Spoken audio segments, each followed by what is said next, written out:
not an endorsement.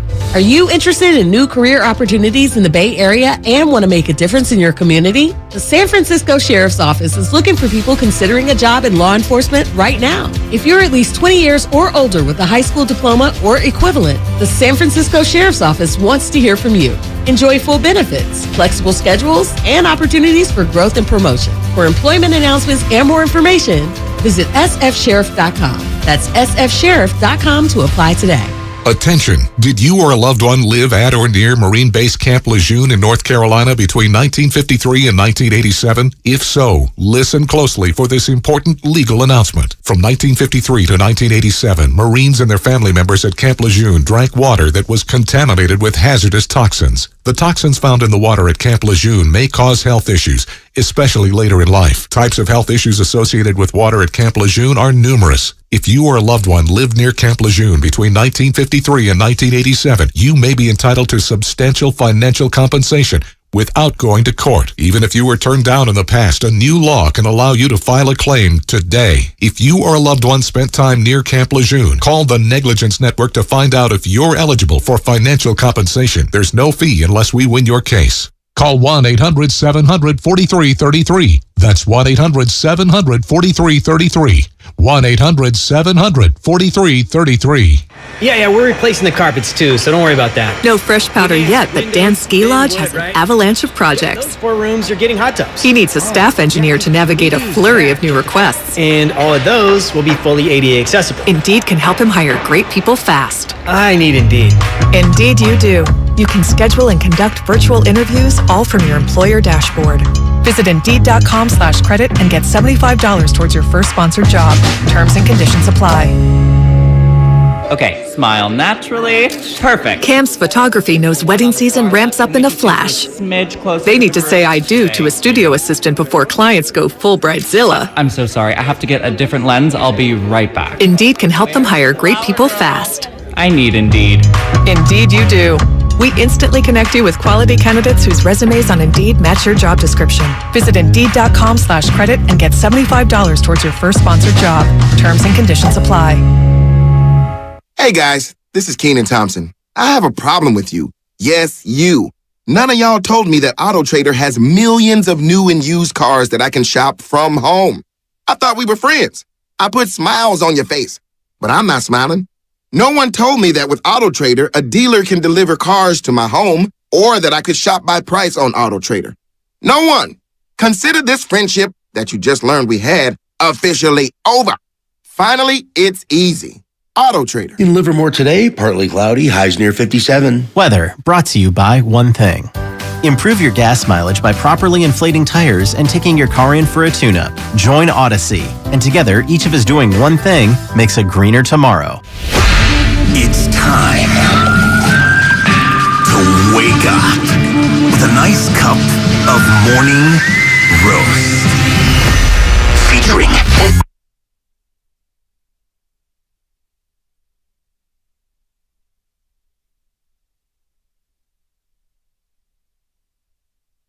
Final score 116-109 as Miami runs it out. And the Warriors are still winless on the road, and they're winless on this road trip. The defending champions off to a tough start. They dropped to 3-5. Tim Roy on the call right here on 95.7 The Game. And oh, baby, the Warriors are struggling. There's no doubt about that. Are we panicking? Well, we'll see. 888-957-9570. I already see some of your messages via Instagram, via Twitter. A lot of people not feeling too good about the Dubs right now as they dropped to 0-3 in this 5-game road trip. Their third stop on a 7-day, 5-game road trip was in South Beach. They'll fly up to Orlando a little bit later today and get ready for the Magic, who lost last night to the Thunder. But hey, we can go bench. We can go starters. We could go closing quarters. Right now, they're not playing good basketball when it matters. Into the first quarter 23 run by the Miami Heat. They just get everything they want. They drop 33. All right? Into the fourth quarter. You get an 8-point lead in the fourth quarter. You get your closing lineup in there. You're up 107, 104, 5:03 left. Warriors scored 2 points the rest of the way. 2 points. So one thing we're going to hear a lot about is James Wiseman not being ready. Why is he Kuminga getting minutes? More Moses Moody. Why Ty Jerome? But I'm going to ask the question, Do the starters need a jolt? Is this small ball lineup now being exposed? You're talking about the closing lineup. Closing lineup with small ball principles. Jordan Poole. Yeah. You know, I thought at some point last night, the last 5 minutes of the game, I looked at Bully, I said, I think I'd rather have Moses Moody in this game. I thought you were thinking maybe Kevon Looney. I thought maybe Moses Moody because of defensive principles, and I had enough ball handling with Steph Curry and Draymond Green. And Jordan Poole just didn't have it last night. He got called for the 3 carries, which we'll get to, and it's an emphasis in the NBA. He was not good last night. It's not good last night. Well, and I also think that in the closing lineups right now, he's trying to find where he needs to be. You know, it's difficult, right? Like we talked about this a lot when it was KD and Steph. Who takes the last shot? And I feel like people are underestimating the final 4 minutes in totality, just of most games, right? Like it's not about the final shot. It's about all of the preceding plays. There's the 2 consecutive turnovers from Draymond Green, right? Those were killers. Those were killers. All 20 right? turnovers in all. And I'm not trying to. I thought he had a really good game actually, and I'm not trying to isolate him. Then you have Klay Thompson coming flying out on Kyle Lowry, just like 40 feet away from the hoop. I'm like, no, like back off him a little, and he blew right by him for the layup. Wiggins comes down, hits that nice little turnaround shot, which was like money. I feel like.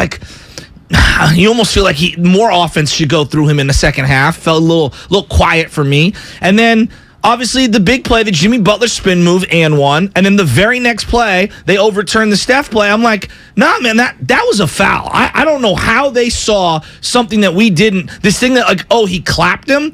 It looked like to me, and again, that's not the end-all, be-all, but that was a huge play. He got him on the wrist and below and pushed the hand. When does Steph come up 15 feet short on a three-pointer? No, it was a terrible call. It was a terrible overturn. Credit Miami for using the challenge, but it was a terrible. And look, man, I don't want to get here and get on the referees. Well, that was a part of that game, though. Bill Kennedy is awful.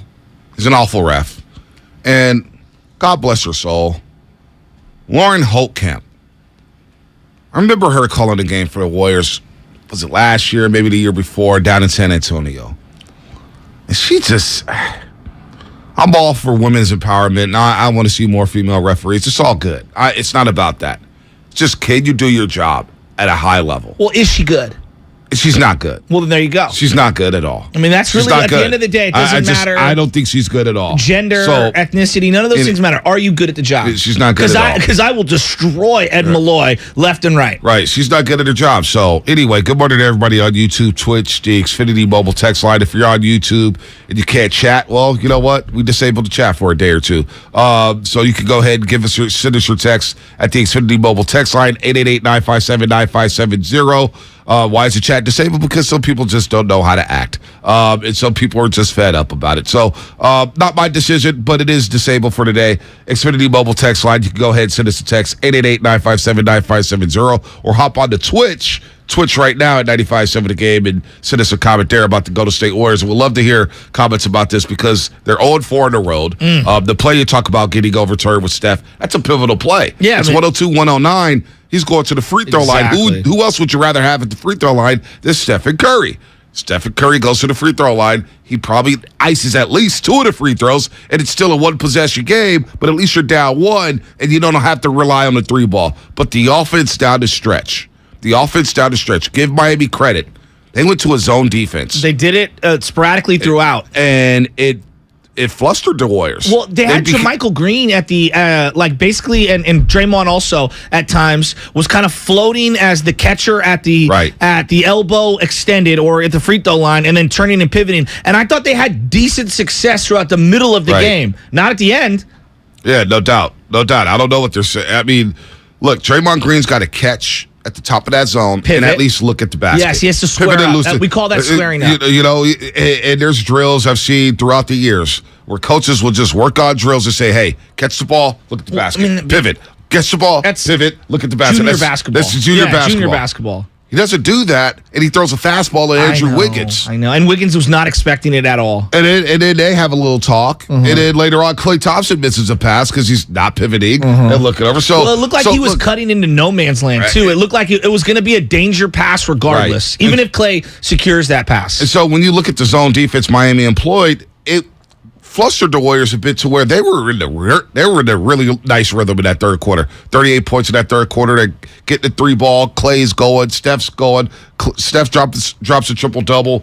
Then they get to the zone, and it's like dribble. Oh, wait, let's dribble again. Dribble. And it really got them out of their rhythm. So credit to Heat, man. They stole that game for the Golden State Warriors. Max Strus and Duncan Robinson, they got rolling. Since when can Duncan Robinson dribble?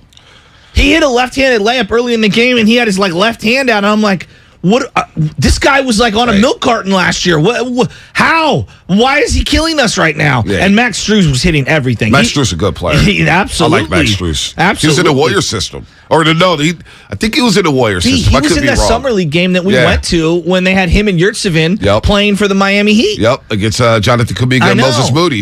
And then Gabe Vincent's scrappy. They've got some random scrappy players that unless you watch them, you wouldn't be as akin to them. But B, how did they get Jordan Poole going? It just felt like Jordan Poole's been fine. No, but in that game, I'm looking at the final couple minutes of that game, and I don't know. I feel like he's relegated to a stationary passer.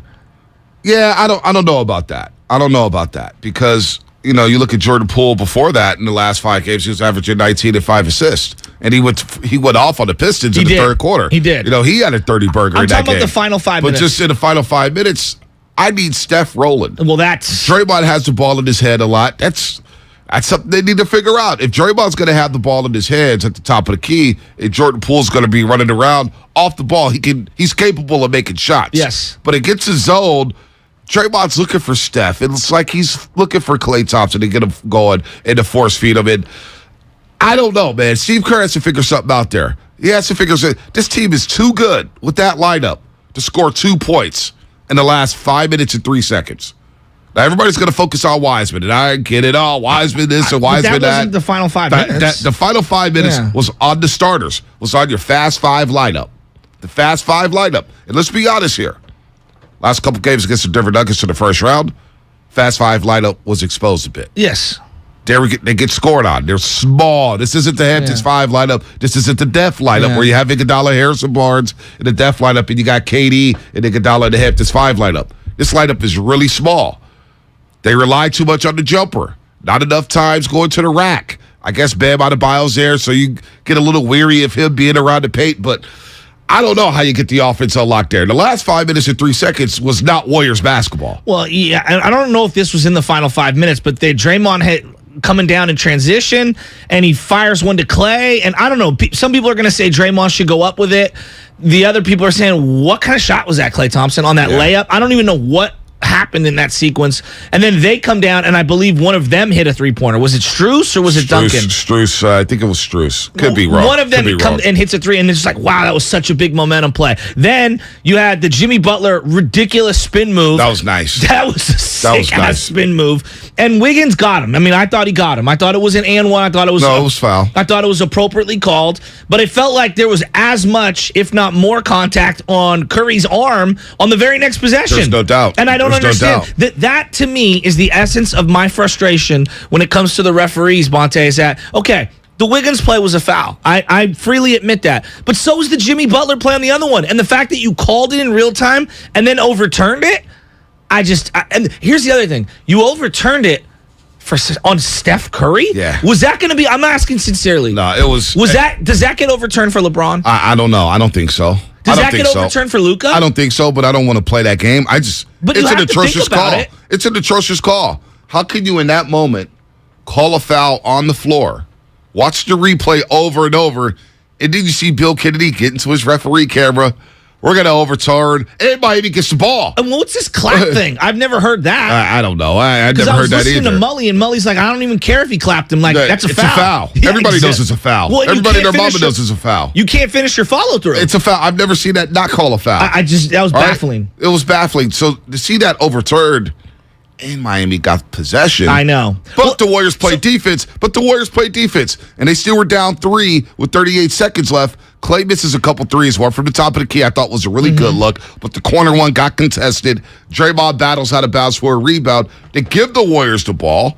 Spoelstra and them were like, wait. Warriors do have a challenge in their pocket. I thought it was Miami ball. I thought it was too. Maybe so I'm Steve wrong. Kerr, I thought it was a big play. Okay. But the call on the floor Yeah, it was originally was Warriors ball. And they had no challenges. So the referees looked around at each other and was like, oh, wait, we made a mistake. It's Miami ball.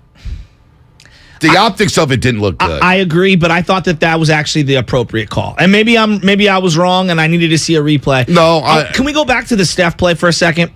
They call the foul and they blow the whistle while the ball's still in the air. Why is it Miami ball? Because they secure the ball after the whistle? That was the strangest part of me. I thought it should have been a jump ball. Yeah, exactly. I thought we see a jump ball. I want to know what the rule is. The fact that, well, we're going to get a 2-minute report at some point. Oh, we're going to get a report from the God. NBA at some point about the situation. The whole thing was screwy. So when Miami got the ball, I thought to myself, wait a minute. Why do they have the basketball? Now, again, the Warriors played defense, and they were able to stop them and get the ball back down 3.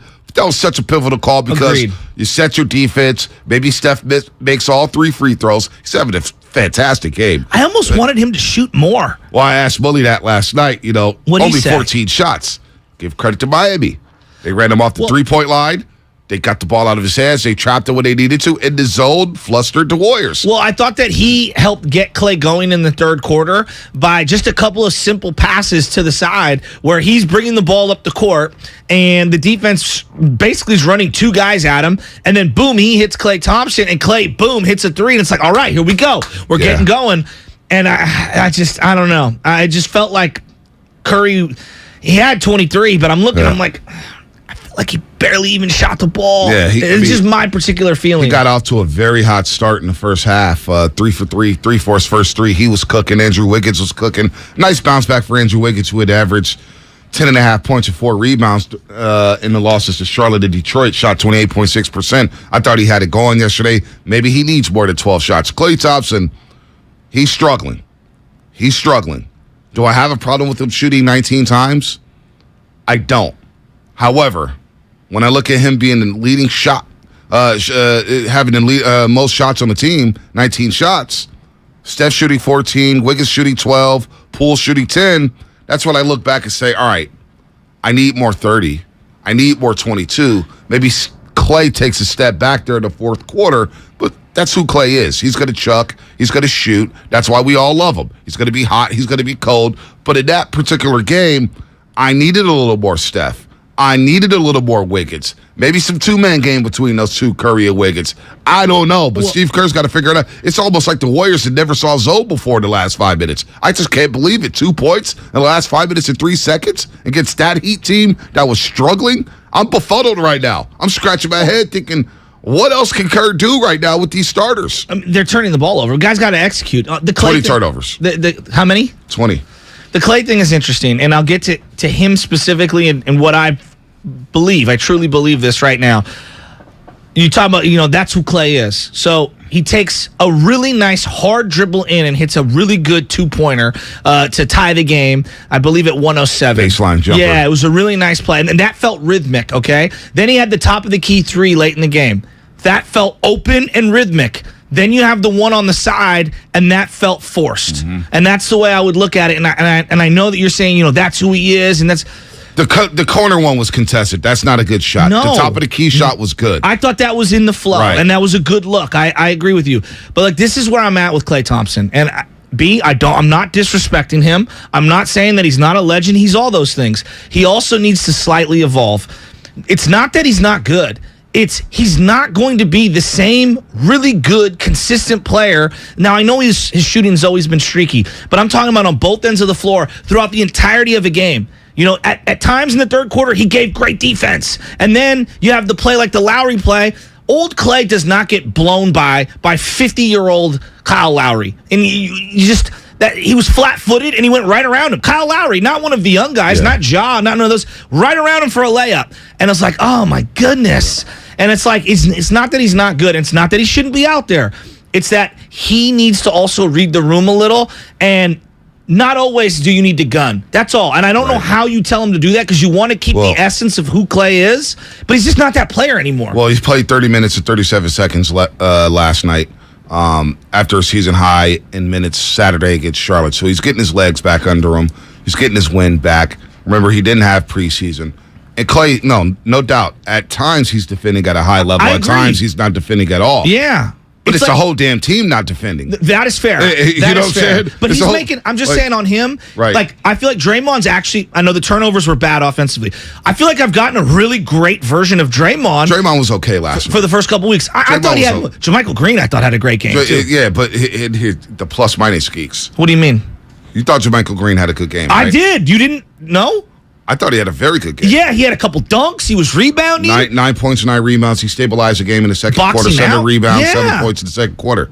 That's what a plus-minus gets me. What did he have? Minus 22. That does not tell me that he had a good game last night. Right, exactly. I would assume it was a great game. You thought he had a good game, too. I thought he had a good game.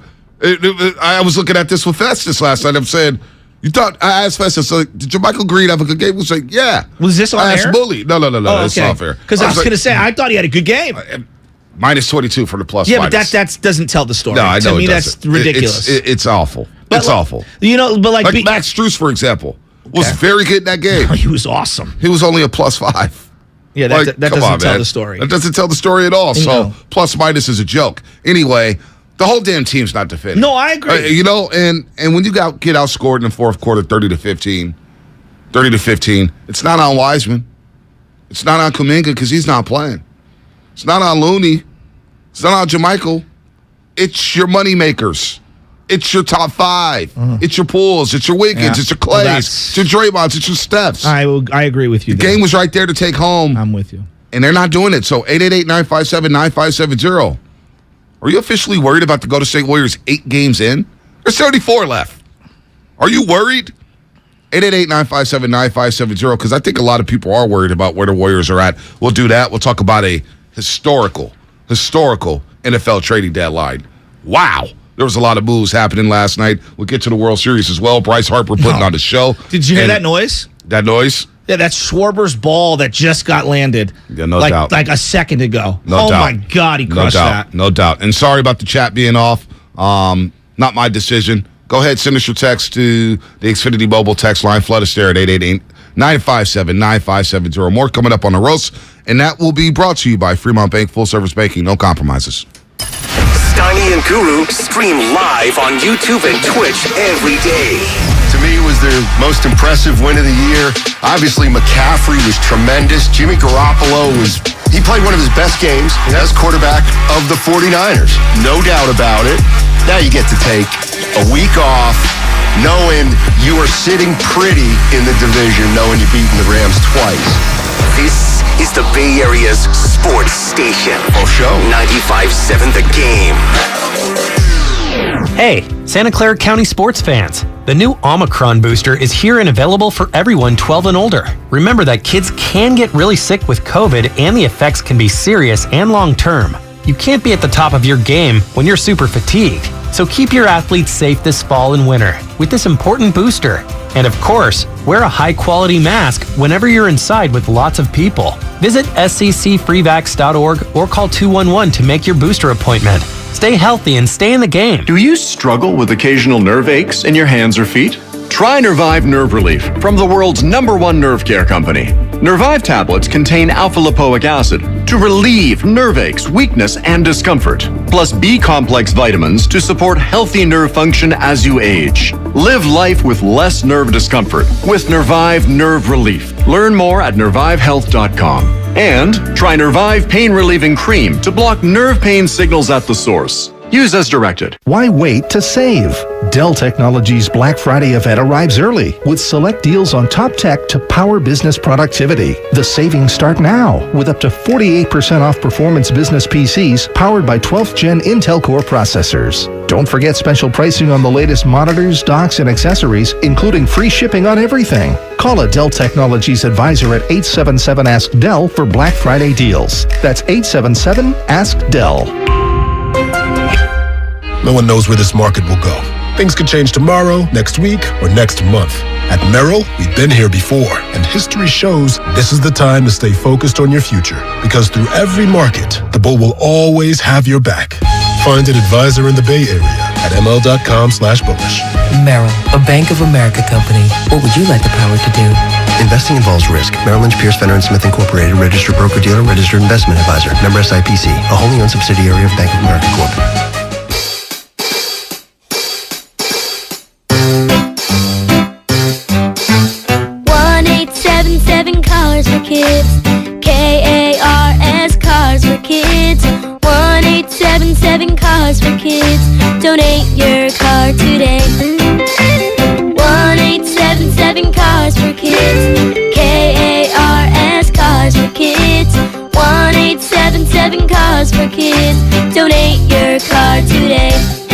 Donate your car today at carsforkids.org. Your car, running or not, can be picked up as soon as the next day.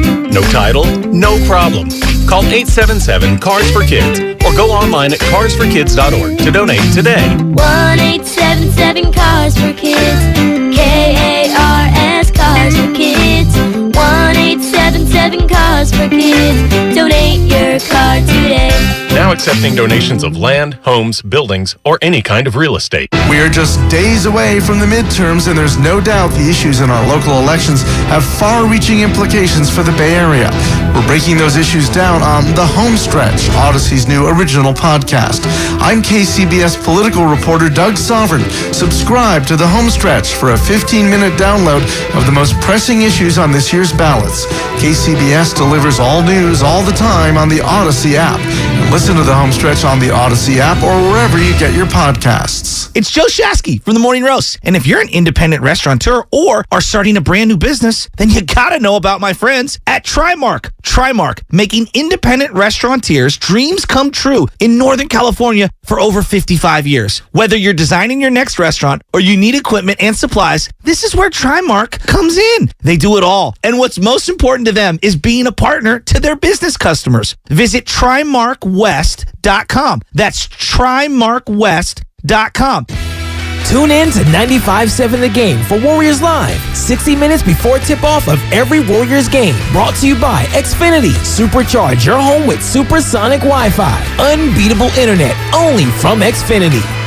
Ad paid for by the Sentinel Group. Attention Marines, military personnel, families, and contractors who were stationed at Camp Lejeune. Were you present at Camp Lejeune between August 1953 and December of 1987? You may be entitled to significant compensation. For nearly 34 years, those in the Marine Corps' base Camp Lejeune were exposed to contaminated drinking water, resulting in devastating injuries, including several forms of cancer, adverse birth outcomes, Parkinson's disease, and more. North Carolina's procedural laws have prevented victims from getting the justice they deserve, but passage of the Camp Lejeune Justice Act of 2022 would allow you or a loved one to file lawsuits seeking compensation for illnesses and injuries linked to the toxic water. Call today for your free consultation. 800-610-9256. Let our experienced attorneys fight to get you the compensation you deserve, and you pay nothing unless there's a recovery in your favor. Call 800-610-9256. That's 800-610-9256. Again, 800-610-9256. Makes it 112 to 109. Warriors down 3, in trouble here. Minute 45 to go. Screen by Wiggins. Bounce pass to Draymond. Back to Curry. Straightens up. Shot, a whistle, and a foul. Butler fouled Curry. He's going to get 3 shots. Wow. Now, back to the Morning Roast with Bonte and Shasky. Psych. Tim Roy didn't get 3 shots. You got no shots, and you didn't get the ball. As Miami wins last night in South Beach, 116 to 109. Warriors scored 15 points in the fourth quarter, 2 of those coming in the final 5:03. And there's a lot to get into. James Wiseman, his stint in the first quarter, not good. Not good. You can't sugarcoat it. Didn't move his feet. 3 fouls. 3 fouls, just like Charlotte. 3 fouls in the first quarter. But Steve Kerr said, you know what? I'm going to go back to the young fella in the third quarter. And I thought his stint in the third quarter was much, much better. Following Kyle Lowry across the lane, moving his feet well. Did it against Jimmy Butler. Didn't go for any pump fakes. Got an alley-oop. I thought he played much better the second half.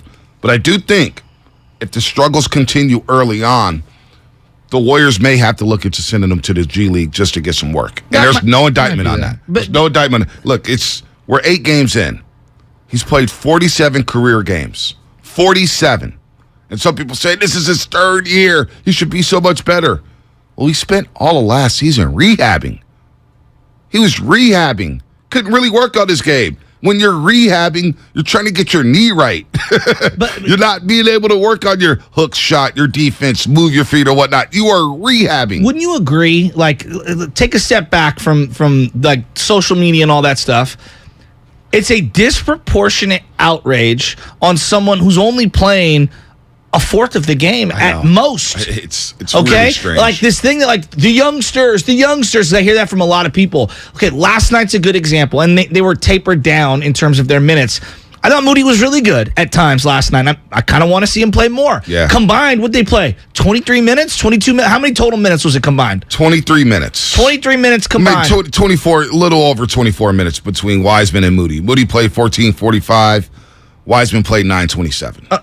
Okay, 2 of the least amount of minutes allocated of the guys who actually played last night. So if you want to like direct all your anger, yes, at the beginning of the check-in point where he came in the first quarter, they did have a lead. But the rest of the team out there wasn't defending simultaneously. He was bad. I am not keeping up with him. He was bad. What about the third quarter defense? What about the fourth quarter defense? What about closing lineup offensive potency? Like, there's a lot of other angles to this. Wiggins gets going early. I think he had like 13 points early in the game. And it felt like it kind of went away from him, you know? And you're like, I'd like to see him score more. They got to run more plays for him. So the top 5 guys getting paid the most, Steph, Clay, Dre, Wiggins, Poole, that 5. And I'd throw Looney in there. And they need to play better. Again, closing halves, closing quarters is a problem for the Golden State Warriors right now. It is a big-time problem. First quarter, you're rolling 21-13. And I get it, Wiseman comes into the game, Poole comes into the game. The Heat end the quarter on a 20-3 run.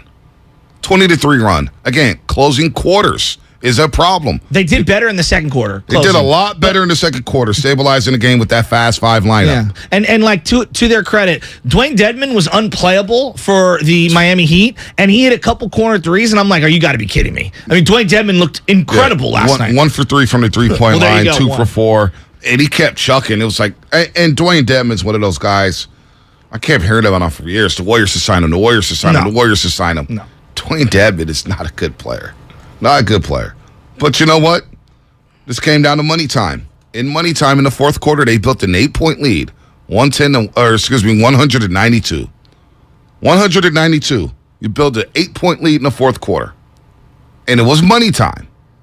And in money time, your stars didn't get it done. So 888-957-9570. Are you outraged? Are you worried? What's the biggest issue you have with the Golden State Warriors moving forward here as they try to get a win on the road? They're 0-4 on the road, and they haven't won a game on this road trip yet. They'll take on Orlando tomorrow, and then, of course, New Orleans Friday, and that's going to be a problem. Let's go to Coach Hall down in San Diego. Coach Hall, what's happening?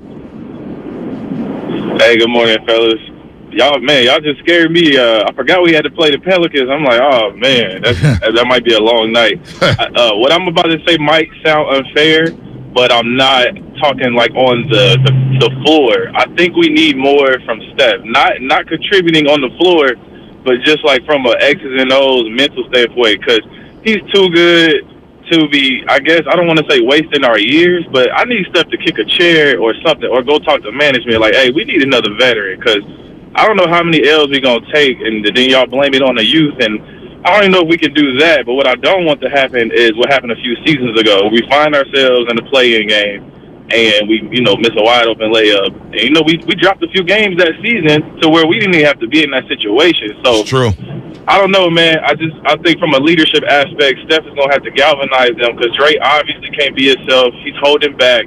Steph don't have to get pissed. He got to kick a chair. He might need to talk to Curry about a veteran or something, man. So just want to see what you guys thought. It's an interesting point. Bonte, they played 7 veterans last night, because if you categorize Moody and James Wiseman as the 2 youngsters, they only played 9 guys last night. So we're talking about, 7 minutes from some, is that what we're doing? I mean, I'm not mad at Coach Hall. I'm saying, we're really going to obsess about 7 minutes from a couple young guys? No, it was the money time players. That's what I'm saying. It was your big money players. Looney sat on in foul trouble. Looney struggled yesterday in 22 minutes. Couldn't stay on the floor. And then the second quarter, when he checked in for Wiseman, for the defensive person, he got blown by twice. He got blown by. And that was miscommunication, not just on him, on everyone else out there. And I see this from the 5-1-0. The hockey subs is not it. There was no hockey subs yesterday. You played 9 guys, all right? And in money time, you played your foundational 6. At least 30 minutes. Poole played 29 minutes, 54 seconds. Curry played 34. Wiggins played 34. Draymond played 32. Clay played 30. Looney played 22-50, partly because he picked up 2 fouls in the first quarter early on. But you notice Steve Kerr stick with him. Yeah, which and was he said, smart. you know what? And I thought I was smart, because it was like, you know what? I'm not going to go to Wiseman yet. I need these starters to get us off to a good start. And that's what happened. I can't wait to talk to Jim Barnett about it at 8 o'clock. What he's saying, not only from the youngsters, but from the starters. Again, this team had the game. You're up 8 in the fourth quarter. You're clinging to a 3-point lead with 5:03 left. They scored 2 points in the last final 5:03. I don't want to hear anything about blaming the youngsters for the loss or waiting on the youngsters.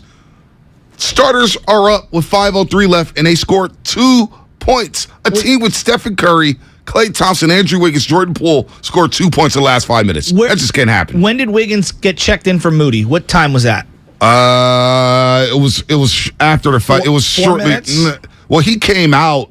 And then he went back in because Moody played a couple minutes there. That's what I'm saying. You know what I'm saying? So, okay, let's say. But Moody, I thought Moody was solid. So, okay, here's my question. And I thought Moody should have played over Poole down the stretch. So, there you go. That's the question that I was going to ask you. What would you end up doing there? You think he should play over Poole?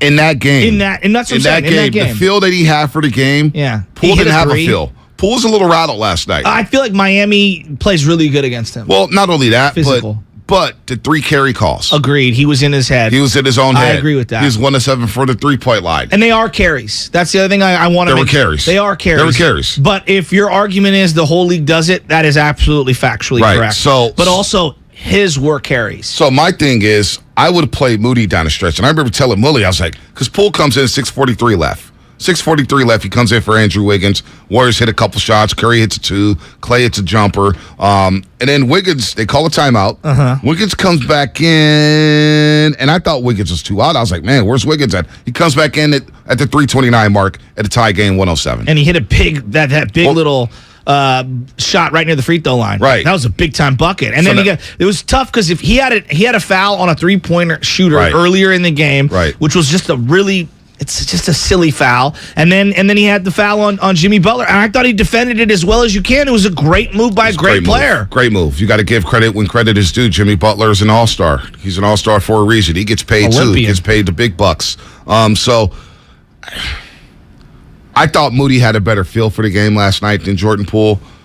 I would have played Moody down the stretch instead of Jordan Poole. But you needed offense, and I get it. Poole comes back in. Wiggins comes back in. It's tied up at 107. You don't score anything. It's the turnovers and then a couple of erratic shots, I mean, that's what happens. And it's just, you got to execute. And we could argue about young players and getting another veteran. Is another veteran going to be playing in the final 5 minutes over those guys that you referenced? Yeah, I don't know. If you threw Moody into the mix, like what perimeter guy are they acquiring who's going to be playing over any of these dudes? Well, yeah, and I think it's too early to look at that, but this is what I mentioned yesterday. If this trend continues and they're hovering around 500, nearing the trade deadline, there may be some hard decisions Bob Myers and company have to make. Mike Dunleavy Jr., Bob Myers, Joe Lacob. They're gonna have to make some tough decisions. Do you pull the plug on some of these young guys? Do you actually explore trade for veterans who can help now? I don't think we're there yet. I don't think we're close to being there yet. But it's something to monitor as we move forward. We're in early November here. It's November 2nd. So everybody calm down. 3-5, 8 games in. There's 74 games left. These are the champs. All right? They know how to win. Got to figure something out here. Because Steve Kerr said something on the other side that I want to get into about this roster. Maybe we just overrated them a little bit. I want to hear from Kerr on the other side. We'll do that, plus take James and Anthony right here on the Morning Roast. Had to be brought to you by Golden State Lumber, serving the Bay Area for 3 generations. When you succeed, we succeed. Visit GoldenStateLumber.com. Ray, we begin with a declaration. SoFi Stadium shall now and forever be known as Fancy Candlestick. Fancy Candlestick, I have rarely seen any crowd ever take over any team's building the way 49ers fans did yesterday at Fancy Candlestick. This is the Bay Area's sports station. We're in a hamster wheel to hell. 95.7 The Game. My husband and I live next door to a haunted graveyard. It's a little creepy, but we manage. Just like we manage without home internet. Do I wish my mobile hotspot was faster? Yes, but I make it work. Kinda. Just like we make it work sleeping next to a 17th century burial ground. Honey, can you move your hand? That's not my hand. It's mine. Not having home internet? It's not that bad. Grab my hand. Wait, Okay. No, not up the stairs. We tried that last time.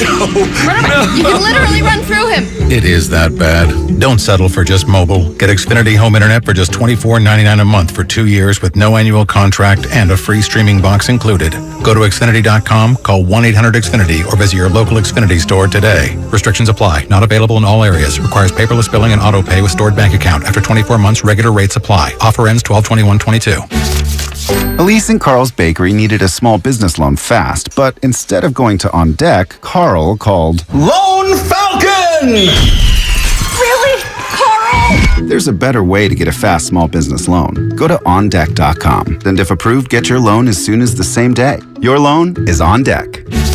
Depending on certain loan attributes, your business loan may be issued by OnDeck or Celtic Bank, a Utah Chartered Industrial Bank member FDIC. Limited eligibility for same-day funding. OnDeck does not lend in every state. All loans subject to lender approval. Texting privacy policy and terms and conditions posted at textplan.us. Texting enrolls for recurring automated text marketing messages. Message and data rates may apply. Reply stop, opt out. Go to getrbaWindows.com for full offer details. Homeowners, do you know when to replace your windows? Feeling too hot or cold? It's time to replace. Can't see through fog between the glass? Time to replace. Spending too much on expensive energy that literally goes out the window? It's definitely time to replace. If you've put off replacing windows in your home because it's too expensive, here's great news. You can now get a free in-home window consultation and free price quote from Renewal by Andersen, the company with the most 5-star reviews among leading full-service window replacement companies. And during their Black Friday sale, you can save $355 off every window and $910 off every door. Just text REVIEW to 323232 for your free consultation on top quality affordable windows or patio doors for $0 down, 0 payments, and 0 interest for a year. That's right, you don't pay a dime for an entire year. Plus, you can save $355 off every window and $910 off every door. But hurry, this offer ends November 25th. Text REVIEW to 323232 right now. Don't go into winter with drafty windows. Text the word REVIEW to 323232. Don't wait. Text REVIEW to 323232. Attention. Did you or a loved one live at or near Marine Base Camp Lejeune in North Carolina between 1953 and 1987? If so, listen closely for this important legal announcement. From 1953 to 1987, Marines and their family members at Camp Lejeune drank water that was contaminated with hazardous toxins. The toxins found in the water at Camp Lejeune may cause health issues,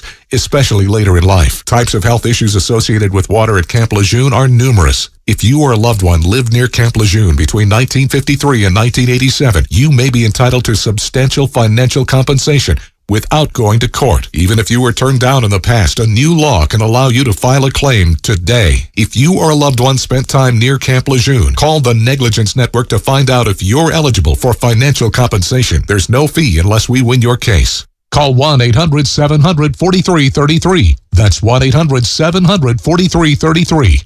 1-800-700-4333. Do you have 3 ex-wives and your current trophy wife wants a life insurance policy 3 times the size of the policies you had to purchase for your previous mistakes? If so, you need to call Big Lou at Term Provider, 800-200-1966. Big Lou is intimately familiar with your problems, and if you're 50 or 60 years old and in reasonably good health, a $1 million policy should only cost about $100 to $200 per month. Big Lou may have a solution for your previous policies as well. You may even save enough money to lighten the load on your new $1 million policy. Remember, call Big Lou. He's like you, except he's only on number 2.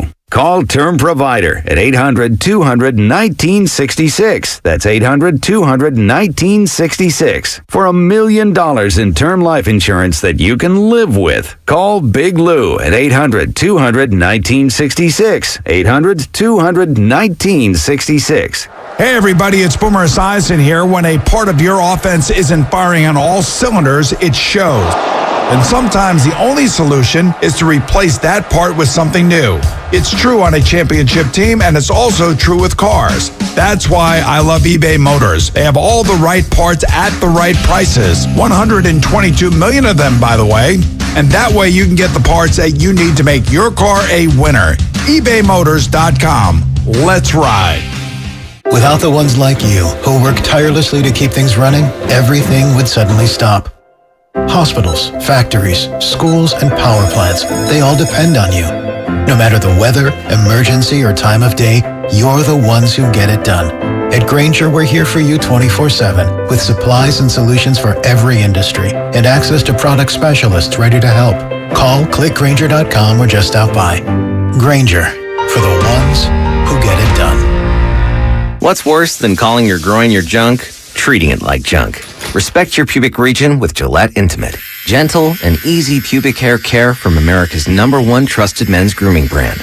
Gillette, the best a man can get. Buy now at Walmart.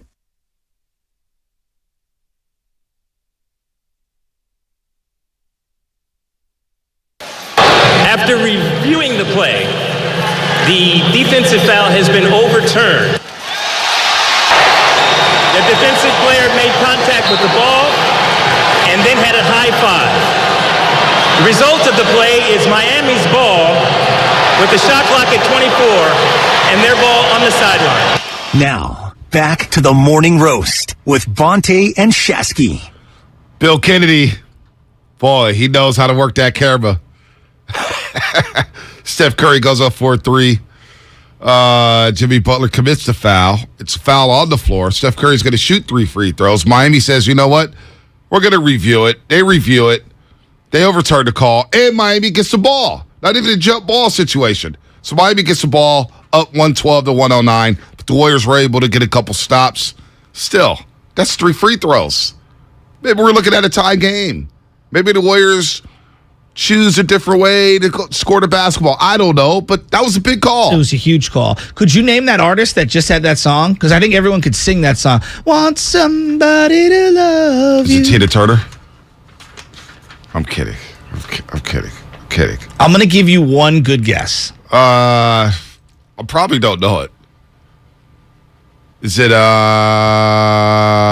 Matt's is looking at me so weird. I know. I want Matson to jump in because I know he wants to say something. Who is it? Matson. Who is it? It's Whitney Houston, dog. Thank you. Was it Whitney? Oh, that is Whitney. That is Whitney.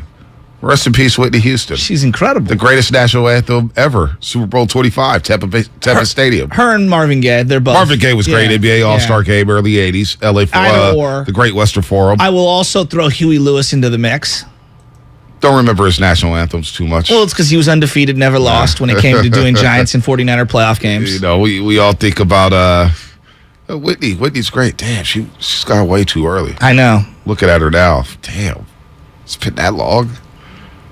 Damn. I know. It's sad, isn't it? Bobby Brown, man.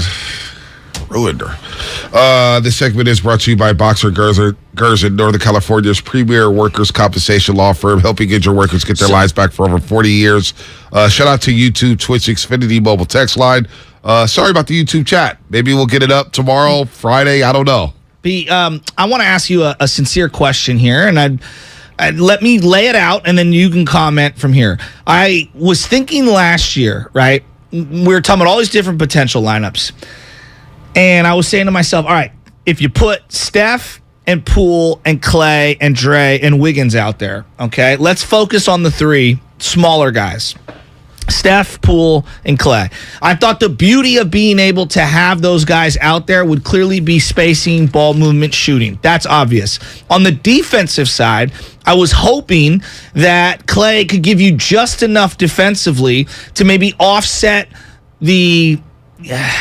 I would say just the inefficiency on the defensive side of Poole and Curry. Like it's tough when you're playing both of those two in crunch time when they're not the greatest of defenders. Now I think Curry's better than Poole defensively, but he's still not, a plus defender.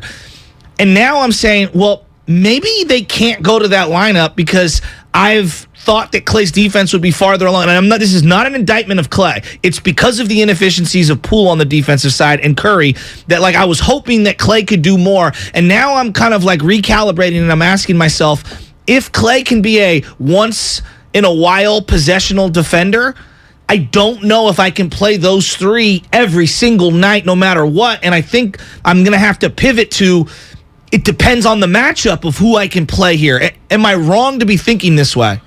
Maybe. I don't think you're not wrong. Now I'm just confused by that answer. No, because you said a lot there. You said a lot. You threw a lot at me. So I'm just thinking about the lineup, right? Clay, Poole, Steph. Just focusing on those three defensively. It is a liability, but I don't think it's killing you. Yesterday it didn't kill you. No, but I also don't think it's... Yesterday the offense destroyed you. Agreed. And so it's just about consistency. Clay hasn't been consistent yet. Yeah, but Jordan Poole hasn't been consistent. Yeah, I agree Defensively at least. Offensively, last night you see Jordan Poole 1 of 7 for the 3-point line. You're like, damn. He's in no offensive rhythm. He's not defending. He's getting cooked. But to say all that, I don't think defense killed them in the last 5 minutes. It was their offense. They didn't get quality shots. They scored 2 points. I mean, they gave a layup to Kyle Lowry in the final 4 minutes. They scored 2 points in the last 5:03. No, I agree. That game was still a 112 to 109 game with 38 seconds left. So defense really didn't kill them. Miami wasn't making shots down the stretch either. You got to score more than 2 points in the last 5:03. I agree with you. It's 107, 5:03 left. 107. It's a 112-109 game with 38 seconds left. So to me, that screams, and watching the game. And they got a couple stops. And they got stops. So defense wasn't the problem last night. I'm not saying it was last night. I'm talking about moving forward and just looking at potential matchups. And I'm just asking myself out loud. That was a lineup that I was like, ooh, I was salivating to see. And now I'm saying to myself, that might not be you got to go with that every single time lineup. It might be like I go with Moody tonight, I go with Looney tonight, and one of those other guys has to sit. Well, I don't know. I'm just asking out loud. Well, it's a lineup at the end of first half that's killed them. Yes. That same lineup. Yes, it's killed them. Exactly. It's killed them. I agree. At the end of the game yesterday, it did not kill them. I thought they defended very, very well down the stretch. Again, when you score 2 points in the last 5:03, the game is about getting buckets. They didn't get buckets. Again, you go for 107 with 5:03 left, and it's a 112-109 game with 38 seconds left. That, to me, screams you're not getting quality shots. You're not getting buckets. So there's an imbalance there. Despite them dropping 31 assists, it still felt tilted towards, all right, there's nothing available. Let's get Clay going. And Clay's going to chuck because there's no shot clocks going down. Who else is out there wanting to shoot? Draymond's not shooting. No. And I think that's what killed him, too, with the zone. It slowed everything down. Draymond Green gets the ball at the high. It's a 14-foot jumper. 14-foot jumper on top of the key. He's not even looking at the basket. Fundamentals, what do you say? Square up to the hoop. You got to see the court. He throws a fastball to Andrew Wiggins. Your back cannot be to the basket. So to me, last night, my biggest emphasis, or if I'm looking at the scouting, if I'm looking at the tape, I'm saying, all right, what's my big issues? Turnovers. Turnovers are a problem. 20 turnovers last night. Ended the first quarter on a run. Let Miami go on a 23 run and take control of the first half. My problem wasn't the defense down the stretch. I thought they defended well. You got to score. You got to get some buckets, man. You got to get buckets. So I think that lineup with Clay, Poole, and Steph is still so deadly offensively. They will figure it out. They will figure that part out. Defensively, you got to stay in front of your man. Maybe Steve Kerr mixes in more zone with that lineup. Maybe he says, you know what, let's zone it up a little bit. Let's get Wiggins and Draymond on the back line. Maybe you do go more Looney over Jordan Poole. Maybe you do the unthinkable bench Clay at times. I don't know if we're there yet. Why is that unthinkable? Because Clay is a better defender than Jordan Poole. No, I agree. Matter what. I agree on that. But like right now, around the league, who is considered more of a threat? Offensively? Yeah. I think teams are still petrified of Klay Thompson being open on that 3-point line. Kyle Lowry was guarding him late in that game last night. He was because Clay is more. He's not going to do anything on the dribble. Yeah, he's Kyle Lowry can't stay in front of Jordan Poole. No, I know, but doesn't that kind of speak volumes? It does speak volumes. However, Jordan Poole's erratic at times. No doubt, and he's getting called for the carry. There's no doubt. I don't know. That's a tough decision. Me personally, I'm not bitching Clay down the stretch because I still think he gives you everything. A better two-way player than say Jordan Poole. Jordan Poole, to me, is the odd man out. Man, you just gave a guy $130 million moving forward. I know. It's just, I just don't think this problem's going away. He's only getting paid $3.5 this year. What's that? He's only getting paid $3.5 this year. No, I know. I'm just talking about for this team, it is going to be something that they're going to have to navigate. Like, I think the reality is that to think that it's going to be a set lineup every single time to close games, I'm pivoting away from that. And I think that they're going to have, 4 locked in, 3 locked in, and then it might change depending on the matchup's form, I think is going to matter. I understand everybody's afraid, and no one's crushing Clay or calling it a career. I'm not doing any of that. I'm just saying, like, to think that he can go out and guard. Like, again, I thought that Lowry possession, and maybe I'm making too much of it, him out on the perimeter, he's so far out there guarding the guy who's not a great shooter, and he gets blown by him. I'm like, oh, boy. Well, I thought it started because he got the switch. It was a switch. Poole originally was on Kyle Lowry, and Mully said it during live action. Fight through? No. He pressured Lowry too much. No, that's what I'm saying. He was up on it. Jordan Poole was. No, both of them were. Jordan Poole pressured him originally way too much. Totally agree. You don't need that. So, anyway, let's get to the lines real quick. But I don't think it's as simple as like, oh, Clay sits and Poole plays. No, because Poole's defense isn't good enough. He needs to take a quantum leap forward on that end of the ball. Like, their problems are deep right now, and it's not like, one move changes it. They need to play better individually. They do. Like, I don't want to make this out like I'm picking on Clay, because that's not what I'm doing. But I do think Moody, to your point, the more I've thought about it, I do think you're right. I think Moody should have been playing down the stretch in that game last night. Right. I do. He had a better feel for the game last night than Jordan Poole did. Jordan Poole was in his own head. That's a good Speaking point. of Jordan Poole, let's go to Anthony in Richmond. Anthony, what's happening? You're on the roast. Good morning, fellas. Top of the morning to you. So I had a few different points, but I wanted to start positive in that I like that Curry made an effort to get Clay involved early. And although he didn't have the most efficient night, like, it was good to see Clay get the ball in the loop. You know, you guys are talking about that baseline jumper down the stretch.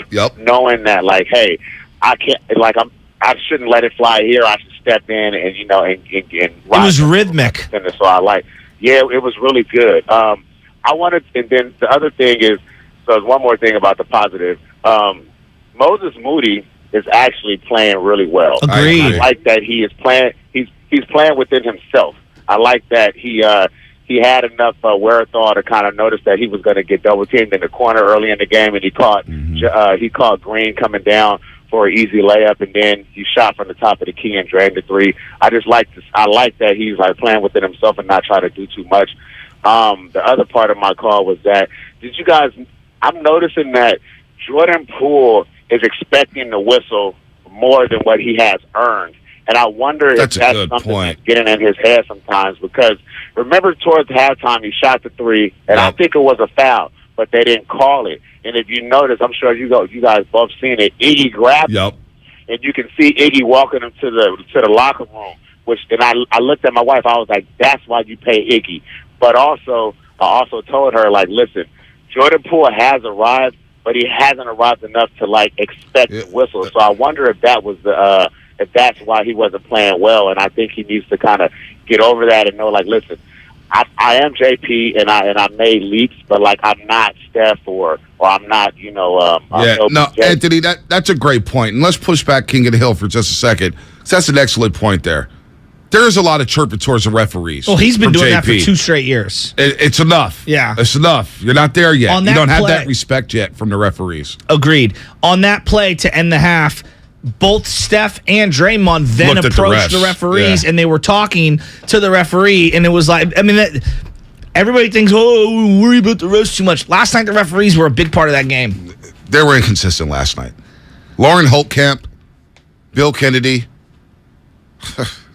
I don't even want to go there. There was a Jimmy Butler play where he kept pump faking, and they totally bailed him out, and they called a foul on Looney early in that game, and I'm like, no, that's a bad play. You're bailing out a guy who's trying to draw a foul because there's nowhere to go with the ball, and I know it's Jimmy Butler. Well, okay, if you're going to extend that kind of leash to him, where's that for Steph Curry? Yeah, no doubt. I'm with them on the Jordan Poole. Let's say this, though.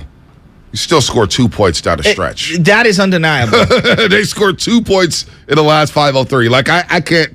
Steph Curry, Draymond Green, Andrew Wiggins, Klay Thompson, Jordan Poole, you put up 2 points. So to me, defense, you got to get buckets. That's a problem. Figure it out. Of course. They got 3-point happy.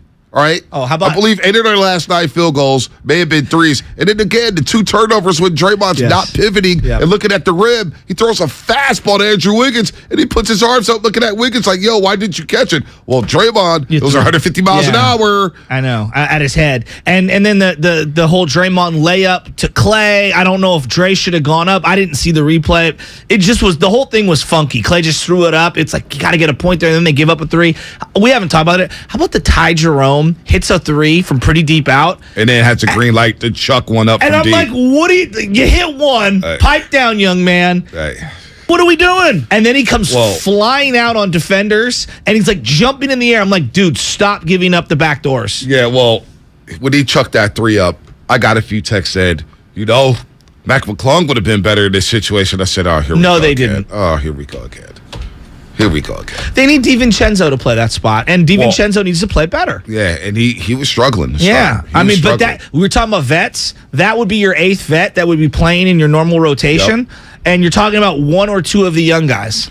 You are listening to 95.7 The Game, KGMZ, FM, and HD1, San Francisco, always live on the free Odyssey app. Download the Odyssey app, your favorite 95.7 The Game for the best and most up-to-date sports coverage. And do not forget that you can also watch us every single day on our YouTube and Twitch streams. Just log out and search 95.7 The Game. Be sure to like and subscribe to the channel while you are there. Good morning to everybody on YouTube, Twitch, and the Xfinity mobile text line, 888-957-9570. See all your texts there. Warriors, they lose again. 3rd straight game they've lost. They're 0-3 in this road trip, 0-4 on the road to start the season. Worst starter to Steve Kerr, no doubt. Let's go to James in Fairfield. James, what's happening? You're on the roast. Hey, guys, we can talk about X's and O's and rotations, and that's valid. But one of the things I was wondering, do you think maybe because of the absence of Mike Brown, I mean, him on the sideline, his ability to get in the guys' ears, the cohesiveness of the Warriors isn't there yet. And we're all scratching our heads because they're playing out of character. When they have that steal and Clay is running down court, he turns around. No one's there. That's not the Warriors' brand. And so I feel like it's internal. I feel like it's the guys aren't cohesive. And that cohesiveness is displayed on the road. It's not displayed at home. And that's what we're seeing happen. I think what's happened with Draymond and everything at the beginning of the season, it's still playing out. And I think the Warriors are going to be okay, but they got to come together internally. James, you're not wrong. You're not wrong. The Draymond Green situation could possibly be lingering. The vibe does seem off. I think these guys are all pros and they're getting over it or whatnot. But are we even a month removed from what happened? No. So, to that point, when you're losing games and you're not scoring a basketball down the stretch and you're turning the ball over and you're not locking down defensively, again, in their last 7 games, they've given up at least 168 points. At least. I mean, this isn't Warriors defense. Well, so let me ask you that question regarding Mike Brown then. I mean, you got a bunch of veterans, and we're going to pivot to, well, they don't have Mike Brown, and so that's why they're getting blown by off the dribble. I'm asking you, is that a fair criticism? No. Oh, they don't have Mike Brown. Because I've heard that a lot. Yeah, no, maybe Mike Brown, they need that voice. But at some point, you got to play defense and lock in. And maybe, just maybe, the Warriors are a bit older. Because here's the problem that nobody's talking about. That's Detroit, young and athletic. Of course. Charlotte, young and athletic. Miami, not the most athletic team, but they got some dudes. They got a couple of young guys, but they're more of a stationary shooting team. We're going to see New Orleans Friday. Oh, they're young very and athletic. Yeah, absolutely. Orlando, young, big, athletic.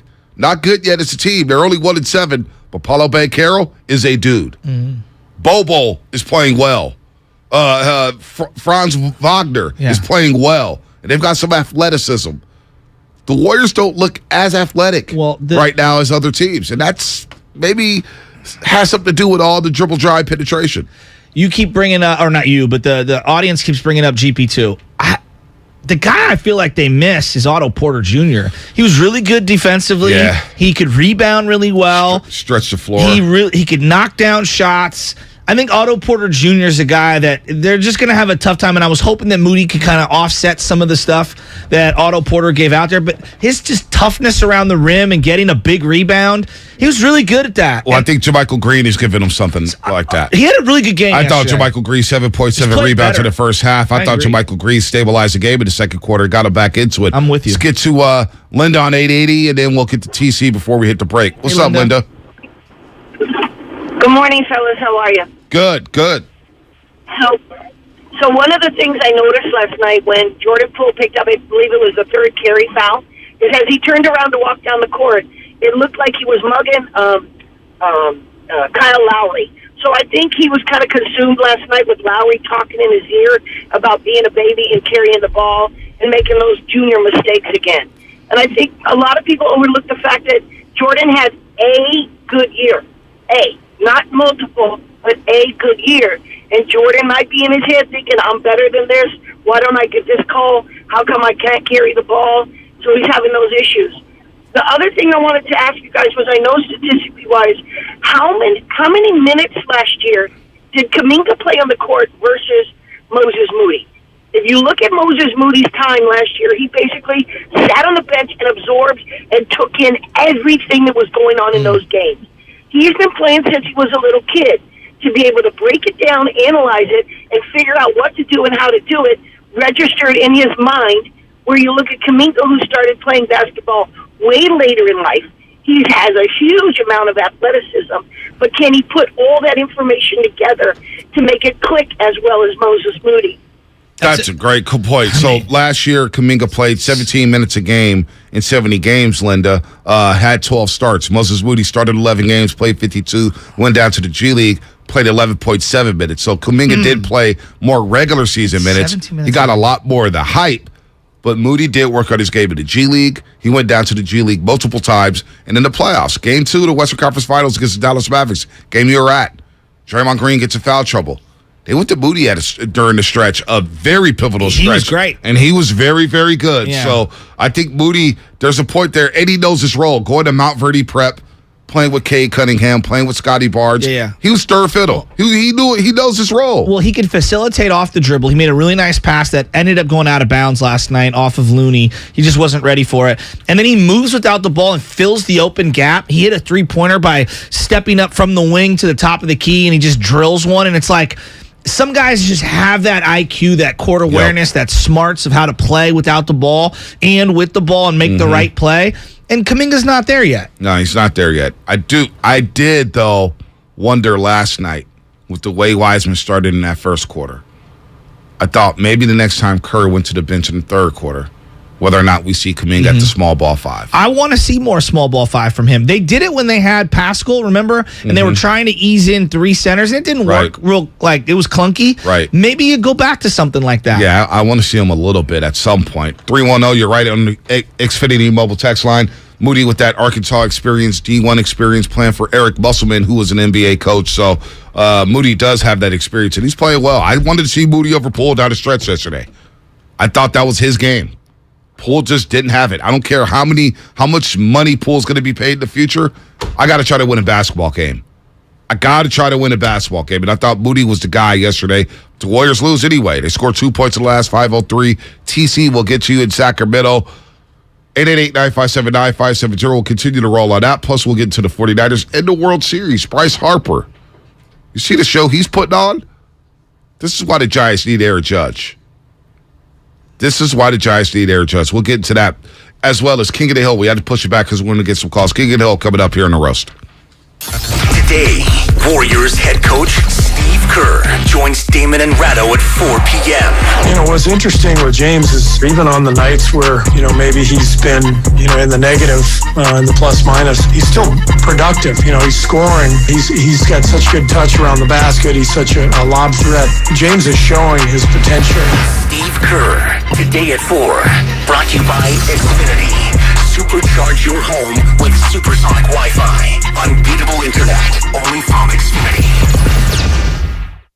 We're all in. Don't miss the biggest party of the year. Zach Brown Band, live. Out in the Middle Tour. But I'm stuck in cold this Sunday night at Oakland Arena. multi-platinum, Grammy Award-winning Zach Brown Band with special guest Robert Randolph Band. A little bit of chicken fried. Tickets are on sale now at Ticketmaster.com. Zach Brown Band in concert. My husband and I live next door to a haunted graveyard. It's a little creepy, but we manage. Just like we manage without home internet. Do I wish my mobile hotspot was faster? Yes, but I make it work. Kinda. Just like we make it work sleeping next to a 17th century burial ground. Honey, can you move your hand? That's not my hand.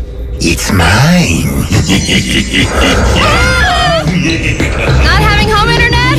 It's not that bad. Grab my hand. Wait, okay. No, now up the stairs. We tried that last time. Run around. You can literally run through him. It is that bad. Don't settle for just mobile. Get Xfinity Home Internet for just $24.99 a month for 2 years with no annual contract and a free streaming box included. Go to Xfinity.com, call 1-800-XFINITY, or visit your local Xfinity store today. Restrictions apply. Not available in all areas. Requires paperless billing and auto pay with stored bank account. After 24 months, regular rates apply. Offer ends 12/21/22. If you own a business, this has been a bumpy ride. From pandemic to inflation, I'm sure you could use a break. If your business has 5 or more employees and survived COVID, you might be eligible to receive a payroll tax refund of up to $26,000 per employee. The challenge is getting your hands on it. Hi, I'm Howard Mackler, and that's why I founded GetRefunds.com to cut through the red tape and get you the money. The team of tax attorneys we have put together are highly trained in this little-known payroll tax refund program. We do all the work, charge not a dime up front, and simply share a percentage of the cash that we get for you. Businesses of all types can qualify, including those that took PPP, nonprofits, and even those that had increases in sales. We have helped return over $1 billion to businesses, and we can help you too. Just go to getrefunds.com/sports, click on Qualify Me, and answer a few questions. This payroll tax refund is only available for a limited period of time. Don't lose out on up to $26,000 per employee. Go to getrefunds.com/sports. That's getrefunds.com/sports. Have you considered walking through another door? I don't mean to pursue another opportunity, but upgrading a door in your home.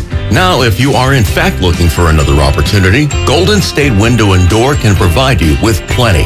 You can create renewed function and design for use indoors and out. You'll find modern options like Marvin's Elevate In-Swing French Door, Barn Doors by Trustyle, or Anderson Big Doors that welcome in natural light. Golden State Window and Door features a variety of materials, sizes, and glass options. You can get inspired by the many possibilities when you visit goldenstatelumber.com. Click on virtual tours and you'll discover beautifully planned displays of doors and windows of all kinds that will spark your imagination. Then, talk with our builder or designer to see what might be a good fit for your home. Serving the Bay Area for 3 generations. Golden State. When you succeed, we succeed. Everything, our farm, our stand, our pop-up shop, it really all started when we discovered the benefits of local, raw honey for our family. And then we decided to turn it into a business. We were looking for something to help us get up and running. So we got the Chase Business Complete Banking Account. It's more than a bank account. It comes with Quick Accept, which lets us take card payments anytime, anywhere in the U.S. using the Chase mobile app. Plus, we get same-day deposits at no extra cost. For us, it's more than honey. It's about sharing a little sweetness with the world. Get the Chase Business Complete Banking Account with the essentials you need to help get your business going. Learn more at chase.com/business-complete-banking. Chase for business. Make more of what's yours. Quick Accept is not available in U.S. territories. Enrollment required. Usage subject to approval. Same-day deposits available for payments before 8 p.m. Eastern Time, Sunday to Friday. Fees and rates apply for checking and processing. Limitations and restrictions apply. Participants compensated. Merchant services provided by Payment Tech LLC and WePay Inc. Subsidiaries of J.P. Morgan Chase Bank and a member FDIC. I'm Bob Burke, founder and chairman of Burke America Parts Group, a family of brands that includes RepairClinic.com, an appliance and HVAC parts solution company that's grown into an international brand. Before AmericanEagle.com, we partially launched a new technology platform developed by another firm. American Eagle helped take our technology to a whole new level with digital marketing, software development, and business insights into our key markets, appliances, HVAC, and outdoor power equipment, and did so both on time and on budget. AmericanEagle.com has the resources, experience, and talent needed to produce solutions. Our new technology platform, developed by AmericanEagle.com, has produced tremendous results with higher traffic, conversion, engagement, and online revenue. If you have any home repairs you need to take care of, check us out at repairclinic.com. If you need a world-class website or technology project, then I would highly recommend AmericanEagle.com. Call AmericanEagle.com at 773-NETWORK. That's AmericanEagle.com, 773-NETWORK.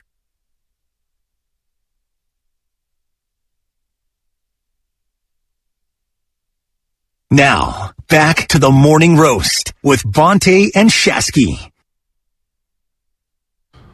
Oh, boy. Oh, boy. Klay Thompson dilemma here. I see Klay Thompson needs to lead the second unit at some point or move Looney out of the starting lineup. We got a lot of lineup ideas here on the Morning Roast when it comes to the Warriors as they lose to the Heat. We'll get to TC right now and then move on to King of the Hill and talk some NFL because a lot of things were happening yesterday at the trade deadline. TC, what's happening? You're on the roast. Yes, sir. Bonte, good morning, man. You looked sharp last night, bro. Thank you. Thank you. Yeah, you looked sharp. Now, to be honest with you, bro, I'm going to be honest with you. One of the callers took it right out of my mouth. I mean, I'm a Kings fan, bro, and honestly, I think a lot of it has to do with Mike Brown leaving. I heard you guys kind of overlook it a little bit, but he's important, bro. You know what I'm saying? His defensive schemes, getting everybody in the right position. I mean, I know you guys been doing it, but I mean, like the last couple of years in the championships, bro, Brown's been a part of y'all defense, bro. So, and we got him up here in sack now. So, and I'm happy about that. But I'm just saying, though, he plays a major part in that. That's all I got. It's definitely something to monitor because now Chris DeMarco has a bigger voice on defense. One of the assistant coaches, Kenny Atkinson, of course, gets a bigger voice on that bench. Mike Brown was important. He's been with the system for a long, long time. Not saying that he's everything. Players at the end of the day have to play. That's my thing. Like, I'll push back on this. In a playoff series, when you need to throw wrinkles at teams, absolutely all those coaches matter. And, yeah, you saw the Heat last night employ various defensive zones out there that kind of like threw a monkey wrench into what the Warriors want to do. Warriors have done that at times. But, like, at the end of the day, it's too many blow-bys. We can argue about schemes and double-teaming this guy or late trapping that guy, and those things are cute and great. Right. You got to stay in front of people, and you got to rotate, and you got to not jump out at shooters and allow backdoor cuts for layups. No doubt. That's basic basketball, and I'm not trying to say that Mike Brown's not important. He, of course, is. But there are basic fundamental things that the prime players on this team are not executing. No doubt. No doubt about that. Saying JP doesn't do well off the bench. We just scored 30 against the Pistons off the bench. Or actually, he started that game. My bad. He started that game. He did play well in Charlotte coming off the bench. I don't think it's a big deal because he's in the closing lineup. When it's crunch time, Jordan Poole's in the game. When it's the end of the first half, Jordan Poole's in the game. Play with the big dogs. Well, what about this? Can I flip it up and say, would him being in the starting lineup and someone else being off the bench, would that jumpstart the second unit, which has been struggling? Klay doesn't create for others. He's never been a creator for others. I didn't say that he was. I'm just asking out loud. Is it Kevon Looney? Because then you're starting the game small. Are you pulling Draymond Green out of the lineup? Probably not. No. Are you pulling Andrew Wiggins out of the starting lineup? No. Are you pulling Steph Curry out of the starting lineup? That's definitely not. So it's only one guy. Let's stop beating around the bush. It's one guy. It's Klay Thompson. But I mean, I feel like he's the big elephant in the room that everyone's afraid to even criticize. Nobody's afraid. Nobody's afraid to criticize him. $35 million right now, and he's just been erratic. Nobody's criticizing Klay Thompson. I mean, nobody's afraid to criticize Klay. Klay's been bad. But do you really put him on the bench to jumpstart a second unit? Klay Thompson doesn't create for others. People create for him. But my bigger thing would be that I would have staggered Jordan Poole and Steph Curry out there at all times. And I don't know. I don't know the way that it's set up now. I'm not sure that that's in their cards, especially because they're trying to like ease in certain guys' minutes. But I would set it up to where Poole or Curry is on the floor at all times. That's what I would try to do. And I don't know. I don't even know if starting Poole is a solution to that. I'm just throwing out things. Right. I think everything needs to be on the table. I think it's very early to start thinking about lineup changes. Maybe rotations and substitution patterns you tinker with. But in terms of the starting lineup hasn't been a problem. They've been blitzing teams. No, they've been really good. Yeah, but they've been blitzing teams. But the age games, of the group cannot be denied, and they can't play X amount of minutes altogether for them to be their most maximum. They are good early in games. But also, they get that lead in the first quarter, and they go to the bench. I know. And the first subs off the bench are Jordan Poole and James Wiseman. And things go awry quickly for the Golden State Warriors. They're two bad defenders simultaneously right now. So I don't know what you do here if you're Steve Kerr. I don't have those answers. That's why he gets paid the big bucks. Let's do King of the Hill. King of the Hill. Let's go, Lovin. Sorry about that. You could edit that. My bad. Gather round, all ye fanatics of sports. I was laughing. I had a skittle coming down my throat. It's time for Lord Bonte of House Hill to decree the finest 8 football teams in all the NFC. For this is King of the Hill. Martha, you are nobody, my dude. On 95.7 The Game. All right. That's a question I want to ask after King of the Hill because I didn't realize it was a thing again. But I think we need to address it. And I'll ask you this question after King of the Hill, Shasky. By the way, King of the Hill has a sponsor. I don't know if you knew that. I didn't find out until 9 o'clock last night, but King of the Hill has a sponsor. Brought to you by Fasteners Tool Outlet. Why pay more at a big box store? Wow, how about them apples? How about them apples? Number 7. The Atlanta Falcons, who are in first place in the NFC South, and all of a sudden that loss to the Falcons don't look so bad for the 49ers. The Dirty Birds, who gave up a Hail Mary at the end of the game. Oh, I watched DJ that Moore, whole ending. Unbelievable. They celebrate. I was dying for Fox to change the channel to the Niner game. Unsportsmanlike conduct. Horrible. Moved back to PAT. They missed the PAT. They have a chance for a chip shot field goal. By the way, did that kicker for Carolina get cut yet? I mean, no. He didn't get cut yet? I don't think so. We missed a kick in overtime. Atlanta steals it 37-34. They're the number 7 team this week in the NFC Power Rankings, not the NFL. NFC Power Rankings. Number 6. Number 6. The New York Football Giants. I think their slide is about to happen. Oh. They don't have enough weapons offensively. I just don't believe in the offensive. Richie James isn't enough? He's been playing well, which is funny, but Saquon's not enough. Daniel Jones is not enough. They need a little more. I'm surprised they weren't more active at the trade deadline. They're my number 6 team. They're still 6-2 or 5-3. Excuse me, 5-3, right? What are the Giants? I don't even know. Number 5. Number 5. You're King of the Hill. I don't even know who the Giants are. What the hell are the Giants? They're 6-2. Yeah, I thought so. 6-2. They lost. All right. Them and the Jets lost this weekend. Yep, no doubt. New York is pretty sad right now, especially with the Brooklyn Nets situation. Number 5, the 49ers. Big win, 4-4 going into the bye week. Yeah, they're moving on up. I like it. They're moving on up because the number 4 team is number 4. The Seattle Seahawks. Gino. Hey, man. They're cooking up there. They're a problem. Pete Carroll, Coach of the Year? If they win a division, I think he should get a lot of consideration. Who else would you throw in there? I think he deserves it. Was a consideration. Because, this is a team I thought was going to be drafting top 5. That's a good one.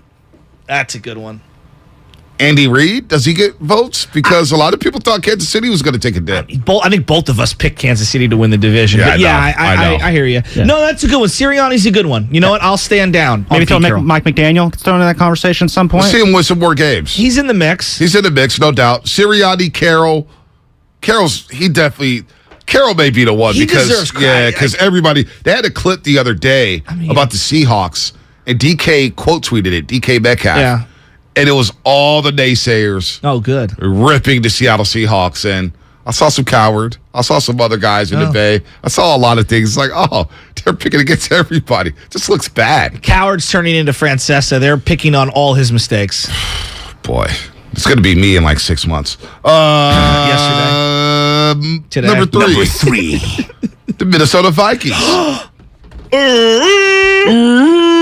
And they made a huge trade. All right, so explain to me why the Lions would trade to a division rival a star tight end like this. I don't get it. I just, the compensation, they even gave up picks. The whole move makes no sense. Hawkinson is going to be a very good player for a very long time. Is Dan Campbell on the hot seat already? The Lions have been on the hot seat for 50 years. Oh, my God. I can't believe that deal. But the Vikings are 6-1. They're running away with the division. They play the Commanders this week. And then, boy, they got a big game at Buffalo November 13th. Big game at Buffalo. It's going to be a fun football game. Let's see if the Vikings, is this the year of the Vikings? Kirk Cousins? Is this his year? You like that? You like that? I do like that move. All right, number two. Number two. Dallas Cowboys.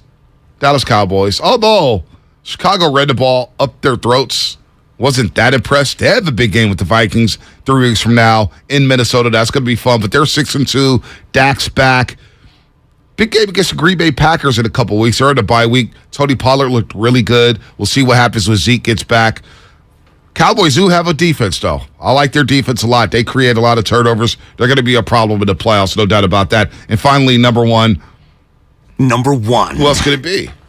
I don't know. Fly, Eagles, fly. Oh. Fly, Eagles, fly. I thought it would be the Cardinals. How cool is Philly? Philly's rocking right now. The Phillies. hate Philly.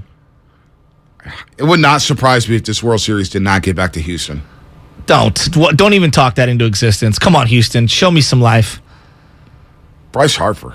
Balling. All right, real quick, recap the King of the Hill because I do want to play some home runs, talk some NFL, and I want to ask you a question about the Warriors that I think, since we're here. I got to ask it. Jonathan, we're here, they're there. Yeah, no doubt. Atlanta, number 7. Uh-huh. Giants, number 6. Okay. Niners, number 5. Okay. Seahawks, number 4. Vikings, 3. Cowboys, 2. Philadelphia, 1. And that's the King of the Hill. Now sponsored. Folks, it's sponsored. And I had no idea until 9 p.m. last night. Thanks, Lovin, for the intel there. Brought to you by Fasteners Tool Outlet. Why pay more at a big box store? Now, see, I'm guessing it's a tool spot. Obviously, a tool outlet. Shout out to Fasteners Tool Outlet. Why pay more at a big box store? I need more intel about them. So I'm looking at them right now. They're San Jose, Sacramento, Anderson, California. Wow. They have the best prices on tools in Northern California. Damn. Do they have a Makita? I'm sure they do. Let's look on their website. Oh, boom. One of the first things is a Makita. Wow. And what I see right here, look at this deal. $259. You get a circular saw, 2 batteries, 2 free batteries, so 4 batteries total. Woo-wee. Wow, dude. Bonte, you could cut the Porsche with that. Wow. Tony Montana. Wow. Circular saw. Wow. You ever held a saw? Oh, yeah. Oh, yeah? Oh, yeah. When? As a kid. Wait, now I want to know. Like as a teenager? Yeah. You held an True story. electrical saw. Yeah, no doubt. A circular saw. And Circular actually saw. used it too. Yeah, I want to hear this story. I turned it on. I did not use it. Okay. I turned it on. I did not use it. Okay. But once upon a time, your boy went down to Tijuana, Mexico with the Young Life group. Okay. And we went down to Tijuana, Mexico, and we built a house. No way. Yeah, we built a house for some families down there. No doubt. I didn't know this about you. Yeah. Senior year of high school. So someone handed you a circular saw. No, I grabbed it. Oh. I grabbed it. And I was like, ooh. And I had like the tool belt on. I was like, ooh, look at this saw. So you were playing dress up? Yeah, but I didn't use it. I didn't cut my hand off. Are you kidding me? I'm sorry. Bonte, the tool man Hill over Hey, here. man, hey, dude, I had the hammer and nails. Dude, it was great. It was great. Built the house, man. I wonder if that house is still up. Damn, that was cool. That was a long time ago, man. Over 20 years. So King of the Hill now has a sponsor, a tool sponsor at that. It's so appropriate for you. I guess it is. Now, you're so handsy. It's funny, man, because I've been running into a lot of people. I am handsy a lot more. Ask Anna, even though she wouldn't let me build the bed frame. We got a new bed frame last week. She was like, no. We're going to get the Task Rabbit. No. The last bed frame was squeaking a little bit too much. 2 months in. All right, fine. We'll get the Task Rabbit. Just spend my money. Go ahead. The King of the Hill stuff and the tool belts. So I was talking to somebody over the weekend. They came and picked up the Peloton. We sold the Peloton because all we do is use a treadmill. Use a treadmill, right? So somebody came and picked up the Peloton. Okay. And these dudes started talking about catalytic converters. Oh. And one of them was telling me, Josh, what up, Josh? His grandma on this Prius got the catalytic converter stolen. Yeah. Our boy Kobe got his catalytic converter stolen twice in 3 months. What? I'm telling you, dude, there's a lot of bad people out there. Well, did you? Yeah, now we're here because I saw there's a shooting at my parents' Safeway on Mission Street. Broad daylight shootings all over the Excelsior. It's getting out of control. The crime, like whether it's San Francisco or the Bay Area as a whole, can we all agree? The crime is getting out of control. This is unacceptable from our community. Can we stop being horrible to each other? It's really sad. Where are our city officials when we need them? Why are we voting these people in? And I'm not trying to get all political. I'm saying for the safety of our children and the community as a whole and all of the vulnerable people out there, the crime has got to stop. It's driving me crazy. I'm sorry. I'm not trying to get on my high horse here. Crime's never going to stop. It's always going to be some crime, unfortunately. There's a lot of bad people out there. Yeah, and it's making me sad. There's a lot of bad people out there. I'm sad for society. It's, the pandemic, and I want to get back to sports, but I feel like, and yes, I was part of Young Life, it feels like we're living in a Grand Theft Auto world with the pandemic. Why do you say that? It started from the former president, and I don't want to go down this road, but just I'm seeing things happen, car break-ins left and right, catalytic converters, people getting robbed left and right. Cars getting stolen. Everywhere. Hate crimes everywhere. It's why I stay home. It's why I stay home. I will watch a high school football game on a Friday night and have popcorn and be happy as hell. I do not care about going out anymore. This world's crazy. It's a crazy, crazy world. Be safe out there, people. Be safe. All right, you wanted to get into something while we were here. I wanted to ask a question because I do want to get into the NFL trade deadline. I want to get into the World Series, but since we're here, is it time to put Klay Thompson on the bench? Because it sounds like a lot of people want to put Klay Thompson on the bench. We keep talking about Jordan Poole, I don't think it's just the Jordan Poole thing. And there's a lot, and I was listening, I was in the car yesterday, I heard some shows, and I heard some callers, and it's just like Klay. And I get Klay's not the same player. Well, he's not. He's not the same player. I don't think he'll ever be. And it's not that he's going to fall off the map. Like everybody thinks when you depreciate as a player, you become Peyton Manning, where you're just unplayable. I think more guys, it's a slow leak, right? And so, for Klay Thompson, here's a good example yesterday. And this is where, let's be reasonable here. No one's saying the guy can't play. There are possessions defensively where you're like, oh, that's old school vintage Klay Thompson getting up in someone's grill, playing great defense. He just can't do that as consistent for as long stretches as he used to. So does that warrant a demotion? No. You're looking at it as demotion. I would look at it this way. And everyone says JP. I'm not even saying it's got to be JP. I do think I would try to experiment with jump-starting the second unit. Maybe it's Moody who starts at the 2 to get some defense over Klay Thompson. I'm just throwing out ideas. I'm just throwing out ideas. I'm just saying. I'm not even going to cut you off. Remove emotional attachment, right? Maybe it's a Moody here, and I got JP and Klay Thompson checking in together with that second unit to not bail water. I don't know. Right now, your point about the second unit is absolutely valid. They've got to figure something out. So if I'm looking at this as a whole, and this is about the greater good, no one's saying that both those guys can't be in the mix to close games. What about trying to salvage the second unit? Ginobili made a hell of a career out of coming off the bench. McHale did as well. There's been plenty of guys. So why is everybody so quick? Not everybody, but a lot of people are so quick to put Jordan Poole in the starting lineup when I've said, I thought this about D'Angelo Russell when he got traded here. I said, look, I don't believe Russell's going to work with Steph and Clay when Clay got back. But could Russell be the Manu Ginobili of this team? Could he be a sixth man? Mm-hmm. And a lot of people said D'Lo can't do it, and I don't think mentally D'Lo could do it either. But what's wrong with Jordan Poole being that Ginobili? He played that role perfectly last season. Perfectly. Again, I'm looking at it like when you reference, and you're right, they bring in Wiseman and they bring in Poole together.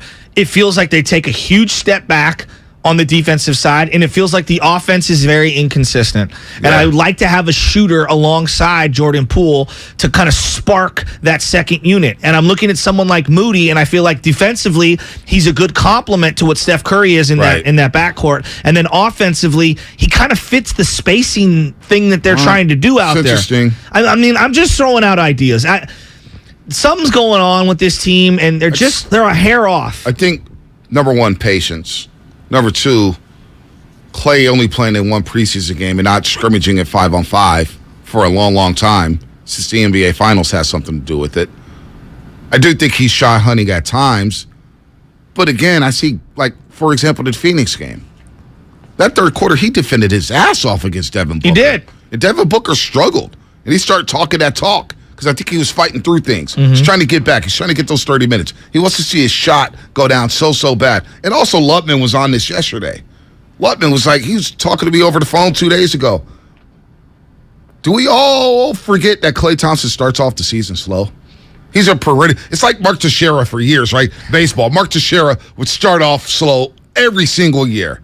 He'd be batting 180, 200, and then by May, it's go time. But in those years, and this is where I have to separate prior Clay and current Clay, in those years, I knew what I was getting defensively every single game. And he was an Iron Man, and he would play a lot. And even when they had blowouts, Clay was out there running with the threes. And you're like, can we get Clay off the court here? I refuse, and if people want to, fine. I refuse to go back to, old Clay. He didn't play for 2 years, and when he came back last year, it was hot and cold at times, and there were stretches where I saw vintage defense, and then there were long stretches where I didn't see that. So for me to go back to old Clay feels unfair. 888-957-9570. Should Steve Kerr consider a lineup change? And I don't think it's fair to single him out when the rest of the team isn't playing concentrated, hard defense. I am not singling him out. What I'm saying is that something's a little off here, whether it's the relationships on the team, I'll listen to that, whether it's the defensive coordinator not being there, Mike Brown, the lineup changes, there's just something off. And when I watch Clay, this is the other part on Clay, and I'll let you finish. I get sad with every miss. Like, I feel the pain through the television. Maybe I'm more emotionally invested than I should. It's basketball. He missed a layup the other night, like last night, and I'm just saying, what the hell was that? Well, and I know you're missing shots. I'm not trying to overdo it. I feel like that with Wiseman when he misses a alley-oop. Agreed. That's a guy who needs to get buckets. Agreed. Who needs to see the ball come to the hoop. But he's making $9 million a year. Right. Clay's making almost 36. All right. That's fine. And Clay's starting and playing 30 minutes. Wiseman's playing 11. So I think we have to proportion this out a little. We could talk about it. 888-957-9570. Should Steve Kerr consider a lineup change? Because we all agree Steph Curry's not coming out of the starting lineup. Nor should he. He needs more shots. Andrew Wiggins is not going anywhere. He's the second best player on the team. Kevon Looney? I think Kevon. So going back to closing lineups, I think there's a time and a place where Kevon needs to be in that closing lineup. And I don't know if last night was that night, but I find myself saying, God, we got to stagger this so Kevon can play more. Draymond Green coming out the lineup? Last night wasn't his best performance. I feel like Dre's been one of the better players on the team overall. So lineup change. And you would insert Moses Moody or Jordan Poole. I'm open to seeing different things. I don't know what the answer is. I'm open to trying something. I need to jumpstart the second unit, and I also need to try to get more shots for, great example last night to start the third quarter. Steph Curry comes flying down the court with the ball in his hands. He could have easily jacked up a three. And I'm like, God, how does Steph not get enough shots at the end of the game? And what does he do? He throws it to Clay because he's trying to get Clay going.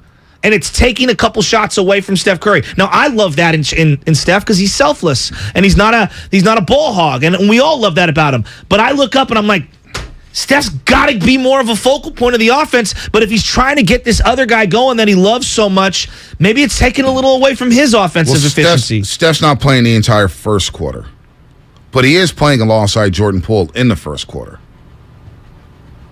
Andrew Wiggins is playing alongside those guys as well. Yes. And they're so bad defensively when they start that offensively they can't get any quality shots. Draymond Green mentioned this at shoot-around yesterday. Teams are setting their defense against them left and right. And early in the season, when you don't have that offensive chemistry, that offensive cohesion against set defenses early in the season, it's going to be a struggle. And I got exactly what Draymond was saying there. It's going to be a struggle early on. Now, later in the season, when you're going to get set defenses, you already know. You're cooking on offense. You're flowing. You got your offensive chemistry there. Early in the season, it's not there. Now you're going to get set defenses. So, in a way, the defense has got to start getting stops. And the second unit defensively, that's my big issue. It's not the problem with scoring. They're not getting stops. Well, no doubt. But is anybody open to lineup changes? We could ask Jim Barnett that. Let's go to Mike in Fremont real quick, Shasky. Mike, what's happening? You're on the roast. Hey, good morning, fellas. I was just thinking about this. We missed Gary Payton II like no other. I mean, everything that you're talking about, the fixes that we're talking about right now, a lockdown defender, someone who can put up a shot, someone who can take minutes and give the rest for, say, Clay, who's got to try to find his shot, all of that. It sounds like we're trying to mix and match 5 different players to fit what the glove did, the glove 2 did for us. Well, I agree that as an on-ball defender, he was an elite. Bonte talks about the dunker spot. He was great at that. I feel like you drafted Moses Moody, and he's giving you certain elements of that, and you're hoping that he can take leaps forward and be not exactly what GP2 is, because he's an elite. That's an elite skill to lock down people the way he does. But you're hoping you can get some of those elements from someone like Moses Moody, and you were also hoping that Klay Thompson would be a little farther along defensively, more consistent, and I just don't think that's there yet. I don't think defense is a problem for him. I think it's offensive shot making. For Klay? He's not making shots. He's not making shots. Klay is paid to make shots. He's a big shot getter. He makes big shots. Defensively at times, yeah. Is he getting cooked? He ain't the only one. No. Draymond's getting scored on. But Wiggins is getting scored on. Part of the beauty of Steph and Clay, would you meet me here? Part of the beauty of the old Steph and Clay was that Clay was such an elite defender. You could throw him on these elite point guards, and Curry could take possessions off defensively or not be picked on. But that's what you got Wiggins for. Yeah. Wiggins is the one chasing around Tyler Hero. Clay's running around, maybe at times guarding Jimmy Butler, and vice versa. Klay could still stay in front of some of these guys. Now, elite point guards, Klay's not there. He's not going to do that. But against guys like maybe Jimmy Butler because of his physicality, Jimmy Butler, there's a possession. Jimmy Butler got the ball on the block against Klay. Klay, great defense. Jimmy Butler passes it back out, gets the ball right back. Had to pass it away because Klay plays strong defense. That individual defense is still there. That was just one possession where Jimmy Buckets is trying to back him down. I believe it was in the third or fourth quarter, maybe fourth quarter. But Jimmy Buckets had to pass it back out because Klay, and I keep telling you this, his lower body, he's strong as hell. Yeah. You cannot post up Klay Thompson whatsoever. To me, he's a stretch four now. So, and that's fine. But I don't think Klay's the problem. I'm not saying he's the problem. What I'm saying is that no one's saying that he is not a good player at times. What I'm saying is that to think that he is going to be that lockdown dude, night in, night out, possession in, possession out, it's just not there. He will have stretches like against Devin Booker where he plays really, really, really strong. And he'll also have stretches like last night where he's out, 35 feet away from the hoop, and old man Kyle Lowry goes right around him for a layup.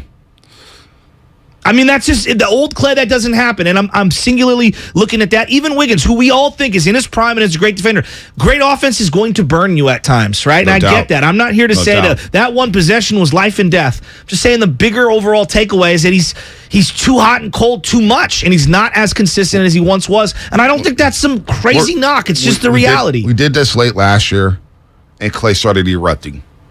We did this late last year. He goes off for Milwaukee. Same conversation. Goes off for Milwaukee. People don't forget. Next thing you know, we look up and he's like, damn, okay, Klay shot 43% from the floor after a 2-year hiatus. Shot 38.5% from the three-point line and gave you 20 points a game, 4 rebounds, and 3 assists. Typical Klay numbers. Did in the playoffs, did the same thing. In the playoffs, hit the same exact percentages from the three-point line and from the field. I'm not even close to talking about benching Klay to me is a non-starter. That's just my opinion. It's my opinion. Do they have to get buckets down the stretch? Yes. Do they need to jumpstart the second unit? Yes. That's why JP's enabled. He's playing alongside Steph. Maybe the solution is playing Steph Curry the entire first quarter instead of pulling him out, 10 minutes into the first quarter. Maybe that's a solution to get JP some burn with Steph and Curry, so Steph gets Klay going and he's playing alongside JP. Maybe that's the answer. I would stagger the minutes so that JP or Steph Curry is running point at all times. That's just what I would try to do, or at least one of those two is out there at all times. I also think that Wiggins needs to play alongside JP a little more. I think Wiggins had 13 in the first quarter, and it felt like he didn't get back to getting the ball enough rhythmically, and they got away from it. Well, he definitely does in the second quarter as well. He starts that second quarter with JP, and they play. And look, in the second quarter, they got back into the game. That was thanks to JaMychal Green and Andrew Wiggins. Well. They played really well. Yeah. Jordan Poole didn't have a good game yesterday. No, he was not He did not have a good game. No. I like, the timing is bad. You want to put Jordan Poole in the line for Klay Thompson coming off that game yesterday where he's carrying the ball? I don't know. Tamir in Oakland. Tamir, what's happening? You're on the roast. Hey, what's up, guys? I think with the defense that everybody's talking about, I think the Warriors overhelp I do see that, like Joe's saying, they do get blown by sometimes. But like with me teaching in high school, you can show some help, but you don't have to over-exaggerate your help. And that's what it looks like the Warriors do. Like, Wiseman does it sometimes, and Kuminga, when he's in, he does it, and Poole a lot, too. Like, they'll come over, Curry even does it. Like, he'll come over a little way too much, but then they help. But then you leave the other side of the court open. And a lot of teams, they swing the ball, and then you got a whole bunch of dudes running around, helter-skelter, trying to cover somebody. And I think once they get that, they'll be okay. Well, and Tamir, they're scrambling late, and this was yesterday specifically, where Strus and Duncan hit a couple of threes, and you're trying to close out on those guys, and you're jumping to close out on them instead of slow, small, choppy steps, and they get blown right by, and they go backdoor for layups. And so it's pick your poison. You're giving up threes, and then you come flying out to try to stop a three-point attempt, and the guy just effortlessly goes by you. And it's all of those things combined. Their defense is just not there. 415, the solution is closing with Looney. That was the recipe for success last year. Also, Clay also starts slow. Remember the season before, he broke the all-time three-point record for threes, and he was off to a slow start. No doubt about that. That was pre-injuries, though. Pre-injuries. It's all good. I would prefer patience. I would prefer patience with Clay. I'm not there yet, seeing him come off the bench, especially a guy who doesn't, like, you start Jordan Poole, for example, and he comes out, say, 8 minutes into the first quarter, and you play Clay. Now, Clay doesn't know when he's playing or whatnot. He's a rhythmic player. He's a guy who's used to his routine, right? He's not a guy who's going to get others involved. That's just not his game. No, but he'll get good looks off ball, and he'll be the primary scorer on one of those. Would he get better looks with Steph and Wiggins? Yeah, but it's and also Dre? coming at the expense of Steph Curry right now, and Steph Curry, to me, I need him to shoot more. Steph Curry, the beauty of being a great player is he can get his in any time. You looked up last night. Did you think he got enough touches? No, I did not. I said that on the postgame show, 14 touches. But at the same time, Mully was like, look, man, he still played a great floor game. You know what I'm saying? For 14 shots. You have to tip your hat to Miami at times, running them off the three-point line, knowing where number 30 is to make sure that he doesn't get shots off. But let's just say, hypothetically, Clay comes off the bench, and he's playing next to Wiseman, and he's playing next to Moody, and he's playing next to, I don't know, Ty Jerome and JaMychal Green. That's not working out. But Bonte, I think you're saying a like for like, meaning JP for Clay. No, I'm not. No. We're discussing the combos. If it's Moody in this particular situation as the starter, because now I get a little bit bigger body as the number 2. He can shoot off ball. He's more rhythmic. He plays within the flow. You don't need to serve him the ball coming up the court early on in games. Now I got JP and Clay coming off the bench together. To me, like it's not Clay JP. I would go maybe just try Moody. Try Moody in the starting lineup. Just to try to shake things up a little, just to get some guys going. I don't know. All right.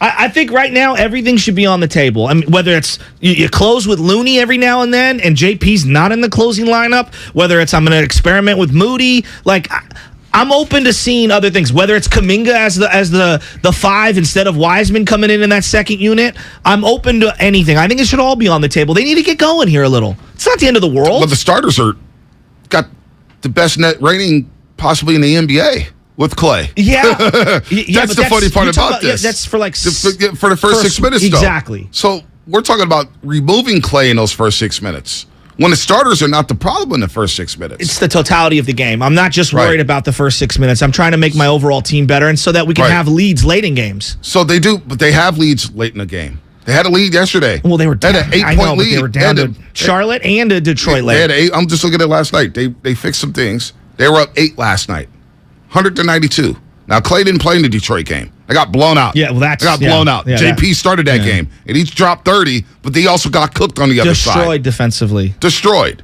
So, I don't know, man. 888-957-9570. More of your phone calls. We'll get to the NFL. Plus, we got Jim Barnett coming up on the other side. But now it is time for the injury report. It's time for the injury report. That really hurts. Brought to you by Boxer & Gerson, Northern California's premier workers' compensation law firm, helping injured workers get their lives back for over 40 years. All right, John Lynch said yesterday that Elijah Mitchell could possibly return against the L.A. Chargers from his MCL sprain adding that the Niners will know more coming next Monday about Elijah Mitchell. That's big because they traded Jeff Wilson Jr. for a 5th-round pick. How do we feel about that? I'm not sure if I was a fan of that. Head coach Kyle Shanahan also added that the Niners are in wait-and-see mode concerning Eric Armstead and Javon Kinlaw, but did say that Armstead is ahead of Kinlaw in his rehab. They need these 2 big hogs. I'm hearing that Kinlaw may not even be back this season, so we'll see about that. Injury report brought to you by Boxer & Gerson, Northern California's premier workers' compensation law firm, helping injured workers get their lives back for over 40 years. What's coming up on the game? Sponsored by Fremont Bank, full-service banking, no compromises. The one and only Jim Barnett. He's going to join the roast. He's on the road right now with the Golden State Warriors. They're going to fly up to Orlando later on today at about 2, 3 o'clock. Nice little 45-minute flight to Orlando. They'll get a practice in Miami before the flight. Try to rectify the situation. What the hell is going on with the Dubs? Is it defense? Is it the lineup? Is it offense? What is the issue with the Golden State Warriors? We'll get to more of your phone calls as well. 888-957-9570 and read more of your texts on the Xfinity mobile text line, 888-957-9570. More coming up on the roast. You can watch Willard and Dibs on twitch.tv and on YouTube. This is not about being Team Jimmy. This is about being team proven quarterback. Right. Because the rest of your team is proven and ready. And I think that many of them, correctly, are not wanting to go through the process of, well, let's be patient and let's see if this works out. Nobody wants to do that, and they shouldn't have to.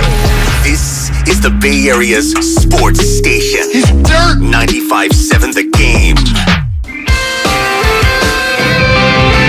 1877 Cars for Kids.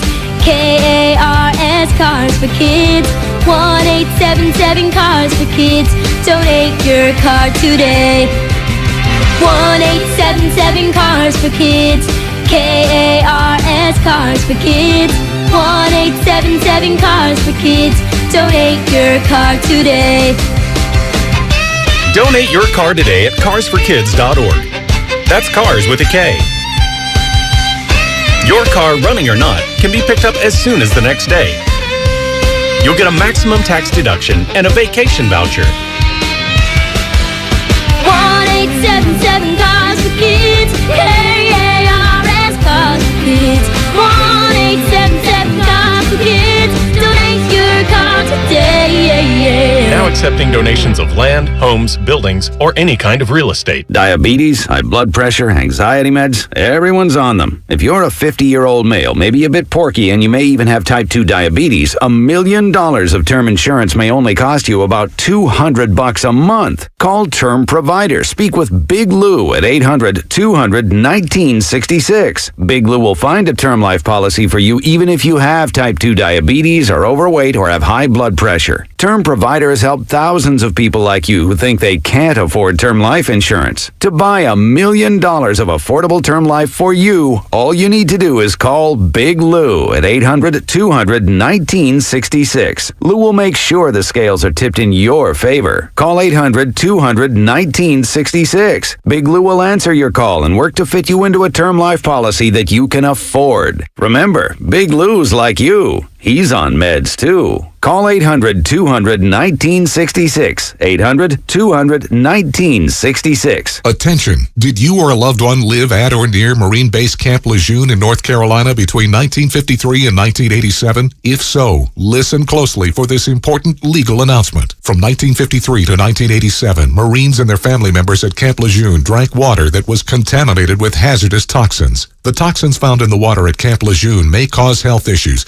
especially later in life. Types of health issues associated with water at Camp Lejeune are numerous. If you or a loved one lived near Camp Lejeune between 1953 and 1987, you may be entitled to substantial financial compensation without going to court. Even if you were turned down in the past, a new law can allow you to file a claim today. If you or a loved one spent time near Camp Lejeune, call the Negligence Network to find out if you're eligible for financial compensation. There's no fee unless we win your case. Call 1-800-700-4333. That's 1-800-700-4333. 1-800-700-4333. Score big with Xfinity Internet. It's made to do anything, so you can do anything. Supercharge your home with the game-changing speed of supersonic Wi-Fi. With 3 times more bandwidth, it covers the field and then some. and blocks billions of threats with advanced security that helps keep you protected at home and on the go. If you're keeping score, that's internet that does it all. That's unbeatable internet from Xfinity. Learn more at Xfinity.com. Restrictions apply. Not available in all areas. Fall is here and the rainy season is coming. Are your outdoor painting projects finished? Hi, this is Matt Jesse, president of MB Jesse Painting, and I'm here to offer a last call for fall. If your home needs a fresh coat of paint, now is the time. How about an interior repaint before the holiday rush? Our team of painters is ready to get started, and we'd love to save a spot for you on our schedule. Don't miss your chance. Call 855-MB-JESSE or visit us online at mbjesse.com. MB Jesse. Football season is here. The new Odyssey app lets you stay connected to your NFL team, your station, your shows. Follow your favorite stations and come back again and again. Get real-time updates on everything you care about. Miss your show? Jump back to their awesome rewind feature. The Odyssey app is NFL football. Live and on demand. Wherever you are, whenever you want. And did we mention it's all free? Download the Odyssey app today. Finding the right Medicare plan? Oof, no easy feat. Kind of like those dances my granddaughter loves making me do. But then I found Walgreens FindRx coverage. Lets you compare plans online, over the phone, or in person. Made Medicare shopping so easy. Plus, I found plans with low-cost copays. I can get down with that. Medicare annual enrollment ends December 7th. Find a plan that's right for you at walgreens.com/Medicare. Okay, can I have everybody's attention for just a second? Morgan's media planning firm just landed a multi-million-dollar client. Because we won the pitch. She needs to staff up before trafficking hits a traffic jam. So we're going to need research, planning, buying, obviously, and probably data analytics. Indeed can help her hire great people fast. I need Indeed. Indeed you do. We instantly connect you with quality candidates whose resumes on Indeed match your job description. Visit Indeed.com/credit and get $75 towards your first sponsored job. Terms and conditions apply. Hey guys, this is Kenan Thompson. I have a problem with you. Yes, you. None of y'all told me that AutoTrader has millions of new and used cars that I can shop from home. I thought we were friends. I put smiles on your face, but I'm not smiling. No one told me that with AutoTrader, a dealer can deliver cars to my home or that I could shop by price on AutoTrader. No one. Consider this friendship that you just learned we had officially over. Finally, it's easy. AutoTrader.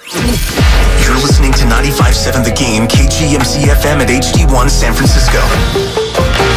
Always live on the free Odyssey app.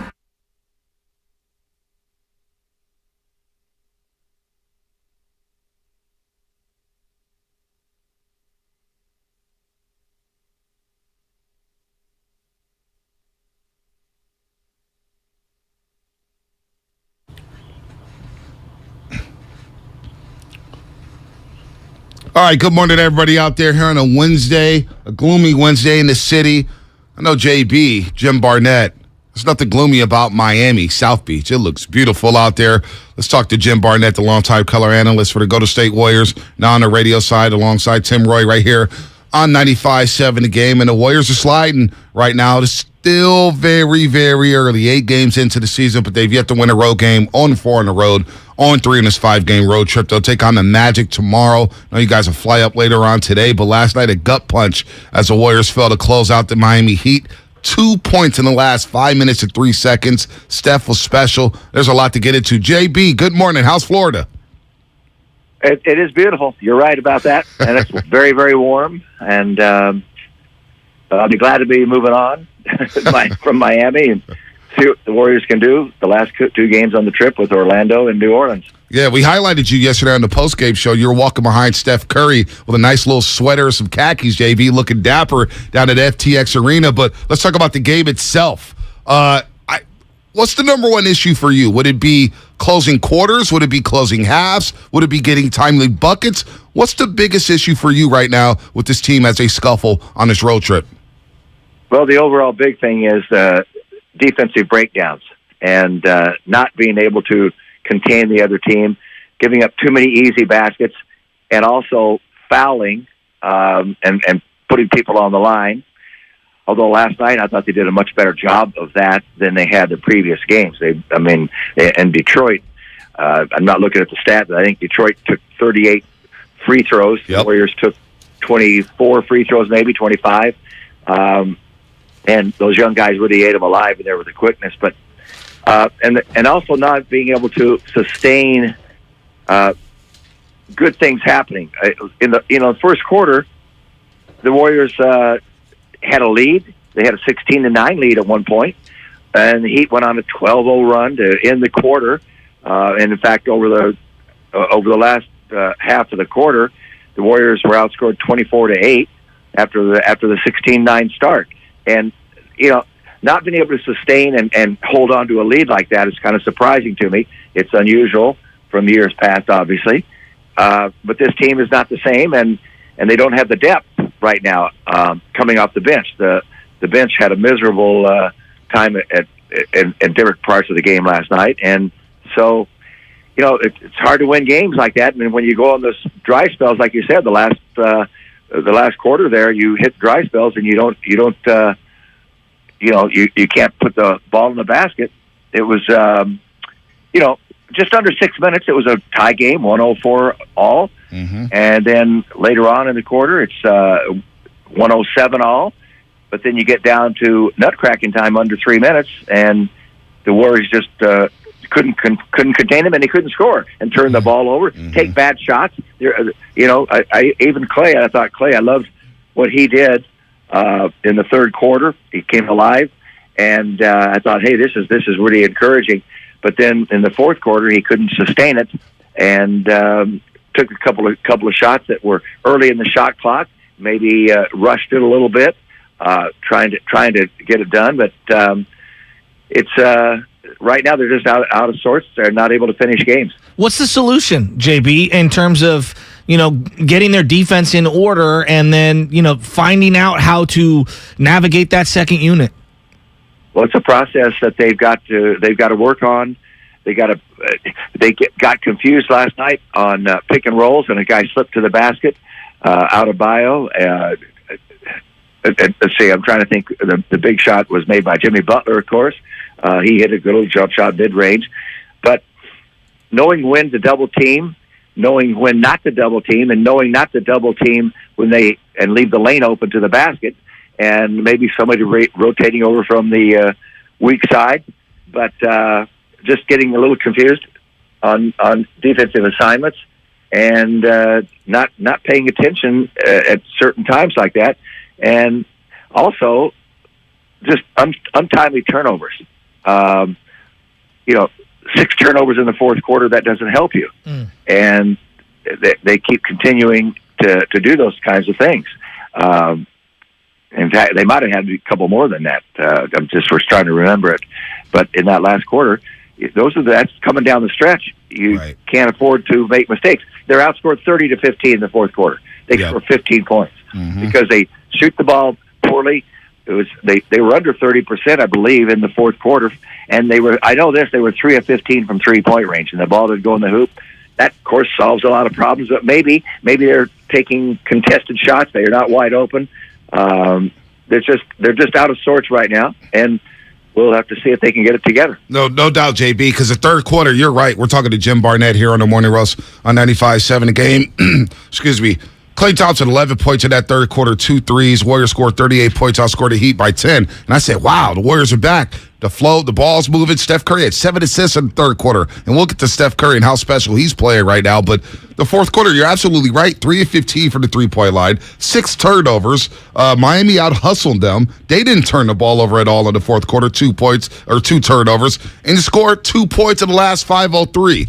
So I don't know what it is right now with the starters, because that is the money unit. Is it too much one-on-one? Let me ask you this. How much did the Miami Heat zone affect the Warriors? Because it felt like they never went against the zone defense. Well, it did hurt them because they like to have man-to-man where they can pass the ball, open up the middle, let Steph Curry drive the middle, let Andrew Wiggins drive into the middle. But I have to say that they're just not getting quite enough from. I thought Poole might come alive when they needed him last night, right? And he's capable of doing that. But it took him a long time to even get on the board and even take a shot. I remember one time he'd been in the game for 5 minutes. I never remember him being in the game for any game for 5 minutes and not take a shot. Do you believe the carry calls affected his game yesterday? Because he got called for carry 3 times. I don't. You'd have to ask him if it affected him, but it would affect me a little bit because I would think, gee, what am I going to do? And then you're afraid to do things. Right. And so, he's played that. He's carried the ball before. They just don't call those things. But last night they called it 3 times, which is unheard of. I don't think I can ever remember all of my years in the NBA where someone got called for carrying the ball 3 times in the same game. JB, what did you make of this Steph Curry 3-point attempt that was initially called a foul, where Jimmy Butler hits him on the hand and then was later overturned? Well, they saw that there was a foul, I guess, before the shot attempt. Is that right? And so that they cleared it up. I just think when it goes to the replay and they go and look at it and they make a judgment, I accept it. There's nothing you can do about it. I don't think the officials caused the Warriors to lose the game. I think inconsistency from the Warriors at both ends of the floor. They sometimes, there were some times last night I thought they played really good defense, and then other times they leave people wide open and give them an invitation to go to the basket. But coming down the stretch, the fourth quarter, and the game's tight. We're not used to them collapsing and losing the games like that. And last night, they're going to have to learn the hard lessons, and it's a process. So it's the roster's a lot different this year. They certainly missed, consistency coming off the bench. And I'm sad to see that DiVincenzo, not able to rejoin the team in that ankle is really bad, because I think he's a pretty good player. Will he make a difference? I think he can, somewhat. At least they need help when someone comes in from the bench and everything. And so I don't JB, know. Let me ask you a question then. If it was up to you, are there any suggestions or something that maybe you'd like to see to jumpstart that second unit? I don't have the panacea for that. That's absolutely not. You've got to learn how to play. You've got to do things. You've got to have leadership. They've got to play better. Kuminga's got to get more involved in practice and earn some minutes on the floor, rather than keeping him on the bench. I'm sure he's not liking that. I like Moses Moody a lot, but I think that he's a good defender, and an occasional good shooter. I'd like to see him shoot a little bit more. JaMychal Green is not Otto Moore. I like his defense at times. He can rebound the ball other times. And, they're bringing Wiseman along slowly here. He's still, he hasn't played. He's still like in his rookie year as far as experience goes. So I don't know all the answers. You're going to have to suffer in this league until you've been in it a few years. And some guys learn faster, some guys don't. And so right now, I don't think it's time to panic. So we'll see how. I just hope they get better as the season goes along. They're going to take some knocks here and there, but then they're going to start. Maybe I believe they can come together, and they've got that core when you got Curry, Thompson, and Draymond. And so I like Wiseman and what he does out there. Right. Of course, he got early fouls. He picks up 3 fouls very, very quickly, and it takes him off the floor. We're talking to Jim Barnett here on the Morning Rush on 95.7 The Game. He's with the team right now, of course, caller the games alongside Tim Roy right here on 95.7 The Game, longtime color analyst. We love Jim Barnett. And you brought up Wiseman there. I thought his second stint in the third quarter was a lot better than his first stint. You mentioned it, 3 fouls in the first quarter. I thought what he did in the third quarter, JB, maybe you could teach us here. I thought he stayed down. He didn't go for any fakes. He moved his feet well. That's all we're looking for from the young man. Look, he only played 9 minutes, but offensively, I'm not too concerned about him. It's a defensive end of the floor. What did you see from Wiseman last night? What have you seen from him this year so far? Well, he's still the reaction is a bit slow. And then if you react just it's a step slower in this league, you're going to get burned. That's all anybody needs. And it's a split-second decision and recognition. A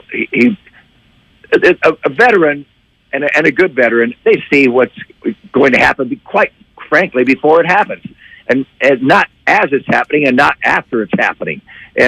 But young players, most of them don't recognize what's going on in the game. It seems overwhelming. I remember, I'll just say this, all of a sudden I had a little flashback.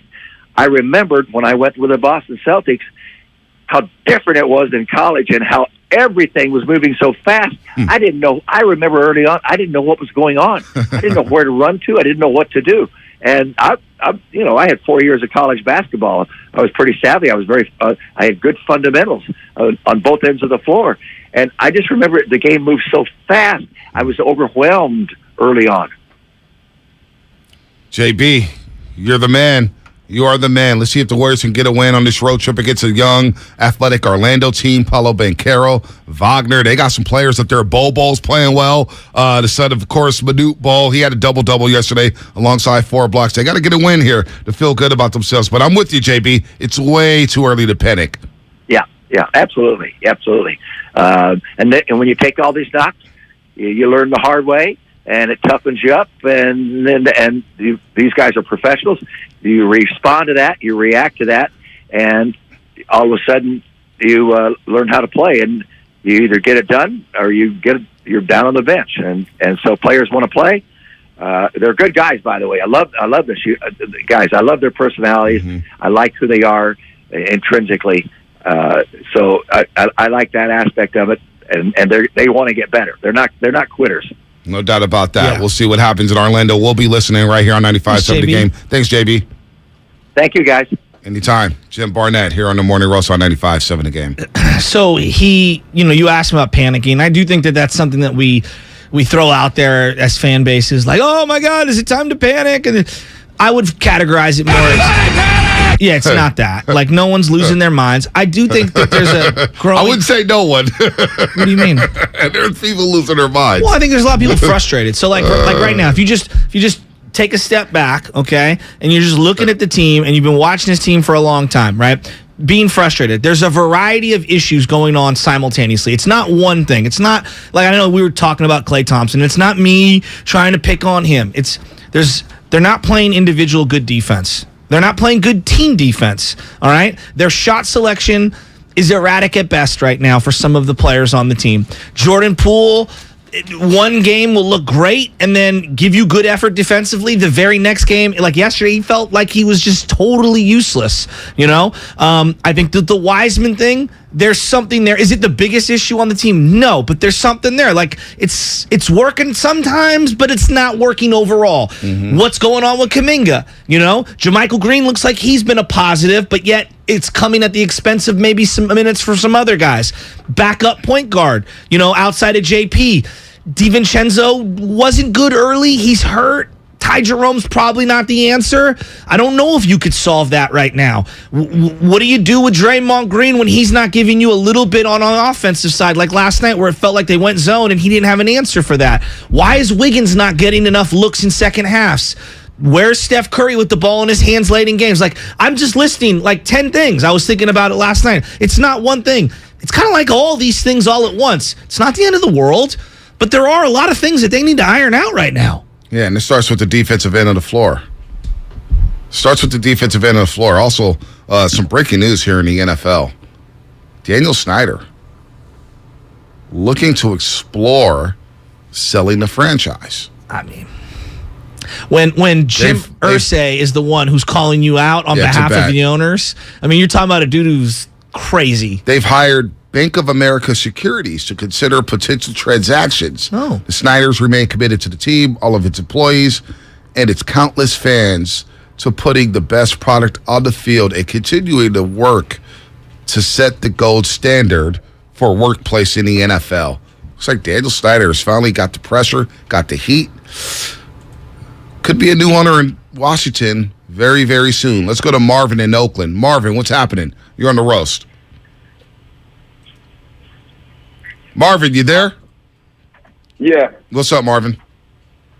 Yeah, I just got some stuff on Clay. I feel like since that injury, Clay has been hold on, so I had got my son. All right. Yeah. Clay just needs to focus on getting back to being Clay. Just focus on winning, man. Just all the individual, the all-star games, all the top 75 stuff he's talking about. I feel like it's distracting him. Like we used to be mad at Clay for not shooting enough.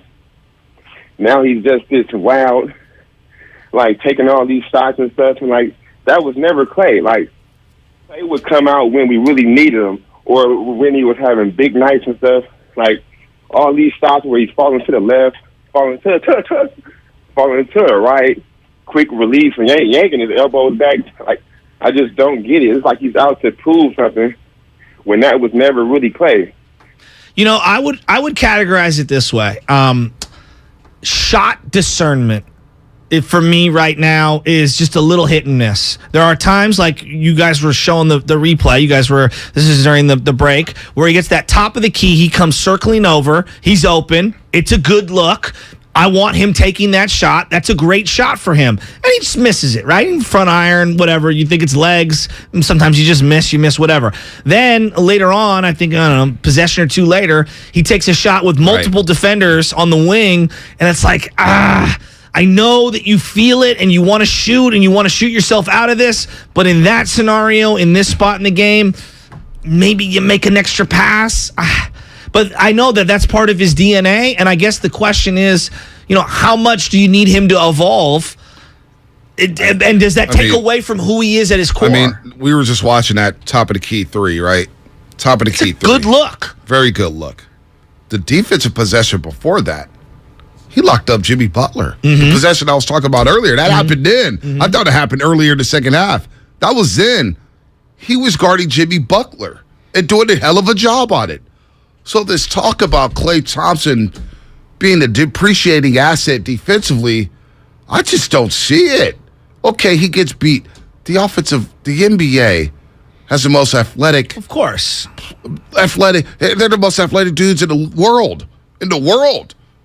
These guys are so skillful with the ball. There are guys who goes out there and gets buckets. There's so much talent in the NBA. Are there a lot of good teams in the NBA? Maybe not, but there's a lot of talent in the NBA, a lot of young talent, and there's a lot of dudes who can get buckets. And so you're going to get beat here and there. You're going to get beat by the greats. Jimmy Butler's a great player. Devin Booker's a great player.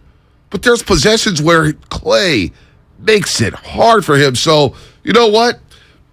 This guy, he's missing shots right now. He gets off the slow starts. Those shots will fall. We did the same thing last year when he came back after missing 2 years. And he got hot, and we never talked about it again.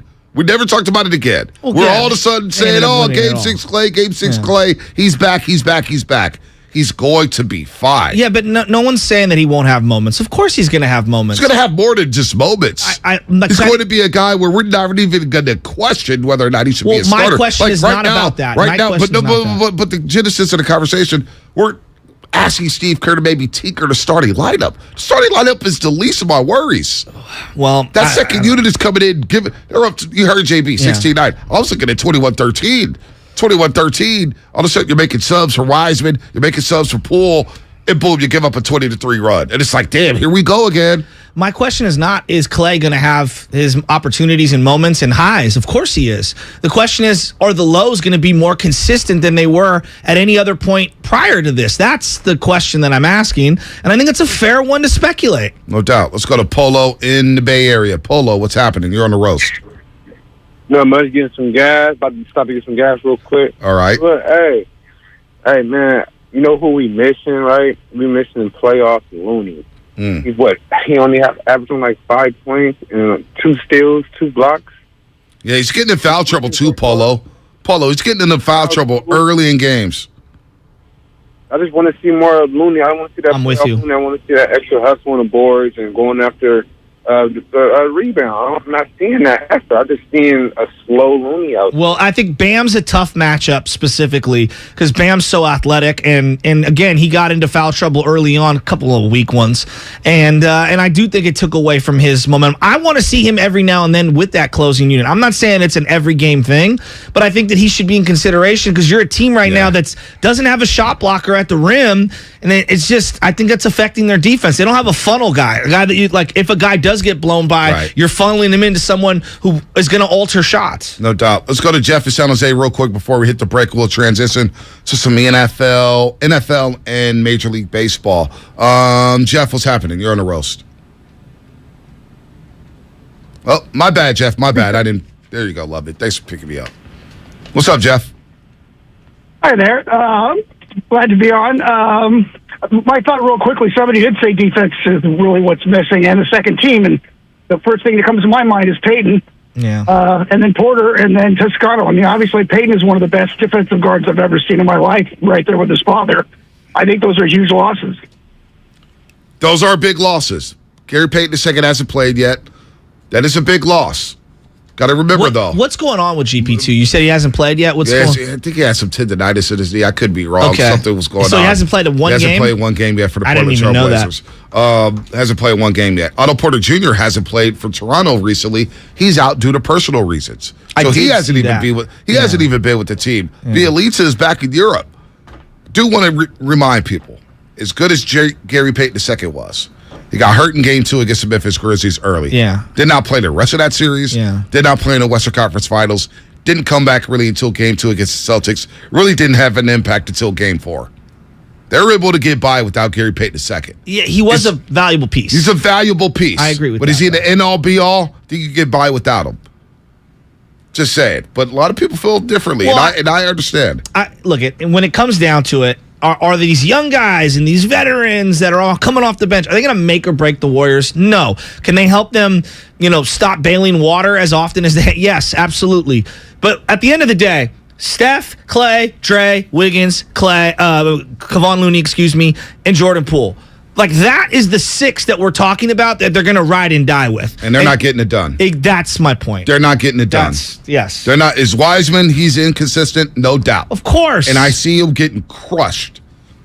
And he did not look like an NBA player in the first half. I'll be the first to tell you. James Wiseman did not look like an NBA player in the first half. Well, there were times Jordan Poole didn't look like an NBA player last night, and I love Jordan Poole. So the second half, Wiseman looked a lot better. A lot better. Yeah, small stand. But at the same time, I'm saying here this morning, after that game against Miami, it wouldn't hurt if Wiseman had another G League stint. The guy's played 47 career games. We're expecting him to be LaMelo Ball and an all-star. Sure. The guy spent all last season rehabbing.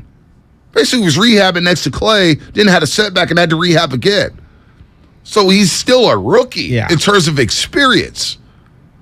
It's going to come, but it may not come this year. So with that said, would I tinker with maybe having Kuminga at the small ball 5? Yes. Sure. Yeah. We flashed it back to Miami last season. It's one of Kuminga's finest moments in South Beach, Miami. What about having Draymond Green be your small ball 5 more? I know you don't want to wear him down, and it's kind of like walking a tightrope. So you starting small? I'm just saying more throughout the game. I don't know. Like, I love Looney. Maybe it's instead of... Maybe it's just going one big instead of two bigs. Do you get where I'm going? Because it does feel like they play Jermichael alongside someone else, and maybe you just go with the small ball 5 and you just lean into the small thing. Yeah. I don't know how that helps you defensively, because then it's just going to be a lot of guys trying to attack the rim. Yeah, I don't know, because they are going to Draymond a lot for the small ball 5. Yeah. But again, at the end of the day, I know we got a break here, Lutman. They scored 2 points in the last 503. Yeah, Clay, Steph, Poole, Draymond, and Wiggins. They scored 2 points in the last 503. That's your game. Yes. That's your game. Yes. And now you lose 3 in a row. All right, let's transition. Let's get a little NFL talk in, some World Series talk in. That's coming up on the Morning Roast. Brought to you by Outdoor Supply Hardware and Fremont Bake, full-service baking, no compromises. Today, Warriors head coach Steve Kerr joins Damon and Ratto at 4 p.m. What's interesting with James is even on the nights where, maybe he's been, in the negative, in the plus minus, he's still productive. He's scoring. He's got such good touch around the basket. He's such a lob threat. James is showing his potential. Steve Kerr, today at 4. Brought to you by Xfinity. Supercharge your home with supersonic Wi-Fi. Unbeatable internet, only from Xfinity. Outdoor Supply Hardware will help you turn your holiday meals into mouth-watering memories with turkey fryers and smokers to specialty rubs and spices from brands like Bad Bones, Dizzy Pig, and Traeger. Find it all at Outdoor Supply Hardware's 14 neighborhood stores. Home, hardware, and happiness. Everything, our farm, our stand, our pop-up shop, it really all started when we discovered the benefits of local, raw honey for our family. And then we decided to turn it into a business. We were looking for something to help us get up and running. So we got the Chase Business Complete Banking Account. It's more than a bank account. It comes with Quick Accept, which lets us take card payments anytime, anywhere in the U.S. using the Chase mobile app. Plus, we get same-day deposits at no extra cost. For us, it's more than honey. It's about sharing a little sweetness with the world. Get the Chase Business Complete Banking Account with the essentials you need to help get your business going. Learn more at chase.com/business-complete-banking. Chase for business. Make more of what's yours. Quick Accept is not available in U.S. territories. Enrollment required. Usage subject to approval. Same-day deposits available for payments before 8 p.m. Eastern Time, Sunday to Friday. Fees and rates apply for checking and processing. Limitations and restrictions apply. Participants compensated. Merchant services provided by Payment Tech LLC and WePay Inc. Subsidiaries of J.P. Morgan Chase Bank and a member FDIC. My husband and I live next door to a haunted graveyard. It's a little creepy, but we manage. Just like we manage without home internet. Do I wish my mobile hotspot was faster? Yes, but I make it work. Kinda. Just like we make it work sleeping next to a 17th century burial ground. Honey, can you move your hand? That's not my hand. It's mine. Not having home internet? It's not that bad. Grab my hand. Wait, okay. No, not up the stairs. We tried that last time. You can literally run through him. It is that bad. Don't settle for just mobile. Get Xfinity Home Internet for just $24.99 a month for 2 years with no annual contract and a free streaming box included. Go to Xfinity.com, call 1-800-XFINITY, or visit your local Xfinity store today. Restrictions apply. Not available in all areas. Requires paperless billing and auto pay with stored bank account. After 24 months, regular rates apply. Offer ends 12/21/22.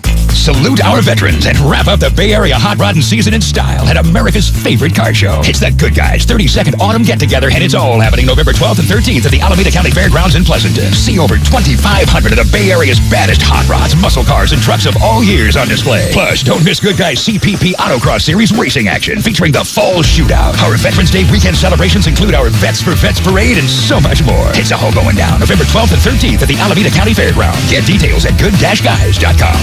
Hey, Santa Clara County sports fans. The new Omicron booster is here and available for everyone 12 and older. Remember that kids can get really sick with COVID and the effects can be serious and long-term. You can't be at the top of your game when you're super fatigued. So keep your athletes safe this fall and winter with this important booster.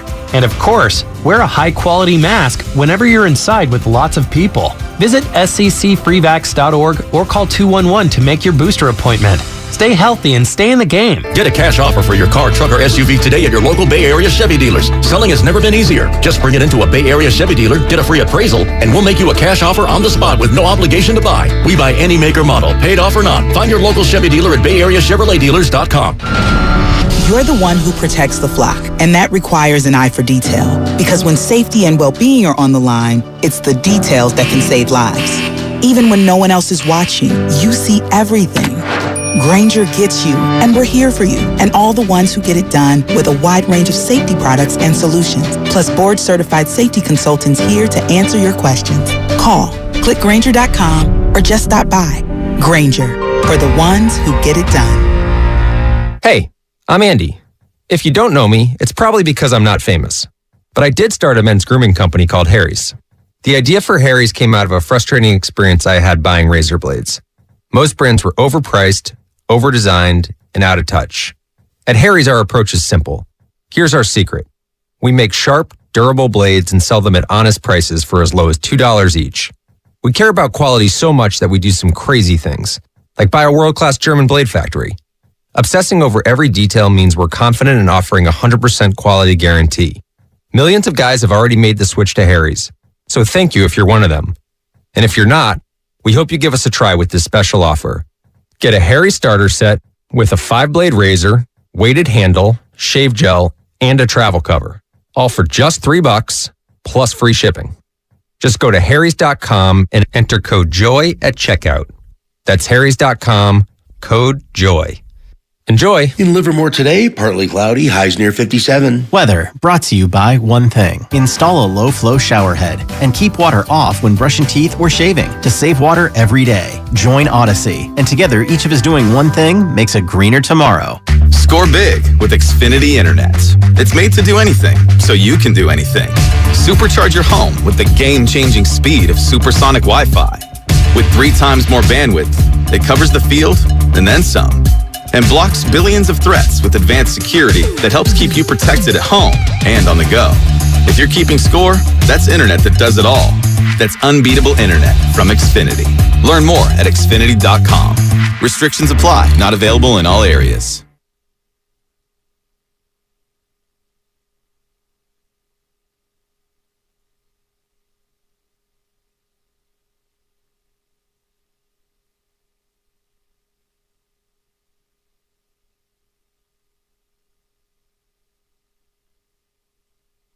This is Steve Kerr, and you're listening to the Morning Roast on 95.7 The Game. You know, it's interesting.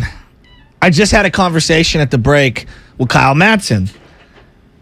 And I think that, and I'll get to it in a second here, B, but the thing I keep thinking about is, like, I know everybody wants to recalibrate, right? Tom Brady is playing at 45 years old. Every athlete, LeBron James, look at how great he is, even though he's super old. And there are outliers like that. Like, modern medicine has helped a lot of players play much longer and better, deeper into their careers than ever before.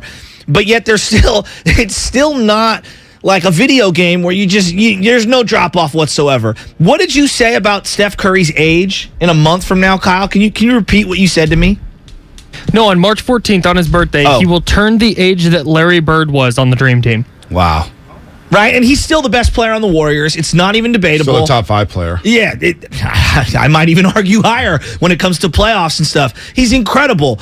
But this is an older team in terms of those, like, 6 guys that we were referencing. Like, Wiggins is still in his prime. I think Looney's still in his prime, and Poole's ascending. Clay and Dre and Steph, like, they've logged a lot of minutes, you know? And then I know the old school NBA, all these guys would be out of it or whatever. And Curry's the outlier. He looks incredible. But little drop-offs here and there, isn't it kind of to be expected? Yeah. And I think we need to look at the Klay Thompson situation a little differently. You miss 2 full seasons, you come back, play 32 games, you play in the playoffs, you play heavy minutes, and then you go through an all-season to where he's mentally not ready to play 5-on-5. What is that? I don't know. I don't really understand what that means. Because I've never suffered an Achilles injury. Yeah. But mentally, he probably was like, I'm not playing 5-on-5. Last time I played 5-on-5 in the summer, I tore my Achilles and missed another season. So mentally, that hurdle, he's probably like, I'm just going to do individual work on my jumper, work on my shot, and move on, and like not partake in 5-on-5. And I can't imagine what type of situation he was in a dark place. He lost 2 prime years. When he got hurt against Toronto, he was playing the best basketball of his career. The best basketball. He had a 3-night Game 6, and I said, damn, we're going back to Toronto for a Game 7. Undebatable. It's tragic. So, no, and Bert, don't feel for me. I love talking Dubs. I talk losses and everything. But it's all good. Having said that, B, having said that, it's going to take time for him to. He's not going to be that guy in 2019. He may never be that guy again. I don't think that guy's He may never back. be that guy again. But damn it, he's not that guy last year. And he came back after missing 2 years, dropping 20 a game and playing solid post defense. Now, he's not going to guard the likes of, the Dame Lillards. He's not going to guard the Ja Morants. But damn it, he did a good job in Boston.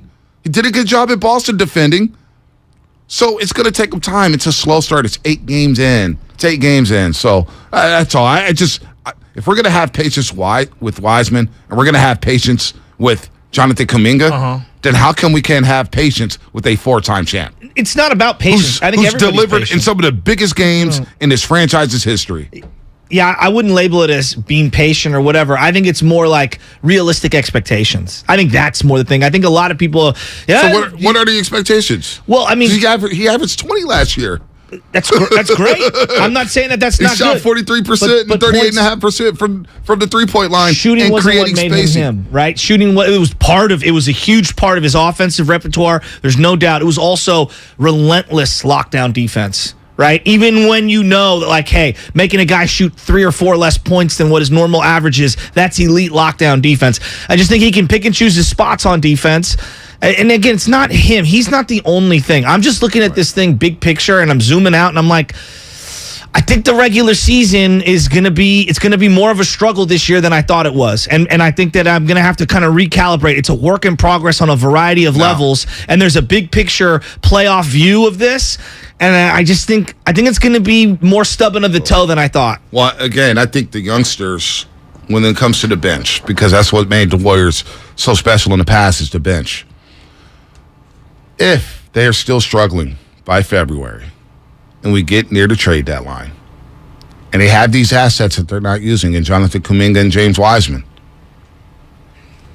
would Bob Myers and Mike Dunleavy Jr. and Joe Lacob say, you know what, let's explore a trade to get some veterans here? Would he do that? I don't know. We're not there now. No. We're not even close to being there. But I think it's something in the back of our heads, because remember the play-in season where wasting Steph's prime, which I thought was ridiculous. I thought it was all ridiculous. But you're coming off a championship, and Steph's playing like Steph dropped a triple-double yesterday. I know. Dropped a triple-double. And it felt like we were like, God, he didn't shoot enough. He scored 30 in 5 of the 7 games. I know. He has not skipped a beat. He is playing at a high level. So bringing up the youngsters getting traded. So, like, would Myers and company be pressured into adding help to this roster that's ready to roll? So it's an interesting question. That's in February, though. I'm not there yet. No, but it's not going to go away. I mean, people are going to have these discussions every night. When Kuminga doesn't play and he gets a DNP, when Wiseman struggles for the 12 minutes out there that he's there, people are going to bring this up. So, like, then I think. And again, I know that we think a lot of fans have a sophisticated knowledge of how trades can get executed in the NBA. When you're this far over the cap, to get something back, it has to be within 15%, give or take, of whatever those salaries are. So Wiseman making $9 million, Kuminga making, I think it's $5 or $6 million, whatever that number is. It's just, there's not a lot that's really going to be a difference maker to help you out there for $15, $14, $17 million on the open market. And we can go through the list and go through it. I feel like we're taking a disproportionate amount of heat on the young guys when they're not the bread and butter of what's going to make or break this team win championships. It's the top 6 guys. It's Steph, it's Clay, it's Wiggins, it's Dre, it's Looney, and it's Poole. And I don't think that 6 is playing a united elite basketball top to bottom that's really going to carry the day. No doubt. Let's segue to the NFL for a second. Yesterday, we saw a lot of deals. I actually liked this deal for Jacksonville. Calvin Ridley going to Jacksonville. Of course, he's suspended for the season for gambling on his own games. Jeff Wilson Jr. Let's start there. Jeff Wilson Jr. traded for a 5th-round pick down to Miami. What do you think? Well, you seem to be like you're not happy, or not happy, but you don't think it's a good deal? I just kind of give away a running back. I get it. McCaffrey's going to get all the touches. Elijah Mitchell's coming back. Jordan Mason's coming back. But with the team with a litany of injury histories, especially in the backfield, was it necessary to trade Jeff Wilson Jr.? I mean, you're going to lose him at the end of the year he's going to walk in free agency. I think he's a role player. I think everybody's kind of overrated him in terms of like how important he is. My bigger takeaway is like the baseline fan, they're just so afraid of the unknown. They know who Jeff Wilson Jr. is, and so there's a comfort level there, and they're afraid like, ooh, like if I gave Jordan Mason and you drafted TDP as well, if I gave them the same amount of touches that I've been giving Jeff Wilson Jr., I'm not saying you're going to get the exact impact, but it's going to be comparable. Well, this is what we know about Elijah Mitchell and Shanahan and running backs. We had no idea Elijah Mitchell would be the dude. We thought Trey Sermon would be the dude. Yeah. So Shanahan's not afraid to play youngsters. If they're the right guy. If they're the right guy. However, he hasn't played TDP and Jordan Mason. No, TDP got a full drive in the, I believe, Chiefs game coming down, and he actually looked okay. But that was like, I mean, that's the only drive that I can remember him being the quote-unquote back for the entire drive. It's just an eye-opener for me. Bradley Chubb goes to Miami. for a slew of picks. Chase Edmonds goes back to Denver. There was a lot of Chase Claypool, goes to the Chicago Bears. I like that move, getting him a pass catcher. I love that move for Justin Fields. I think he needs to get paid, though. T.J. Hawkinson going to Minnesota, which is a weird deal for Detroit. Why would you trade T.J. Hawkinson? And if you're looking at teams that you're going to face in the playoffs, hopefully, if you're the 49ers, that Minnesota Viking offense, which is already loaded, has another weapon. Not good. I do love the fact that the NFL is now willing and dealing at the trade deadline. That is cool. That is cool to see mid-season trades like this. Picks flying out the board, players flying out the board, teams getting desperate. Miami's thinking, hey, man, we got a shot to make the playoffs. Let's make some moves for a pass rusher because they blitz so much. Their blitz percentage is one of the highest in the leagues, and they're getting burned on the blitz, sending 6 or more guys after the quarterback because they can't generate a pass rush with their 4-down linemen. I love that move for Miami. I just love the fact that the NFL is active at the deadline. It's actually cool. NFL! I do too. I like it. And I like that the Niners were out there being active as well. I felt like they were going to take one of those draft picks and try to trade for a D tackle. You know, that's what I was hoping. They'd bring in some sort of some help. I hope Armstead can get healthy over this time.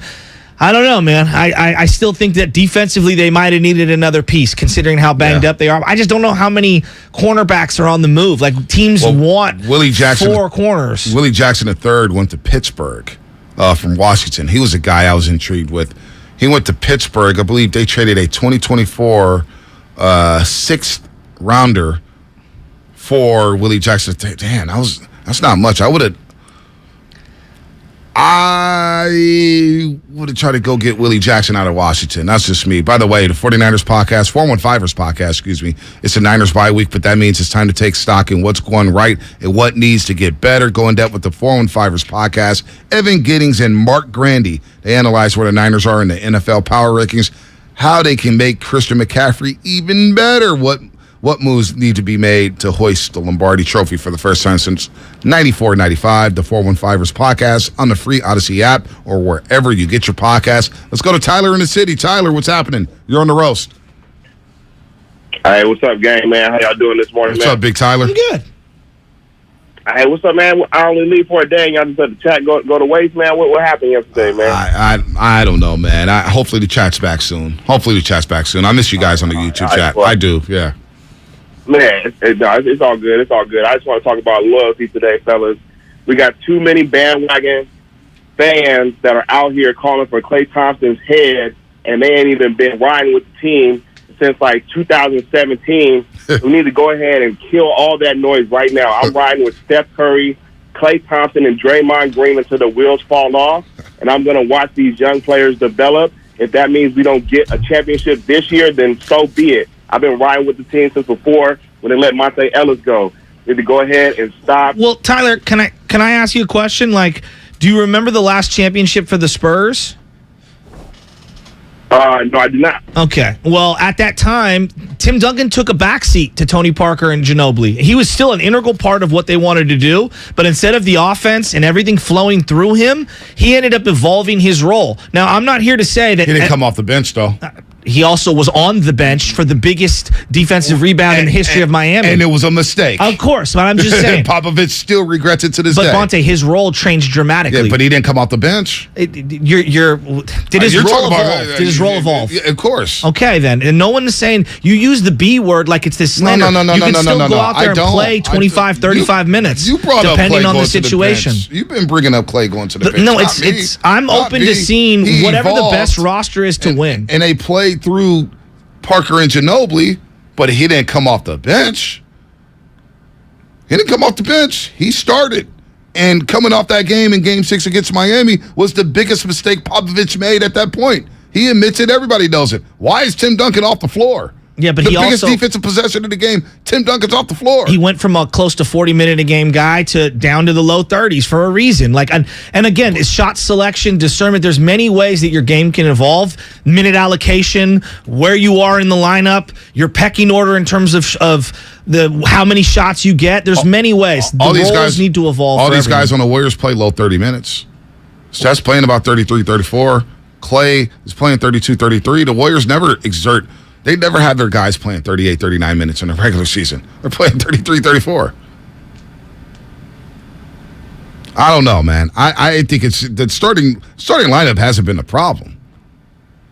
It's when you get to the bench, you start going to Poole and Wiseman, defense starts getting cooked, then you're playing uphill again, then you have a big-time third quarter, and yet you're still getting cooked, and then you get to the end of the game and you can't score. Even the Charlotte game, those were two of the worst possessions, and Steph Curry admitted it. No doubt. Playing hero ball. No doubt. So it hasn't just been Clay. It's been a little bit of everything. It's not. I'm talking about just team-wide as a whole. I find it interesting that this entire dynasty started with a guy who was a starter his whole career going to the bench, and we don't talk about him like a bench player. He's a bench player, Andre Iguodala. And yet asking to see if this team is willing to try different things and have roles evolve or recalibrate or however you want to phrase it.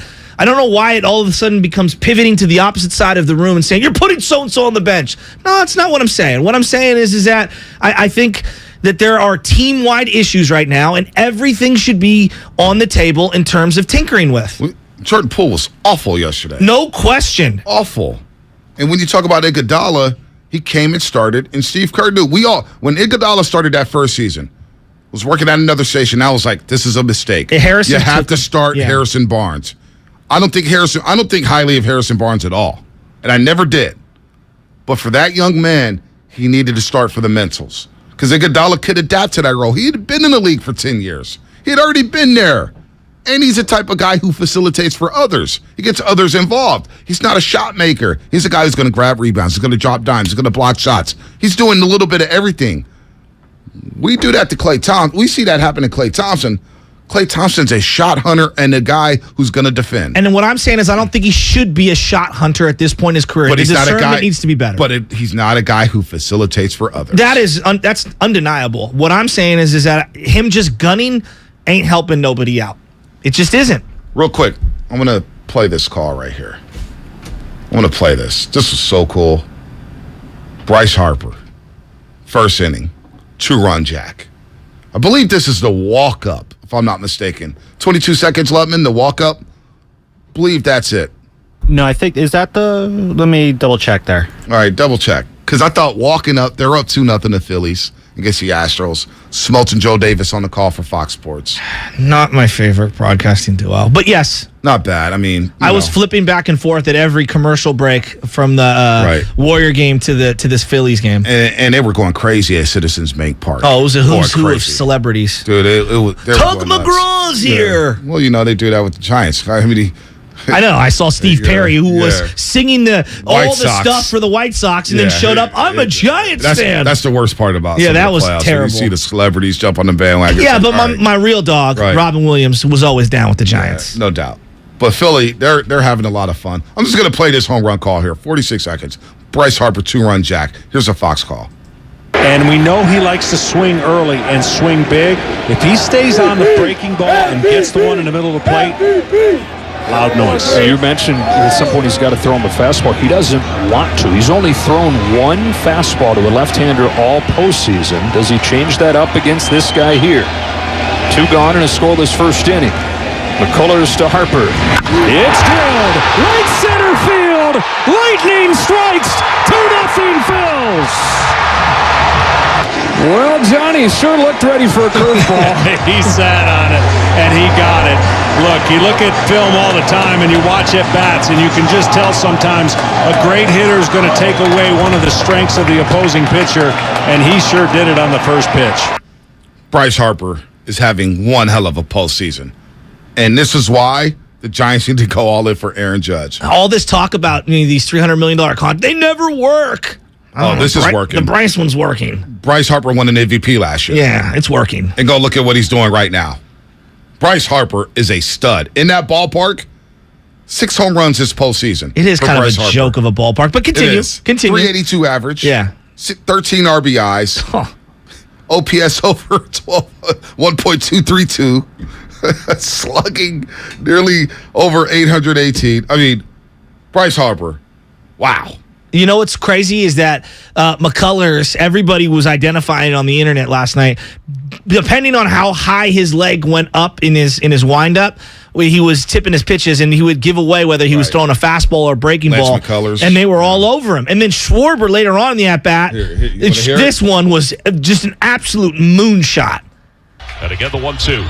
Swung on, hit in the air, center field. Going back on is McCormick. Back toward the wall. It is gone! Off the brick wall! Above the trees! A 2-run center field home run for Kyle Schwarber! And the Phillies are leading it now 6-0. Wow! Woo. Mercy! A Schwarbomb. Is that Charlie Manuel at the end there with Tom McCarthy on WIP 94? It sounded like Charlie Manuel, the former manager of the Phillies, who won a World Series with Ryan Howard, Chase Utley, and Jimmy Rollins. Should have won more, no doubt. They look back on that era, that one World Series. But anyway, that pitch to Schwarber was low and away, and he drove that thing. I've never seen a ball hit the dead center at that ballpark. Not like I watch all the games there. That thing went all the way up to the top of that brick wall. I couldn't believe how far that ball was hit. That ballpark, so I've been fortunate to be there once. Uh-huh. That ballpark is small, man. You look at left field. Is it small when you're in there? Field. Oh, yeah, no doubt. But it is cool because center field, and the Giants started to do this, which I wanted for a long time. You could just go watch the bullpens. Right there in center field, you watch guys throwing the bullpen. So you're up above them? You're up above them. Okay. I got to see Brian Wilson warm up and save a game out there. Weezy was out there popping the glove.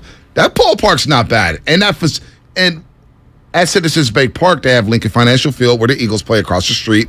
Wells Fargo Arena's right there. So all three stadiums are right there in one parking lot. And they got this cool bar, like, you know, AT&T, Oracle has the Public House. They have this place called McFadden's that I still get emails from. I need to unsubscribe from that. 12 years later. To use their Wi-Fi? To use their Wi-Fi. About deals they have. That is the worst. That's such a good point. McFadden's is so good. I'm like, man, they did a good job with Citizens Bank Park. They got the nice brick there. And Bryce Harper, I get why he signed with Philadelphia.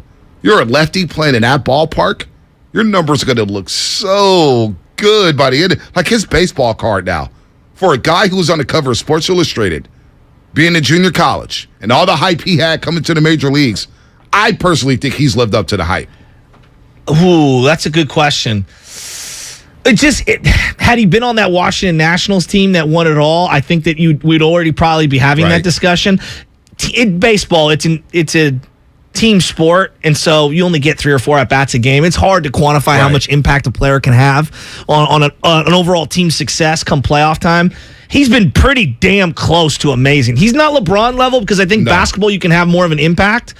He's going to go to the Hall of Fame if he continues this trend. Yeah, no doubt. Just look at his career.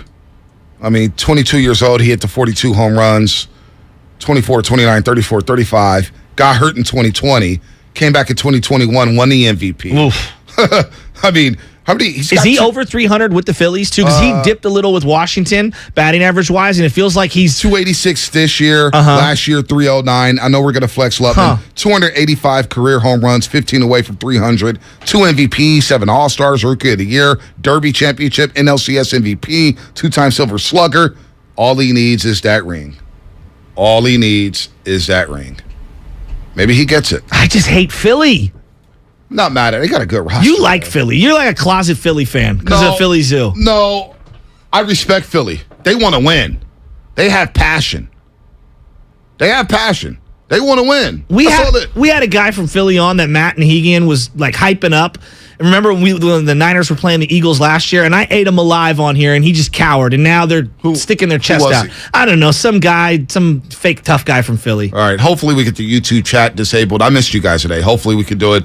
We just got some clowns who they think it's all about them, and they need to just pipe down a little bit on the chat. So hopefully we get the chat back rolling by the end of the week here. All right, it's time to flex. Everybody's going to focus on Wiseman, and I get it all. Wiseman this and Wiseman that. That wasn't the final 5 minutes. The final 5 minutes was on the starters, was on your Fast 5 lineup. The Fast 5 lineup. And let's be honest here. Last couple games against the Denver Nuggets in the first round, Fast 5 lineup was exposed a bit. Yes.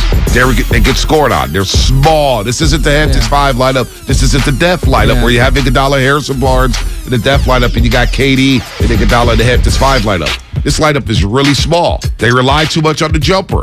Not enough times going to the rack. I guess Bam Adebayo's there, so you get a little weary of him being around the paint, but I don't know how you get the offense unlocked there. The last 5 minutes and 3 seconds was not Warriors basketball. The flex of the show, presented by Xfinity Flex, the 4K streaming TV box with voice remote and Peacock Premium, free with Xfinity Internet. All right, World Series 2-1. Dusty Baker. Who's pitching tonight, Joe? Is it Verlander and Nola?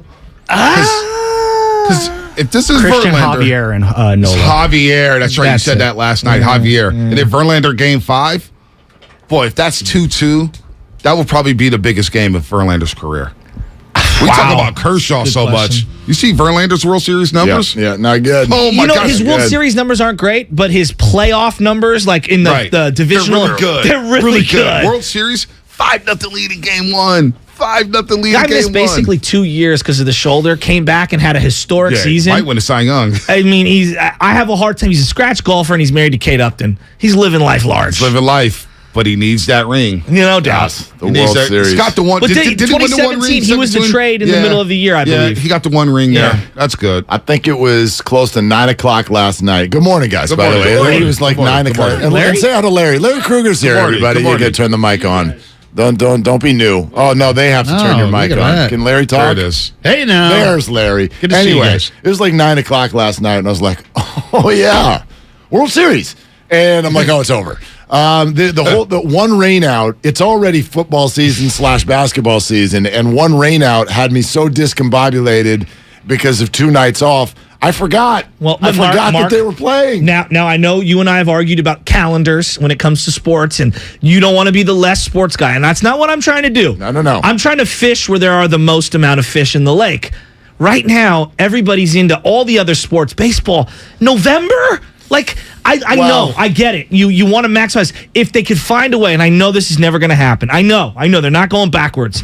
But if I was them, I would try to set it up so where I can have the playoffs throughout the whole month of August, and my showcase, my September showcase, is the World Series, or at least the NLCS, ALCS. You're still, it's not so much the month like it's now, it's November. To me, it's football.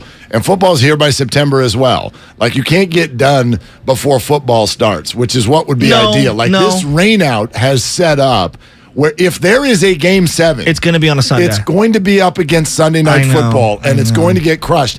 And tomorrow night, who's playing Sunday Night Football? I think it's Tennessee and Kansas City. Right, that's the a good Chiefs game. are playing. Yeah, Mahomes. And Malik Willis' first start. No, he started this weekend. Second. Excuse me. Second. Thank you. And then tomorrow night is going to be fascinating ratings because it's Philadelphia versus Houston, and Philadelphia versus Houston on Thursday Night Football, but on Amazon Prime. On Amazon Prime. But if you were if you're Houston, you're going to be more in on the World Series because you have the Texans. Yeah. But that's crazy. If you're Who wants to see the Texans? If you're a Philly fan, what are you into tomorrow night? Oh, come on. It's the Phillies. Yeah. Have you seen the Phillies? Yeah. Your football team is undefeated. 7-0. I know, but have you guys seen the crowds football at Citizens Bank? It's been insane. Totally. It is do you remember? crazy. Do you remember when the Giants were into the playoff run and there was a Thursday night game against Seattle for the 49ers? I believe in 2012. Was it 2012? 13-6 game when Russell Wilson first started at Candlestick. And this is before I had an iPad, but we had the double screen thing going in the television. B remembers. It's like walking in here and talking to 2 different Rain Men. It's absolutely. Do you remember a Thursday night game in 2012? Because it was raining. 13-6. I remember. We're playing Seattle. It's because they're hardcore. Bob Jablonski caught a touchdown pass. What? DeVar Bowman had a great sack of Russell Wilson. Remember he rolled out to the right. Look, it was around like 3:23 in the third when he got the sack. It's just a great game. It's just you guys that all was a hardball bus game. Remember he was parked in front of Seattle's bus and Earl Thomas. That's right. Don't look at me and say remember because the answer's no. You all need more kids. That's all it is. Both of you need more children. Stop remembering games that were 11 years ago. Did Dibs miss today because of the referee botching at the end of that game last night? I called him as soon as that game ended, and I said, "You're off. You're out." What was that? Don't come in here and defend. It's Steph Curry. If it's LeBron James, it's never getting overturned. We all agree. It's funny because Steve Kerr came out and was just kind of like, "Yeah, I knew it was going to get overturned." And Steph, even though he ripped it really very tongue-in-cheek, where he was like, it was an awful call, but he said it through a smile. But, I mean, look, I don't know what the actual letter of the rule is if you do tip the ball first, which I wasn't even convinced that he did get the ball before he got the hand. But does that mean you're allowed to and I know this is unwritten. I was going to say, you know how Draymond texts where he's started, where he's like winding up, he gets a little ball, but gets a whole lot ahead? Like Steph can't follow through before or after the block. The dude got hit. He got hit. Yeah, I mean, that's a foul in the street yard. That's a foul in college. It's a foul in the pros. Yeah. And the worst is the 3 carries, though. The 3 carries, I mean, Poole gave him a look like, what? Really? Chris Paul got called for one last night. So the NBA sent out an email yesterday. There was a memo saying they're going to crack down on it, which is the NBA is just Adam Silver's got to do some things here. He's dropping the ball on the Kyrie stuff. He dropped the ball on so many situations with the NBA. You sending this memo out 3 weeks into the season? Why not do this in the preseason? It's so inconsistent because anybody who watched NBA ball for the last couple decades, post play was constant. Yes. Dribble, pass dribble option, dribble, pass dribble option. The ball comes to a rest every single time. Watch never called it. Every crossover he's ever done, he's holding it. Iverson would not be in the Hall of Fame if they called him. Exactly. Iverson's career. And I love Iverson, made on that. but it's just like you send a memo out after 7 games in a season. So now you're going to start cracking down. And Laura Holtkamp and Bill Kennedy are 2 referees who have no clue. No clue whatsoever. So now you got them with an added, we got to call the carrier today. Let's call some other things. Laura Holtman and Lauren Holtkamp and Bill Kennedy, they're just bad. So I'm glad Dibs had the day off. He needs to know they're bad referees. There are bad referees that exist. I love that they're 2 of the worst. I love that you got a box score in your hand. I got to make sure. Because Lauren Holtkamp, I remember her from the San Antonio next game. Level. She was blowing the whistle and it was just like, what are you doing? It's fascinating. The NBA usually does much better than this is baseball, usually that we're talking about when it comes to this, but it's fascinating to me when leagues seemingly do things to hurt their own product in the middle of a season. And here's what I mean by that. Spider attack? Well, yeah, right? Like, I'm not against, if you're going to say this is our rule. The PI call in the NFL? Well, okay, here's an example, right? Like baseball. Oh, gosh, the ball's juiced. And Arizona, man, there's too many home runs. All right, let's just completely take the home run ball away from baseball, which is what it seemed like they were trying to do last year. You go to basketball. You have the conversation over the weekend about having a hard cap at the top of this, which they're going to call a warrior rule because checkbook championship. Yeah, good idea. Let's make sure no more Warriors happens. Yeah, because they're boring, and they're not good for your brand. What are you doing? What are you doing? And this felt like a low-key version of that. Like all of a sudden, 3 weeks into a season, we're going to make sure that the best players in the league can't do what they do anymore. You know, Mark, the hard cap thing is interesting. We haven't had a chance to dive into it. Whatever you believe of David Sampson, he used to help run the Marlins, for a long time. Mm-hmm. He is very steadfast on this because he was one of the have-nots in terms of, payrolls and things like that.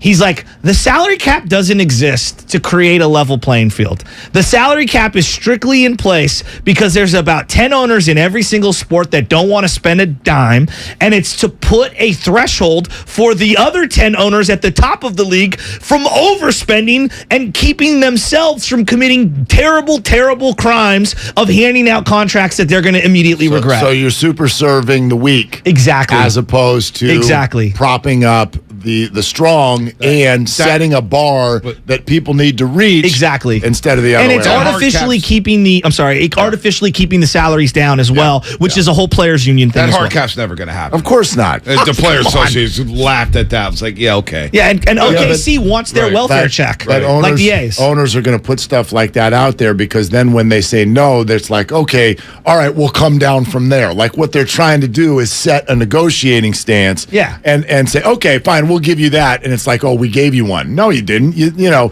I mean, that's how teams relocate, by the way. Yes. That's how, watch this. This is what the A's are in the process of trying to do right now. I watched Dean Spanos do it with the San Diego Chargers. Okay, we'll try to make a ballpark here in San Diego. Here it is. It's state-of-the-art. It's downtown. We're going to blow up your downtown. You're going to pay for it, all of this. And then when people are like, hell no. It's not going to work? Well, we're out of here. We tried. Yeah, exactly. With a gondola. It's like, come on. Well, and the A's think this is the part that frustrates me for the community standpoint. How much money and time and energy, because time is money and all those things, are all these local politicians investing into an idea that we all know is never going to happen? It drives me nuts from a community standpoint. Because at the end of the day, they won't admit it, but the real interest of the politicians Just don't have it happen on my watch. Exactly. Kick it down the road. Exactly. We'll just keep, we'll keep placating everybody. Gavin Newsom with the Niners. It'll be on somebody else's watch and it'll be on somebody else's record. What do you guys think about the Brooklyn Nets situation? Oh, man. We did talk about that. Amazing. Not only, so KD has some tweets yesterday, just had me crack up. So Steve Nash is probably thankful for being let go. Oh, he's Party West. TikToking right now. We knew this Saturday when he said. KD was shocked by it. Shocked by the news. Said he woke up at 1:15 and rolled over, saw it on SportsCenter, said he'd been thinking about it all day. Love coming to work with Steve, even though he wanted Steve out 2 months ago. But then they pivot. It was like, they will consider Ime Udoka. 20 minutes later, Ime Udoka's going to be our coach. I know. Their interview process is super efficient. Yeah. It's really, really efficient. They died last night in the fourth quarter as Levine just shot them out of it. I don't know if you guys caught any of Nets balls last night. And was Levine that had Ben a big Simmons with a fourth sweater on the bench? Yeah, he's got a knee issue now. Not only a back issue, he's got a knee issue as well. Actually, when you see Ben Simmons not playing, that might be a reason to bet the Nets. Yeah, that's a good call. Oh, my That's goodness. a good call. Yeah. It's a good call. Friedel called them, I watched his little soundbite, the most dysfunctional team in sports. They or are. organization in sports. And Kyrie scored 4 points yesterday. Yeah. Oh, he looked terrible, too. He was like yawning in the fourth quarter. Yeah. Keep rooting for him to lose. Maybe we'll get Friedel back covering the Warriors. I mean, are you really going to have somebody who's a dedicated ESPN reporter cruising around following an 11-win basketball team? Yes, absolutely. I mean, this is what he says, though. Like, this is from ESPN standpoint. The Warriors are so good, because my wife asked him a very similar question. Not right that now. no one cares about the clicks, on like ESPN-wise. Yeah. They don't get to generate the clicks. The dysfunction in Brooklyn generates more clicks than anything else. Isn't that's such a beautiful thing, isn't it? Here we are, 2022. It's disgusting. Dysfunction rules over defending champions. Yes, that's the NBA. That's always been the NBA. The transaction supersedes the action. The NBA, they get their highest social media numbers in July when they're not even playing. It's crazy. Because of free agency. Well, 2019 year was perfect. Warriors are going for a three-peat. And all everybody talked about was KD leaving, Kawhi Leonard, where's he going to go after Toronto? And then the Paul George stuff happened. Like, that's all we talked about. So we don't seriously. talk about the games no more. No, it's a fascination with the transactions. Right. Well, I can't stand it. I wonder how this is, in a way, affecting the Warriors right now. Because this team looks drained to me. I'm not going to use tired. They've only played 8 basketball games. They look drained. And there's sort of a connection in a very different way to teams like the Nets and the Lakers, who I think are just so either distracted or don't care or overwhelmed by drama or misconstructed. All of that stuff is true for the Nets and Lakers. I don't think it's true for the Warriors. But in the NBA, look at the teams who have sort of been through something. The Warriors look right now, I don't know, it's not disinterested. It's just drained. They have been through, they play all the way through the end of June again. It really looked at that parade, if you think about it, like a lot of them checked their box. Like we were trying to do this without KD. Clay's like, I made it back, right? We checked our box, which doesn't mean they don't care this year. It just might be a little while before that motivation sort of rises again. And then you add in the Draymond thing in the preseason and what they had to go through there. They just look drained. Well, these other teams, it's like, it's October, woo, let's shoot. Like, they're just like, we're fresh. The Warriors just are like, man, they can't get the motor going. Well, couple things, right? Couple things there.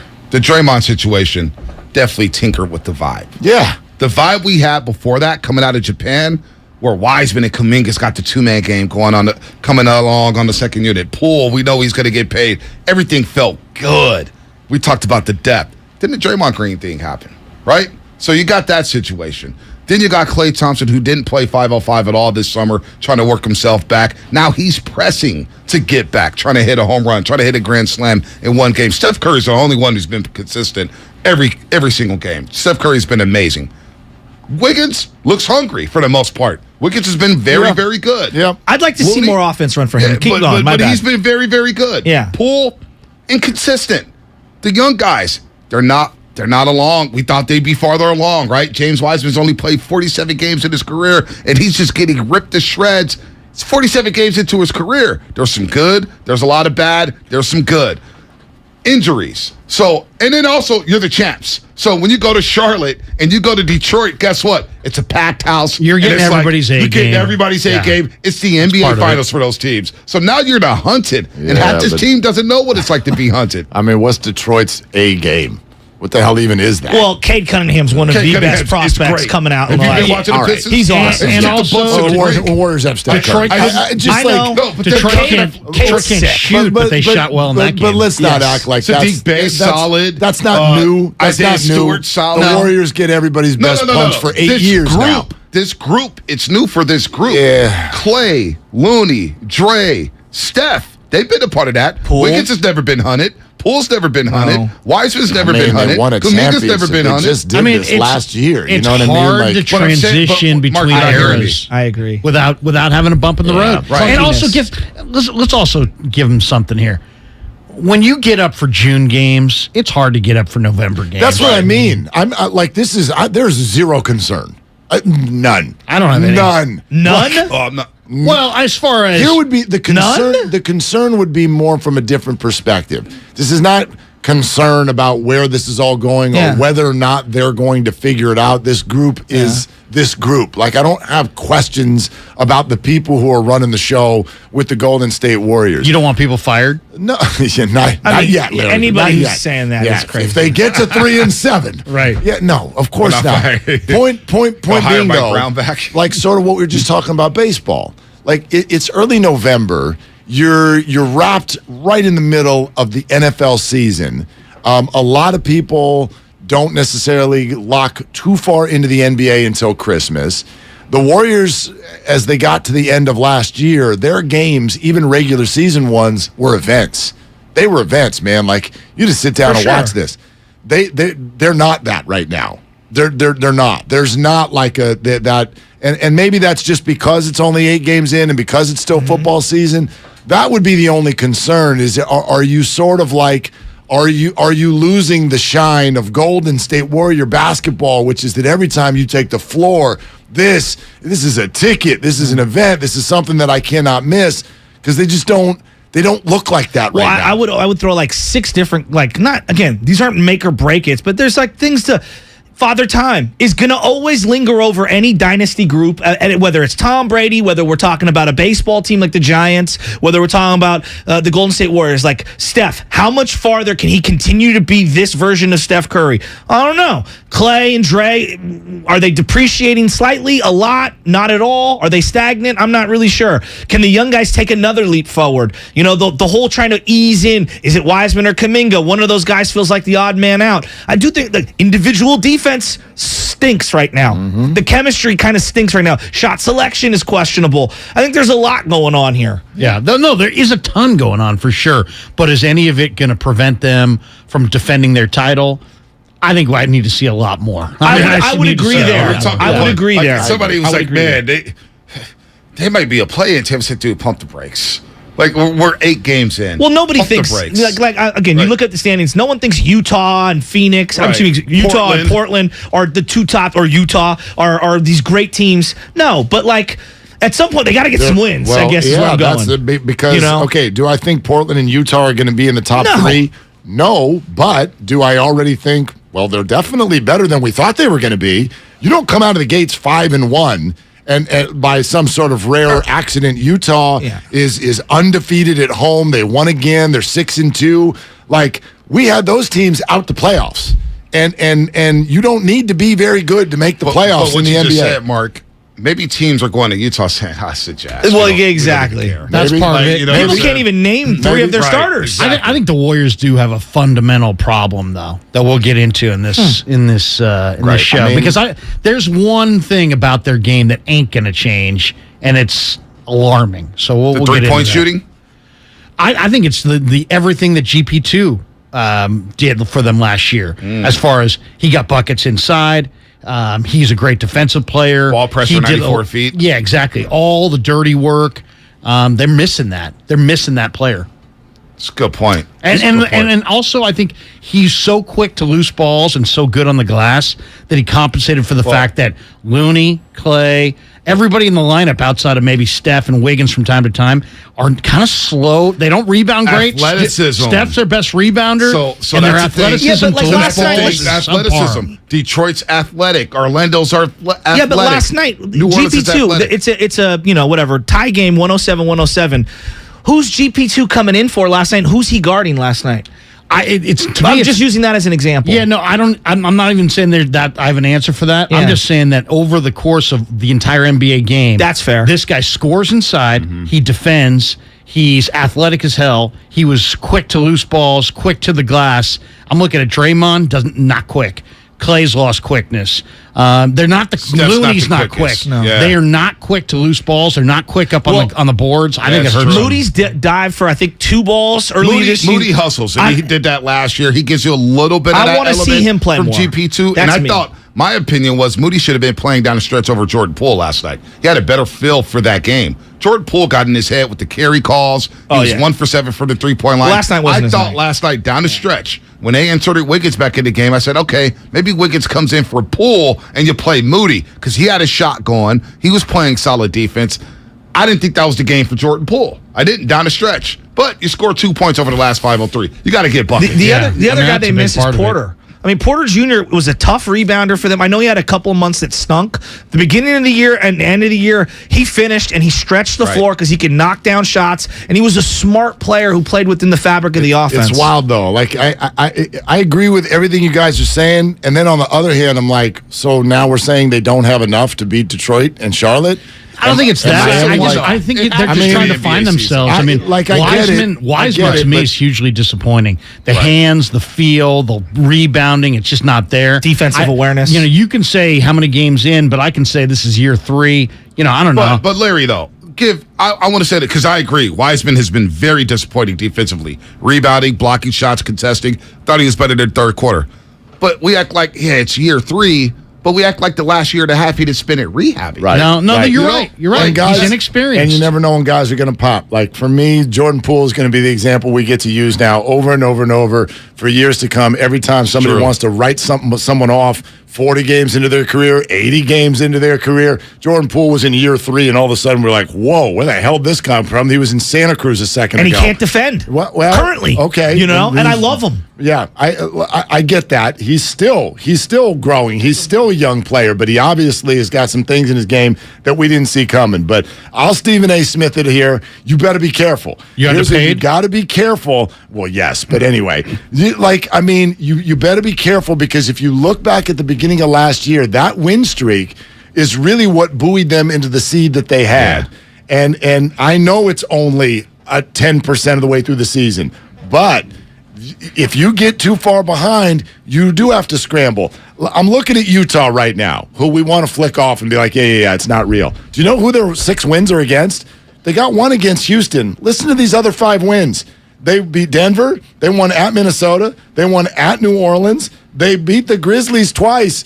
This is not because of a soft schedule. They are clearly better than we thought they were going to be. And that's true for Portland as well. And so the West, we already knew was loaded. What about loaded. San Antonio? 5-2. Yeah, 5-2. Popovich's greatest season ever. OKC, Oklahoma City's 4-3. You're gonna. These teams are all going to be in the lottery. I mean, maybe. Here's the other thing. I don't know about too. Portland, but the other teams. I've been ripped for this, for saying this.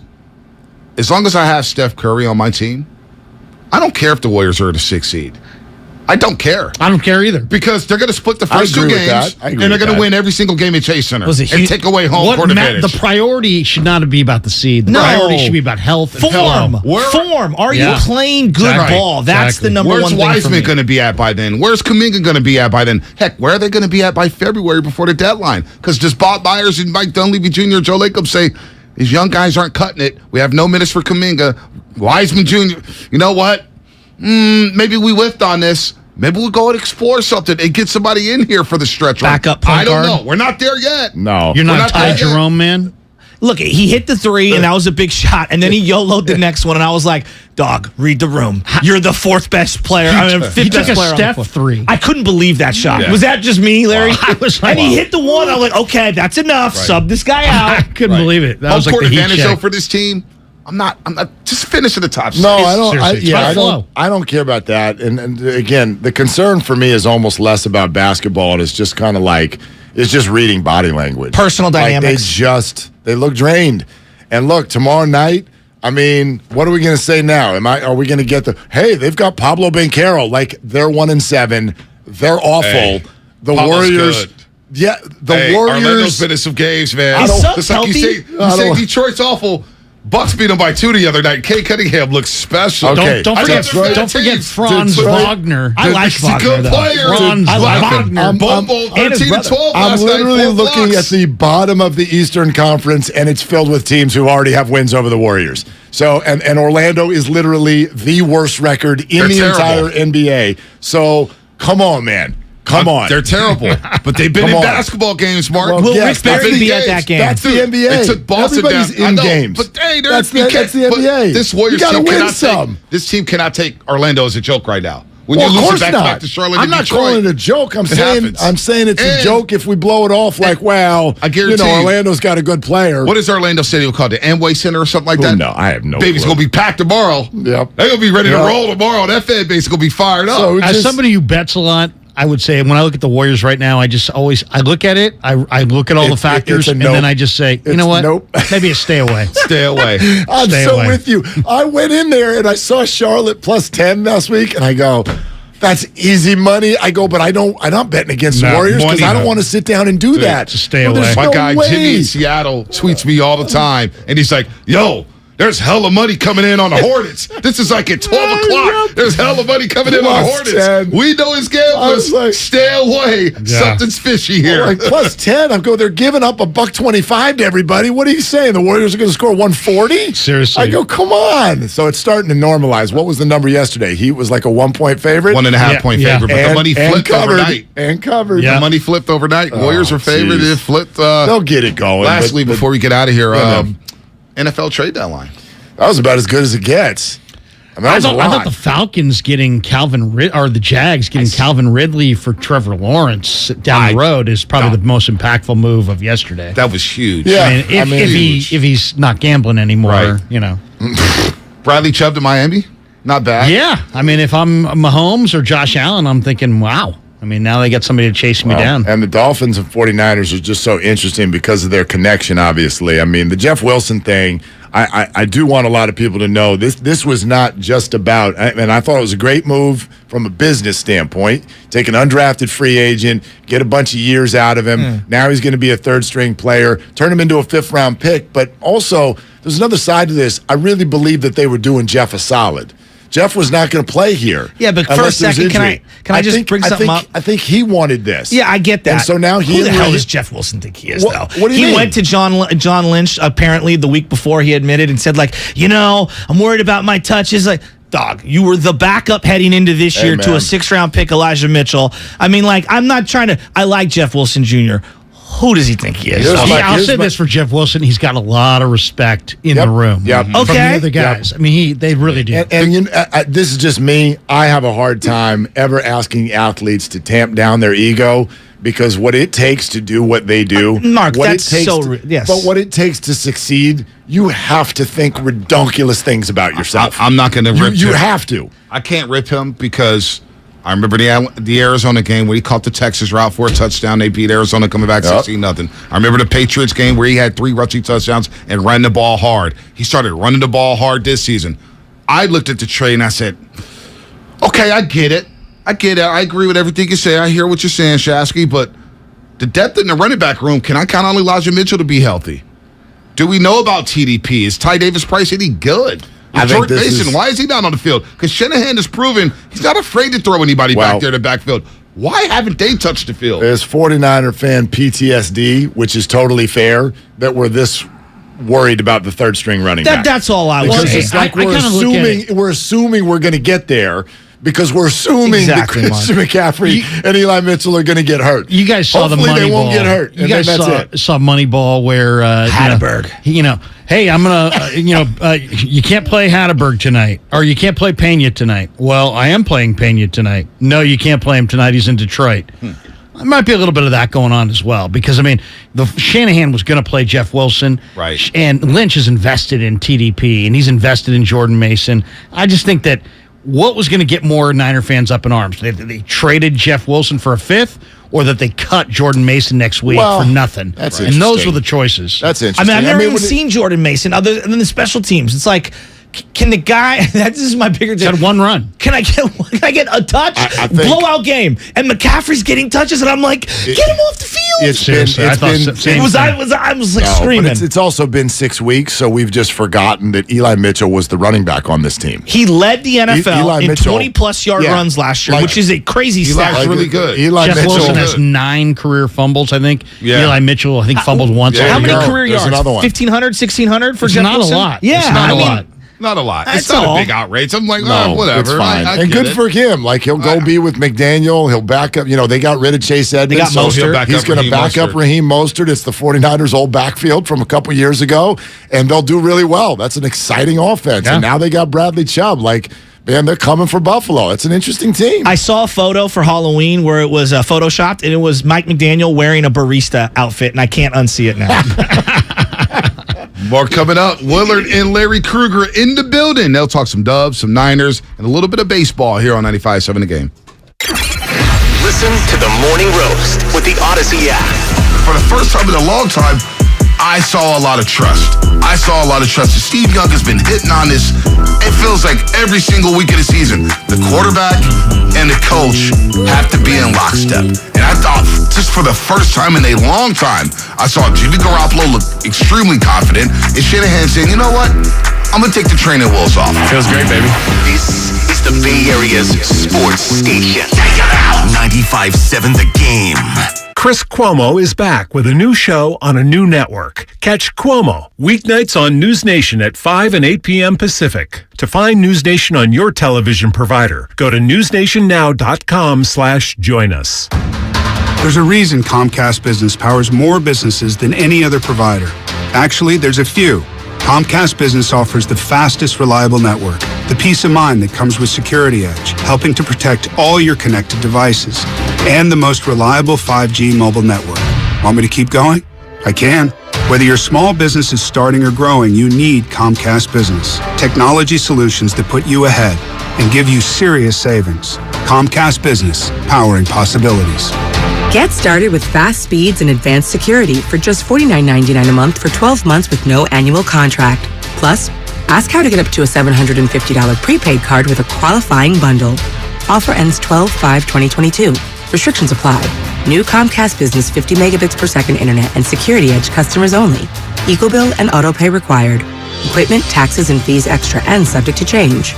Most reliable based on RootMetrics US report. Results vary, not an endorsement. No one knows where this market will go. Right now, it feels like a wild ride. But one thing's for certain, there's a way through it. And the experience and guidance of a Merrill advisor can help you get there. Because where there's a bull, there's a way. Find an advisor in the Bay Area at ml.com/bullish. Merrill, a Bank of America company. What would you like the power to do? Investing involves risk. Merrill Lynch, Pierce, Fenner & Smith Incorporated, registered broker-dealer, registered investment advisor. Member SIPC, a wholly owned subsidiary of Bank of America Corp. Do you have 3 ex-wives and your current trophy wife wants a life insurance policy 3 times the size of the policies you had to purchase for your previous mistakes? If so, you need to call Big Lou at Term Provider, 800-200-1966. Big Lou is intimately familiar with your problems, and if you're 50 or 60 years old and in reasonably good health, a $1 million policy should only cost about $100 to $200 per month. Big Lou may have a solution for your previous policies as well. You may even save enough money to lighten the load on your new $1 million policy. Remember, call Big Lou. He's like you, except he's only on number 2. Call Term Provider at 800-200-1966. That's 800-200-1966 for $1 million in term life insurance that you can live with. Call Big Lou at 800-200-1966. 800-200-1966. Commercial property owners and managers, the rainy season is coming. Are your outdoor painting projects finished? Hi, this is Matt Jesse, president of MB Jesse Painting. The next few weeks are going to go by fast, and I want to be sure you don't miss your chance to paint. My team has the experience, training, and credentials to get the job done right before the winter rains arrive. So what's left on your to-do list? Let's get started. Call 855-MB-JESSE today or visit us online at mbjesse.com. MB Jesse. AT&T Fiber presents a straightforward moment inspired by straightforward pricing. And now we just cube the pancetta as such. So what's on the menu tonight? This carbonara I found online. It's fire. You gonna love it, Mom. I hope you hold on to this AT&T Fiber, son. It's nice. Yeah, you should settle down now that you're a gagillionaire. Oh, I am. I finally found the one internet I've been looking for my whole life. So, no more one-year stands? No, I'm done with all that. With AT&T Fiber, there's no price increase at 12 months. What about equipment fees? Nope. Those were never any good for you. Exactly. But now, everything's completely straightforward. Well, in the spirit of being straightforward, I never liked any of your old ones. Me neither. Blah. Y'all never told me that. But we're being straightforward now, which feels good, yeah? Yeah. Now let's get straightforward about that girl he's been seeing. Straightforward is better. No equipment fees, no data caps, no price increase at 12 months. Live like a gagillionaire with AT&T Fiber. Limited availability in select areas. Visit att.com/hypergig for details. Finding the right Medicare plan? Oof, no easy feat. Kind of like those dances my granddaughter loves making me do. But then I found Walgreens FindRx coverage. Lets you compare plans online, over the phone, or in person. Made Medicare shopping so easy. Plus, I found plans with low-cost copays. I can get down with that. When you need to talk Medicare, Walgreens is here. Start shopping today at walgreens.com/Medicare. Anywhere fans go to cheer on their team, there are behind-the-scenes MVPs, ensuring everything is game day ready. We see you, Joe, fixing seats so every fan can enjoy every game. And Allie, who keeps her stadium running smoothly from the moment the first game starts to the last play of the season. At Grainger, you're our MVPs, and we're always here for you, with supplies and solutions for every industry and 24/7 customer support. Call, click Grainger.com, or just stop by. Grainger, for the ones who get it done. Where can you deck the halls and the front yard? Lowe's, actually. Decorate your holiday home with pre-lit artificial trees, starting at only $99. Put your yard on holiday display with outdoor inflatables starting at just $22.98. Holiday shop your way in-store, pick up curbside, or just get it delivered. And check back daily for deals during Black Friday month. Start saving now at Lowe's. Home to any possibility. While supplies last, selection varies by location. Hey, it's Boomer Esiason, and we all know the game isn't over till it's over. So next time you need parts for your car, don't call it quits. Go to eBay Motors. They have 122 million parts to take your car into overtime. Get the right parts at the right prices. ebaymotors.com. Let's ride.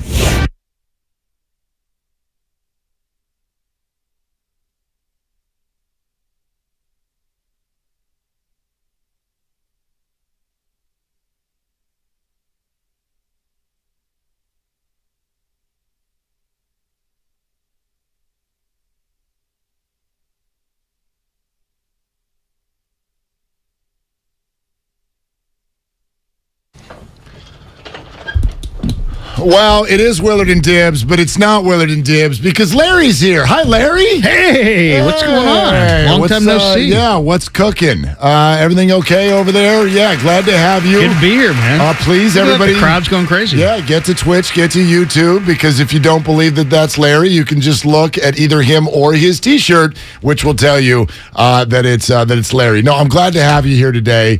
NFL trade deadline. We'll get to the Jeff Wilson stuff. Sean Salisbury is going to join us in about 25 minutes. Nice. Did you put together some fancy NFC Power Rankings for me? Because I'd like for you to put together some fancy NFC Power Rankings for me. I can do that. Okay. I can do that. We'll get into all of that. But As we start the show, which is always a very energetic moment for us, I feel the opposite when I'm watching the Golden State Warriors and want to get to this real quick. And you can certainly weigh in 888-957-9570. Twitch, YouTube, as we mentioned. Thank you for being there. Also, the Xfinity mobile text line. This feels energetic to me. And I don't mean it as simple as like, oh, they're lacking juice or they're lacking energy. I mean, it's only 8 games into the season and they are professional athletes. But in the NBA, and we were just talking about this, it's such a soap opera. It seems to almost lean into the soap opera. The clicks, the social media is bigger than any October or November regular season game for sure. But the Warriors are, even though they're a healthy version of it, they are a version of the Lakers and the Brooklyn Nets in terms of soap opera. They win at an unbelievable clip. They're a dynasty. We had a training camp fight. We've got personalities bigger than the room. The real basketball players of San Francisco. Like, that's literally what it feels like. And so sometimes, especially early in the season, and this is absolutely what I feel right now, I know they're going through it. They're figuring out rotations. There's all the X's and O's stuff. Put that over here. They're 8 games in. They look drained to me. They look like a team that plays into June every year. They look like a team that checked their green box last June and sort of now it's going through a struggle to find the energy to match what some of these other teams are willing to put out there right now because, A, it is October/November, and they did win yet another ring. They checked all of the things that people say, oh, Steph, you can't. Yes, he can. Oh, Warriors, you can't. Yes, they can. They check all of those boxes, add in the injuries, and it just feels like they're drained. They're drained, and the other teams aren't. That's what it looks like to me. I think they just lack urgency. I mean, that's what I see. I see a team that lacks urgency. I see other teams that are urgent to kind of show what they're at, what they are as a team and where they're at as a team and how much they've improved in the offseason and how it's a whole new year. So, and then you got a team like the Warriors who they played with urgency in May and June and they got the title. And now here they are in November.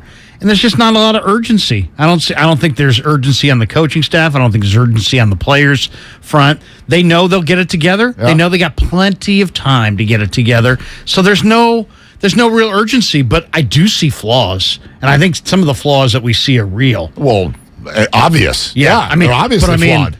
They're also trying to do a very difficult thing. They're trying to win and transition between eras. And then also I think there's a lot more going on than meets the eye because you also got to remember that some of these guys have been broken off. Some of these guys have been paid. And so now maybe if you're Jordan Poole, you're thinking differently. Maybe you're hoisting some shots that you in the past wouldn't have hoisted because now you're making the bank. Now you feel like you should. Now you feel like you've gotten license. And I just think that there's guys that are trying to cope with declining skills. There's guys who are ascending and they're not sure how they're gonna fit in. Kuminga's a DNP coach's decision night after night after night. He might be best playing the minutes that Wiseman's playing as maybe a small ball 5. The lineup, the starters are going great. The bench looks thin and young. And to me, it just seems like they miss the fundamental thing that I see is that GP2 defended everybody's ace scorer. They don't have that piece. But he also did these things that you didn't even notice. He was quick to loose balls. He was good on the glass. He could score in the paint. Now they're missing everything that he provided. And you look around in this team and you're like, Steph Curry is their best rebounder. And it wasn't just about this last game. Steph's instincts on the glass are probably the best on the team. They're not getting to loose balls. They're not getting to the glass. So, to me, and then they can't defend right now, but I think that's tied to the urgency. And then they just can't. They don't know the line between defending and fouling, and they're sending guys to the line a crazy amount of times. Those are you can't. It's hard to play defense when teams are living at the foul line. You use the same word that Steph Curry is using after every game right now, which was urgency. The big picture is still, we are capable of being a team that's contending for a championship. We have the talent to do it. We just have to have a little bit of patience, but a sense of urgency at the same time. It's weird. It's a weird concept for, to try to explain, but I think, having gone through this a couple of times, we know what to do. Yeah, so again, no doubt that they're going to get there. There's no concern. I will say this, like you're bringing up GP2. Oh, he defended the other team's ace. Sure. However, he did it at 17 minutes a game. So he didn't cover the other team's ace for the entire game, right, or even most of the game. But he did it on the second unit, though. Right. So it feels like when it's not going good and you're expecting it to go good, everybody wants to sit down with a pen and paper right now. We all do this, right? Game is on, and my phone does this during every Warrior game. Every high school friend I've got, we're on a chat, right? We're on WhatsApp, and here it comes, and everybody's got their take. And it could be GP2, or it could be James Wiseman, or it could be the youth, right? And or Jordan Poole's transition, or Draymond Green can't be the normal Draymond Green because he's trying to hold back a little bit, or it's Klay Thompson. You can point to anything that sort of makes you tick, and to me, it's much more collective. And you just kind of said it. There's such a fine line in professional sports between winning a championship and having it fall off the table. Look at the Tampa Bay Buccaneers right now. They look like the Warriors of the NFL. What happened? We're all going to go, Tom got old. Overnight? Did he? Maybe. Maybe there's something else going on here. Or maybe for Golden State, when you have a team that goes down Market Street with confetti, with smiles on their face, calls themselves the Petty Kings, gets everything off of their chest. We kept all the receipts, and now we're going to yell at everybody, and we were right, and all of you were wrong. Well, in 4 months, you've got to come back and somehow summon the energy and motivation to do it again, and there are no receipts. There's no receipts to chase. You proved everybody wrong.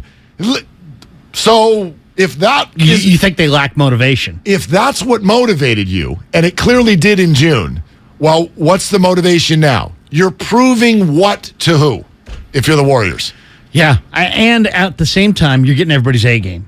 So you're getting Orlando's best game, right? Well, if you're the champion, for sure.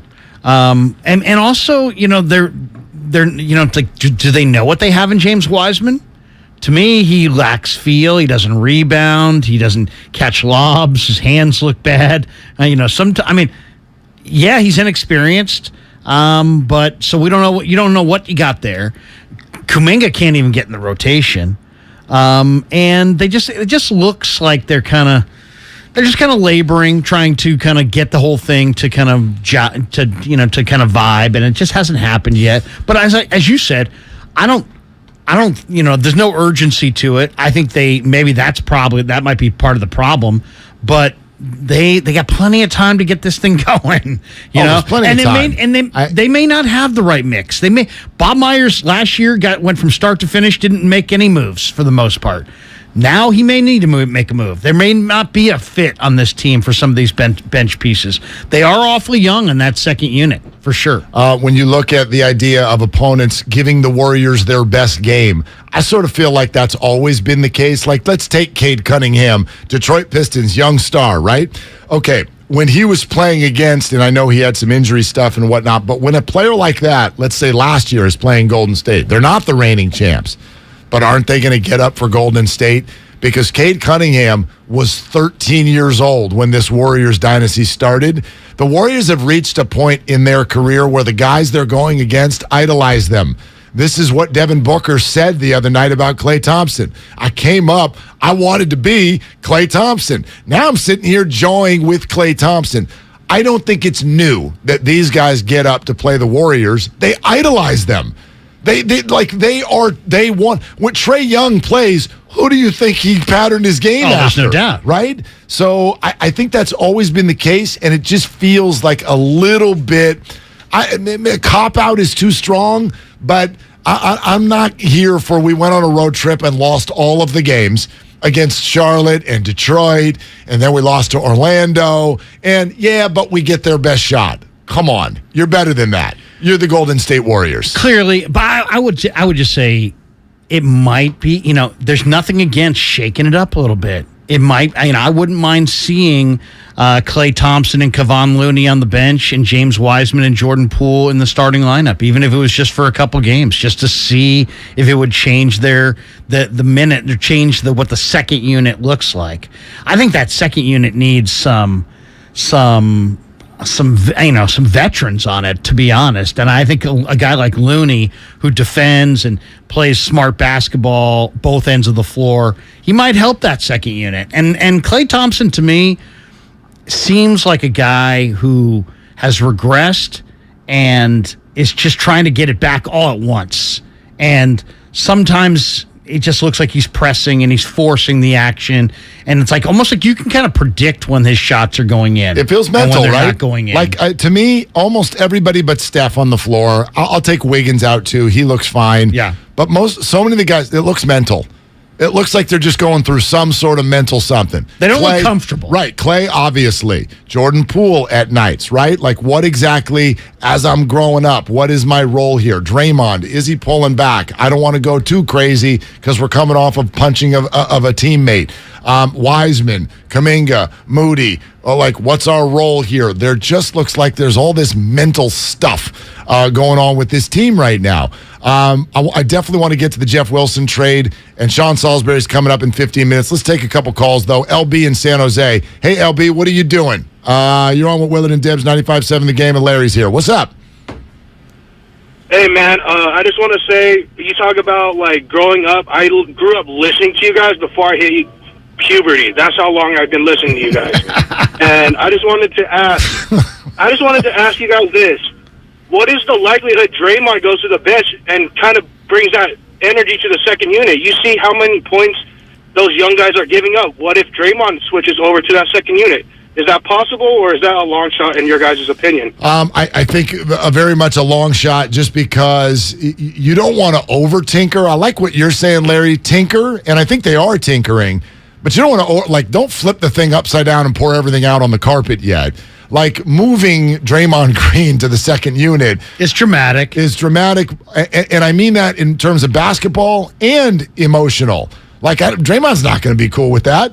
And if Draymond's not cool with something, let me think. What do you get?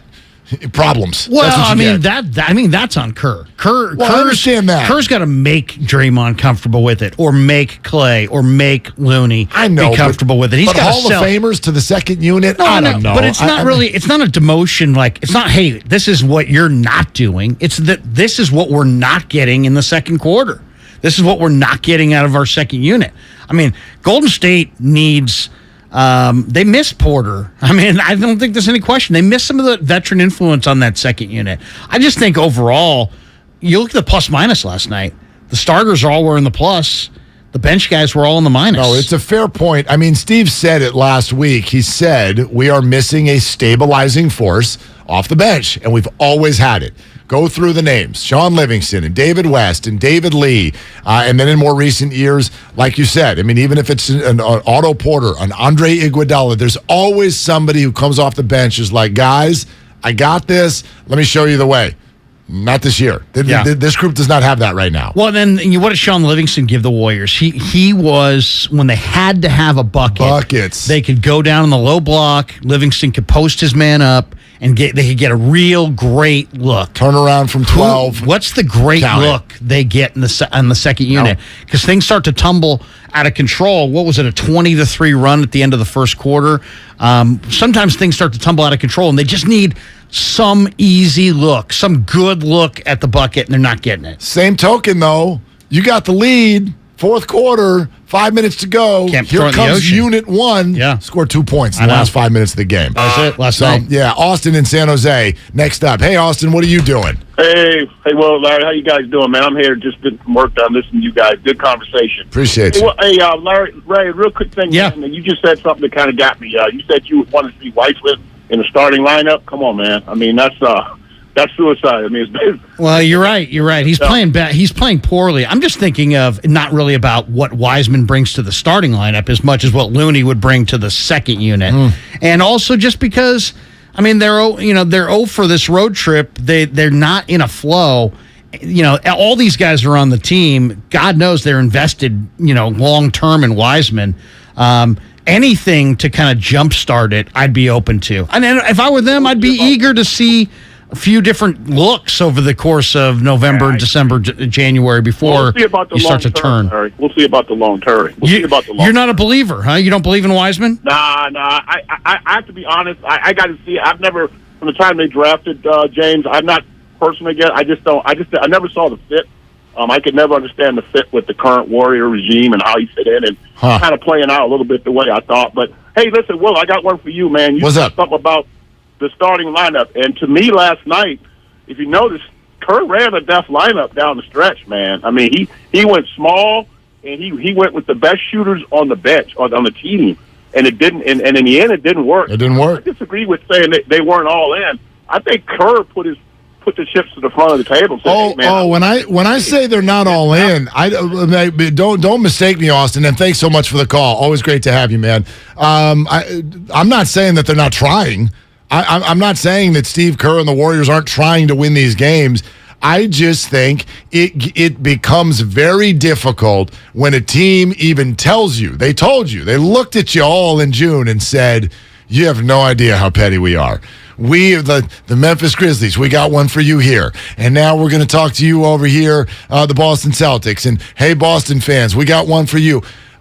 Steph Curry literally sat there and went, okay, Stephen A., okay, Nick Wright, okay, Kellerman, okay, I got you. I did it without Kevin. I'm a finals MVP. What's left? And I watch this team now, and that's what I'm saying. What's left? What is it you all are trying to go prove? If you want a receipt, if you want to be petty, they literally have nothing. And I feel like that we're watching that right now. They've got to almost manufacture their motivation, especially in October and November. I'm not saying it's going to be like this all year, but right now, what's out there for them? If they keep playing like this, there's going to be enough people saying they can't do it, and then that will be the thing that they can point to. Yeah, absolutely. That's what I was going to say. I think it's our job as the Golden State Warriors flagship station to drag them relentlessly until they figure it out. There it is. Clay, Steph, unplayable. Yeah. Steph stinks. Clay, you're done. Draymond, you're out of line. And Steph, you've always been overrated and coddled by the media because you're so nice. So take that. Pool's overrated and overpaid. And Steve Kerr, you're smug.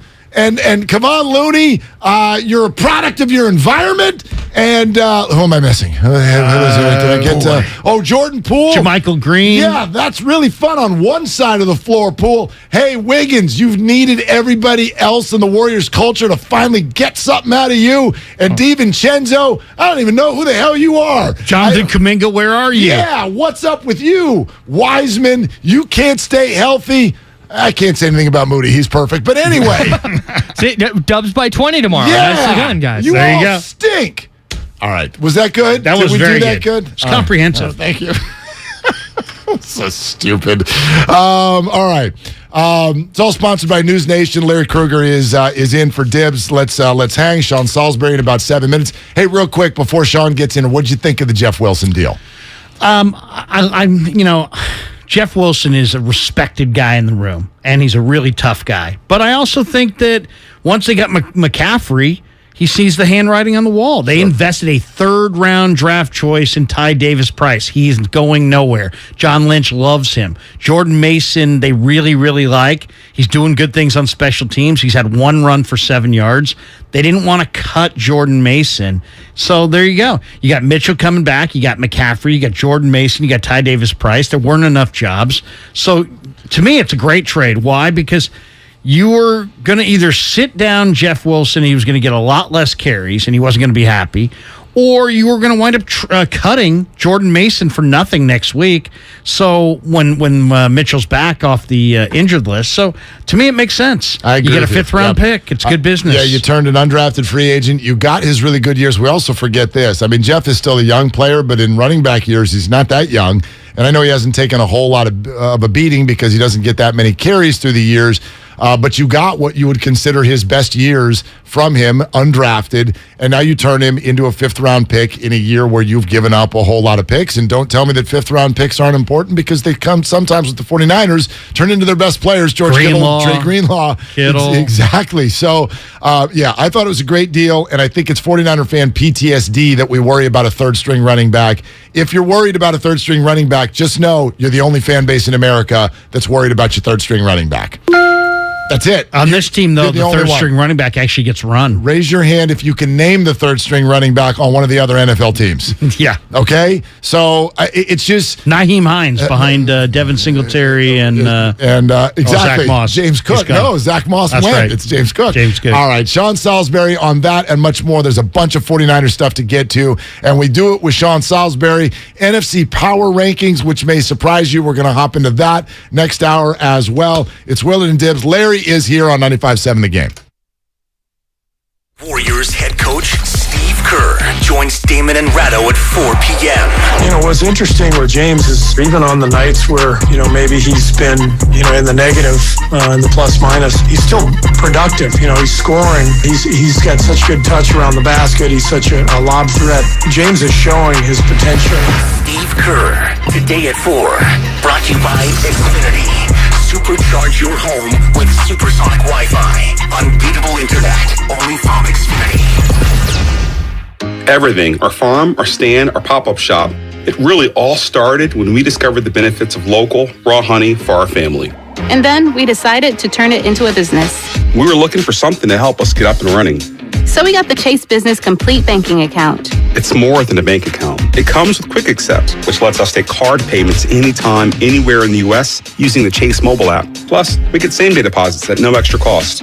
For us, it's more than honey. It's about sharing a little sweetness with the world. Get the Chase Business Complete Banking Account with the essentials you need to help get your business going. Learn more at chase.com/business-complete-banking. Chase for business. Make more of what's yours.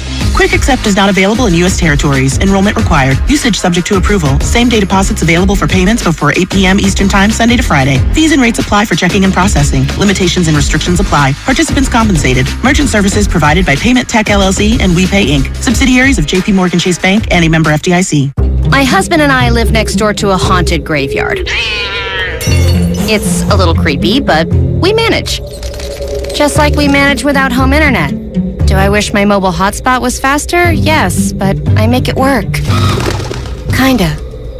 Just like we make it work sleeping next to a 17th century burial ground. Honey, can you move your hand? That's not my hand. It's mine. Not having home internet? It's not that bad. Grab my hand. Wait, okay. No, not up the stairs. We tried that last time. You can literally run through him. It is that bad. Don't settle for just mobile. Get Xfinity Home Internet for just $24.99 a month for 2 years with no annual contract and a free streaming box included.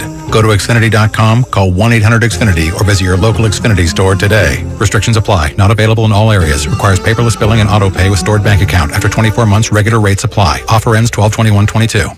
America's favorite car show makes its final Bay Area stop of the year with a jam-packed weekend of hot rod and fun the whole family will love. It's the Good Guys 32nd Autumn Get-Together, and it's all going down November 12th and 13th at the Alameda County Fairgrounds in Pleasanton. See over 2,500 of the West Coast's coolest hot rods, muscle cars, and trick trucks of all years. Plus, shop the huge swap meet and vendor exhibit. Check out the Smash for Cash Demolition Derby. Experience a tire smoking burnout competition, Nitro Thunderfest, and so much more. It's November 12th and 13th at the Alameda County Fairgrounds. Get details at good-guys.com. Attention! Did you or a loved one live at or near Marine Base Camp Lejeune in North Carolina between 1953 and 1987? If so, listen closely for this important legal announcement. From 1953 to 1987, Marines and their family members at Camp Lejeune drank water that was contaminated with hazardous toxins. The toxins found in the water at Camp Lejeune may cause health issues, especially later in life. Types of health issues associated with water at Camp Lejeune are numerous. If you or a loved one lived near Camp Lejeune between 1953 and 1987, you may be entitled to substantial financial compensation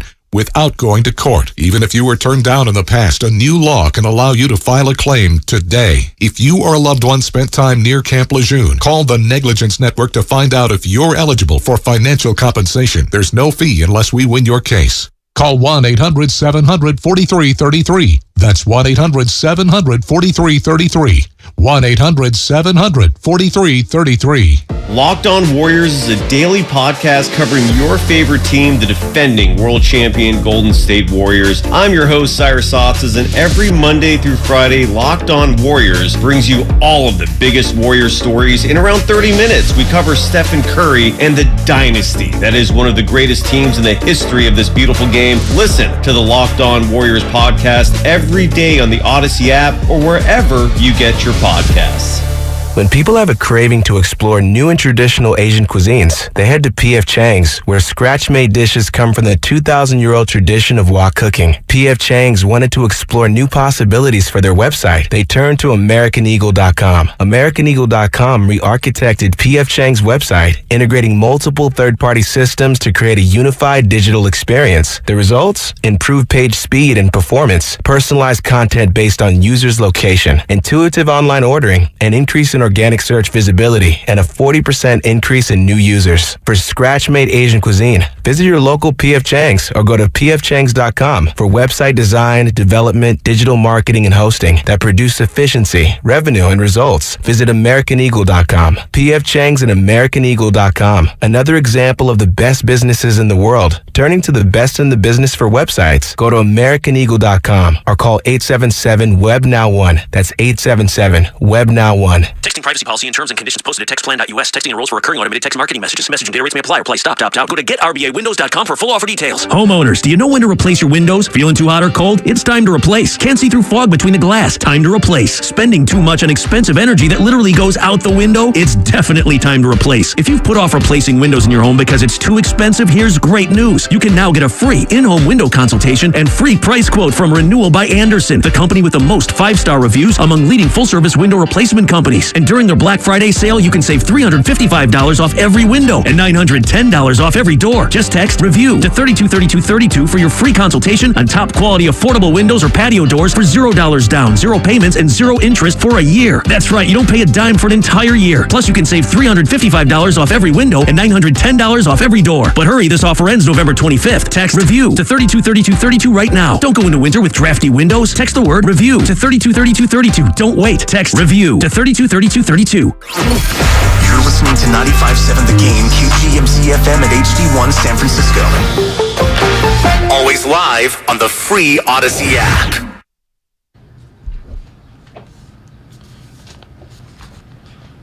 Now, back to Willard and Dibs on 95.7 The Game. But Larry is in for Dibs. What is up to all of our people? We are so glad you're with us today. 888-957-9570. We'll keep going with your calls. We love all your eyeballs on Twitch and YouTube. Good morning there. And Xfinity Mobile text line.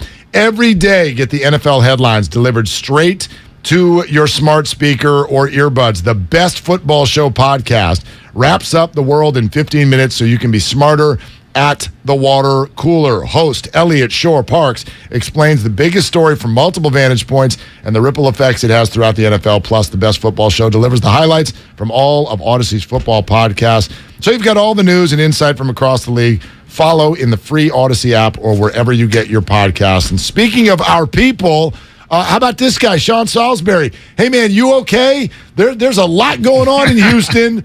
Right, tomorrow night, it's the Philly-Houston special with 2 different sports going head-to-head. And I know, I'm getting some real good social media Astros energy from you on a nightly basis. Oh, yeah. I thought you were going to bring me on here to talk about how brilliant I was ahead of the insiders to tell you McCaffrey was getting traded to the 49ers, which we'll get to, I'm sure. My man, a month ago. You brought that up. No, I'm going to go back before that. When you and I did our first show together, you brought it up. I'm absolutely going to give you credit for that. I'm only kidding you. I've got every now and again, when you say something, you get something right once out of every 1,000 times, and that's me. But in truth, this is going to be a hell of a series.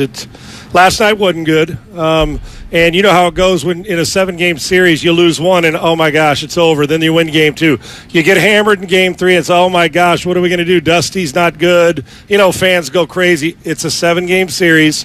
and the Astros win tonight, and you're right back to having home field advantage. But the Phillies are nasty in a good way. I mean, they're battle tested. They've had to stay on edge the entire time.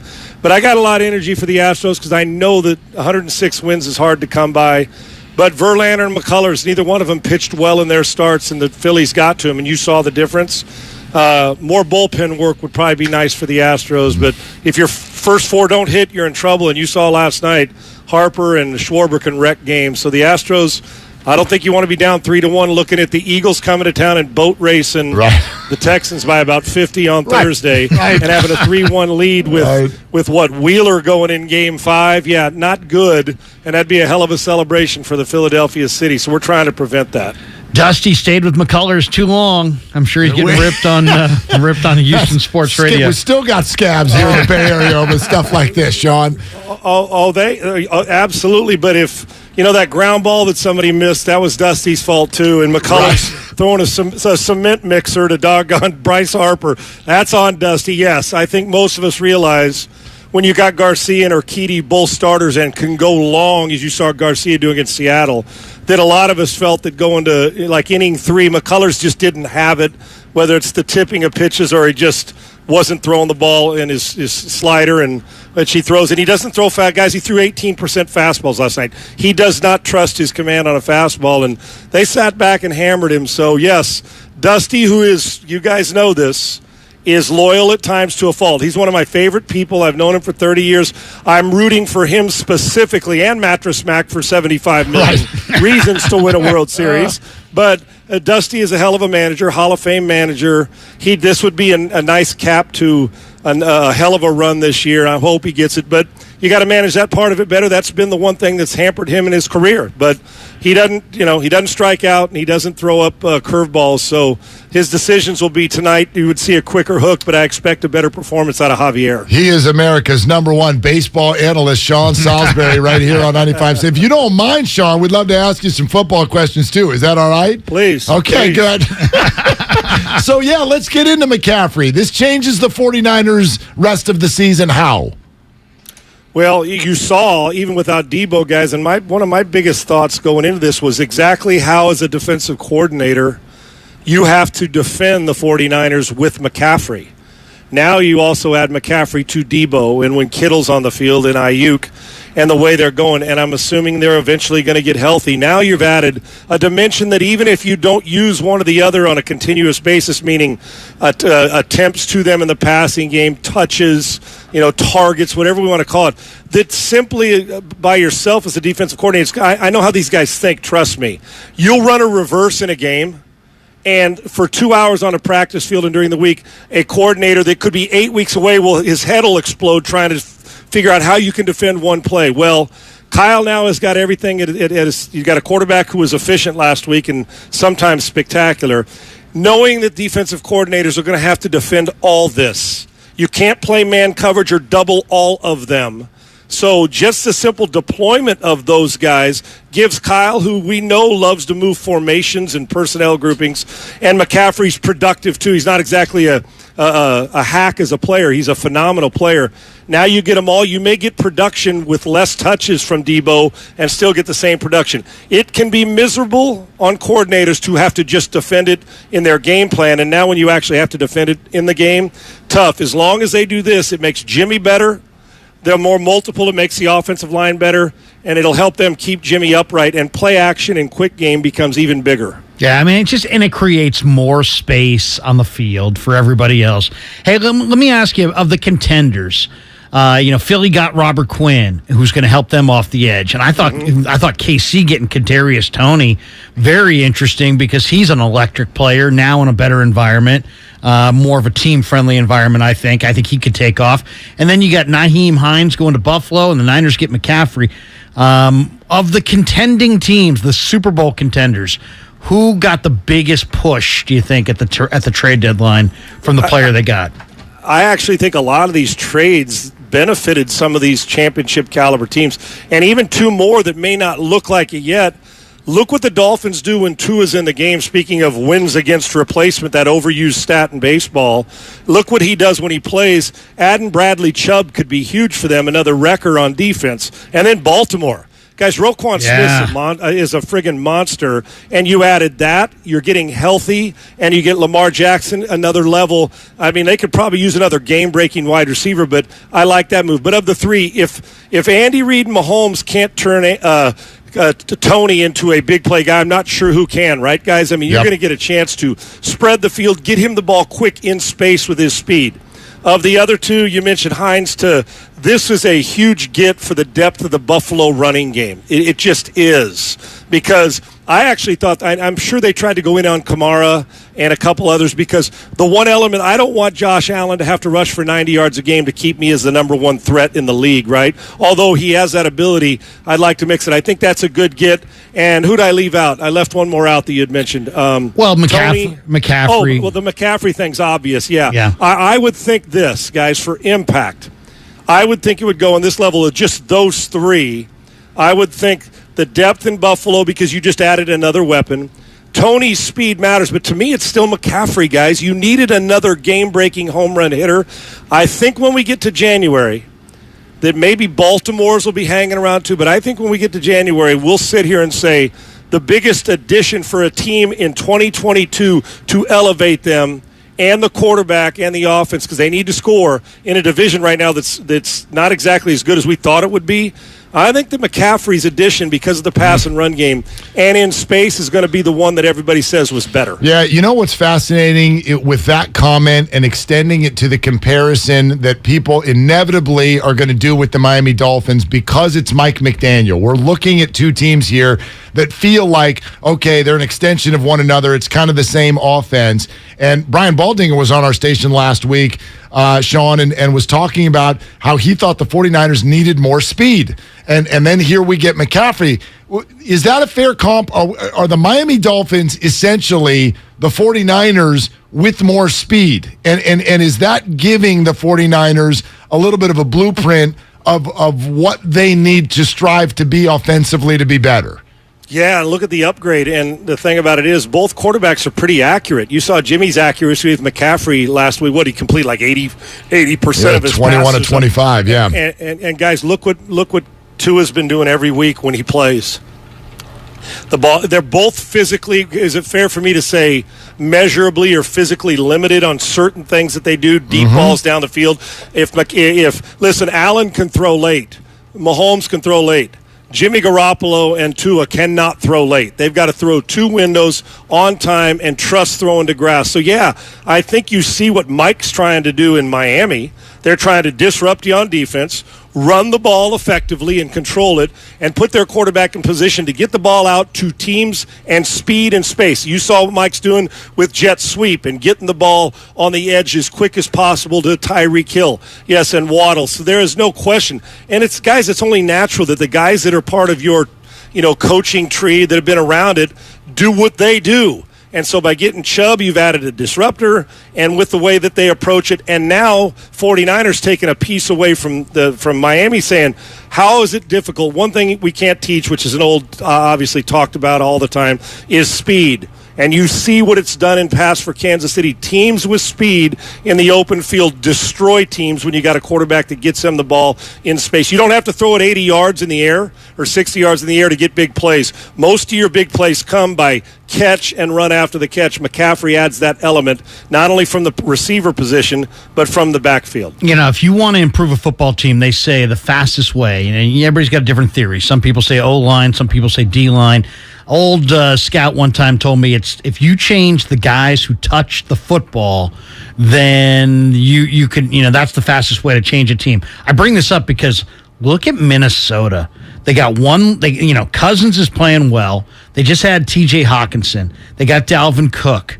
They've got Justin Jefferson. They got Adam Thielen. The people who handle the football in Minnesota are really, really good. Are we sleeping on the Vikings? Because it seems like you talk Super Bowl contenders, it's a long discussion before their name ever comes up. Not in my mind, and I'll tell you why. And you are 100% correct. And I'm going to tell you something that the main guy at Pro Football, Steve Palazzolo, told me about, from Pro Football Focus, told me about what you're bringing up here quickly in a second. But I'm not. I actually think right now that the Vikings may very well be the second best team in the NFC. I do. I know it's Philadelphia. And I know that Philadelphia, I believe, beat the Vikings like in week 2 of the season. But the Cowboys are rising. I know the 49ers, but I'm just telling you, the way you mentioned all those weapons, and look what Jefferson's done, that one receiver, to expand what Kirk Cousins, the feeling he gets. It looks to me, now we're always going to ask this as we push towards January, will Cousins make the throw that we even mentioned with Jimmy? Will he make the throw under duress? We saw one against New Orleans about 3 years ago to Adam Thielen down the middle of the field on a seam. But the question is, in prime time, his record against plus 500 teams in the past, guys, is putrid. It's like a winning percentage of like 300. So it's not good. But 30% of your wins plus 500. He's playing different this year. Kevin O'Connell's got to be considered coach of the year. Look at the difference of the way they attack. They're winning close games, they're starting fast, and they're also playing well late. So I would agree with you. If you're sleeping on the Vikings, it's a mistake. They're clearly the best team in the division, and if Cousins keeps playing like this, he's always been a numbers guy. Can he expand it to a clutch guy? If he does, they've got personnel, and they just added, like you said, the tight end. And real quick with Steve Palazzolo, Pro Football Focus, I asked him, the most important positions in building a team are getting well quick. Normally it's edge rusher, that left tackle. We hear that about. Of course it starts with quarterback. You know what he said the second most important position now in the league is? Wide receiver. Because we're in such a passing league, you've got to have Jamar Chase, Hill, Stephon Diggs. You see what Jefferson's doing. That guy who can wreck a game with speed, and if you got more than one, then God bless you. And like Cincinnati getting to the Super Bowl last year, I would agree. That position, which was 4th or 5th, you got a bunch of good guys. You need the home run hitter, and the Vikings have them. Okay, so while you're talking about the Vikings and where they sit in the NFC, Sean, how many NFC teams would you name before you get to the 49ers? Are we talking about today? Yep. As we sit right now. Eagles, Vikings, Cowboys, and for me, the next one is the 49ers. Okay. That's it. And then I got like I said, Seahawks are really good. Pete could be considered coach of the year. Pete Carroll could. But if you told me that my life was on the line, I had to bet it. Let's hope that never happens. Or I had a grand in front of me, I'd bet the 49ers with the addition of McCaffrey and a defense that I think is still pretty damn good. The Giants and the Seahawks are hovering, and they're overachieving. Atlanta, no. Tampa, no. Green Bay, no. Rams, no. To me, it's the 49ers, but I would put the Vikings and Cowboys ahead of them today. We'll see if that changes in the next month. Niners are waiting for a lot of guys to come back. Debo, Juice, Jennings, Armstead, Kinlaw, Verrett. That's the two biggest. Armstead, Kinlaw are a monster inside. They got to get that fixed. Well, that's what I was going to ask you. Al-Shaair is another guy. If they don't get Kinlaw back and Armstead's got the plantar fasciitis, can they win with a Ridgeway Givens interior tandem? They're also going with a 4D end alignment with your SC brother Drake Jackson playing incredible ball as a defensive end, standing up at the defensive tackle spot. Yeah, we're kind of feel like it's a little light in the ass, right? And sometimes look at the Rams last year. But he's getting it done. Yeah, he sure is. There is no question about it. I couldn't be more proud, but you think about the Rams last year, ultimate finesse team, right, on offense. Ultimate finesse team. They got 1 ounce of physicality, especially when Whitworth left. Their most physical player on offense is now broadcasting. But on defense, what happened in the Super Bowl? You saw Von Miller, but you saw the interior push. Quarterbacks who aren't scramblers, east and west, guys who escape, can't stand they cannot stand people at their legs inside that are pocket people. So when you face those kind of guys, which is usually our Super Bowl winner, a guy who can throw it from there and beat you on time and then extend the play. I think they can, but that puts a lot of onus on linebackers and secondary help and winning on first down. But guys, I'm just telling you, get later in the season, that physicality and that depth interior push, when you get up against a team that's going to run it and wear you out and be nasty play action, it could be a problem. The fortunate thing is in the NFC, I don't think the NFC is very good. So, yeah, if you can win on first down and force teams to get out of that situation, but physicality gets the longer the season goes, I'm a big believer defensively in your front seven, you got to be more physical. They're doing a hell of a job now, but it's going to be a test. I thought that maybe they'd look during the trade deadline to do something, but they're overachieving at it now, which is a good sign. My man, it is always good to have you on the show. Thank you so much, and don't you worry one little bit. The Astros will win the baseball game tonight. That's a done deal. I like what you're saying. Let's get it back home because that's a nasty atmosphere. So appreciate it. Should be fun, guys. I love being on with you. Thank you. Absolutely. Thanks, Sean. All right, there he goes. Sean Salisbury on 95.7 The Game. Love talking football with him. And, hey, a little bit of baseball, too. I'm so fascinated by tomorrow night in the cities of Philadelphia and Houston. I guess it's easy in Houston because the Texans are whatever, and the Astros are the big favorite in the whole dance. But, man, if you're in Philly tomorrow night, I get it if you got tickets to the game. That's totally different. But if you're in Philly tomorrow night, our norm is just to think, well, yeah, football trumps baseball. And the ratings, and I know it's on Amazon Prime, and so that's all weird and whatnot, but, like, the Eagles are 7-0. But you also, in theory, we'll see how tonight goes, you could be playing for a championship in baseball. If you're a Philly sports fan, how you handling tomorrow? Oh, come on. It's an easy call, right? I don't agree. Oh, you tape the football and you watch the baseball. And I believe, and I don't know if this is right. Did you tape something off of Amazon Prime? I don't know. Can you tape it? I don't know. Just put the 8-track in and we'll see if exactly. it's there. No, but I read something the other day that Philly's never lost a World Series game at home.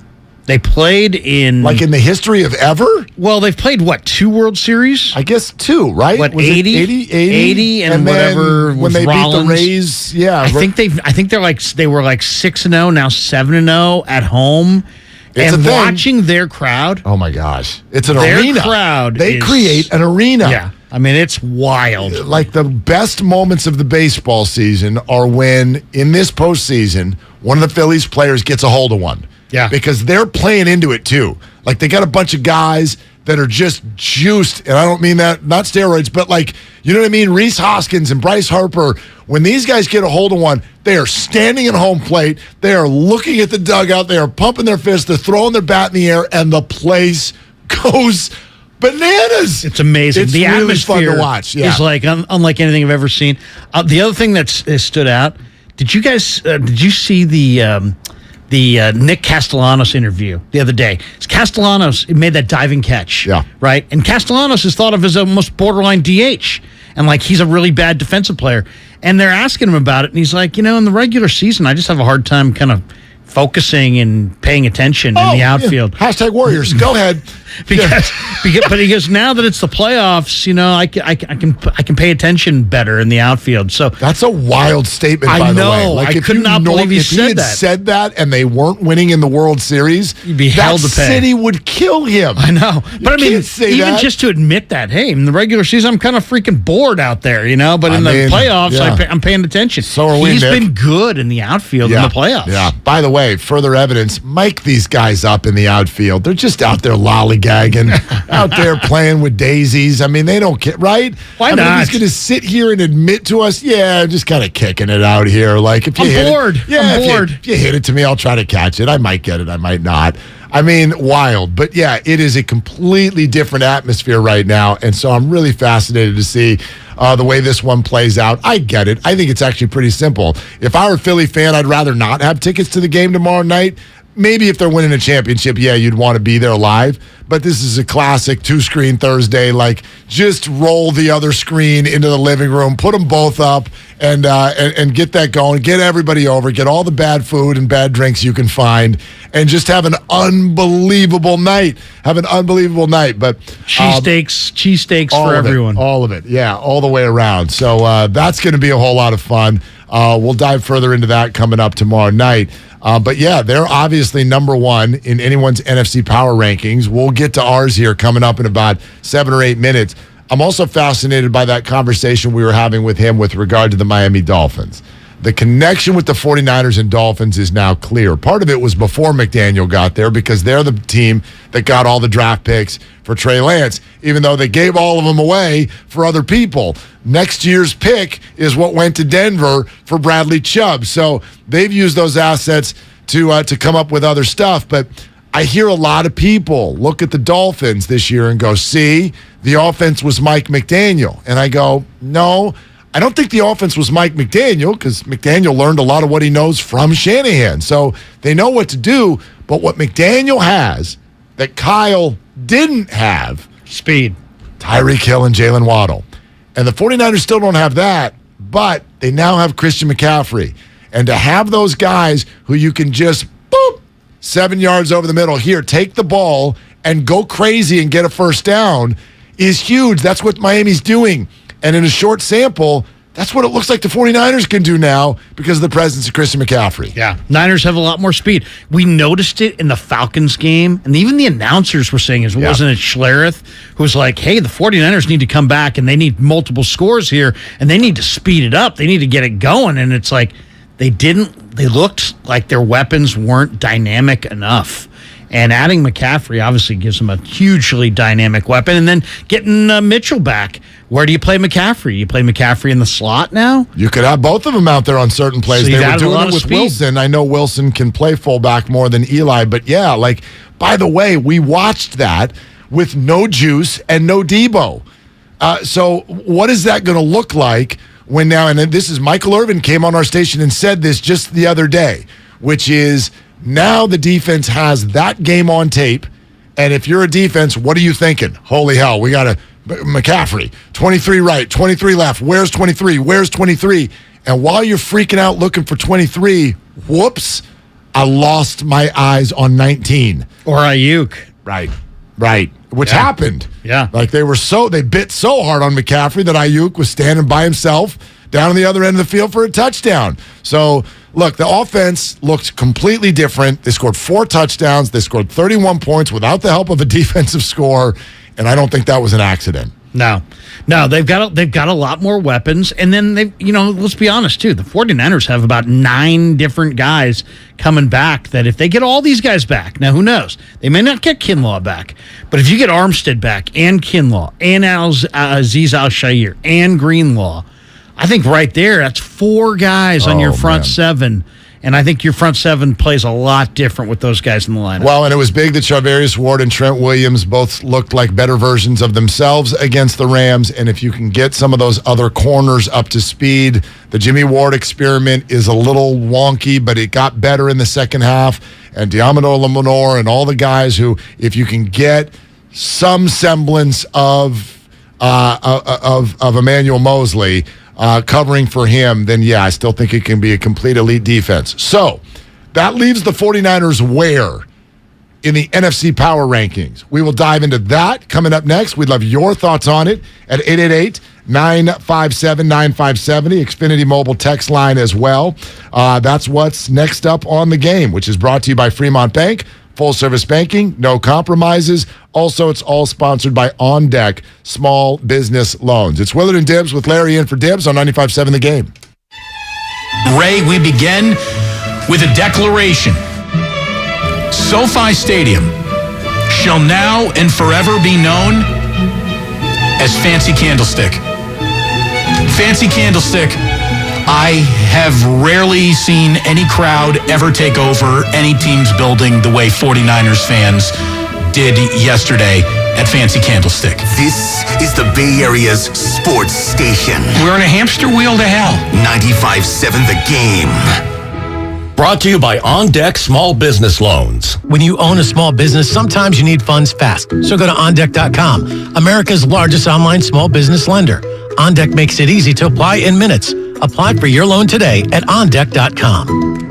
Get a cash offer for your car, truck, or SUV today at your local Bay Area Chevy dealers. Selling has never been easier. Just bring it into a Bay Area Chevy dealer, get a free appraisal, and we'll make you a cash offer on the spot with no obligation to buy. We buy any make or model, paid off or not. Find your local Chevy dealer at BayAreaChevroletDealers.com. Diabetes, high blood pressure, anxiety meds, everyone's on them. If you're a 50-year-old male, maybe a bit porky, and you may even have type 2 diabetes, $1 million of term insurance may only cost you about $200 a month. Call Term Provider. Speak with Big Lou at 800-200-1966. Big Lou will find a term life policy for you even if you have type 2 diabetes, are overweight, or have high blood pressure. Term providers help thousands of people like you who think they can't afford term life insurance. To buy $1 million of affordable term life for you, all you need to do is call Big Lou at 800-200-1966. Lou will make sure the scales are tipped in your favor. Call 800-200-1966.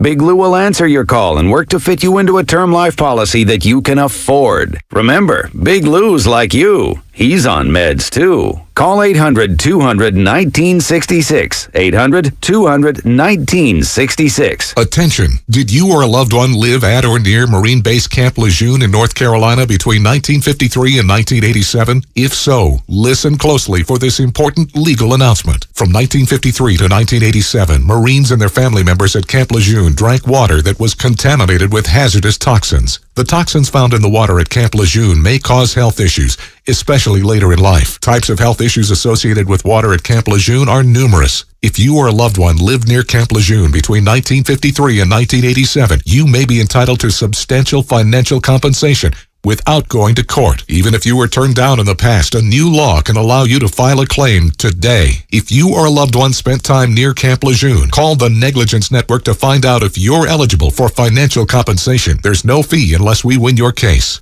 Call 1-800-700-4333. That's 1-800-700-4333.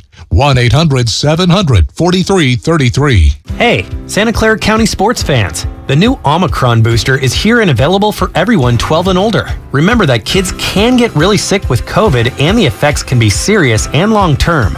You can't be at the top of your game when you're super fatigued. So keep your athletes safe this fall and winter with this important booster. And of course, wear a high-quality mask whenever you're inside with lots of people. Visit sccfreevax.org or call 211 to make your booster appointment. Stay healthy and stay in the game. Score big with Xfinity Internet. It's made to do anything, so you can do anything.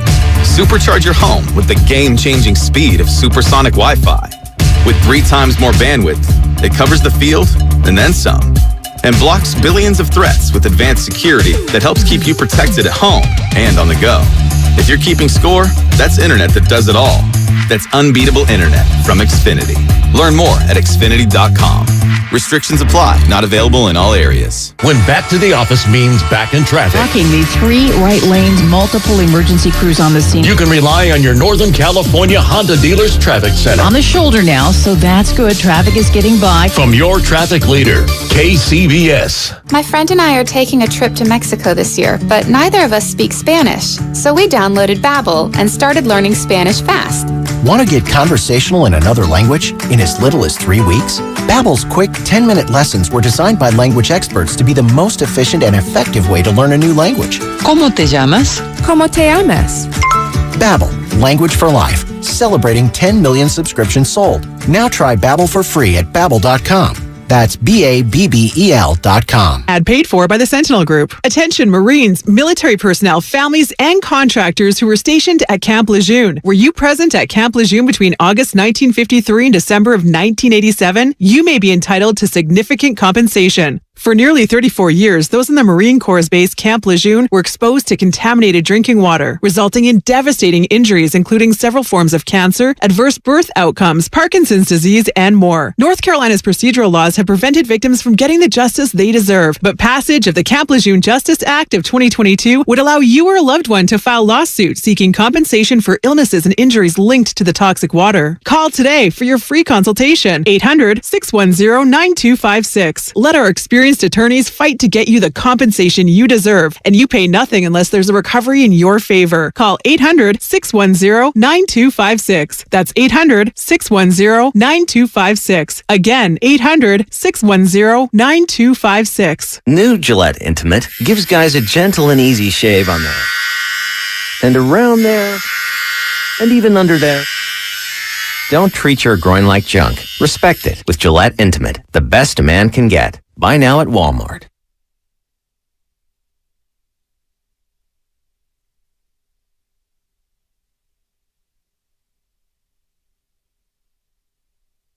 Now, back to Willard and Dibs on 95.7 The Game. All right, let's dial it up, dial it in, lock it up, lock it in. Let us begin. Xfinity mobile text line, 888-957-9570. You can call in as well. And say hi to the great Larry Krueger of the Krug Show podcast.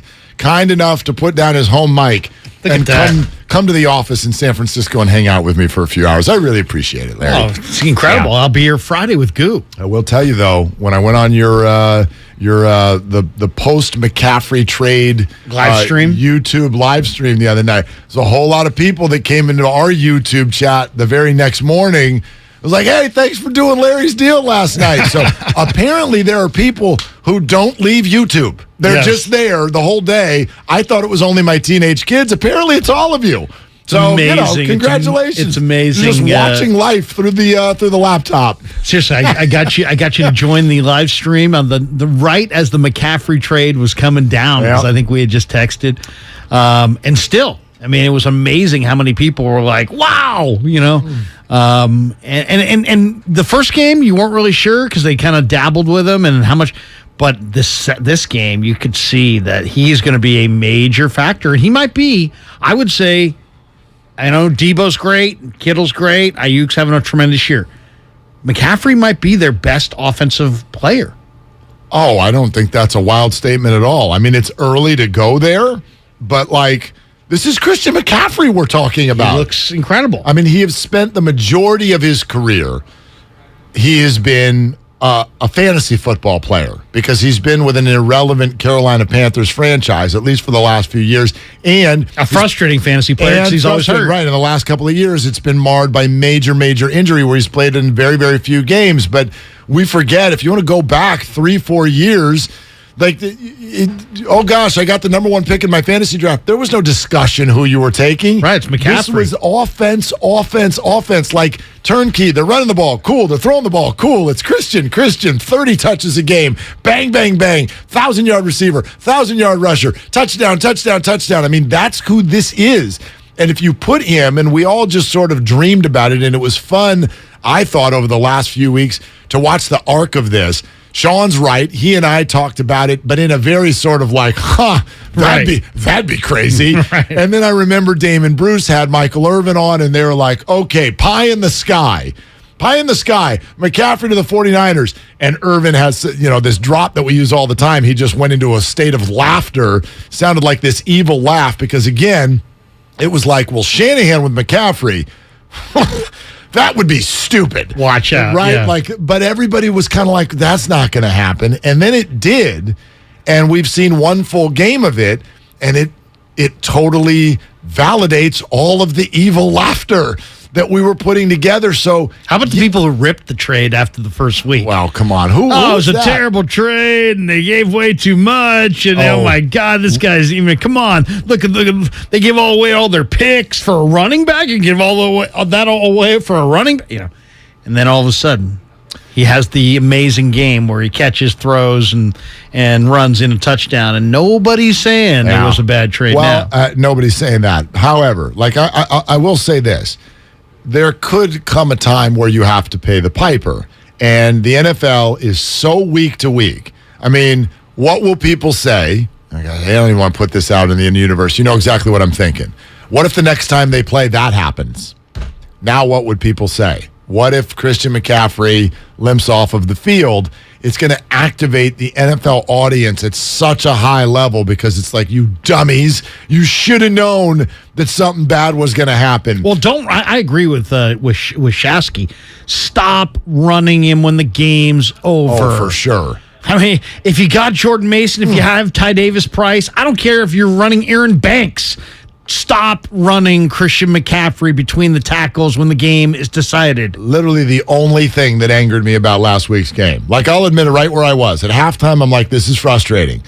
This is frustrating because it felt like the defense wasn't going to stop the Rams. Right. And I'm like, the 49ers are not going to, this is not their cup of tea. They're not going to win a shootout with the Rams. And then the defense came out and found a completely different pitch. And so shout out to D'Amico Ryans for the adjustments. And that was amazing. And then 21-0 in the second half. And you're like, okay, never mind. Everything's fine except for one thing. which was exactly what you just said. The Rams had already given up. Right. I'm like, if the Rams aren't playing, what are you doing? You're ahead by double digits. This game is over.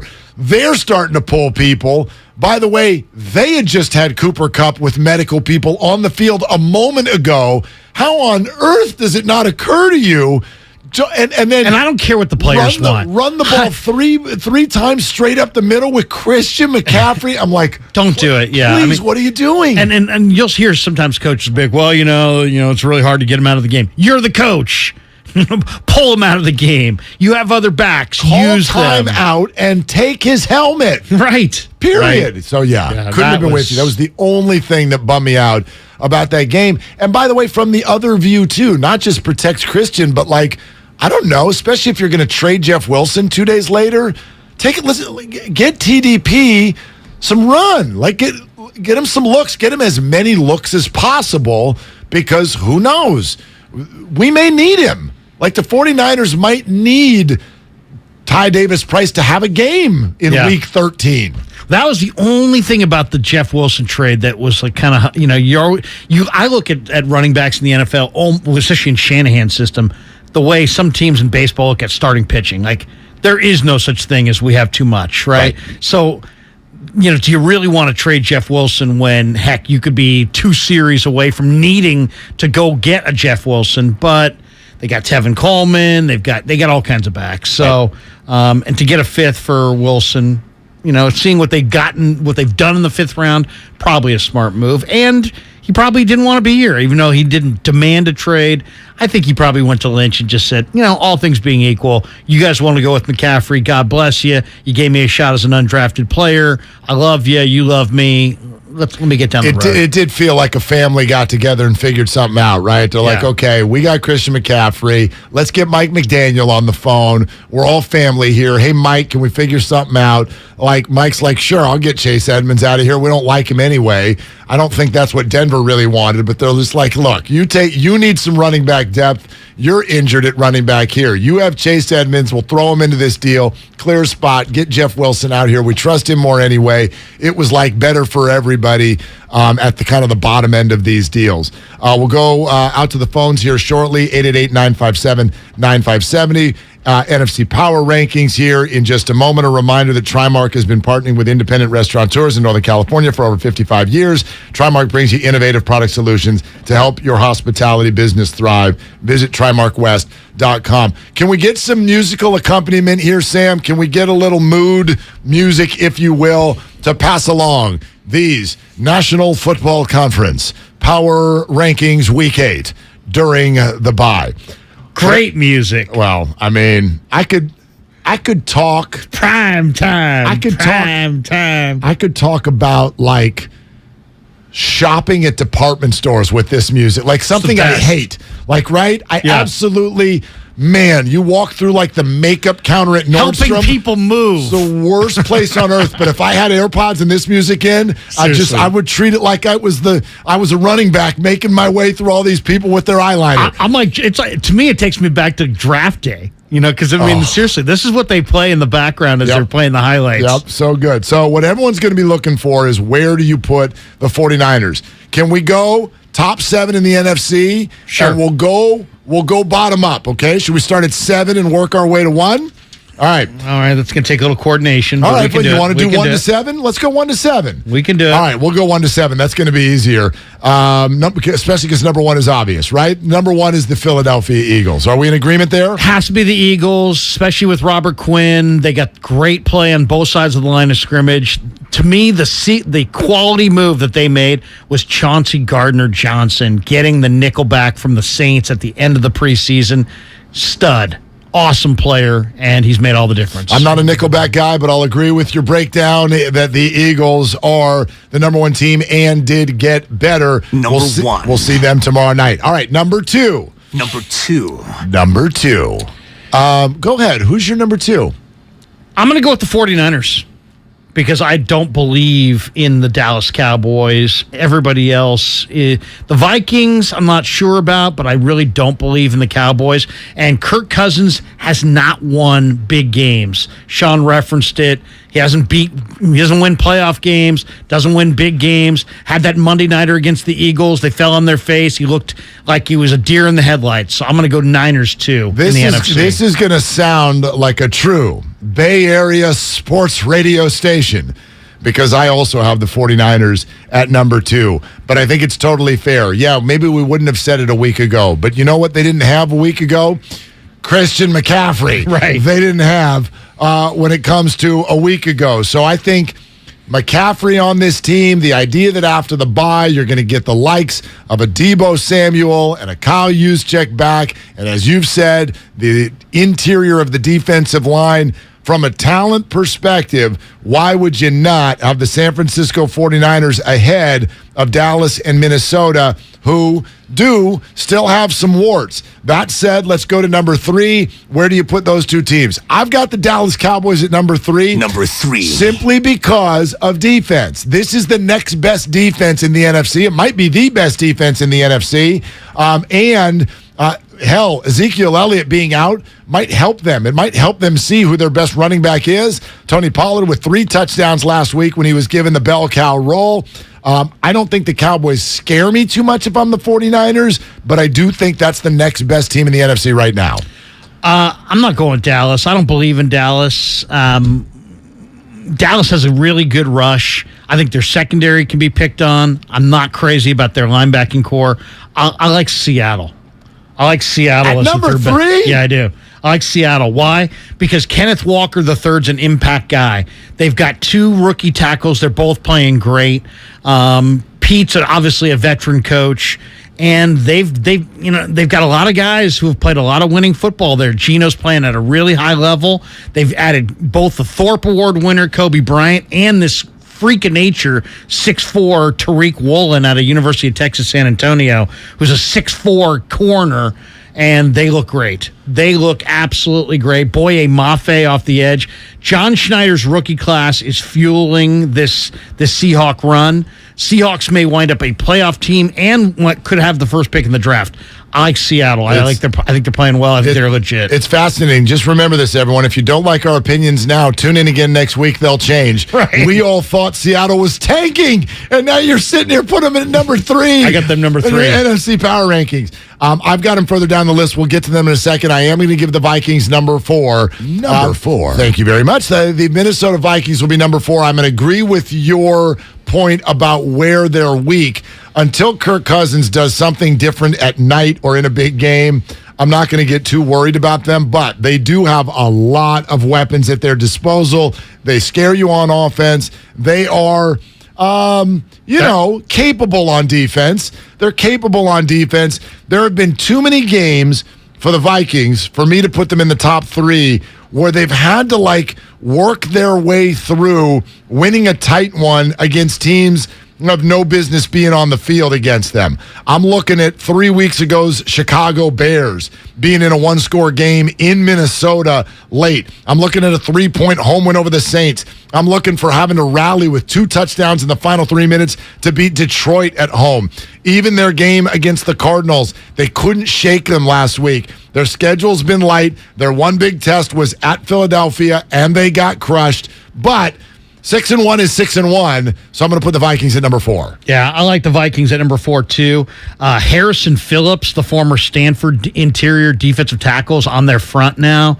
They can rush the passer with Daniil Hunter and Zardarius Smith, but the real improvement is on the back end. They got the former Cal Bear Cam Bynum. Patrick Peterson comes over in free agency. Cam Dantzler's gotten better. So I like Minnesota, but because of Cousins' lack of big game wins, I got them 4th.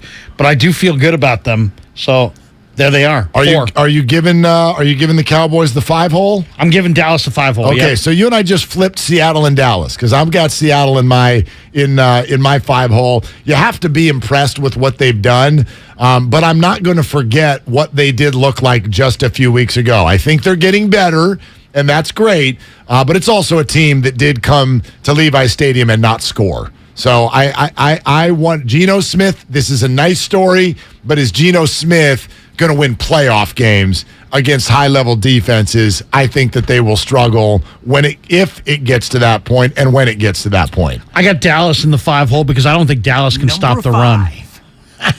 Seriously, I think Dallas is going to struggle to stop the run. They just picked up Hankins. If Dallas can get a lead, they've got edge rushers, right? Micah Parsons, DeMarcus Lawrence. They can put heat on Dorrance Armstrong. They can put heat on the quarterback. But if you can commit to the run game, I think you can run it down their throat the way the Niners did last year in the playoffs. I like Dallas 5th in the NFC. Do you know what I like about doing power rankings with you? What's that? I learned the names of all the players I've never heard of before. It's really fun. It's so fun. I'm like, Dallas, let's talk about Dak Prescott and Tony Pollard. And you're like, this guy Bob, who's their linebacker, he was drafted out of Iowa in the 3rd round, and he's really overperforming. Like, I got no idea what the hell you're talking about, but I'm sure that you know what you're talking about. Thank you. Yeah. Okay. Next, at number 6, I guess you have to put the New York Giants there, just out of respect. But I'm not that much of a believer. If you go into the data, I'm a believer that the culture has been changed. Both New York teams. Put the Jets in there as well. Robert Saleh has done a very nice job.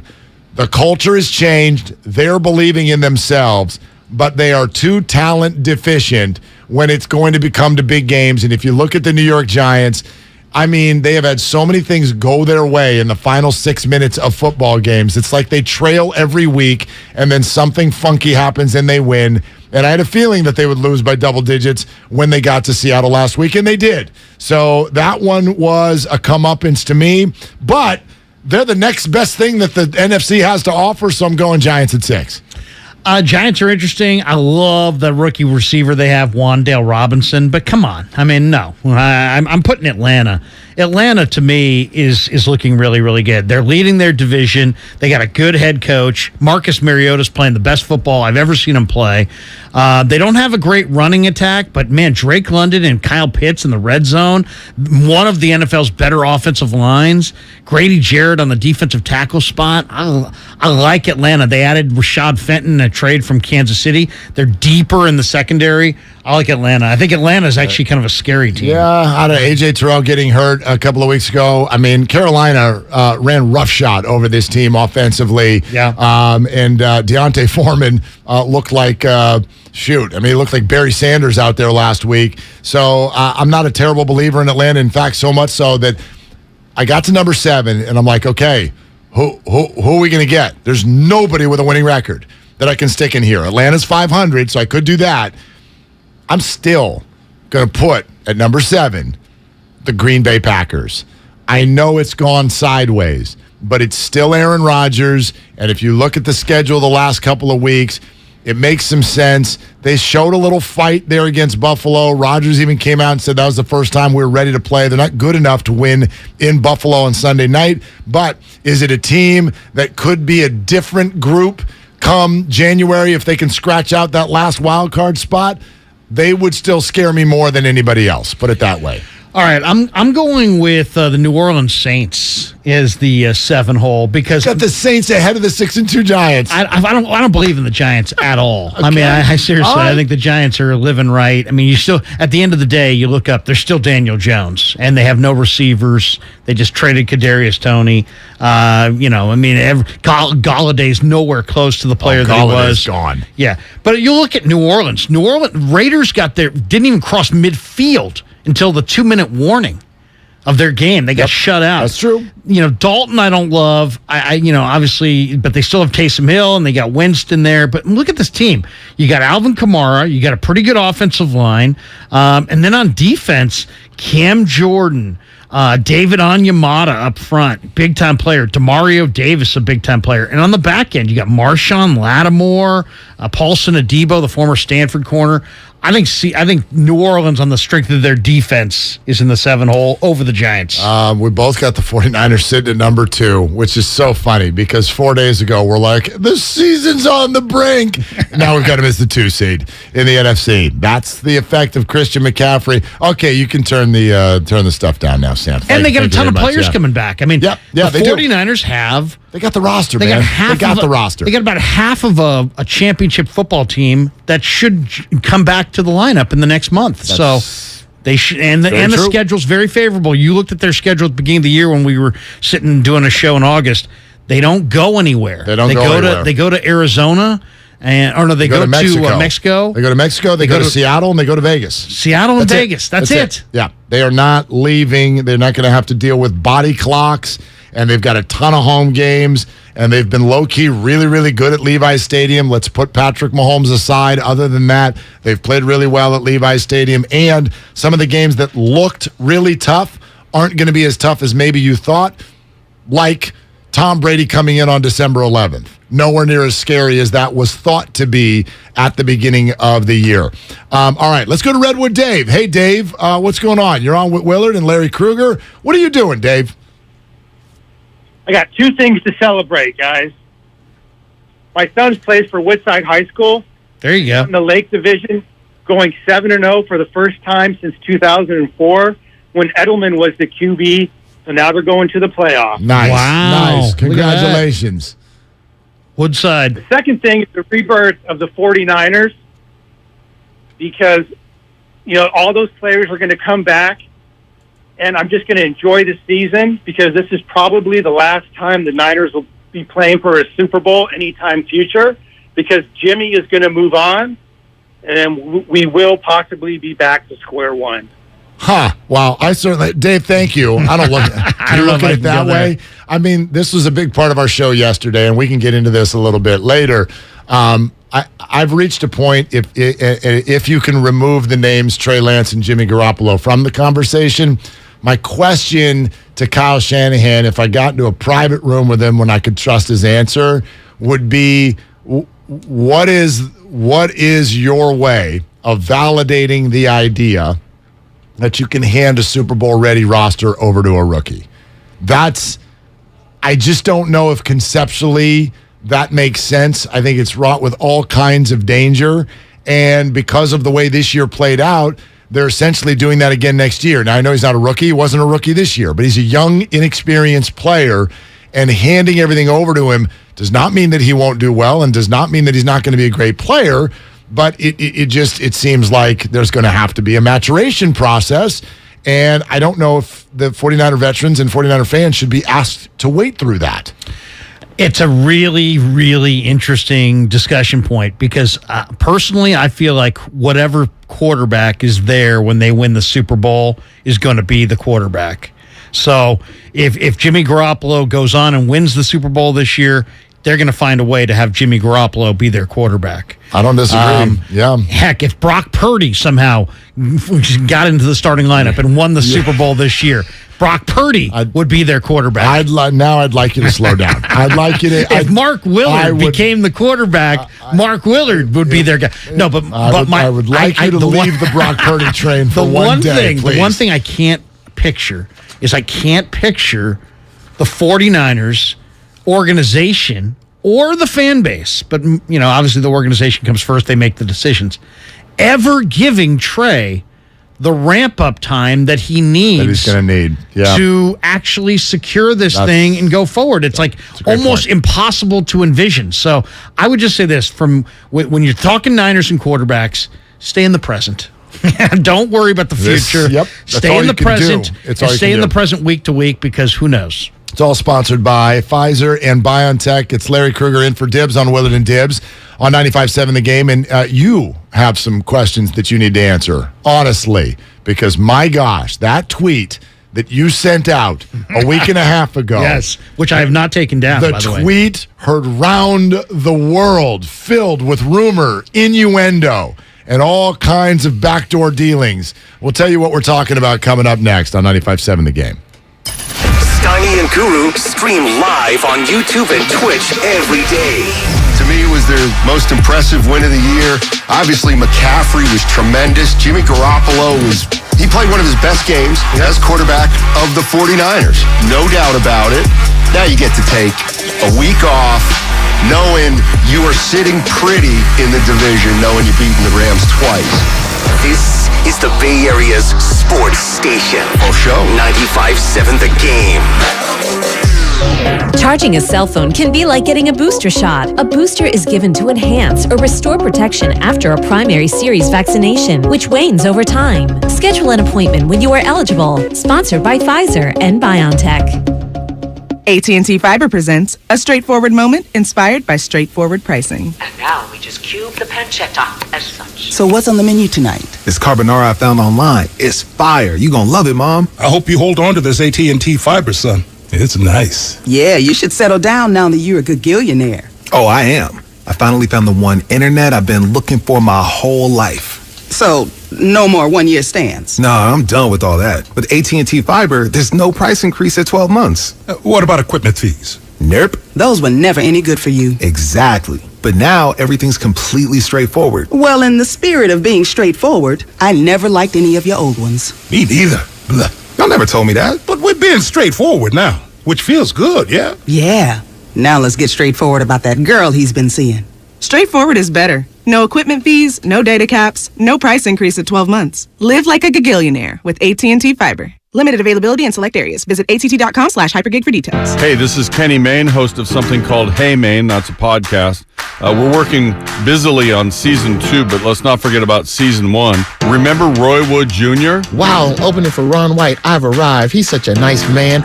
Maybe he wants a ride. Maybe he wants me to drop him off at the American Airlines terminal. Roy, I have a private jet. My pilot hangs with me like my homeboy.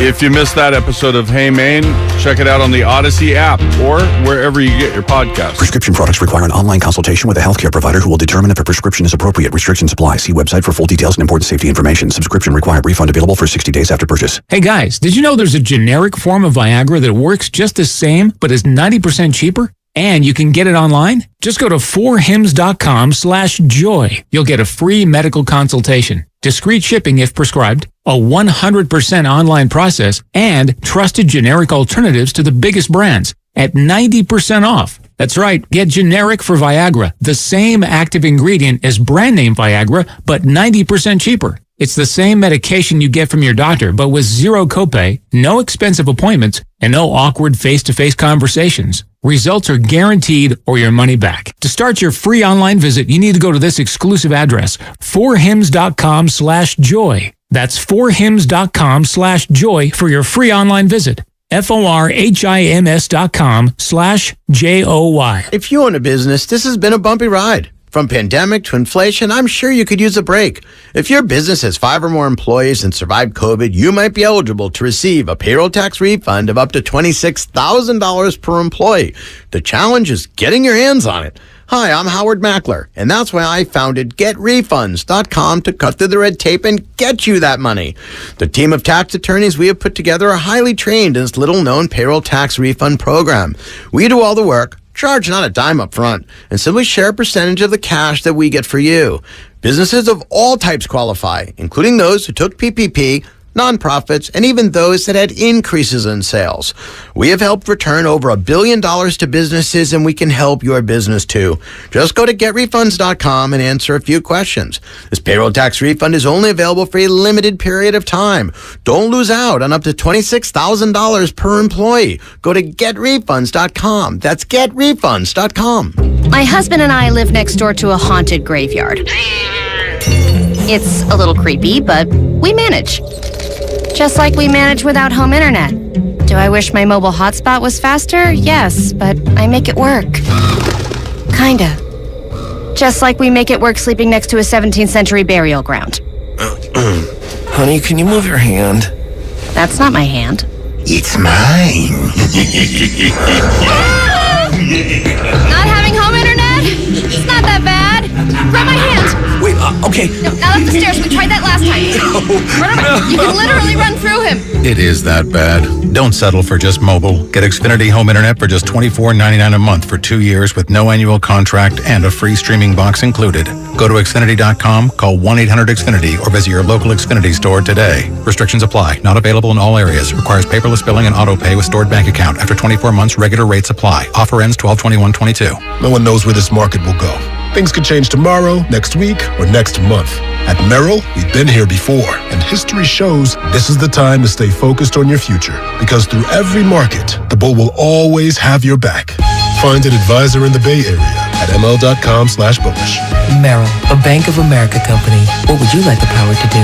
Investing involves risk. Merrill Lynch, Pierce, Fenner & Smith Incorporated, registered broker-dealer, registered investment advisor. Member SIPC, a wholly owned subsidiary of Bank of America Corp.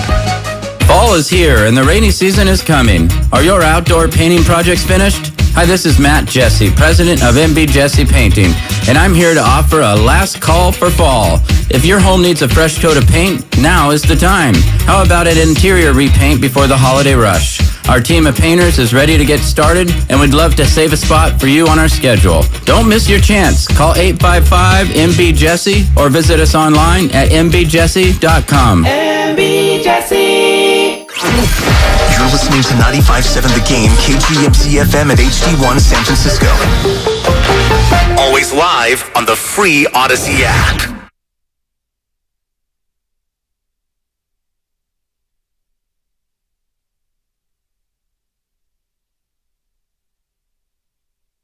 Now, back to Willard and Dibs on 95.7 The Game. Yeah, let's go. Show's flying today. Doc Pandy is coming up in a half hour. D-Bo, Eli Mitchell, sure. Thank you, Armstead. Kinlaw. Dante DiVincenzo. We'll get answers on all these guys on what we should expect. And by the way, an underrated piece of the 49er victory last week, just because there was so much attention on Christian McCaffrey, who was, by the way, named today the NFC Offensive Player of the Week. No shocker. If he didn't win it, that would have been a shocker. It would have been weird. Well, A.J. Brown. He was great. A.J. Brown. Great. I mean, it was funny. I said it yesterday, and Dibs was like, I don't know. There's a lot of people who had really standout games. And I go, dude, if you throw one, run one, and catch one. It's happened 3 times in the history of the league. Who the hell's beating that? Seriously. No one's beating that. And no one did beat that. So Christian McCaffrey, first full game as a 49er, he's the NFC Offensive Player of the Week. So obviously that's just going to grab every single headline. But if you go back to the loss against the Chiefs, it was clear that Charvarius Ward and Trent Williams had rushed back from injury and were not themselves. Williams gives up the safety. Ward gives up the third down, run right by him over his head. Then there were a bunch of the Twitter docs who are out there going, that's the injury. That's what happens when someone's playing at 70%.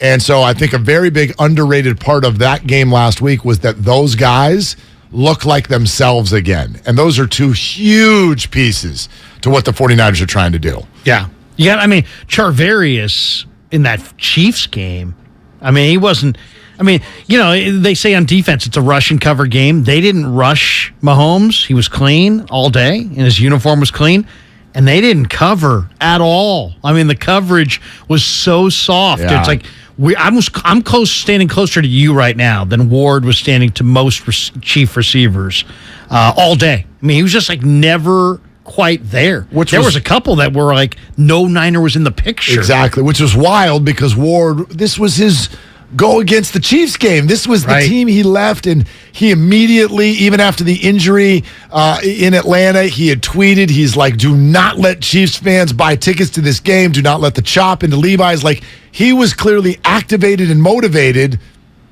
but then didn't show. And he was compromised. He was compromised. That Kansas City game was deflating. That was an ego slap is what that was. That was like, what? You think you're a Super Bowl contender? Nah, think again. Get out of here. So we'll see. Yeah, we'll see. But it does now feel like a very, very different football team with the presence of Christian McCaffrey. So we'll get to Doc Pandia and all of that and your phone calls, 888-957-9570, and your text on the Xfinity mobile text line as we roll here. But Larry, you have some explaining to do. I would like for you to read.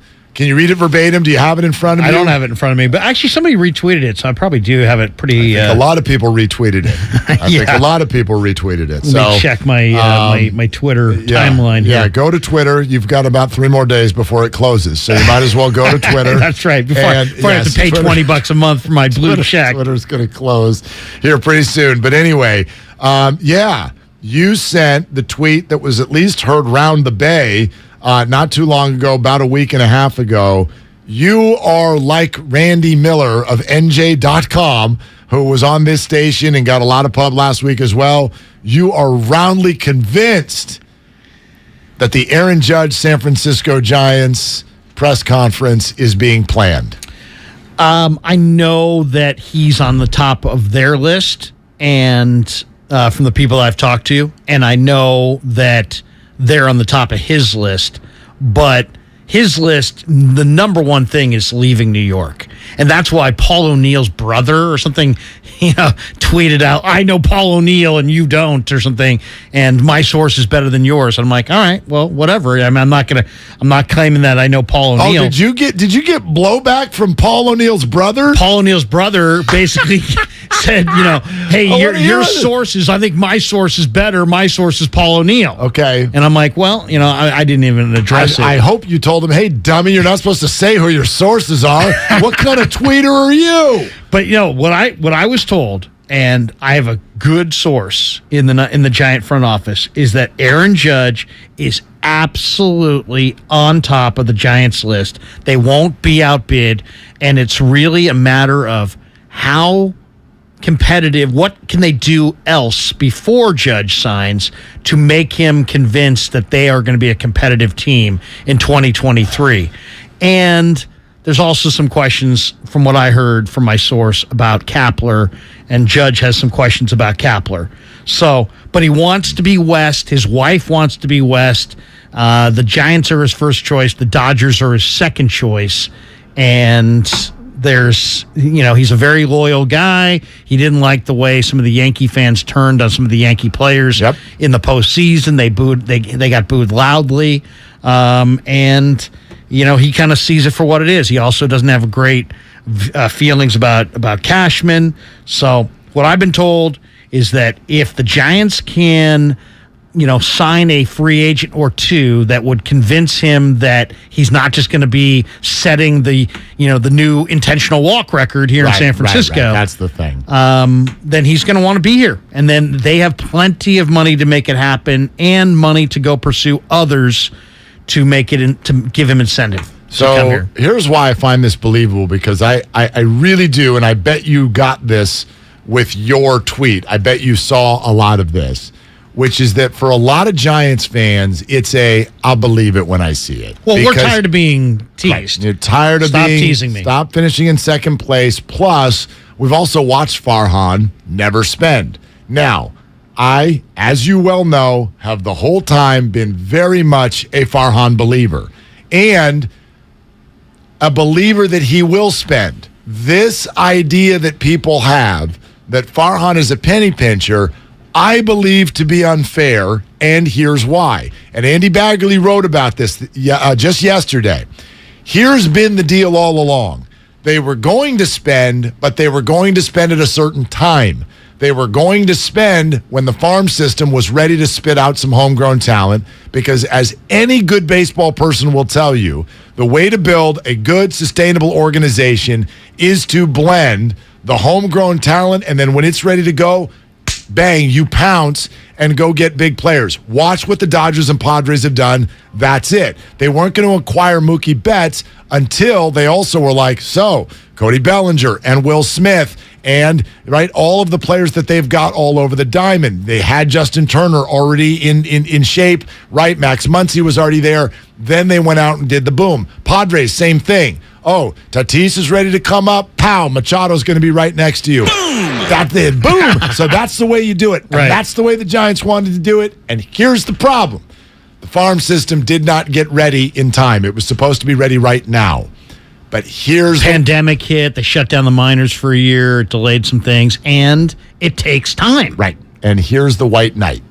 The white knight, if you're one of these people who really wants the Giants to go spend, is you did this. You, the fan, you are going to bring Aaron Judge to San Francisco by not showing up to the ballpark last year.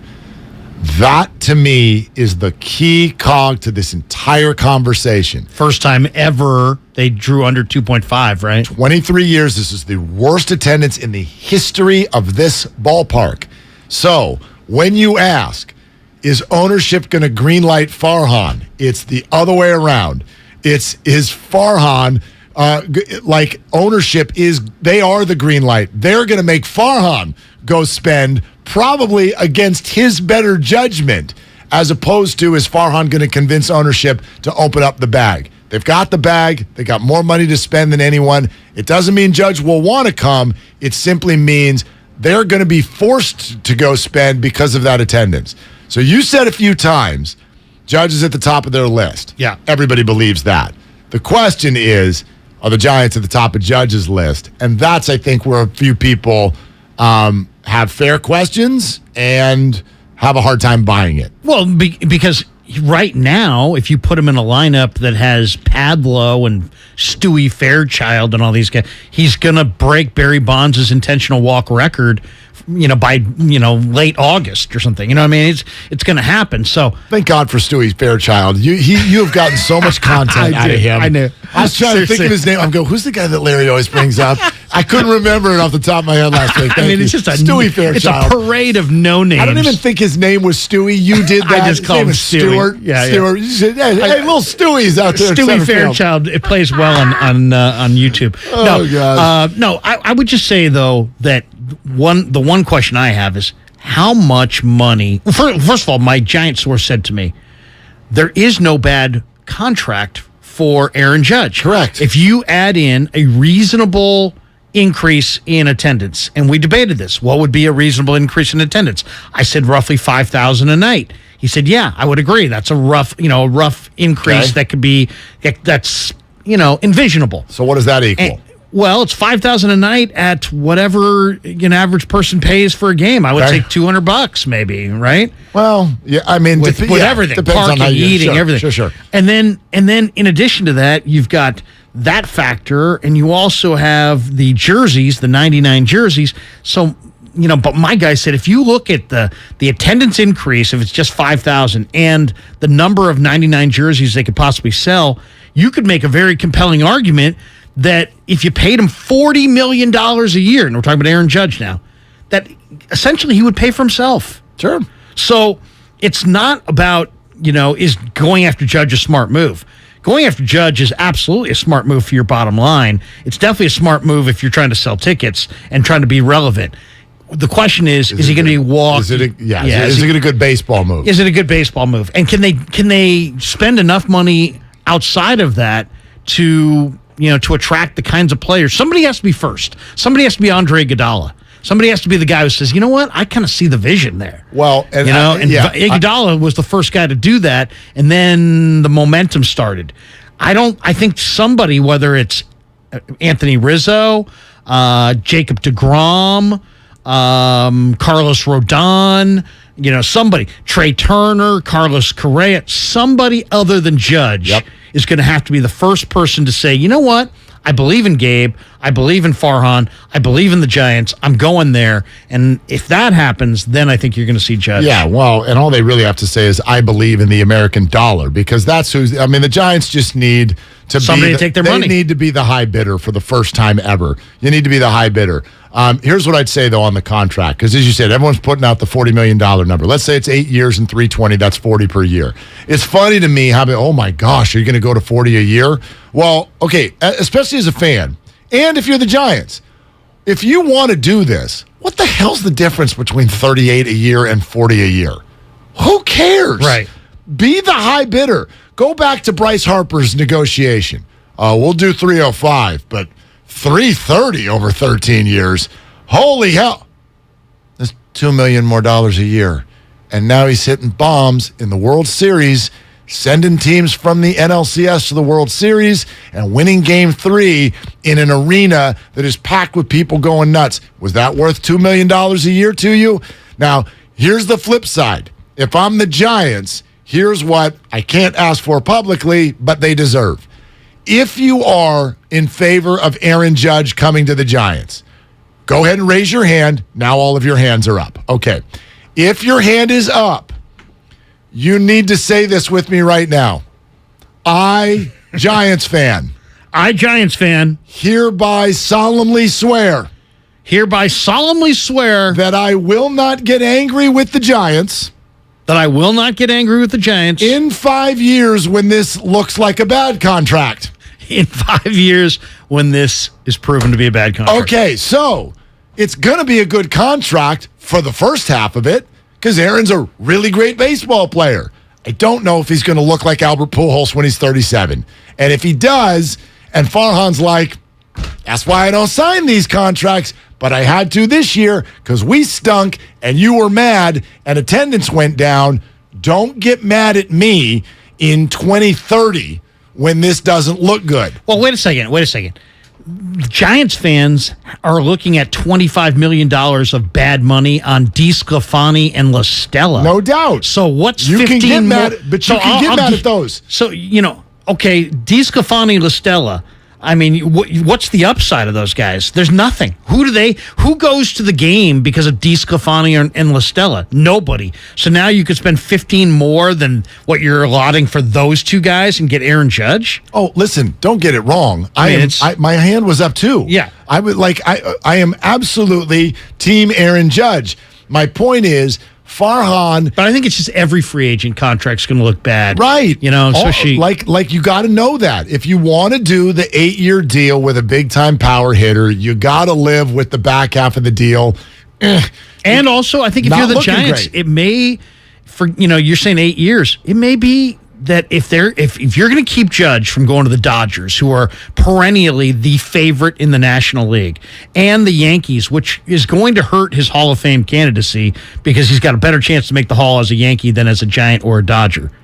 If he's walking away from all that, he ain't doing it for a little bit more in an extra year. He's going to be doing it for a lot more and a lot of extra years. So Listen, I think $400 million over 10 years is probably the ballpark you're going to have to be in. Do you if think? You're gonna, you think you got to go to 10 years when he's going to be 41 years old? Because why is he coming here in front of Yaz? Yeah. You know what I mean? Yeah. You don't have any leverage. I mean, my gosh, Marco Luciano's going to have a gray beard by the end of that contract. So, if you're going to go anywhere for 10 years, sometimes I'd be like, why? I mean, who cares what you're putting in front of me right now? You have to trust more in the people who are running the show because who knows what that's going to look like? 10 years of Giants baseball? I mean, who knows what this thing's going to look like in 2032? Oh, I know. Right? It's a vote of confidence, like from Aaron Judge and his agent to the Giants and whoever's putting their team together. So, and the Giants are not in a good spot right now where they can just say, "Hey, man, look at our lineup. You want to join our lineup? Yeah, you do." And the answer is no, I don't. Incentivize me. Well, maybe we'll sign Rizzo. Maybe we'll get this guy. I think Rizzo might be the key guy because he knows Rizzo. And they hit the same lineup. They're tight. And, I know Scott Harris is no longer here, so that Cub connection's no longer there. But Rizzo might be the guy that you can get because he's also a little bit older, and you could probably pay him a good amount of money. You probably have to overpay him, too. But maybe you get him, and now he's got protection in the lineup. Now he's more interested. I will say this. The Giants stated very, very clearly on their way out of this season, we need to get more athletic. They said that. So if their response is to go get Anthony Rizzo and Aaron Judge, I would say it's Trey Turner, Anthony Rizzo, and Aaron Judge. I got nothing against Anthony Rizzo. My point is it can't be just that. They realized we were defensively deficient. We were base running deficient. We were the least athletic team in Major League Baseball this year. Your free agency class cannot be Anthony Rizzo and Aaron Judge, and that's it. It can be those two and some other people. But yeah, what about the Dodgers non-tender Cody Bellinger? Sign him, put him in center field. You get athletic there. That turns my stomach. You don't like Cody Bellinger? Well, yeah, I don't. Because first of all, just because he had a couple rough years? A couple rough years. He can't hit 200 for a long period of time now. I'll say this. If you put Cody Bellinger on the Giants right now, they're hitting him 3 or 4. I understand that. And they're selling jerseys, and he's easily the most watchable guy on the team. He's a Dodger. He always looks stoned, and he can't hit. Those are the two things. That's what I know about him. You're going Stewie Fairchild. I'm going Aaron Judge. That's the outfielder I want. I don't want the stone guy who hits 180. You're going That's not my guy. Mercedes. Listen, you're padlowing. I know you love a good power hitter who hits 180. You and I got into a fight about one of them last year. Seriously, Joey Gallo. Bring Joey Gallo to the mix. Did you see the Yankees record with and without Joey Gallo? Yes, I did, okay, and I do not. And I do not attribute it to Joey Gallo. Let's go live to Sam Lubman, who is now going to read Larry Krueger's tweets. This very much feels like the Jimmy Kimmel Show, where people read their mean tweets. The text line says F. Bellinger, and I won't tell you what F stands for. Yeah, exactly. And not talking about the tight end of the New York Giants either. Go ahead, Sam. Let's go live as he reads Larry Krueger's tweets. Yeah, no, so the tweet that started it all, sent at 4:01 p.m. back on October 20th, my inside SF Giants source, for what it's worth, just texted me, quote, 90 to 95% Aaron Judge will be on the Giants next year, with some eye emojis. Oh, you put in eye emojis? I did, the wide eyes. Yeah, I did. Well, wait a minute. I don't do emojis often.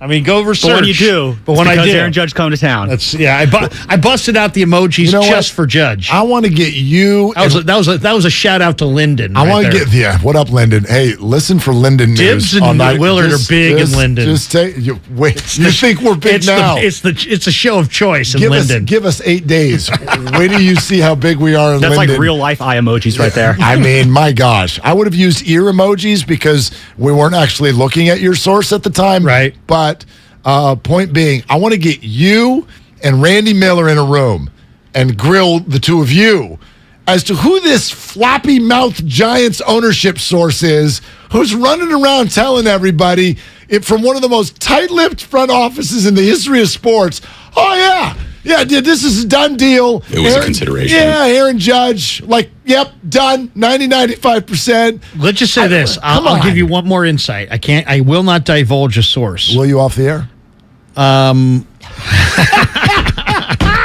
Go ahead. All right, will not divulge a source, but I will say this, that my source actually showed me a text strand between him, Giants executives, and Judge's agent, Judge's dad, Judge's mom, Judge's wife. Giants executives and people close to the Yankee front office. Close to the Yankee front office? Yeah, the Yankee front office.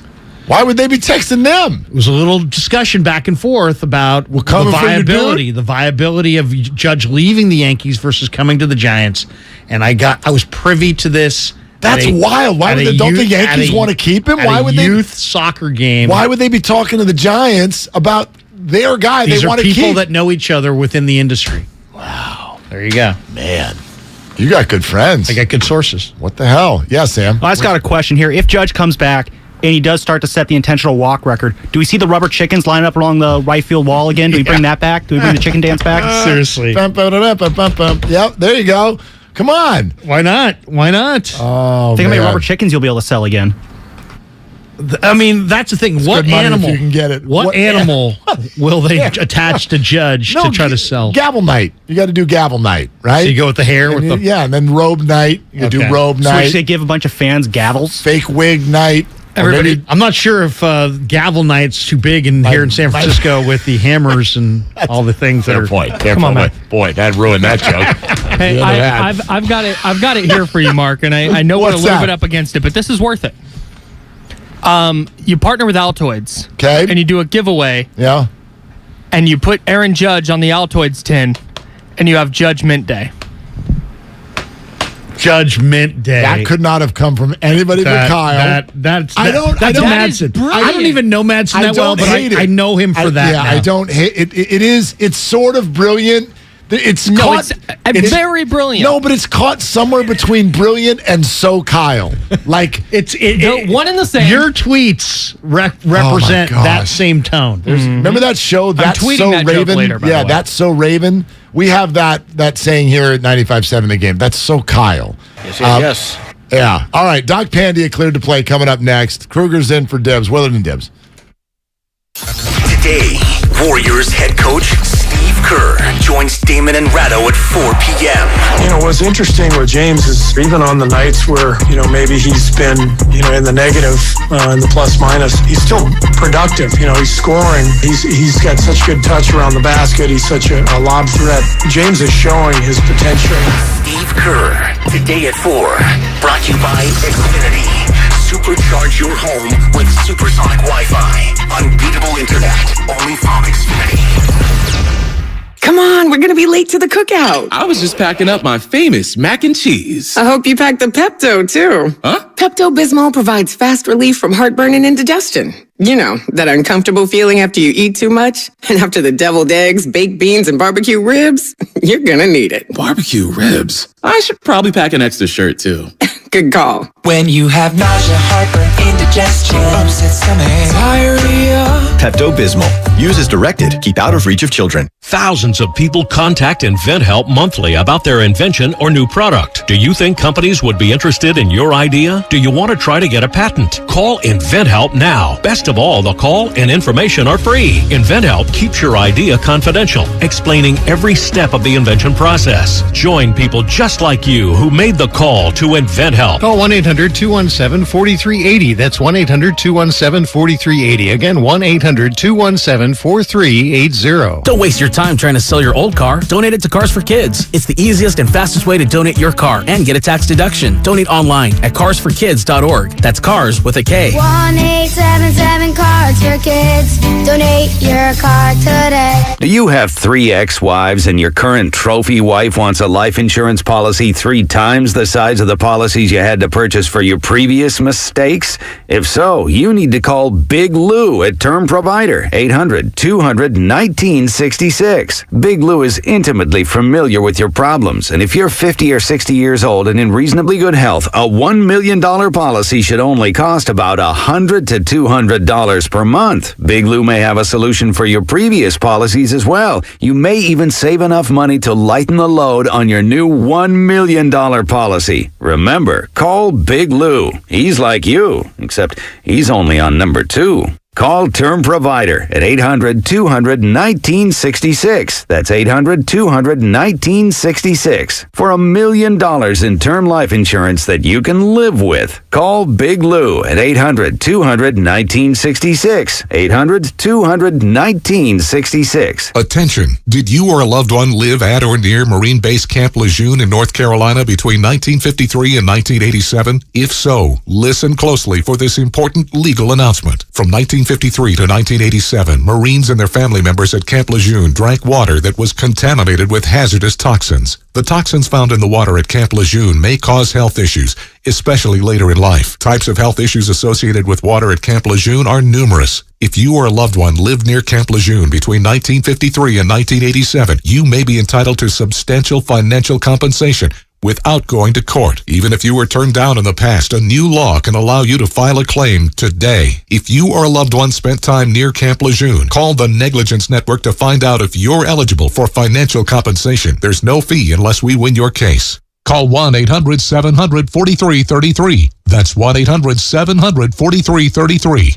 1-800-700-4333. Texting privacy policy and terms and conditions posted at textplan.us. Texting enrolls for recurring automated text marketing messages. Messaging data rates may apply. Reply stop, opt out. Go to getrbaWindows.com for full offer details. Homeowners, do you know when to replace your windows? Feeling too hot or cold? It's time to replace. Can't see through fog between the glass? Time to replace. Spending too much on expensive energy that literally goes out the window? It's definitely time to replace. If you've put off replacing windows in your home because it's too expensive, here's great news. You can now get a free in-home window consultation and free price quote from Renewal by Andersen, the company with the most 5-star reviews among leading full-service window replacement companies. And during their Black Friday sale, you can save $355 off every window and $910 off every door. Just text REVIEW to 323232 for your free consultation on top quality affordable windows or patio doors for $0 down, 0 payments, and 0 interest for a year. That's right, you don't pay a dime for an entire year. Plus, you can save $355 off every window and $910 off every door. But hurry, this offer ends November 25th. Text REVIEW to 323232 right now. Don't go into winter with drafty windows. Text the word REVIEW to 323232. Don't wait. Text REVIEW to 323232. Ray Magliozzi here for eBay Motors. You're driving along and some nimrod cuts you off. You hit the horn. Jeez, it sounds like a goose in distress. Time to head over to eBay Motors. They have horns for every make and model, not to mention horn pads, steering wheels, wiring, and more. 122 million parts. You can even go for an upgrade. It looks like Mr. Cutoff Man needs a new seat cover. Try eBay Motors, pal. Get the right parts at the right prices. eBay Motors. Let's ride. This season, get low prices and great deals at Target. Find low prices on popular gifts, holiday decor, gift wrap, and so much more.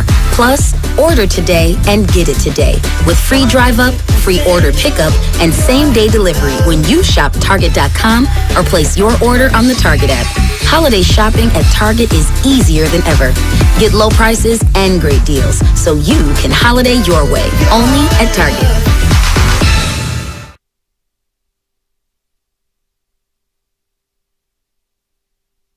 This is James Wiseman. Now back to Willard and Dibs. Willard and Dibs. And now back to Willard and Dibs.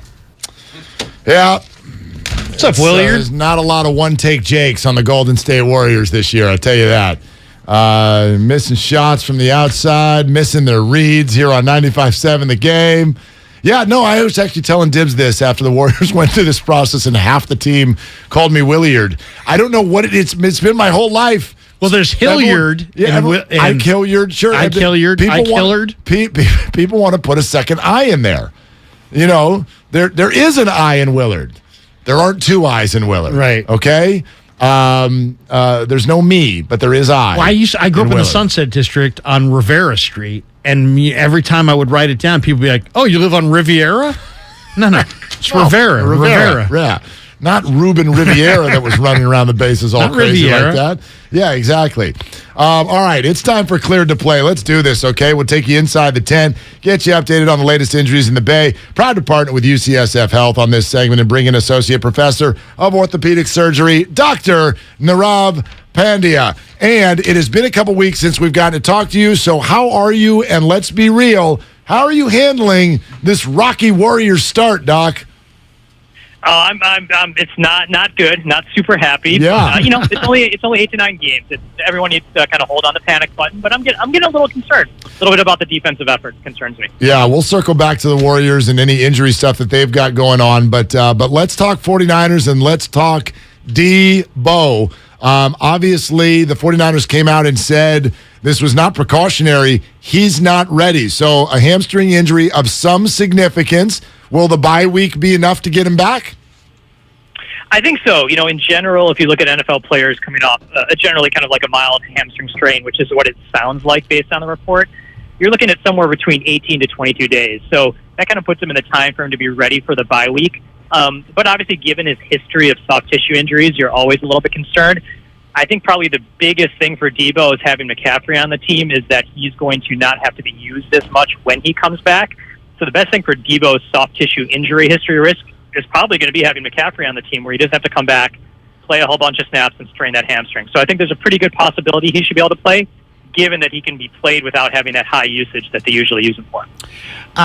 Dre Greenlaw. I walked up to Greenlaw in the locker room the other day, and I said, "Hey, how you feeling?" And he's like, "I'm not feeling good." The guy had like 30 tackles in the previous 2 weeks, and he's got a huge elbow brace, and he's got a hyperextension, and he's had 30 tackles in 2 games or whatever it was like 35 tackles in 3 games, and he's just got a bunch of dings, and they rested him this week. I mean, when you're nursing multiple injuries, including like a dislocated elbow, and your job's to basically attack ball carriers, can 1 week or 2 weeks really freshen you up and get you back? Or is this something a guy like that may have to just deal with the pain all the way through the year? Yeah, I think it's tough. I think you really are something that you're going to have to deal with, throughout the year. I mean, for any kind of substantial kind of soft tissue healing or anything else to take place, it's going to be at least 6 to 8 weeks. So what may happen is you might feel a little bit better, coming off the bye week, but as soon as you get that first impact, everything just gets aggravated again. So it really is, can you manage the pain? Can you manage the swelling and make him functional from week to week? But it's still going to be hurting. And it's tough, especially with those small joint injuries like an elbow. It's so easy for those to get aggravated again. And when you're tackling, you're stressing that area again and again and again. So it's going to be tough. Doc, we've talked about Javon Kinlaw before. I wonder if you could just manage our expectations. Like with what we know about that situation, where is your optimism or pessimism standing right now with regard to the rest of his season? Yeah, I'm kind of right in the middle right now. I mean, I think in general, if you took Kinlaw and say he was just a normal person who got an ACL done, no other pre-existing history, you'd say, look, second season's going to have some issues. He's a big guy. I think the key question we don't know is that from all the time he was kind of dealing with these knee issues, was there any kind of secondary damage that had developed? Was there meniscus issues? Was there cartilage issues that potentially they were trying to address at the time of the surgery but just couldn't be reversed? And this is where that soreness is coming from. And that's really the million-dollar question. If there was other damage in there, that ACL is going to give him an opportunity to play, but it's going to be more prone to kind of get irritated. So I do worry a little bit about it. I mean, he's simply just been too injured, and a lot of that may simply be just kind of the cumulative wear and tear that they're trying to reverse with the surgery, and also his size. The size just places so much strain on his joints. So hopefully this period of time will let things calm down, but I am a little bit worried about what this means for him being able to contribute on a weekly basis moving forward. You know, one guy that I think Niner fans should be worried about if he can come back or not is Eric Armstead. Because if you look at Armstead, when he's in there, man, he shuts down the run. When he's not in there, teams gash the 49ers for 100 yards on the ground. He's battling plantar fascia or fasciitis in that foot. You know, this is normally a kind of more of a basketball injury and running up and down on the hardwood floor, but now you're talking about an interior defensive tackle. What do you think? I mean, he hasn't played for weeks, and is that the kind of injury that can quiet down, or does it have to be surgically addressed? How do you see plantar fascia for defensive linemen? You're absolutely right. It's a tough injury. I mean, in basketball players, you can turn around pretty quickly. You got a couple weeks off, but you know, with that plantar fascia being irritated, you're obviously worried about it actually rupturing, which can happen. And it's hard to push off, which for anyone who's playing at that position, you're simply just not effective at all. So it's hard to practice. It's hard to do those things, and you're putting so much force across it. So in general, if you look at NFL players who have this, sometimes it can take up to 4 to 6 weeks for it to completely calm down.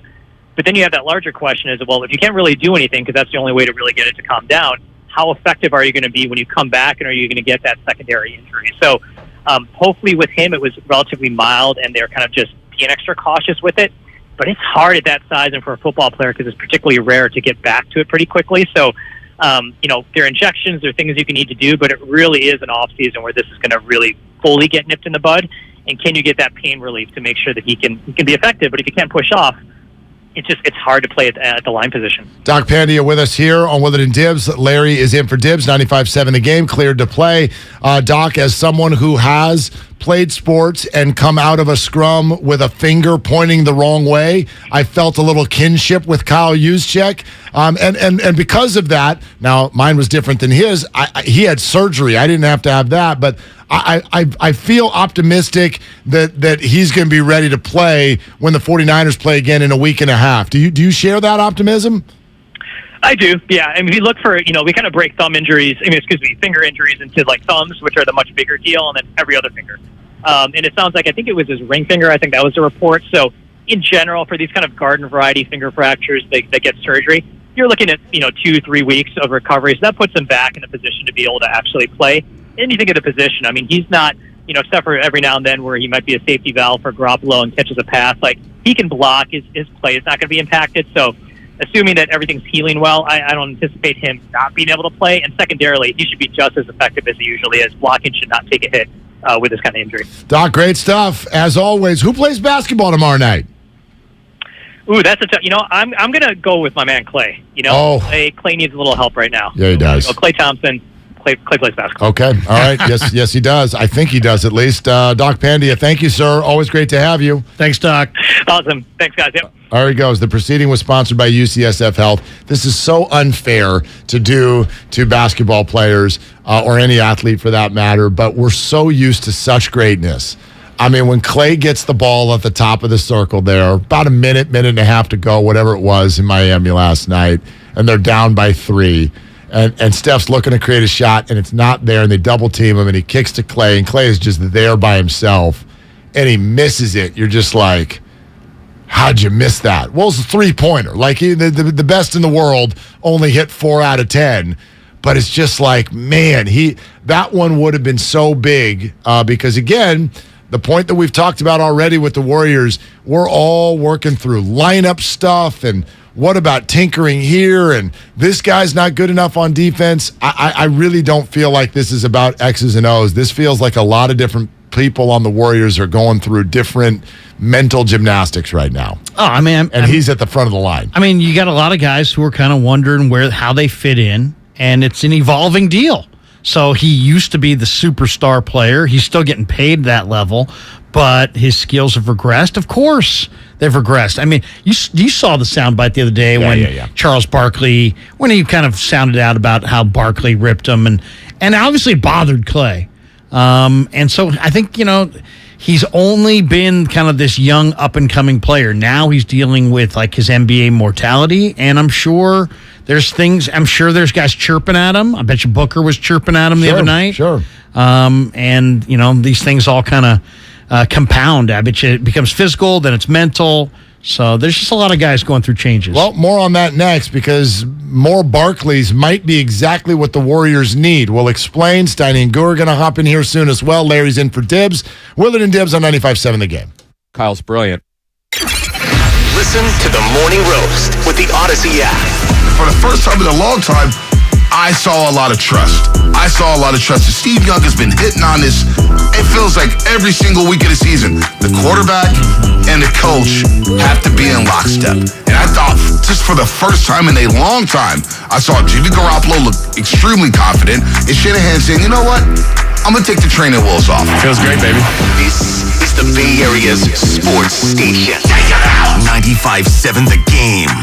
For all contest rules, go to 957thegame.com/rules.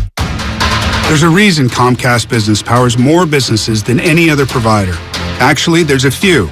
Comcast Business offers the fastest, reliable network, the peace of mind that comes with Security Edge, helping to protect all your connected devices, and the most reliable 5G mobile network. Want me to keep going? I can. Whether your small business is starting or growing, you need Comcast Business. Technology solutions that put you ahead and give you serious savings. Comcast Business, powering possibilities.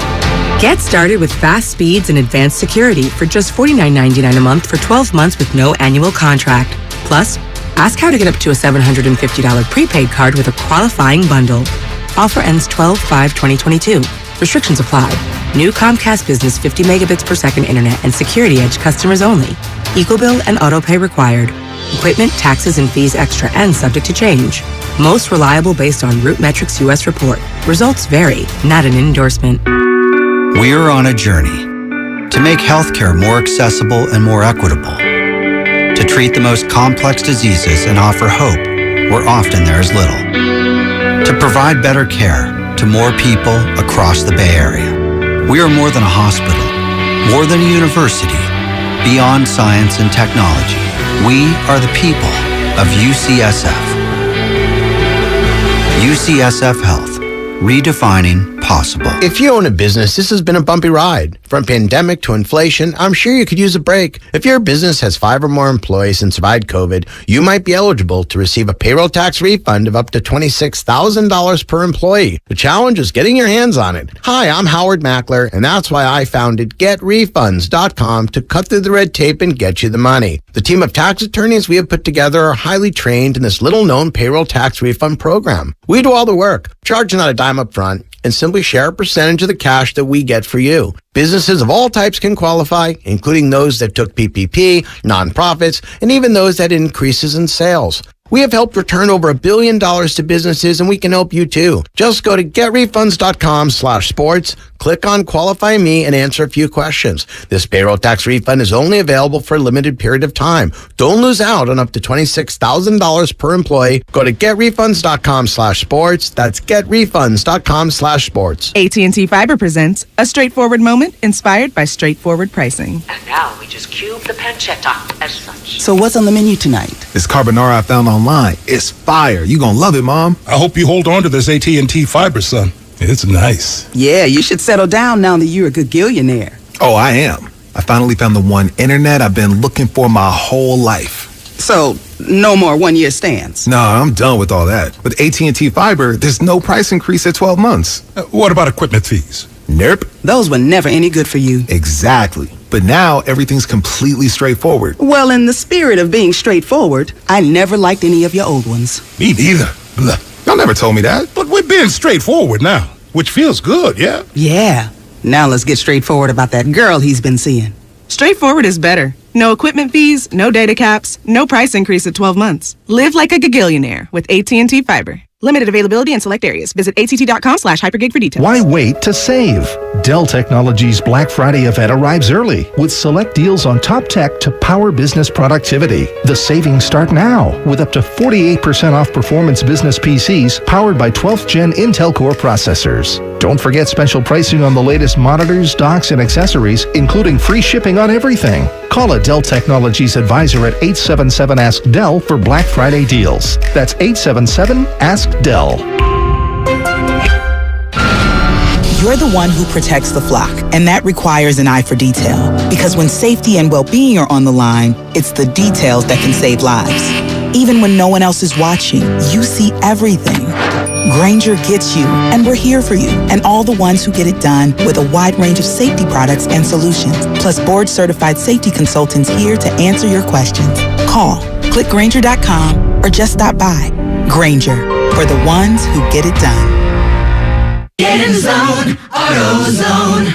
Welcome to AutoZone. What are you working on today? Thinking about gas mileage. You know, changing your oil with a full synthetic oil like Castrol Edge can help your engine get more miles. Right now, you can get 5 quarts with an STP Extended Life Oil Filter for only $38.99. Get everything you need for better fuel efficiency at any of our 6,200 stores or on AutoZone.com. Get in zone, AutoZone. Restrictions apply. In San Mateo, partly cloudy, highs near 57. Weather brought to you by one thing. Improve your gas mileage by properly inflating tires and taking your car in for a tune-up. Join Odyssey, and together, each of us doing one thing makes a greener tomorrow.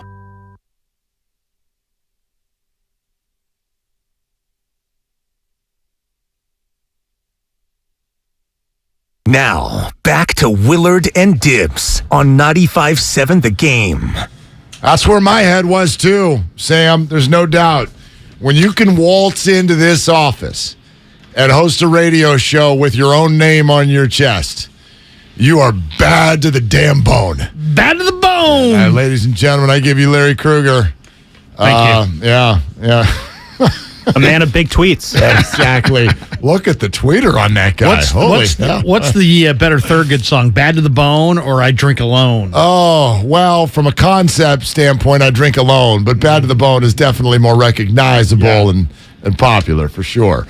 But you do both. You're Bad to the Bone and you Drink Alone. Thank at least you. From what I hear. So, yes. Anyway, Larry's in for Dibs, having a good time here on a hump day. Thank you for being with us. We really appreciate you. If you're on your lunch hour, as you know, this whole show is lunch hour as far as we're concerned.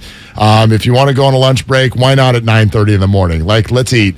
Let's do the whole thing. So thank you for being with us. 888-957-9570. Steiny and Guru will be along here shortly.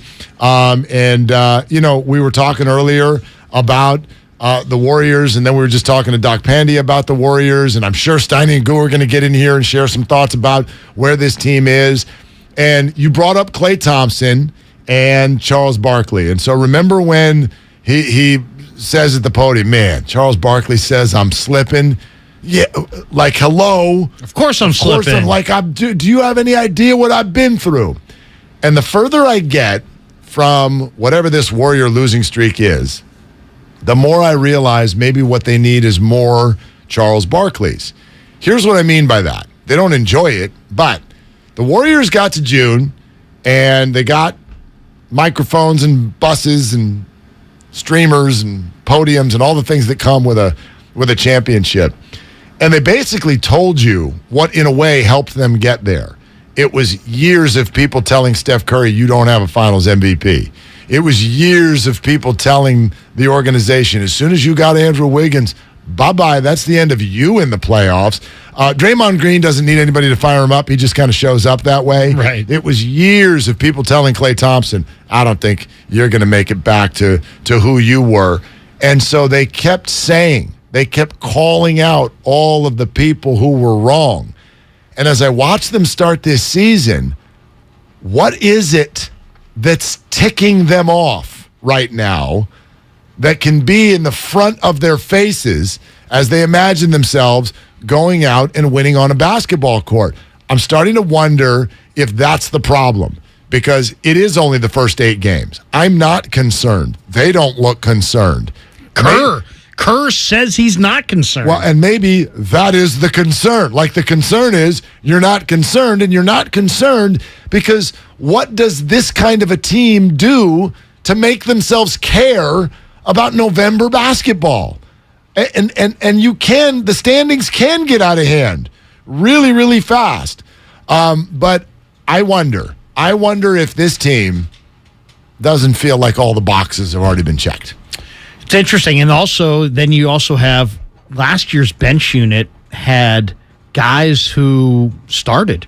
Otto Porter was a starter. Wasn't he a lottery pick once upon a time coming out of G-Town? Once upon a time. Yeah, he's been that. He's been a big-time player before. I mean, Bielitsa played. I mean, these guys played. So maybe at least they could say, hey, I should be starting. I should be playing. Maybe there was a little bit of angst there. Now you've got bench guys who are so young, they're just happy to be in the league. You know, Ryan Rollins and Patrick Baldwin would never admit this, but they're happy to be in the league. Yep. They're happy to be on that bench. And then you look at Kuminga, what's his role? Moody, what's his role? Wiseman. This is your bench. This is like they've got one of the youngest benches, and maybe their bench is too young.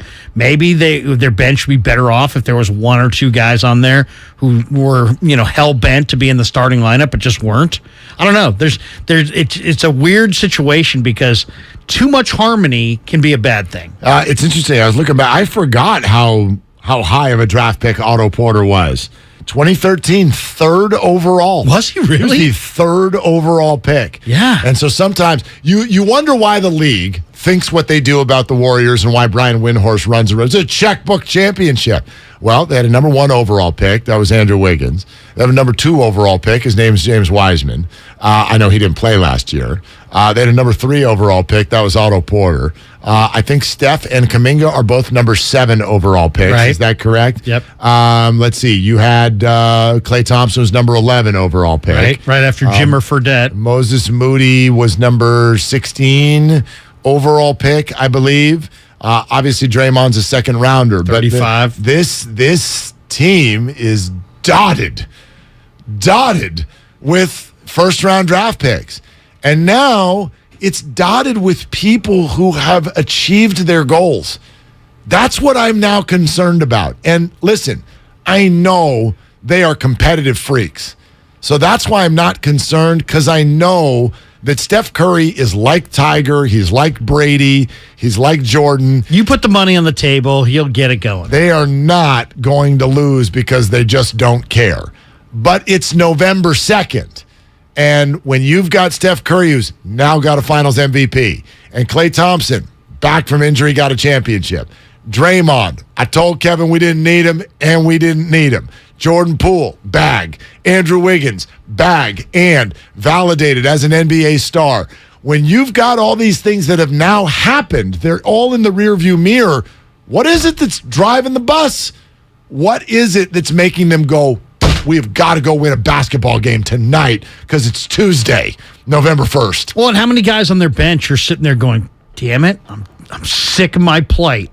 No, there's a bunch of guys who are on the bench who are pretty damn happy. Except for Kuminga. Who's not playing at all. Kuminga. Yeah. That's the thing. If he were playing even minimal minutes, who knows? Maybe he'd be happy. Maybe they could use a little discontent in their room. And then I'm also interested in what Bonte said to us on the changeover with regard to how there's no question that the vibe changed. And I know that sometimes as fans, there's no way for us to necessarily rate locker room chemistry. But we also know that it's a thing. It's not the only thing. The San Francisco Giants went all the way to the end of the 2002 World Series, right? The famous one that you lost to the Rally Monkeys and the Angels of Anaheim, of Los Angeles, of Orange County, of California. We remember that. Yes, we do. I lived down there. I covered all 7 games of that series, but I lived in and worked in Southern California at that time. So in that World Series, the first time that I walked into the Giants clubhouse. And you walk in there and you're like, oh, boy, this is kind of a dark, drab place. Like Dusty Baker walk in the room is like, oh, here's Dusty. And then there's Bonds on one side, Kent on the other. Kenny Lofton's hanging out over here, and you're Sean like, Dunston. My gosh, these guys hate each other. You could feel it, but they still made it all the way to the last game.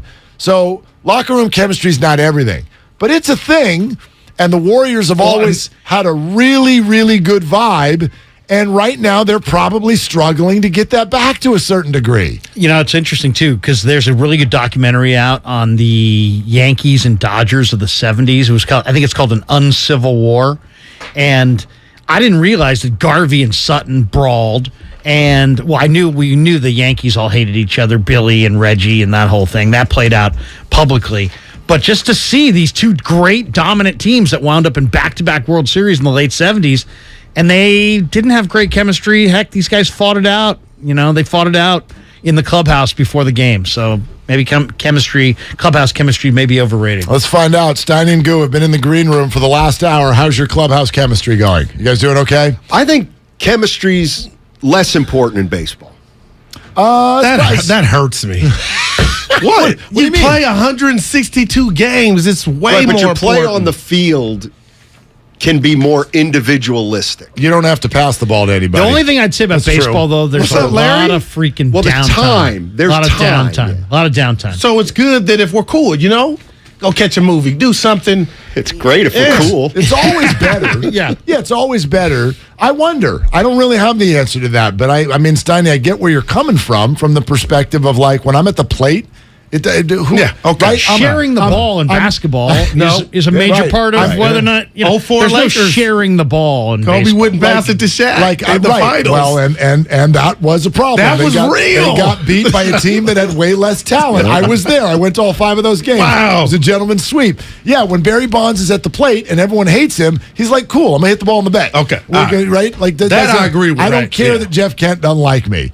I'm going to go ahead and hit the ball in the bay. So I get that. Like there's the sports themselves, the beauty of knowing where one another are going to be, like kind of being in concert with one another, Montana to Rice. Yeah. Draymond knows how to set a screen for Steph Curry. I get that. But I think there's two different things. There's the on-field or on-court chemistry, and then there's the off. Right. And the off, I think, matters in every sport. No matter and let's what, be honest, Mad Dog Russo went to the Radio Hall of Fame. Some of the great radio shows, tandems, on air, were magic. They wouldn't even talk to each other. Right. One dude did a different intro, and the other was on vacation, and he came back mad. Like, why would you do? Like, that's a good example to me. Like, it's real. Yep, absolutely. Who wants to walk on eggshells? I think I know what Krug's laughing at. What's up, Larry? Larry. I know what Krug's laughing at. Larry Kruger of YouTube at 95.7 The Game. You're listening to 95.7 The Game. KGMZ FM and HD1 San Francisco. Always live on the Odyssey app. What do you think? What do you think? I'll tell you what I think. And I will admittedly say I have no idea if there's any validity to it or not. Okay. But I mean, night to night, right now, we're going to look at this team, and I almost am going to get triggered if I hear someone again. Well, everybody gives the Warriors their best shot. Okay, look, it's Charlotte, it's Detroit. And it's they don't have a best shot. I don't care if they give you their best shot. I don't care if they play with 6 people. You should be able to beat these teams at least most nights. And so something is obviously not right. And the Warriors are not hiding that. They're saying it. But they're going to say what I think is true. We've got to learn how to defend together, and there's no adult on the second unit. All that's true. But this team came out to a parade in June and had a list of people they wanted to point at and say, ha, you were wrong. Right. So what the hell are they fighting now? There's nothing to fight. Can I be honest? Yeah. There's not a Warrior game that I haven't watched with this question in regard to defense or their lack of. And I hate to bring this up, but I'm being real. I ain't trying to start nothing.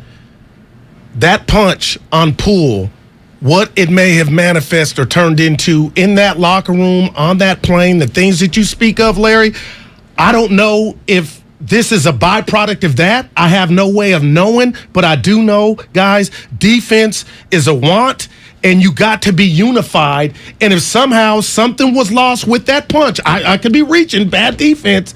This is what it would look like, because this doesn't look like a Warrior team that's playing help D or any good individual D. Well, there's just no doubt about that, right? The individual D's bad, the help D's bad, but is it because of vibes in that fight, or is it just because I personally, I'm looking at the starting lineup outside of Wiggins and maybe a little bit Steph. Where's the quickness? Who's quick to the ball? What a word. Looney, slow to the ball. Clay, slow to the ball. Draymond, slow to the ball. Steph's their best rebounder. Who gets to loose balls? Who gets to the glass? To me, they miss GP2 defensively, no but doubt. they really miss the loose ball factor and the rebounding factor and the quickness. They have no quickness. Okay, here's my like, I'm not saying you're wrong, but my issue with that is you just listed the 5 people who won a ring. That was the lineup that just won a ring 4 months ago. But they had GP2 who's exceptionally defensive oriented. But not really. Not at the end of a game. They also used Poole a lot before Clay came back, and he's quick. He's the one guy who... I get it. I guess I'm just saying... I think you both are right. Yeah, these 5 to 6 people were talking about saying they don't have enough this and they don't have enough that. That was just the finishing lineup against Boston 4 months ago. So I'm having a hard time figuring out why they can't beat Detroit. Well, they're having leads on these teams. Yeah. That's what's awkward. I think there's a million things. There is no doubt. All right, the Golden State Warriors were 5-50, 39-33. They were getting everybody back. They put effort into last year from day one. Mm-hmm. There's just no doubt about it. And the season went till mid-June, and they won it. And they probably thought they could win it, but they never, you know what I mean? We might be able to do it, but they didn't take anything. It was an unbelievable challenge, and they did it. You can't expect them to be raring to go right now when they know damn well we're not going to play an important game for about 5 months. So I got to give them that. I have to give them that. I'm not mad at it. I'm not concerned. Steph Curry cried.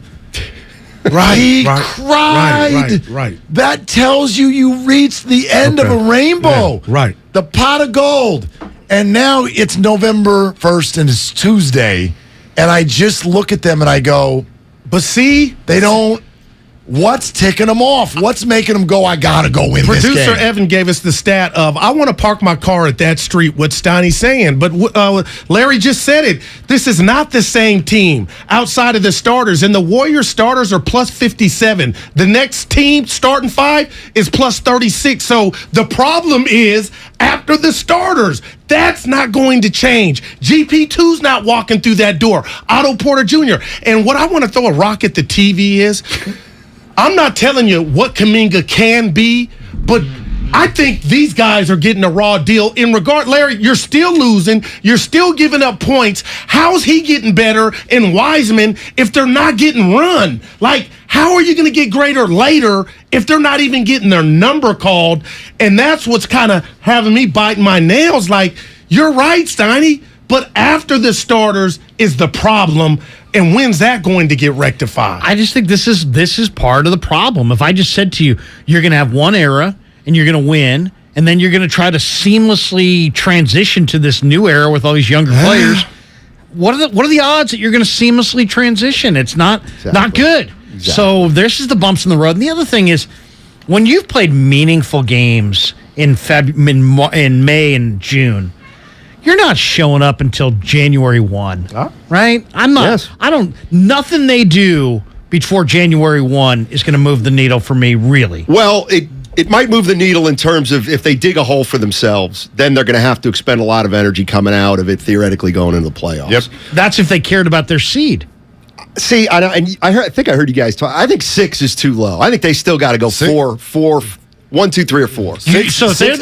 I would trade 6 for healthy, right mental state. If they're not healthy and not in the right mental state, I don't care if you're 2, 4, But I think if they're 2, they'll be in the right mental state. Okay. You know what I mean? I do want to, because this is huge, because I've only ever heard one coach, George Karl, bring this up, and it's something that I felt like I noticed throughout the dynasty. And this goes to loose balls, all that stuff, long rebounds, quickness. Where are you going? When they were in their prime, the Warriors, there would be 3 or 4 possessions every game where a guy would miss. The ball would come long. It sets up a scramble situation. The Warriors get the ball, and now they get a wide open 3 off a long offensive rebound because they could get to the ball quick, and then the defense is all spread out. Those plays are not happening as much because they're not getting those long rebounds at the foul line, it doesn't feel like. And that was, the Warriors had a way of getting some of those over the course of their dynasty where 2 or 3 times a game it just happens. Why do you think it's not happening? I think there's something about a lack of athleticism. Lack of athleticism or lack of hustle? Maybe both. I don't know. I mean, it could be desire, but it's probably, Looney, Draymond, Clay, these are all players that they're solid players, but they don't have lateral quickness. Now you put them all on one unit together. That's why I personally forget the egos, forget the message sending, and just look at the skill set. Why not sit Looney and Clay for Wiseman and Poole and get a little bit more quickness in that first unit, and let's just see give me a couple games. You're losing. You're losing to bad teams. You want Poole and Wise both in the starting lineup? I'm just saying. I agree with Joe, who said this morning that he'd like to see Poole or Steph on the floor at all times. Okay. But I would like to just change it up a little bit in that starting lineup, just for a different look, just to see if you get different results. Yeah, I got no problem with that. At center, I think it's a long with Clay.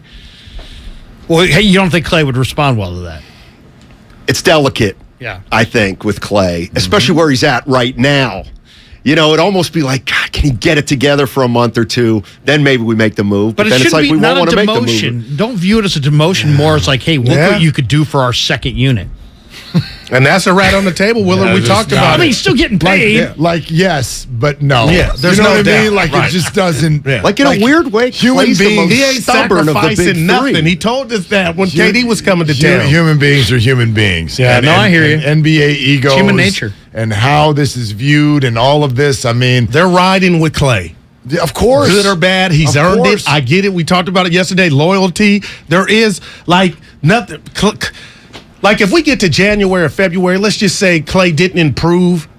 I mean, who's watching a Warrior game saying, man, maybe Jordan should be in there instead of Clay and Clay coming up? Like, those are real things, and I hope we don't get there, and I'm rooting for Clay, but he's given us an insight to where just Barkley's comments bothered him, and I get it, and he's been in a dark place, but last night I was like, damn, I hope it falls, and it's like, Yeah. That's the other thing I see is they're going to him. These games have always happened, but we forget them because the Warriors win them. The ugly, oh gosh, they were kind of weird in Charlotte the other night, but they grinded it out and they won by 4, and we forget it. That shot that Clay had at the top of the arc last night, that goes in. I thought that was a good shot. Yeah. The top of the other one, I didn't think was the one on the wing one. was too contested, but the one at the top of the arc, even this version of Clay, I'm like, that's going in. And it didn't go in. But even that, I felt like he just rushed it. Just a hair, he rushed it. It felt, and it Clay's he's just trying to do so much right now. Well, let the game come to you. It's like, that's not how he plays. So you gotta, your greatest strength is your biggest weakness. And his strength is one of his strengths is he doesn't have a conscience, and he always comes out of it. So the weakness is he's got to maybe come out of this. Were you guys surprised that Barkley's comments bothered him that much? Well, Larry, I am. Why? Why are you putting that much credence in it's making me more nervous about Clay getting back to Clay, which I was like, just give us some time. It's worrying me now if that's starting to seep in and bother him, Willard. But you guys, they finished off Boston, and he found a microphone to talk about Jaren Jackson's Twitter from 4 months earlier that is because he tweeted out strength in numbers. Bruh. And dropped a bruh. Yeah, we all thought that was fun because everything's fun when there's confetti in the sky, right? But that's who these guys are, and that's what makes them tick. And by extension, that's my concern right now. They don't have enough that's ticking them off. They don't have enough, right? They don't. So maybe Clay coming off the bench would do it. Clay seems to, but he can't find it. And Steph is being Steph. But the whole thing, like even the phrase you used a second ago, he's earned it. He's earned it. Okay. If the Warriors end up, if the 2022-23 season, that ends up, instead of strength in numbers, maybe that should be the T-shirts. They've earned it. Which means what? Like they've earned the right for us to not freak out in November. They've earned the right to keep starting even when you can't play. They've earned the right to have Devin Booker not say things that he doesn't like anymore. And I've got 4 rings and you don't. At a certain point this year, it can't be about you've earned it because that's the past. That's a different team. Here's one thing too. I always look at this with every sport.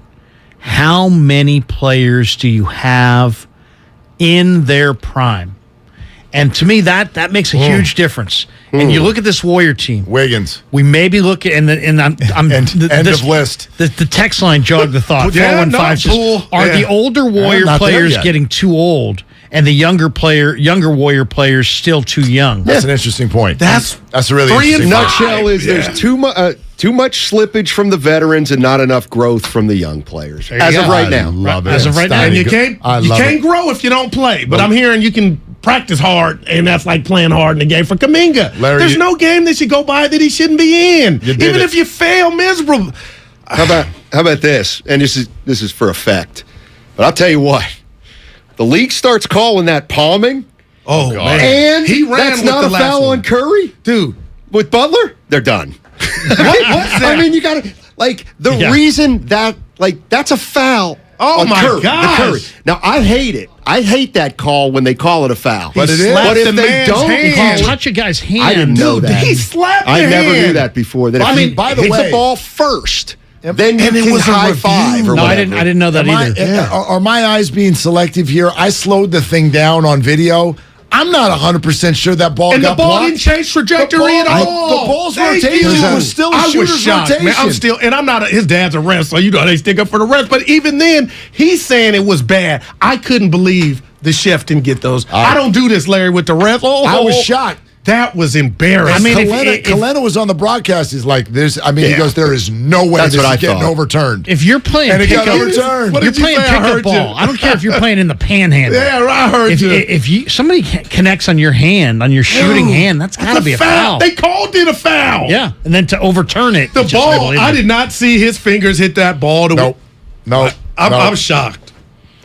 There's just a lot going on. For Steph Curry, by the way. In Anthony Slater's story today, apparently, or in his tweet last night, he said that after they overturned that call, Andre Iguodala looked at the refs and waved and walked in the locker room. I was looking for video for that. I couldn't find the video. Willard, come on. Is that the kind of thing? You're a leader. Like, what are you doing? Where are you going? Now, does it matter? I don't think it does, but aren't you supposed to? Come on.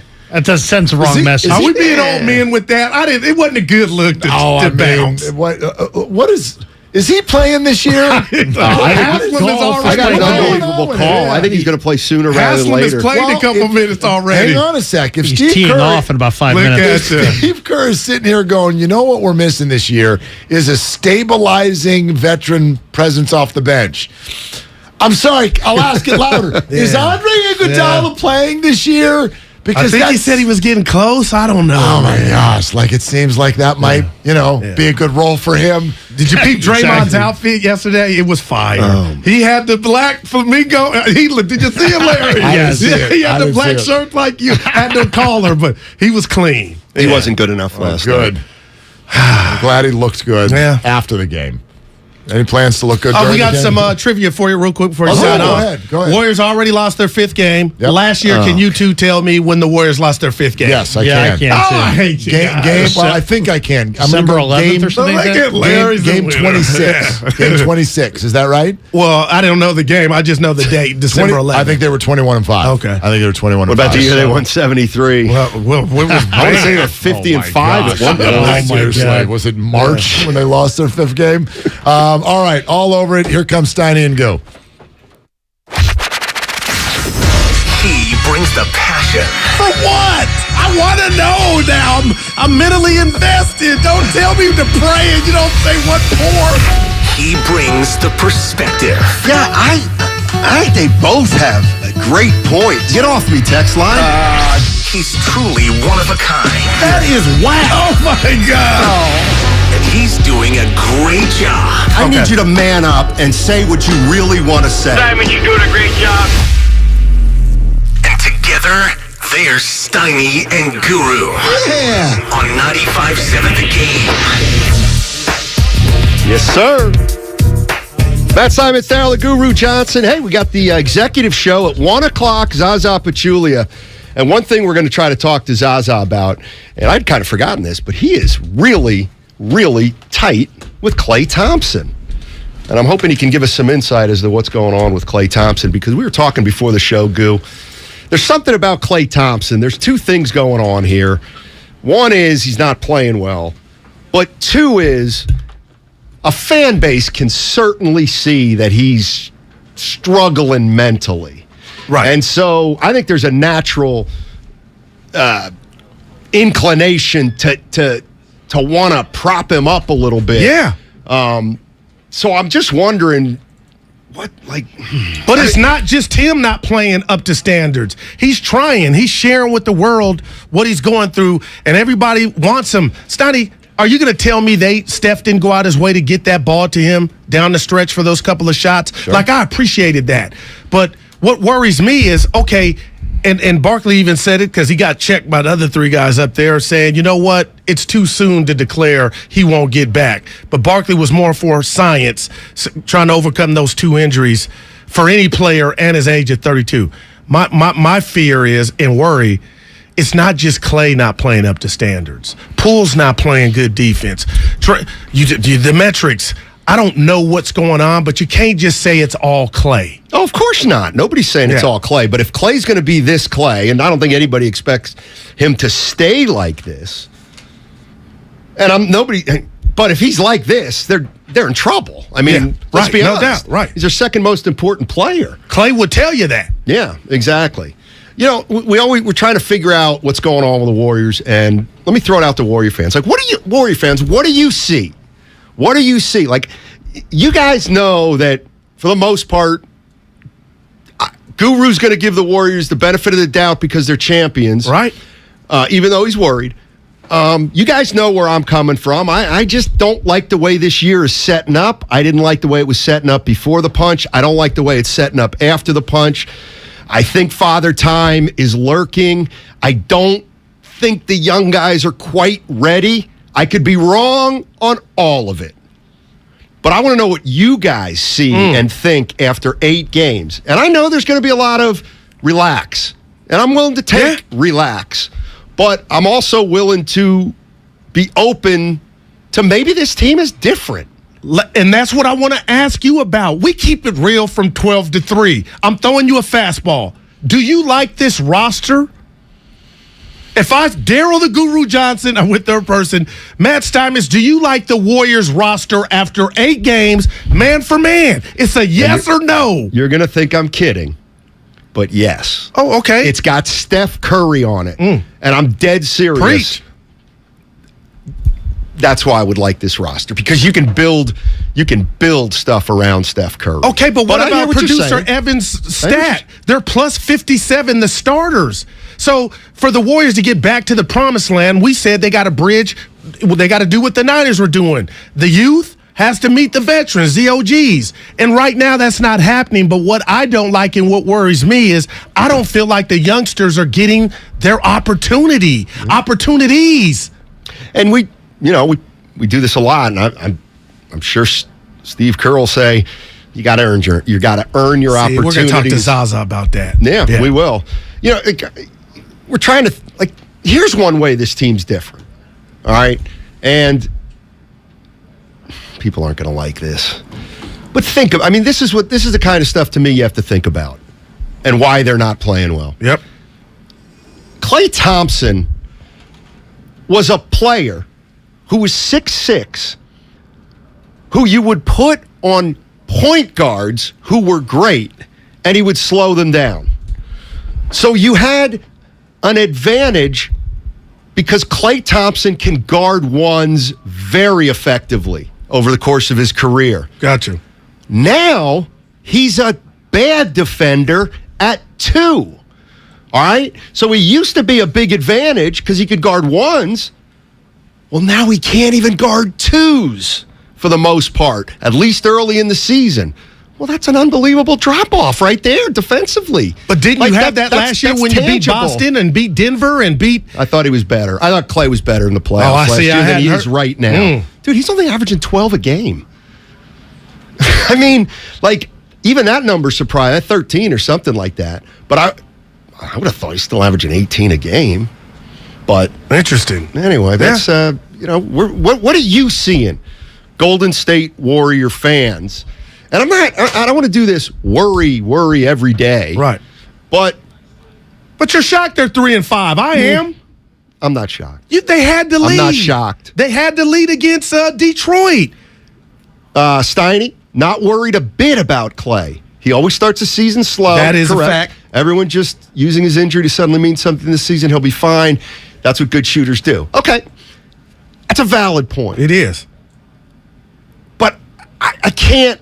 I'm not assuming that if I'm a Warrior fan. I'm not assuming that he'll be, what did he say, fine.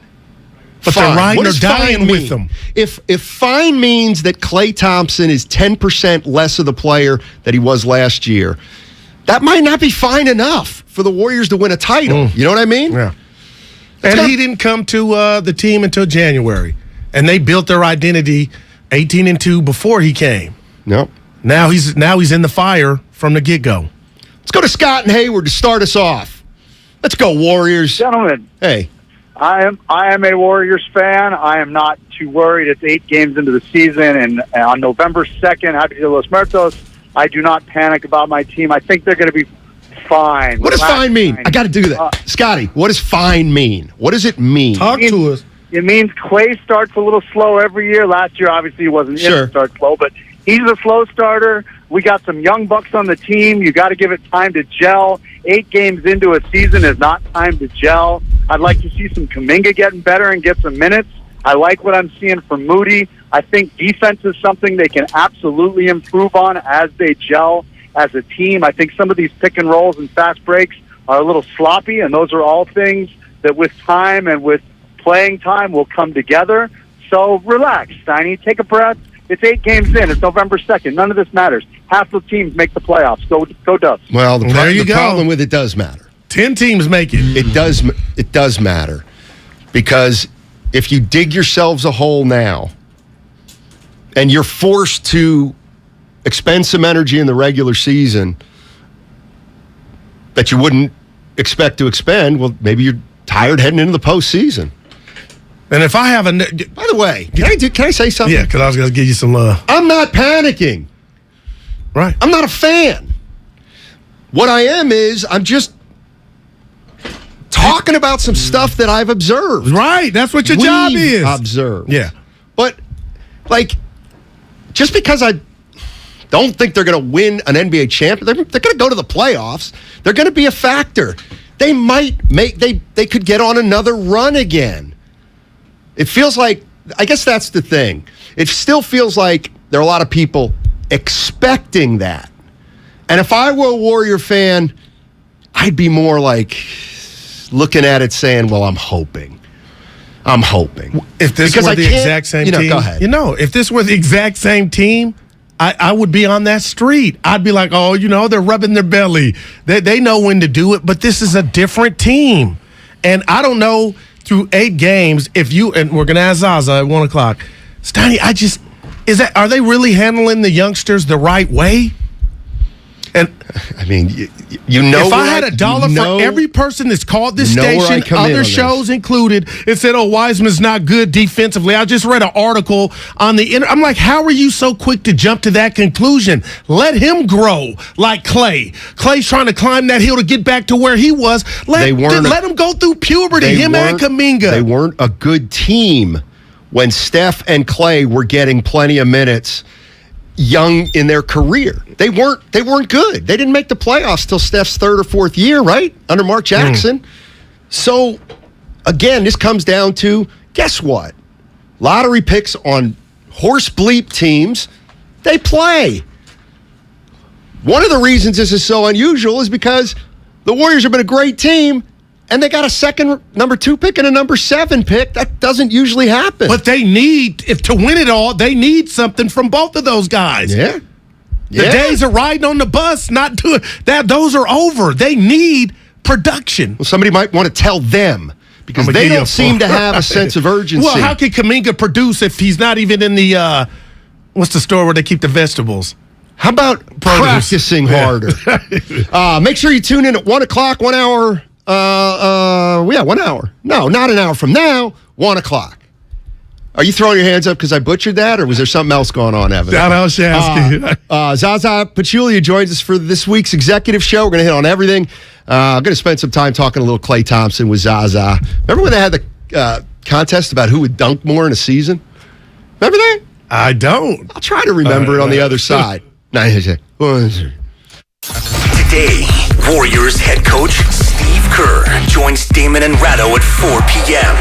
What's interesting with James is even on the nights where, maybe he's been, in the negative, in the plus minus, he's still productive. He's scoring. He's got such good touch around the basket. He's such a lob threat. James is showing his potential. Steve Kerr, today at 4. Brought to you by Xfinity. Supercharge your home with supersonic Wi-Fi. Unbeatable internet. Only from Xfinity.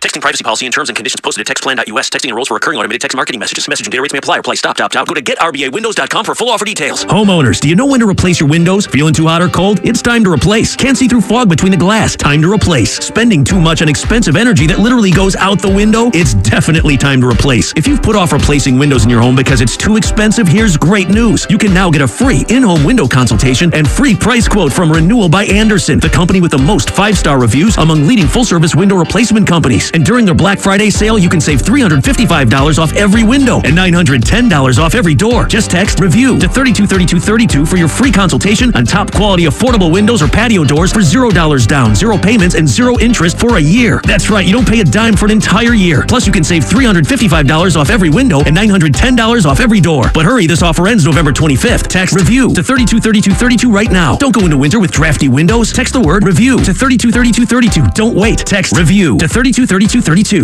Salute our veterans and wrap up the Bay Area hot rodding season in style at America's favorite car show. It's the Good Guys 32nd Autumn Get-Together, and it's all happening November 12th and 13th at the Alameda County Fairgrounds in Pleasanton. See over 2,500 of the Bay Area's baddest hot rods, muscle cars, and trucks of all years on display. Plus, don't miss Good Guys CPP Autocross Series racing action featuring the Fall Shootout. Our Veterans Day weekend celebrations include our Vets for Vets Parade and so much more. It's all going down November 12th and 13th at the Alameda County Fairgrounds. Get details at good-guys.com.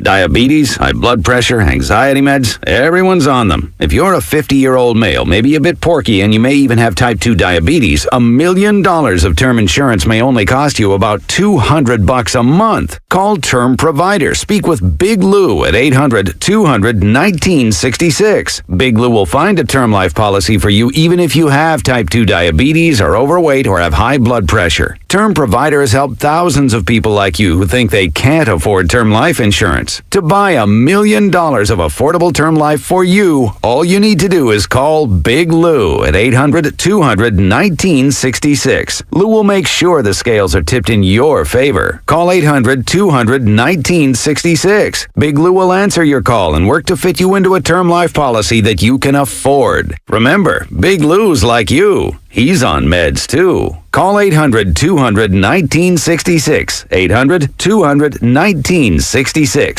Score big with Xfinity Internet. It's made to do anything, so you can do anything. Supercharge your home with the game-changing speed of supersonic Wi-Fi. With 3 times more bandwidth, it covers the field and then some.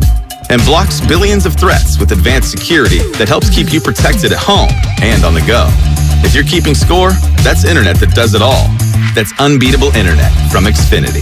Learn more at Xfinity.com.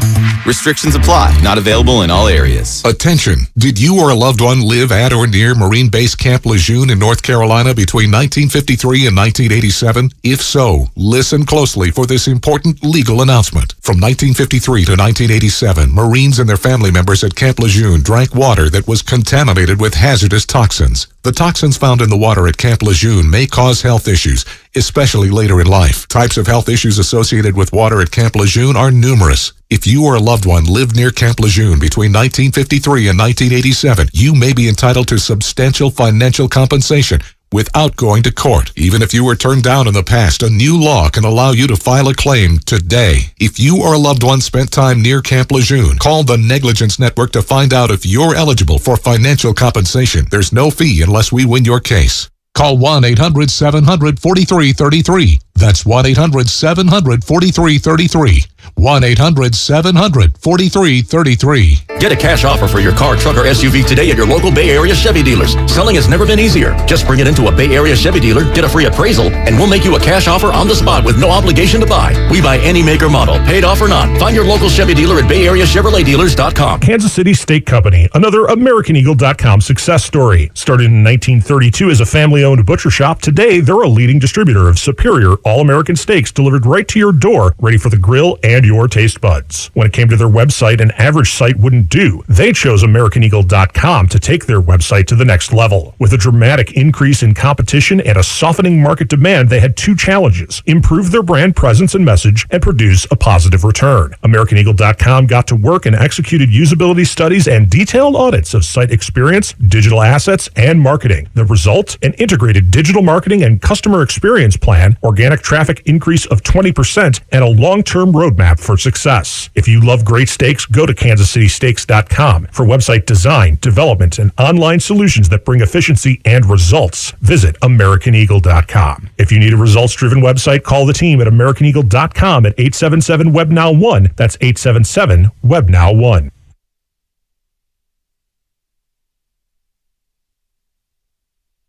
At first I was on Guru's team, and then I was on Steiny's team, and now I don't know which way I'm going. This is Moses Moody, and you're listening to Steiny and Guru on 95.7 The Game. You can never go wrong coming to me, coming over to my way. Not Steiny Style, the Guru Johnson. I don't want to get too much in the weeds about the Warriors, because we are talking about what do you guys see as Warrior fans. Text from the 510 on the Xfinity mobile text line. I'm not saying he's the complete answer, but they're missing DiVincenzo from the second unit. I agree.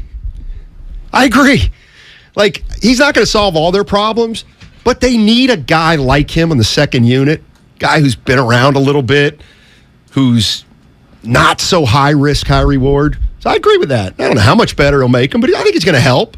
All right. That's all. I would agree with that. All right, Charles Barkley. We all heard last week he say that Clay was slipping a little bit. Clay, of course, said he was really hurt by those comments. Barkley addressed it last night. Take a listen. Disappointed that he thought he took it personally. I said a few years ago he was the best two-way guard in the NBA. But because of age and injuries, he's not the same player. I didn't say he was a bomb. I'm saying he's not the same player he was. Did you expect him to be the same player? No, but I was talking about what I've been seeing. Going back, I can go back to the finals. And he says, give him time. No, you don't get, when you get older, time ain't your friend. I love Clay. And that's what bothered me. I love that kid. I love everything about him. And like I say, I used to say this guy's the best two-way player in the NBA. Mm-hmm. But because of age and injuries, he's not the same guy. I love Barkley. Like, even when he first said it, I didn't think that was foul. But Clay is letting you know he can smell it, he can taste it. He's going to bed, he's waking up trying to get back to what he was. And if he doesn't hit that mark, how close can you get to spray Clay? You know, because he was one of the best, if not the best, two-way players in the league, Steiny. So he didn't back down, but I was kind of curious. The others, Ernie, Chuck, and Kenny said, I agree with you right now, but the game's not over. Clay has until the offs to kind of show where he's at. Yeah. But why I'm nervous to you and the masses is I got on this mic at the same time and told you guys, oh, he's going to be greater at the start of this year because I thought he was going to be in the lab all off season, to come to find out, and I get why he didn't want to risk getting hurt. So did he get better in the off season? He's worse now than he was last year. So how much of that is rust, Steiny? He was a notch below what he was. How much of that was rust? What, last year? No, right now, the start that he's been just chilling. I don't know. Rust / age. I don't know. I don't know. Maybe Michael in San Rafael knows. Hey, Michael, what's going on, man? Nothing much. How you guys doing? Doing well. I just wanted to talk about missing defensive guard depth like Gary Payton last year. When we run our offense at a fast pace and throw up threes and everything, one thing I noticed that Gary Payton did was put pressure on the point guard even when we missed a shot. And I think what we're seeing now with this younger team is their will isn't there yet, and I think you can learn that. But a guy like Kuminga or Moody is going to have to show that will on the defensive end, or we're going to have to go get somebody that can, do that. So, but Gary Payton slowed the fast breaks down, which I really wish we would have signed him. That's my perspective. Appreciate the call, man. 650s doesn't like it at all. I miss GP. That pressure on the ball. If it were Dame, he did it to the best handlers in the game. Did you not hear me? There's anger on the Xfinity mobile text. You got to read it then. It's just absurd to me that no 17 minutes per game for Gary Payton and no 20-minute per game from Otto Porter makes this a totally different team to you guys. Well, it's not just that. Well, it's definitely not just that. Like, the way I say not the same team is Clay ain't the same player. So it ain't like, that's the way I say it ain't the same team. Clay's not the same player right now, so it's not the same team. And you know what? Think about this just for a sec. Jordan Poole started, I think, the first 50 games, right? Or a bunch of and took the league by storm. Yeah. So here comes Jordan Poole. He's starting, and who are you bringing in off the bench? Your best defensive player, Gary Payton II. Okay. He comes in off the bench. He's your best defensive player. That's the identity that he tries to bring. Who's the first guy off the bench now? It's their worst defensive player, Jordan Poole. Yeah. Just like those kind of little dynamics can play out, and then you need to adjust in some way. Okay, and when you use the A word, adjust, what are you adjusting with? If I got the wrong wrench size and I can't go get a new wrench, I'm stuck. Well, you got to be patient. That was bad. With Jordan Poole. Like, to me, he's trying to figure something out about his new role. He knows he's a sixth man. He knows he can score, but he wants to be more of a complete player and run the second team offense. 32% from three. Yeah, because he's trying to figure stuff out. I don't mind that at all. I look at Jordan Poole, and I think he's trying to do the right thing. He's got big picture, in his mind. So I'm going to live with his struggles. 5 assists per game, 16 points. But defensively, Steiny, you just said it. He's one of the worst. And then if Clay is not where he was at. Clay's been worse than Poole. Think about that. If Klay Thompson... No. Come on. Let's go to Big Dave. He's in Oahu. Uh-oh. Woof. Do a little vacation with the fam. There you go. Alani. Nice. Yeah, but I wanted to check in with you guys. I was reading some of those reports. I think you had talked about Guru in terms of some of the scouts out there hating on Kuminga. Man. Yeah, I think it sucks to see that. I think it's going to take them time. But what I also read online, which I thought was pretty interesting, was the podcast that Dwight Howard was recently on. I'm not saying Dwight Howard would be some sort of savior, but the things he was talking about in terms of mentoring James Wiseman, being a positive force, wanting to be on the Warriors, being able to contribute, knowing he doesn't want 40 minutes a game, I think the Warriors could really benefit from Dwight Howard. And I hate to say it, but I think he definitely has value to the team. And I agree with you. Thanks, Big Dave. Appreciate it. Big Dave. All right. So you want Dwight Howard. What's the message you're sending then to Wiseman? you are our future, kid, and we're bringing this guy in not to be Lou Alcindor. You want Wiseman? He is to help you show you how to dominate and control the paint. That's all. So Dwight Howard's coming here, but he's not going to play? Well, yeah, obviously he would play. Well, but he's better than Wiseman. Well, I don't. If he were better, he's better than Wiseman right now, even though I don't think he's very good. Okay, it's the same thing. Why is Andre on the team? If I had $1 for everybody telling me, no, I'm talking about his. Sprinkle me his mind. He's making everybody else better. If that's something, why does it get cut off in Wiseman? And Howard can help Kuminga defensively, I believe. I just feel like there's no downside of bringing Howard in. But if you want to tell me, he's a kook, he's a loon, Kobe didn't like him, I get that's old stuff. And Steiny, I swear I'm looking at you like. Wait. If you're bringing Dwight Howard in, he's not going to play behind Wiseman because he's better than Wiseman right now. I don't even like Dwight Howard, but he's better than James Wiseman now. So what do? Like, I didn't look at it like that. If you bring Howard in to be a mentor, what happens when the mentor is better than the student? Then you got to play the mentor more. Like that's what I'm worried about. With Howard. Yeah. Austin's in Redwood City, says Clay is not the only issue. No, sir. Uh-oh. They got a bunch of issues. Yeah, man. Yeah, we got a bunch of issues. It's not just Clay. We got Looney. He's not being the playoff Looney that we saw in the playoff last year. We got James Wiseman thinking too much instead of just playing the game, thinking about making mistakes. I see that. And also Jordan Poole. I want to see something different. We know you can score. We need to see you being point guard first. You know, pick up that Gary Payton. Pick up that court. Pick up a half court, not half court, but in the beginning of the court. Pick up. Let's see some defense out of you. Play that full court. Let's see. Thanks, Austin. Appreciate the call. Well, he's averaging 5 assists and Poole. But I'll tell you this, and I love Poole. He got his bag. He earned his bag. But the first 8 games of this season is nothing compared to last year. And maybe he's feeling some type of way. But when I bring up the punch, is that foul? Because we'll never really know the residue, the residual. Exactly. And that's why I feel like defense is a gauge, a barometer, if you're all on the same page. And Steiny, I don't know, maybe when they start playing better D, but they're not suffocating anybody. And they do miss that ball pressure. That ball pressure, I can just walk back on D because you knew your guy was in. They are just, and they got the Pelicans. Hey, I better not disrespect Orlando because they got what the Warriors. They're young. They could jump, run. I think they know. I think the players all know that this is it. Like, here's what I think kind of happened after the punch. And break down, this is it. I'll tell you what. Yeah. I'll tell you this is it. I think the team knows Draymond's going to opt out at the end of the year.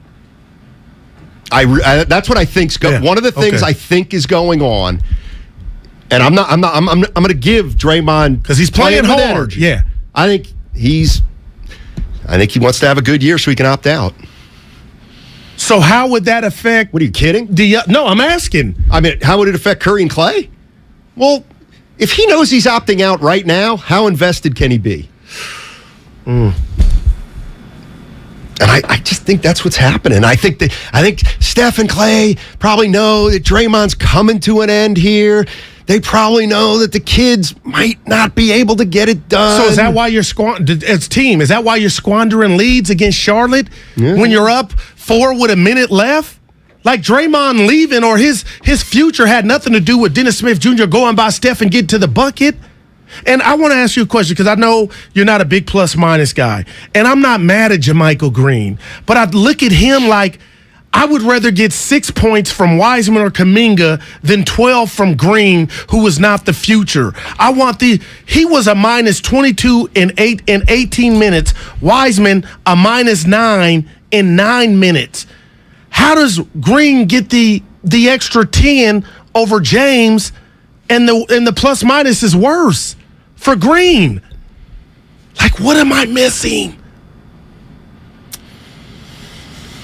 I don't know. And I'm not telling you they're playing better than they are. You guys said, the coaches, there's going to be an adjustment period. And if I were watching the Warriors lose 116 to 109 to the Heat, and I saw Kuminga and Wiseman in there, even if they were awful, I would be like, okay, we're moving towards something to being less awful, good, consistent, then great. But if they're not playing, that's not helping. You can't give a 20-year-old playing time if he doesn't deserve it, especially if you're trying to win a championship. Now, there is a chance, and I don't know at what point we get to, Guru, but I hear you. Maybe they get to 3-7. Maybe they get to 4-12. Oh. At that point, what I'm doing, I'm going to Wiseman, I'm going to Kuminga, and I'm tanking for Victor. Oh, was it Wembanyama, baby. They're showing this game on the League Pass. His games are on the League Pass. That's what the Warriors need. They Stop need it. Wembanyama. No, they need to repeat. I'm just saying. Edward's in Dallas. What's up, Ed? Word. All right, let's go somewhere else. Yeah. How about Malik in Oakland? Malik, what's going on, man? How you guys doing? Hey, one thing I'm gonna tell you. One thing I'm gonna tell you guys is, I believe Kuminga and Wiseman eventually going to get traded.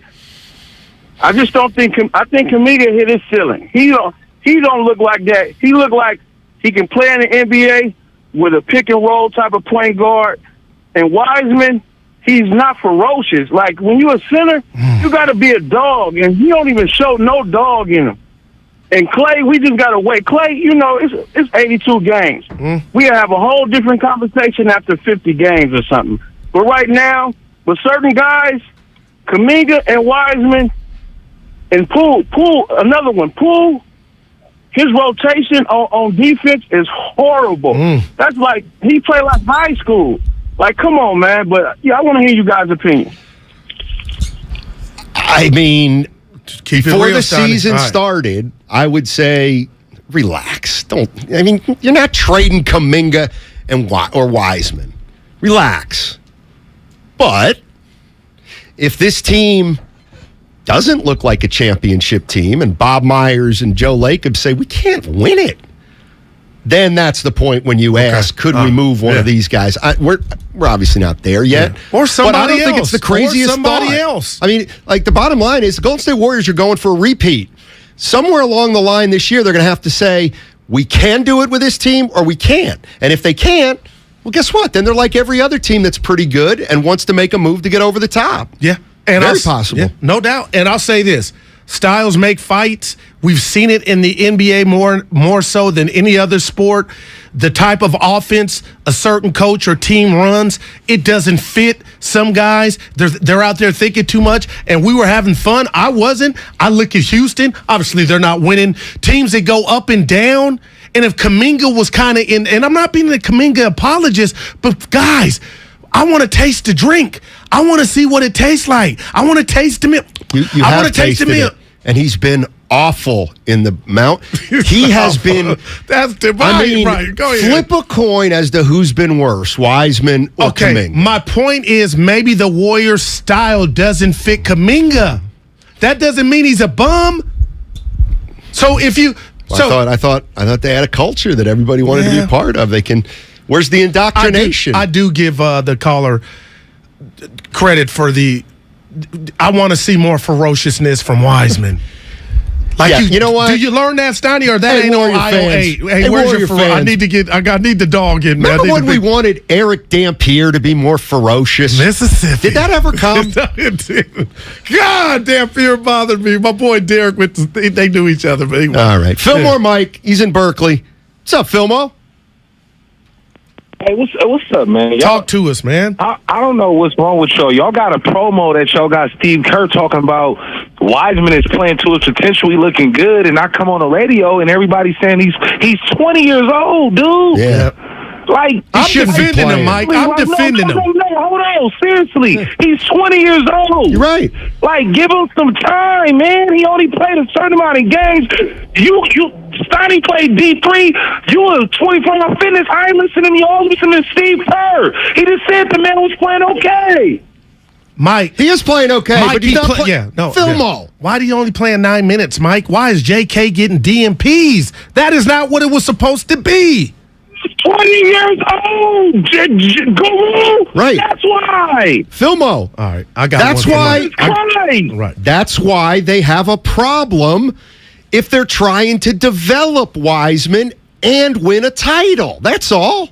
It's not a problem when it's only game 8. This is a problem in April. Not a problem in game 8. You have time to develop. All right. I disagree with that. He's waiting. I actually. He's waiting. I like a lot of Warrior fans. And I'm not. I'm clamoring to see more of Kuminga and Wiseman. I want that, and I know there's going to be turbulence. I want to see that now, and I'm not seeing it. But Mike's telling you he's 20. Well, Mike's for telling the people in the back that are saying that, he's got a jersey. It's NBA. Oh, nobody's letting him go by and dunk because he's 20. Don't take it easy on him. He's 20. It ain't happening like that, Mike. You got to get in there and ball. Oh, he's 20. No, he's got a jersey. Right. He's 20 years old. Go get me a rebound, big fella. He's 20 years old. He's probably not going to help you win a championship. That's the way it goes with 20-year-olds. But what Mike's saying clearly is if you play Wiseman consistently, and let's just say 20 minutes, that over the course of the season, he'll develop into a championship piece. Yeah. But Mike also said the promo that's being played is Kerr. There's two things, words and actions. He said, Kerr said, there's nothing to see. Wiseman's playing fine. Mike, look at these box scores. He only got 9 minutes last night. To me, that's not him playing. He hadn't even finished a game. And maybe it's too early for that. But for somebody to say something and then the actions don't back that up, that's what it really is. Remember a girl would tell me when I was dating Steiny single, oh, I'm kind of into you, but she would never call. She ain't into you. You know what I mean? When that phone start ringing, hello, what you doing? Let's get lost. That's when you know. 510 saying, hey, Philmo, he's only playing 9 minutes because he picks up 3 fouls in 9 minutes. You get 6, people. Oh, I hate that, too. You get 6. You get 6. Yep. And that's really what you want. You want your 21. I guess he's 21. Is he 21, Wiseman? I think it's 20. Dibs knows. Back to Wiseman. That's what you want. You want James Wiseman playing with 3 fouls. 20. So he's tentative. He's Barry Sanders. Yeah, that's what you want. Yeah, that's what you want. But it's an opportunity to, okay, I got to be less aggressive. I can't pick up my 4th. Oh, that's what you want. You want Wiseman to be less aggressive. Like he's not aggressive. I'm not saying play 40 minutes. He's getting overwhelmed right now. Wiseman's getting overwhelmed. You think so? What? Overwhelmed? Overwhelmed. Wiseman is getting overwhelmed. Yes, right now he's overwhelmed. Doesn't mean he might not have 12 and 5, but he's getting beaten on the defensive. He's not anchoring anything. He doesn't anchor a defense at all now. Hey, you are spot on, and I think I said that. It's not fair that you just look at that side of the court. What about offensively, Steiny? I don't think he's very good offensively I think he's better than he is on defense, and the light has come on offensively to me. How? He's getting yanked out of the game for the defensive end. I get it. What's he doing offensively? What am I missing? When he scores 10 and then he gives up 12, you're -2. But nobody looks at it. We just focus and get fixated on what he's not doing defensively. Right. That's the big jump because he's 20 and he's still going through his puberty and his man body. If he's pretty good offensively, but he stinks defensively, what does he have to work on? The defense. Okay. Like with this one, this is the one we go round and round on all the time. But why don't we do this with Jordan Poole, who will score 24, and I ain't coming down because he's better. Jordan Poole's better than those two. And I know 24, but he's giving up 20 on the other end. But that's +4. Yeah. I mean, look, like that's Steph Curry's not the greatest defensive player either, but you know what? Nobody really cares because he's so great offensively. Luka too. Yeah. That is. What's your ass, Zaza? You know, I like all the people that say, guys, relax. That is just blowing my mind. So, okay. R-E-L-A-N. I get it, but I don't get it. Listen, here's the bottom line. He's a if you're saying relax, settle down, you guys are only 8 games, you are saying that for one reason. Because of the past. Because of the past.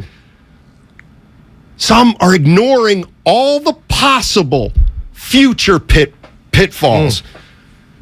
Because they've done it in the past is not a guarantee. They're getting older year by year. It's the nature of things. All right, Zaza Pachulia on the other side. 95.7 The Game. Listen to the Morning Roast with the Odyssey app. For the first time in a long time, I saw a lot of trust. Steve Young has been hitting on this, it feels like every single week of the season. The quarterback and the coach have to be in lockstep. And I thought, just for the first time in a long time, I saw Jimmy Garoppolo look extremely confident. And Shanahan saying, you know what? I'm going to take the training wheels off. Feels great, baby. This is the Bay Area's sports station. 95.7 The Game. My husband and I live next door to a haunted graveyard. It's a little creepy, but we manage. Just like we manage without home internet. Do I wish my mobile hotspot was faster? Yes, but I make it work. Kinda. Just like we make it work sleeping next to a 17th century burial ground. Honey, can you move your hand? That's not my hand. It's mine. Not having home internet? It's not that bad. Grab my hand. Wait, okay. No, now up the stairs. We tried that last time. You can literally run through him. It is that bad. Don't settle for just mobile. Get Xfinity Home Internet for just $24.99 a month for 2 years with no annual contract and a free streaming box included. Go to Xfinity.com, call 1-800-XFINITY, or visit your local Xfinity store today. Restrictions apply. Not available in all areas. Requires paperless billing and auto pay with stored bank account. After 24 months, regular rates apply. Offer ends 12/21/22. Finding the right Medicare plan? Oof, no easy feat. Kind of like those dances my granddaughter loves making me do. But then I found Walgreens FindRx coverage. Lets you compare plans online, over the phone, or in person. Made Medicare shopping so easy. Plus, I found plans with low-cost copays. I can get down with that. Medicare annual enrollment ends December 7th. Find a plan that's right for you at walgreens.com/Medicare. When a cold comes on strong, knock it out with Vicks DayQuil Severe for max strength daytime relief. Just one dose of Vicks DayQuil Severe starts to relieve 9 of your worst cold and flu symptoms to help take you from 9 to none. Power through your day with Vicks DayQuil Severe, the daytime non-drowsy, coughing, aching, fever, sore throat, 9 to none medicine. Use as directed. No one knows where this market will go. Right now, it feels like a wild ride. But one thing's for certain, there's a way through it. And the experience and guidance of a Merrill advisor can help you get there. Because where there's a bull, there's a way. Find an advisor in the Bay Area at ml.com/bullish. Merrill, a Bank of America company. What would you like the power to do? Investing involves risk. Merrill Lynch, Pierce, Fenner & Smith Incorporated, registered broker-dealer, registered investment advisor. Member SIPC, a wholly owned subsidiary of Bank of America Corp. Don't waste your time trying to sell your old car. Donate it to Cars for Kids. It's the easiest and fastest way to donate your car and get a tax deduction. Donate online at carsforkids.org. That's cars with a K. 1-877 Cars for Kids. Donate your car today. Finding great candidates to hire can be like, well, trying to find a needle in a haystack. But not with ZipRecruiter. Its powerful technology actively finds and invites qualified candidates to apply to your job. So while other companies might deliver a lot of hay, ZipRecruiter finds you the needle in the haystack. See why 4 out of 5 employers who post a job on ZipRecruiter get a quality candidate within the first day. Try ZipRecruiter for free at ZipRecruiter.com/free. That's ZipRecruiter.com/free. Ad paid for by the Sentinel Group. Attention Marines, military personnel, families, and contractors who were stationed at Camp Lejeune. Were you present at Camp Lejeune between August 1953 and December of 1987? You may be entitled to significant compensation. For nearly 34 years, those in the Marine Corps' base Camp Lejeune were exposed to contaminated drinking water, resulting in devastating injuries, including several forms of cancer, adverse birth outcomes, Parkinson's disease, and more. North Carolina's procedural laws have prevented victims from getting the justice they deserve, but passage of the Camp Lejeune Justice Act of 2022 would allow you or a loved one to file lawsuits seeking compensation for illnesses and injuries linked to the toxic water. Call today for your free consultation. 800-610-9256. Let our experienced attorneys fight to get you the compensation you deserve, and you pay nothing unless there's a recovery in your favor. Call 800-610-9256. That's 800-610-9256. Again, 800-610-9256. Chris Cuomo is back with a new show on a new network. Catch Cuomo weeknights on News Nation at 5 and 8 p.m. Pacific. To find News Nation on your television provider, go to newsnationnow.com/join us. If you own a business, this has been a bumpy ride. From pandemic to inflation, I'm sure you could use a break. If your business has 5 or more employees and survived COVID, you might be eligible to receive a payroll tax refund of up to $26,000 per employee. The challenge is getting your hands on it. Hi, I'm Howard Mackler, and that's why I founded GetRefunds.com to cut through the red tape and get you the money. The team of tax attorneys we have put together are highly trained in this little-known payroll tax refund program. We do all the work, charge not a dime up front, and simply share a percentage of the cash that we get for you. Businesses of all types can qualify, including those that took PPP, nonprofits, and even those that had increases in sales. We have helped return over $1 billion to businesses, and we can help you too. Just go to getrefunds.com/sports, click on Qualify Me, and answer a few questions. This payroll tax refund is only available for a limited period of time. Don't lose out on up to $26,000 per employee. Go to getrefunds.com/sports. That's getrefunds.com/sports. You're listening to 95.7 The Game, KGMC FM at HD1 San Francisco. Always live on the free Odyssey app. It's time to go inside the boardroom. It probably is timeless. You know why? I respect anybody that was on the Warriors beat during those years. And take a seat at the conference table. Guru's great too. Welcome to The Executive Show. Nothing easy. On 95.7 The Game. Here we go to Game 7, baby. Game 7. Alrighty, it is The Executive Show. Let's welcome in Zaza Pachulia. Zaza, this is our first executive show. You had been doing it with a morning. I think what you'll find is we're more enjoyable than those guys, and you'll have more fun with us. Absolutely, always, and thanks for having me, guys. I'm excited. I worked hard all this summer to be better, okay? I worked on my English, I worked on my accent. Nice. Hey, everybody who follows the Warriors knows that you and Clay are very tight. I think the whole Bay Area right now kind of feeling for him a little bit. Can you shed any light on kind of what Clay's going through right now and what he's fighting and how he's feeling?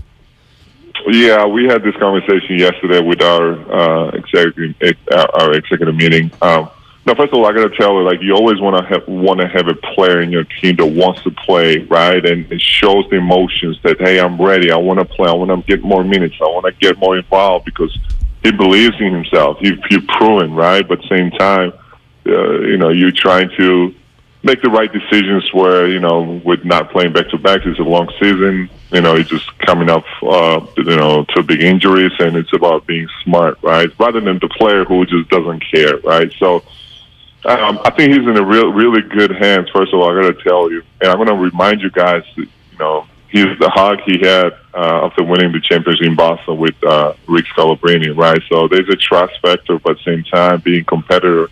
He wants to be on the court, and we all understand it, but it's about a big picture. It's about him feeling the best probably he can and have shown the best performance, right? So, he's in good hands, first of all. I got to tell you that, but, he has to stay patient and follow the process and plan we have for him, and everything's going to be okay. It's tough probably right now, but it's only going to get better down on the road.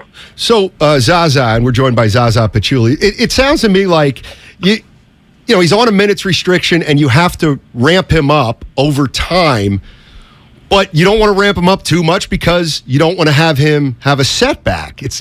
So he can't get it all at once? Is that kind of what you're saying?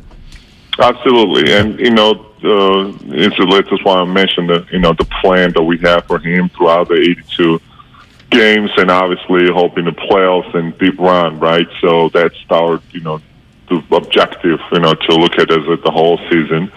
And obviously it's not as easy that we might plan or talk and brainstorm. And, obviously we had the best performance team, in my opinion, and, that we can talk about so many facts, and so we can bring so many examples, right? But again, they're pros. They know what they're doing, and we trust Rick Recalibrating and his team, and we just have to be smart about it. But at the same time, the environment and situation doesn't help. Where social media and people talking about it, and obviously last week, he had the address as well, and people think that he's getting older and he's losing his game, etc. This kind of things doesn't help. That's why it requires the whole team. Even like you mentioned, the friendship, and even our conversation with him about really showing the big picture of what really matters, right? So, and that's the friendship I know, and trust me, we having conversations all the time, and that way it's gonna help. We all need help. There's so many things coming at you in this world and in this environment, right? On and off the court, and that's why you need people around you, right people, smart people, that way keep you accountable and keep your mind right? So it's very hard to achieve the goals and things, especially today's reality, by yourself. You need the right team around you. So, but he's gonna be okay. He's gonna be okay, and we're gonna enjoy Clay's presence and on and off the court. And he's been an awesome guy for our organization, and he's been having an amazing career. That, trust me, there will be millions of people in this world would be in his shoe. Yeah, we just looks down right now. You know what I mean?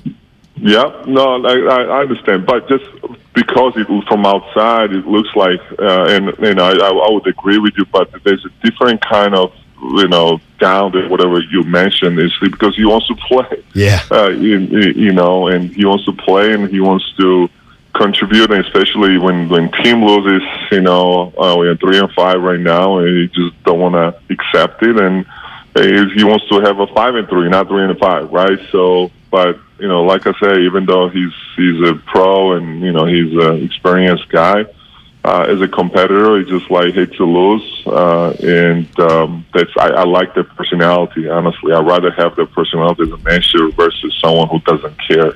So I think we have, with our coaching staff, with our front office, we have amazing people working, and that way we're gonna stand by him, and we're gonna keep reminding ourselves what really matters. And what matters is that being in a position to win a championship, something we have done for last decade, and we've been in many finals, and we won many championships, right? So again, you gotta look at it as a big picture.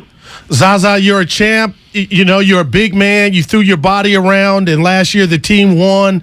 But going into this season, because it's different, like every season, it was supposed to be about the youngsters. They were going to go through some growing pains. But Zaza, a lot of fans, myself, I'm watching, it's only 8 games, short sample size, but I'm not seeing enough Wiseman. I'm not seeing Kuminga, some DNPs. Can you walk us through how that's helping Kuminga and Wiseman in their confidence, especially when the defense ain't maybe up to par and they're not in the game? That's a really good question, and I definitely value and understand the question that's coming from the fan. As a fan and somebody who wants to see everything, happening the same day or in one game, right? But the reality is totally different. It's a process. You just mentioned we only played 8 games, and guess what? We got 74 more to go. So, it's a lot of games. It's a lot of repetitions, and the moments. The experience is not only in the game. Experiences is also when you're not in the game, right? When you're dealing with adversity, right? So how to handle, because life is not perfect all the time, and we heard from very, very smart people, successful people. You have to get uncomfortable with being uncomfortable, right? So there's also life experience, right? So experience is needed on and off the court, and And I mean, there's guys as the youngsters have to go through. I mean, just a simple stats I'll share with you guys. So this year, I think 43% of the players have been in the G League, right? Now, if you talk to any rookie, right, or would you be in the G League or NBA? Of course, like 100% also will be like the NBA it is. But again, the importance of the process, it's so important, right? It's, you know, you got to look at like 10, 15-year career, right? It's not about this year. It's about like little wins, like little victories, and that's going to lead you towards something special, something unique when talking about 10, 15-year plus careers, right? And then looking back, guess what? Looking back 10 years later, I said, wow, what a journey it was, right? So what I was thinking, we all have those kind of moments as an athlete, as NBA players, and I had those kind of moments too as a rookie, like what I was thinking that I was asking for, like, hey, I need to play 30 minutes per game because I need to get better, right? Right. Now it's easy, but like I understand the position too. That's why it's important to also have the right people on the coaching staff, right people on the front office who would understand these young guys, you know, because their ambitions they have, right, the right egos they have, and also they want to play. And you got to understand it, and that's a good problem to have. Zaza Pachulia joining us on the Executive Show. We do this show every Wednesday at 1 o'clock. Let me ask you this, and G, this is just a personal question. When you were coming into looking back, well, I know what you might say looking back, but at the time, you were drafted by Orlando? Yes. Okay. Would you, at the time, rather been drafted by a bad team and play, or a championship team and not play as much? Great question. And I think there's not perfect answer. It's about making the things work, figuring out, right? So not everybody's story of success and, you know, the case study of success, not the same. We all have different paths, right? So you can understand, especially today where there's such a high competition, and, you know, whole world is playing basketball right now, right? So we see the superstars coming from all over the world, from literally each continent, right? So competition is high. That's why it's G League, the 43%. The players have to go there because there's not enough space in the rosters, right? So the different approach, the paths are all different, but it's on you as an individual to be, to be mindful, right? And to understand what's in front of you and to utilize and make the things happen. And because if Steph Curry had a certain, type of path, it doesn't mean that I gotta go through the same path. Or even like building the teams. Like, so many teams, in my opinion, making mistake of like, I want to have a team like Golden State Warriors, right? But it sounds good, but it's impossible because like there's only one Steph Curry, there's only one Klay Thompson, right? So for that reason, I think you really have to understand, okay, where I'm at right now, what's my situation, what's around me, right? So what's it like? The short-term goals and the long-term goals, and they're all different. On that,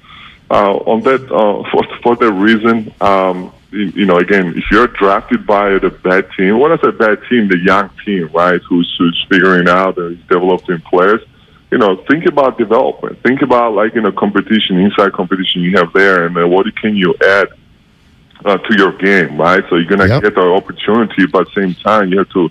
But while you're getting opportunity, you have to learn this game, right? You have to, intelligence. You're going to increase the intelligence with the skill work, right? You have to really double down on individual development.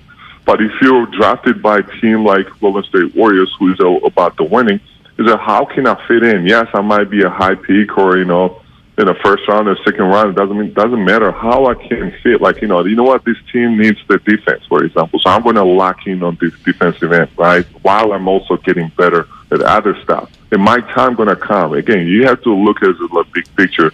But like I said, we always get back to, what I mentioned before. It's easier for me as, 16-year-old vet, a little bit older, right, to see the things from here, right? And maybe it's not fair, but when you're young, you're just thinking about one thing, about like, I need to play, I need to put numbers on it because, there's a process of like, in the beginning, that's all I care about. I need the first contract, right? So you're so anxious about it, but reality is like, so we are professionals, scouts, and our front office people is awesome, amazing. So they're gonna see everything, even though if you don't play, they're still going to value your mentality, your hunger, your work ethic, and your discipline, to the details.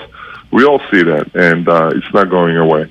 Zaza, I don't want to put you on the spot, but I'm on the outside looking in, and my partner and I and the fans got into a spirited debate yesterday, and it was about the big man James Wiseman, 7'1", 240, and right now it's obvious to everybody that watches you guys play, he's further ahead offensively than defensively. And I said, after hearing Dwight Howard, a guy at one point that was a dominant big man, 3-time defensive player of the year, could block shots, I said to myself, the Warriors have an open spot. Man, if he could just get to James and they could just maybe go to dinner in the gym, he could just show James the way. Is that it? I got a lot of blowback. Oh, no, we don't want him here, and he's a joke now. But is there any validity to a guy like a Dwight Howard being able to, mentor a young man like James Wiseman? I think we have amazing guys in this locker room, and I think we have, everything you can ask for. The veteran leadership, veteran leadership. We have superstars, we have mega stars, we have amazing role players, and we have amazing young talent. And most importantly, we have right leaders. Leaders on the court, leaders off the court, like Steve Kerr and his coaching staff. And I have so much faith in these guys. And come on, guys, we won the championship last year, so we shouldn't be even questioned, right? So we know what it takes to win a championship, and we know what it takes to develop the players, because that's what happened with Steph, Clay, and Draymond. Let's be honest, because they all came as a youngsters. They were in the same position as James Wiseman was, as Moody was, as Kuminga was years ago. I think we're forgetting that. And this is the same leadership, same guy who runs, who controls the train, and Steve Kerr and his staff, and we all understand what it takes. It's a matter of the patience. It's a matter of the, time. It's a matter of the, being in the situations on and off the court and really learning like life lessons, learning, this importance of discipline, and, learning your opponents as well. I had so much conversation with James the other day after the Denver game, actually. Said, every night you're facing different type of opponent. We all have strength and we all have weaknesses. But if your mindset going to be, okay, I'm going to play the same way every single night, sometimes it helps, but sometimes you need to make adjustments, right?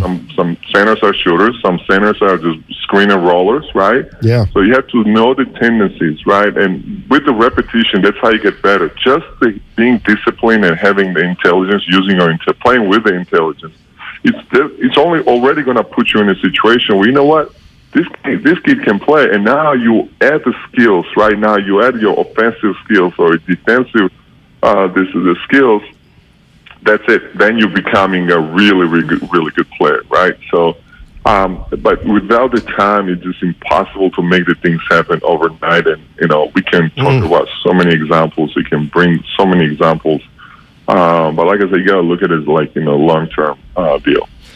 Zaza, thank you so much. Hope you enjoy. Hold on, my guy's got one more question. Zaza, we got some bad news for you. Let me tell you why. Last year, you, Barbosa, Kirk Lacob went and won the Warriors World Tournament. We had guys down dealing with COVID, but Zaza, we're going to be back. But Zaza, you and Barbosa, sit this one out.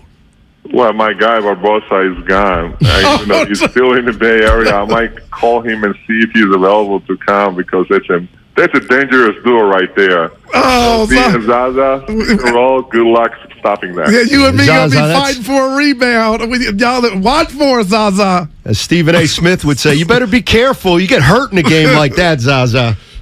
Well, this old school mentality. Nice. People are shifting right away this new reality. You can't be physical, and I'm pretty sure deep inside of our hearts, we all miss the 90s basketball, right? Yeah. Physical and more intense. Exactly. All right. Well, we'll catch up with you in 2 weeks. Thank you so much.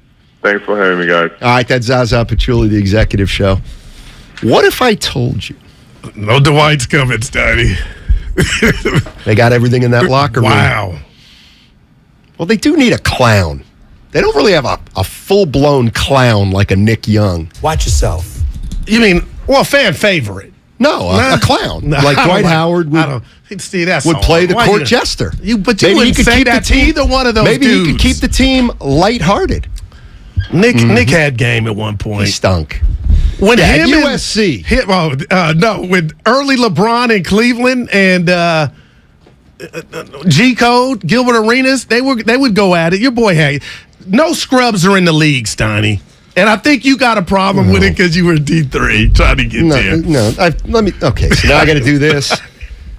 I'm sticking up for the clowns. Right. You make the league. Anybody who made the league is unbelievable. That's fun. Okay. But you got to compare them to other players in the league. Right. You know what? Nick Young is a hell of a player if you compare him to Miles Jones, that Division III player at Hampden Sydney. And nobody cares. Oh, man. Oh, man. You know what? He said something. I'm dead serious. Yeah. Zaza said something that I think Warrior fans should... Slow the brakes, press the brakes? No, take some solace in, and that is that they talked to Clay yesterday. Sounds to me like things are getting worked out, and you got that? Well, he said that they had a meeting about it with the executives. Right. I'm not exactly sure if Clay was in on that meeting, though. Yeah. Mm-hmm. But anyway, they're talking about Clay, and they're trying to get a plan for him. And it feels like they're setting up a plan for 6 months. See, that's what I think is... Tell me if you think this is off base. It sounds to me like Clay wants to go a little faster, of course. 31 minutes last night. Then they want to allow him to go. Well, he was also hadn't played in a while because he didn't play in that back-to-back. So they're coming up with a plan for him. And you know what? I bet he's not crazy about the plan. Okay. Because it probably doesn't allow him to do as much as he wants now. And so he thinks probably that he can't get all the way back now because he's not playing enough. Fair. It's all fair. But the Warriors do have a track record with this, and it's pretty positive. So, and the fact that the executives met about Clay yesterday tells me we're not talking about anything the big boys ain't talking about. Right. Sounds to me like the big boys a little worried about Klay Thompson, too. Not just you and me, Goo. Right, but he's not just had Charles some Barkley. rash of two of the worst injuries for a hooper. He's experienced them back to back. So I get waiting. I understand. But he still had 19 shots yesterday. My boy lets him go. And Curry tried to get him to one. Oh, my God. Yeah. I would have preferred Steph to take those shots, and I know it's a fluid game. You can't just, I would prefer Steph to take every shot. Like, seriously. Dude, he got fouled. That was BS. Got the ball first. And then now Jordan, by the way, we're calling carrying. Oh, he ran with the third one was, he ran. That was like Westbrook against the Warriors years ago where he didn't dribble. I didn't want to, yeah, I know. Yeah. I didn't want to get into this during the changeover with Willard, but I saw a view from in back of Curry, a camera angle, where it did look like he got the ball a little before. Okay, but you can't wipe out the hand. No, that's not a foul. That was will you marry me contact. By rule, if the ball is touched first, the quote-unquote high five is allowed. Wow, man. I didn't know that. And the zebra called the foul at the beginning, so that lets you... It's a call they make all the time. And you knew he was making those three. I don't know. It's the chef. He was making those three. But it was a clutch moment in the game. Come on, Steiner. Yeah, but... You need me. They're 3 and 5. You need me to be your foil. They're 3 and 5. By the way, you know who isn't shooting foul shots? What's Poole shooting from the line? He led the league last year. What's he working on? And I'm not coming down Poole's lane, but Road, last year he had a point to prove. Okay. And he just got paid. But I don't think he just got paid. My point is, I don't think the team's benefiting from you going to work on something else. You need to still get buckets. And you're shooting 34% from 3. I'm not. See, this is where I would tell him still be you.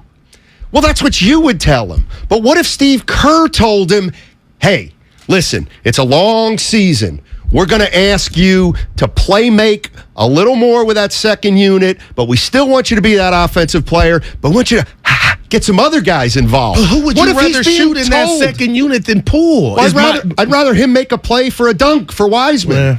I'd rather him make a I'll play. give you the dunk. I'm talking about this. Somebody said stop lying, Daddy. But no, I'm saying from the outside, like who's the? I like Moody. You know, what are you about to say? Moody is playing his ass off. You're rolling. Are you closed him? Say it. I'm not going to say anything bad about Moody because I for a would be 20-year-old, he's solid. Right. You're not helping that much. Well, who is? Steph. I'll wait. Who is after Steph? That's given. Draymond. Mm-hmm. Metrics don't say it. Metrics just say he's down from his standards. He's still better than most. Yeah, he was knocking the ball. Bam's a myth. Boy. Bam and Butler, butter hands. He was not. He does it to the best. He was not. Give me that. They had the ball, just losing it in traffic. Who? Bam and Butler. Don't be disrespectful. They won. I hate they won. They won the game. They were down. Old Warriors would have got them. Hypotheticals. They are old Warriors now. Maybe that's the I'm gonna give you a problem. 6. I'm kidding, Warrior fans. I liked what I heard from Zaza Pachulia about Klay Thompson, though. I really did. I'll tell you more about it on the other side. Hey, our online store is now live, Goo. Make sure you go check out all the freshest Steiny Guru swag. Yeah, check it out at 957 The Game Shop. I ordered mine. Where's yours? Should be coming. Nice job, Goo. You can watch Willard and Dibs on Twitch.tv and on YouTube. This is not about being Team Jimmy. This is about being team proven quarterback. Right. Because the rest of your team is proven and ready. And I think that many of them, correctly, are not wanting to go through the process of, well, let's be patient and let's see if this works out. Nobody wants to do that, and they shouldn't have to. This is the Bay Area's sports station. He's dirt. 95.7 The Game. Texting privacy policy and terms and conditions posted at textplan.us. Texting enrolls for recurring automated text marketing messages. Message and data rates may apply. Reply stop, opt out. Go to getrbaWindows.com for full offer details. Homeowners, do you know when to replace your windows? Feeling too hot or cold? It's time to replace. Can't see through fog between the glass? Time to replace. Spending too much on expensive energy that literally goes out the window? It's definitely time to replace. If you've put off replacing windows in your home because it's too expensive, here's great news. You can now get a free in-home window consultation and free price quote from Renewal by Andersen, the company with the most 5-star reviews among leading full-service window replacement companies. And during their Black Friday sale, you can save $355 off every window and $910 off every door. Just text REVIEW to 323232 for your free consultation on top quality affordable windows or patio doors for $0 down, 0 payments, and 0 interest for a year. That's right, you don't pay a dime for an entire year. Plus, you can save $355 off every window and $910 off every door. But hurry, this offer ends November 25th. Text REVIEW to 323232 right now. Don't go into winter with drafty windows. Text the word REVIEW to 323232. Don't wait. Text REVIEW to 323232. Are you interested in new career opportunities in the Bay Area and want to make a difference in your community? The SF Sheriff's Office is looking for people considering a job in law enforcement right now. If you're at least 20 years or older with a high school diploma or equivalent, the SF Sheriff's Office wants to hear from you. Enjoy full benefits, flexible schedules, and opportunities for growth and promotion.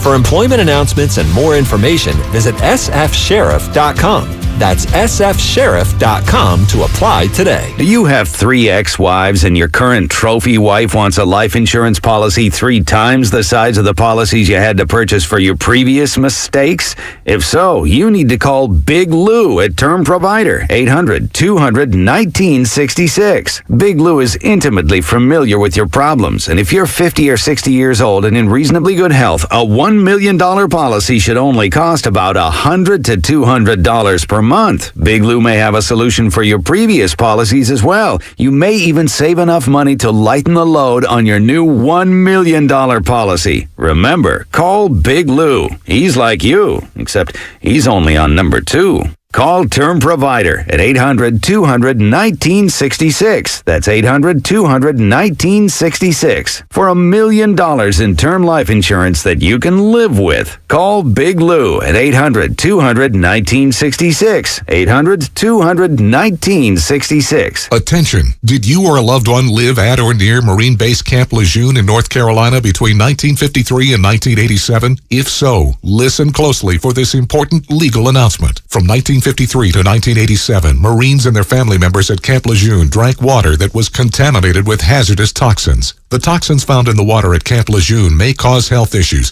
especially later in life. Types of health issues associated with water at Camp Lejeune are numerous. If you or a loved one lived near Camp Lejeune between 1953 and 1987, you may be entitled to substantial financial compensation without going to court. Even if you were turned down in the past, a new law can allow you to file a claim today. If you or a loved one spent time near Camp Lejeune, call the Negligence Network to find out if you're eligible for financial compensation. There's no fee unless we win your case. Call 1-800-700-4333. That's 1-800-700-4333. 1-800-700-4333. Score big with Xfinity Internet.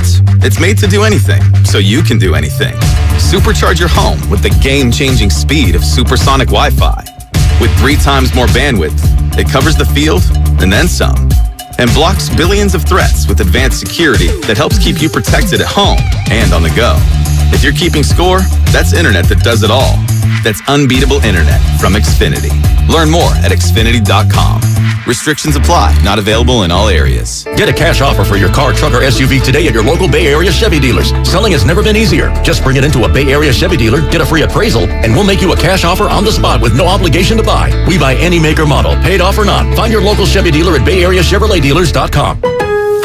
It's pro time because at Lowe's, it's Provember. Save big with inventory you can count on, like Flex products or DeWalt power tools starting at just $99. Plus, Lowe's MVPs members earn up to 3 times bonus points per dollar on select items. Save all Provember long. Bonus points calculated before taxes and fees after applicable discounts, if any. MVPs Pro Rewards Program terms and restrictions apply. See Lowe's.com/L/Pro Loyalty terms. Subject to change. Prices valid from 10/17/22 to 2/3/23 or until supplies last. When a cold comes on strong, knock it out with Vicks DayQuil Severe for max strength daytime relief. Just 1 dose of Vicks DayQuil Severe starts to relieve 9 of your worst cold and flu symptoms to help take you from 9 to none. Power through your day with Vicks DayQuil Severe, the daytime non-drowsy, coughing, aching, fever, sore throat, 9 to none medicine. Use as directed. This is Staples. So rumor has it that Staples has everything I need to ship. Mm-hmm. We have all the shipping supplies and services you need. Boxes? Yep. Mailers? Yeah, and we have UPS here in store. Huh. What will Staples think of next? Right? No, seriously, I'm asking, what will they think of next? Staples is your one-stop shipping destination. Now get 50% off shipping boxes, mailers, or tubes when you buy 5 of the same item in-store or online with 1-hour pickup. Staples, the best-kept secret in shipping. Ends 12/31. Exclusions apply. Visit staplesconnect.com/shipping for details.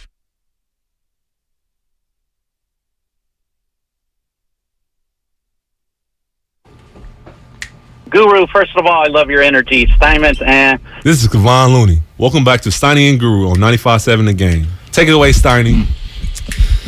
All righty. Matt Steinmetz, Darryl the Guru Johnson with you. We'll be here till 3. Just had a fun interview with Zaza Pachulia. Nothing easy. I was going to start out on a positive, but I looked at the Xfinity mobile text line. What was Zaza gonna say about Clay, his friend and coworker? Nothing. Well, actually, he did. Yeah. He did spill some beans. He spilled the beans that the executives met yesterday to talk about Clay, to get a plan together. Yeah. Long-term, season-long plan for Klay Thompson. I didn't know that. I didn't know that. I didn't know the executive team met because they're concerned about Clay. But of course they are, because they've been watching him like you and I have, Goo, and like Warrior fans have. It's just strange to me. That ain't even strange. It's just how many times I lick you in the face here recently, just looking forward to the season about, just from a science standpoint, medicine, modern day, how Clay was defying the odds and playing as many minutes as he did in the offs and was contributing. So I'm not saying he can't get back. It's just about when, and I know he's frustrated, man. Let's go to the coach in Los Altos. A lot of coaches calling. Coach Duran. Would-be coaches. Hey, Coach, how you doing, buddy? Would-be coach. I coached at Mountain View High School. So I got you. Hold on. Let him know, Coach. So you coach Mountain View High School basketball? JV, Frosh Soft. Okay. There you go. Counts. All right, my bad.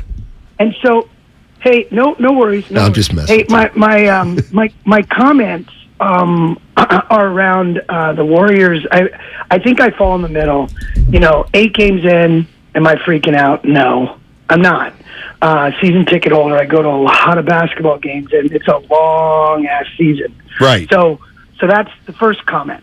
However, I think what they're trying to do in threading the needle between win now and develop is really, really hard. Yes. And I hear over and over again people lumping together multiple of these youngsters, and I think we should treat them separately. I hear what you're saying. Nobody talks about Moody. Nobody's talking about Moody because he's kind of an old soul, and he's really developing nicely. I think he'll eventually, I think, replace Clay. He'll be a good 2.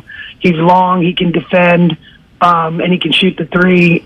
I think he's in a good place. So really, it's Wiseman and Kuminga, and here's sort of where I fall on these two. Again, just as a coach looking at them, I think Wiseman has a lot more potential for a few reasons, and I personally would look to trade Kuminga and try and get a dog now, like a wing vet now. And the guys that I've always wanted, I've said on this show, I've always wanted a PJ Tucker. We didn't get him in free agency. I always wanted Jay Crowder, and I think Jay Crowder's out there, on the active list or whatever. Yeah. They're thanks, Coach. Appreciate it. I'm with. I agree with Coach. Like Tucker's fitting in with Philly. He ain't going nowhere. Not that he said he was available. I think he's past his prime, but still, he could contribute. Watch him. He plays hard. He knows what he's doing. That's just my take. And Jay Crowder, he's not going I would anywhere. go to the Oakland airport to get you. How old's Jay Crowder? He's a goon, and he can shoot the 3. He's not and a goon like PJ Tucker's a goon. I disagree. You can do that. Yeah. Why is he at home, and why isn't Phoenix giving him the bag? What's out? Age 32. Who? Same as Clay. Jay Crowder. He's mean, though, Steiny. Nasty. What are you saying, Clay's not? No, I'm just talking about they need some more goonery. Dre can't do it by himself. They need players. They don't need goons. He can play. Who? Crowder. Step back, hit the 3. Yeah. Okay, so you go get Crowder. Right. Go get PJ Tucker. Or Dwight. Guess what? You're gonna go get those guys. You're gonna go get one of those guys, and then be like, "How come Kuminga's not playing?" Well, we're asking that already. I agree with the coach saying these are 3 different like the 3 young guys are different. Okay, like Steph, Clay, and Dre were different. Moody's okay. He's fine, right? But he's not a difference maker. But it ain't about that. He ain't scared. Fundamentally, he's sound as they come. You don't see a glaring weakness. He's got long arms. He can defend. He'll put it on the ground and go to the rack. I love what I see from Moody. Why is he starting? Because you got Hall of Famers in your way. Maybe that's why Wiseman and Kuminga aren't playing. Well, it ain't about them starting. It's about, can we contribute to the second team? They should be automatic second team. Who's that? Kuminga and Wiseman. Nah, I disagree. I bet we'll get to that point sometime this year. What? Both of them will be part. It'll just be a staple. Well, out there, young fellas. Wiseman and Kuminga. I don't think they can play together. I certainly don't think they can play together now.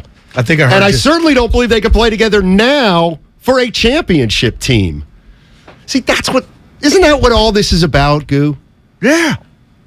But they chose to go this way. That's right. We did, Goo. I'll be Steve Kerr. Yeah. That's right. We did choose to go this way. But we left ourselves an out. Because if the kids ain't ready, we've got guys we'll go to. Who? That's what Michael Green. Yeah. I know. I don't love him either. Yeah. Look, why are Why isn't anybody asking the question, how the hell can he not beat out JaMychal Green? And that's that's more of a problem than just give him, he should be getting playing time. Well, no, the first question is, how come he's not beating out JaMychal Green? If JaMychal Green, who used to be Otto Porter Jr., there would be no shade there, right? But if we're talking about seasoning and youth and how young they are, is that really a bad thing okay, JaMychal Green's got experience. He's been in the league. Right. Like, is that really that bad this early to say Kuminga can't beat out JaMychal Green? Like, that sounds like a diss, but I'm thinking about it like, you just said, Guru, they're overwhelmed. They are. So that stuck with me. And I get that. Okay. Well, so you get they're overwhelmed. But now that doesn't mean they're off limits. They still got to get fed. Okay. Here comes some minutes. Feed them. Let's say you're going to feed them. Right. Now you're 4-7. Feed them some more. Now you're 10-12. Feed them. Keep feeding them. Right. Now you're 16-15. Now you're 25-23. Like, see, again, we're judging, like, this team's not trying to thread the needle and make the playoffs. They're trying to thread the needle and win it all. Win it all again. But you're talking about a second pick, a 7th pick. These guys got the politics of those picks should just keep them on the court. And I'm not saying, do you hear what you're saying? Kind of. You're saying that that because they're 20-year-olds and they have they were drafted high, they gotta get on the court. But for whom? Like, that's the thing. You're gonna have to take a champion off the floor for a 20-year-old, and this is the thing. I mean, unfortunately, guys as good as Kuminga and Wiseman don't usually end up on teams like the Warriors. So that's why this situation's so unusual. And I know we're 8 games in. Zaza said, 74 left. Are you telling me to strap in my seatbelt and just gear up for the possibility, because I'm going to pour myself a drink, I ain't drinking, of the Warriors going on a playoff run, and it's Ty Jerome, it's JaMychal Green, it's not very possible with Wiseman or Kuminga. Very possible. Whoa, that would be sobering. Now, last year I totally understood. What if you win it all? I just how could you? With veterans, with DiVincenzo and with JaMychal Green. Well, if you pull that off, then you ain't going to pull it off with Kuminga and Wiseman, who are you don't know whose heads are spinning around like Linda Blair in The Exorcist. I'm gonna give you 3. I mean, their heads are like pinwheels right now. Well, I don't know. Pinwheels. Kuminga didn't even play. I love the young people. What is that? Play and practice today, Kuminga, if you're practicing. And I always heard the old adage, the league you don't get time to really practice. Not to the point to where... I told you. No, I disagree, Goo. This is where I disagree with you. The starters don't practice. The big minute guys don't practice. Say that. Let me tell you something. Jonathan Kuminga's practicing today. Let's go to Anthony in Brentwood. Yo, Anthony. Hey, what's up, guys? Hey. Talk to us.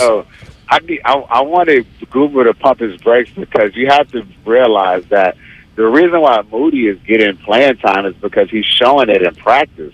Like, Steve Kerr is the kind of coach, if you show effort and you show improvements, then you'll get playing time. And Moody is doing that, and that's why he's getting playing time. The reason why Wiseman and, for sure, J.K. aren't getting playing time is because they both can't defend. And it's very apparent. Like, they can give you stuff offensively, but we need defense. And Kuminga, I don't know if what Stephen A. said was true or not, but I think it's obvious that Steve Kerr is not just putting him in for no reason. He's putting him in because he's not showing him something. So, I understand. Totally agree. Trust me, I want to see some of that. Yeah. See all of that. But, you got to play defense to get on the floor with this team. And I see that. Moody is consistently in the lineup, and that has to mean that he's showing it. And the reason why J.K. isn't in the lineup is because he's not. And you watched last night, James Wiseman, man, he gets put in a blender a lot. He can score with the best of them, but he can't defend with the red nickel. So that's just kind of my 2 cents. Yeah.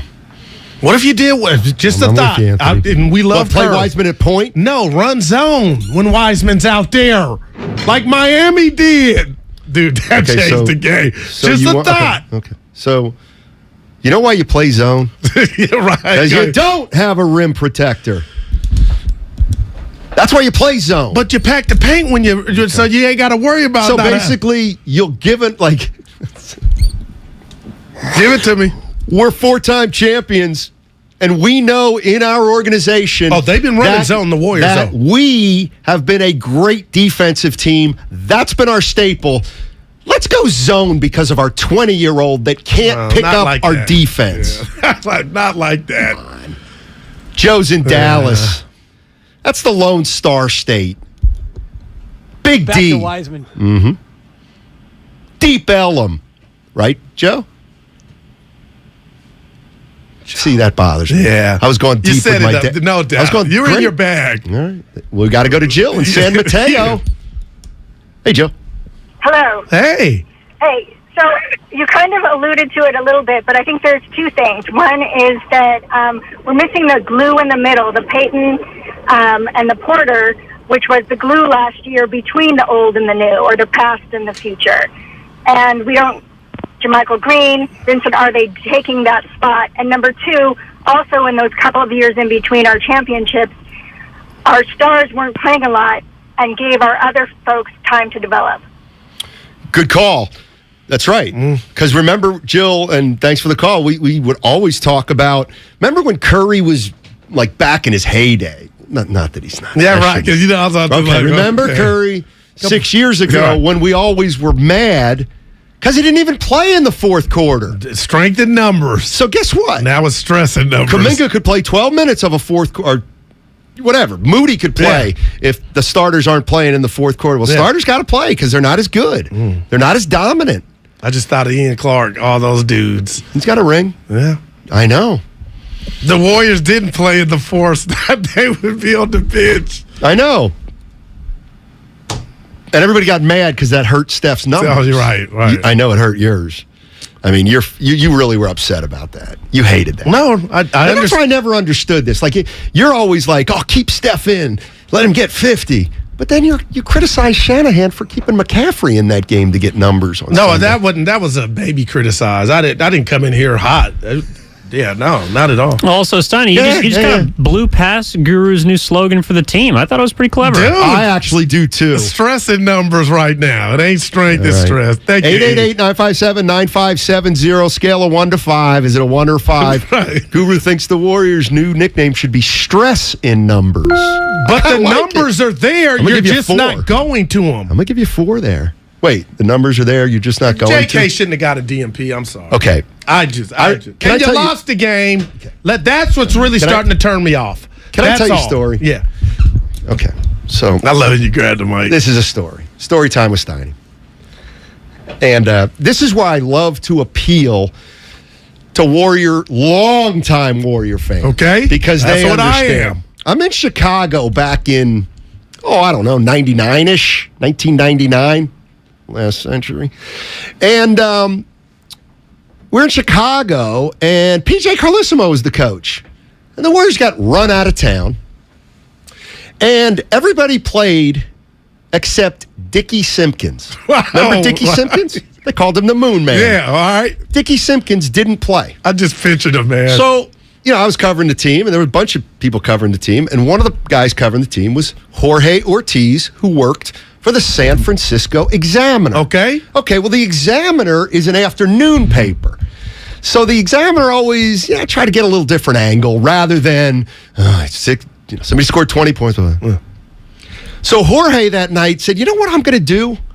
I'm going to write on the one guy who didn't play tonight. Okay. So he went up to... I'm laughing already. Don't ruin it. He went up to P.J. Carlesimo and started asking him about Dickie Simpkins. And I've never heard so many profanities being uttered in such a short period of time in my entire After the ale, life. right. Then he got beat, so he already Why, mad. Dickie Simpkins, why even... And I think it's my long way of saying, why are we talking about Kuminga? He didn't play. Let's talk about guys who play. We know why he's not playing. He's not ready yet. When he's ready, he will play. Then we will talk about him. Why are we talking for an hour about Kuminga? The great rapper Sugar Free had a saying, if you stay ready, you ain't got to get ready. So my whole thing is, how are you so sure that he's going to be ready if he's not ready now and he played last year? I'm telling people I want to see on-the-job training. And I'll understand there'll be errors, and I'll understand we might be under 500, which you are right now without these guys. That's what I don't get. Well, can I help? Don't give me it's okay to lose, but the youngsters got to earn their keep if you're losing without them. So I just got a bright idea, and I'm not yelling. I'm down at rails. How about we play them, and guess what? You might lose anyway, but they're getting seasoned. You know what you're saying essentially here right now? You're saying that the Warriors' 4-time champion coach and a team that has become known for developing players, he's doing it wrong.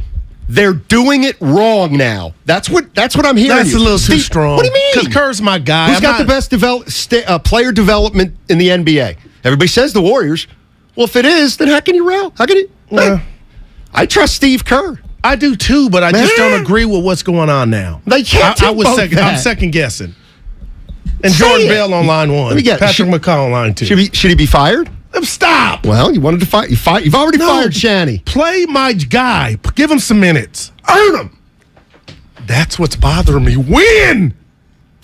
Why don't you talk? Are you going to Kuminga? Allen Iverson? What? Practice? Is that practice, Steiny?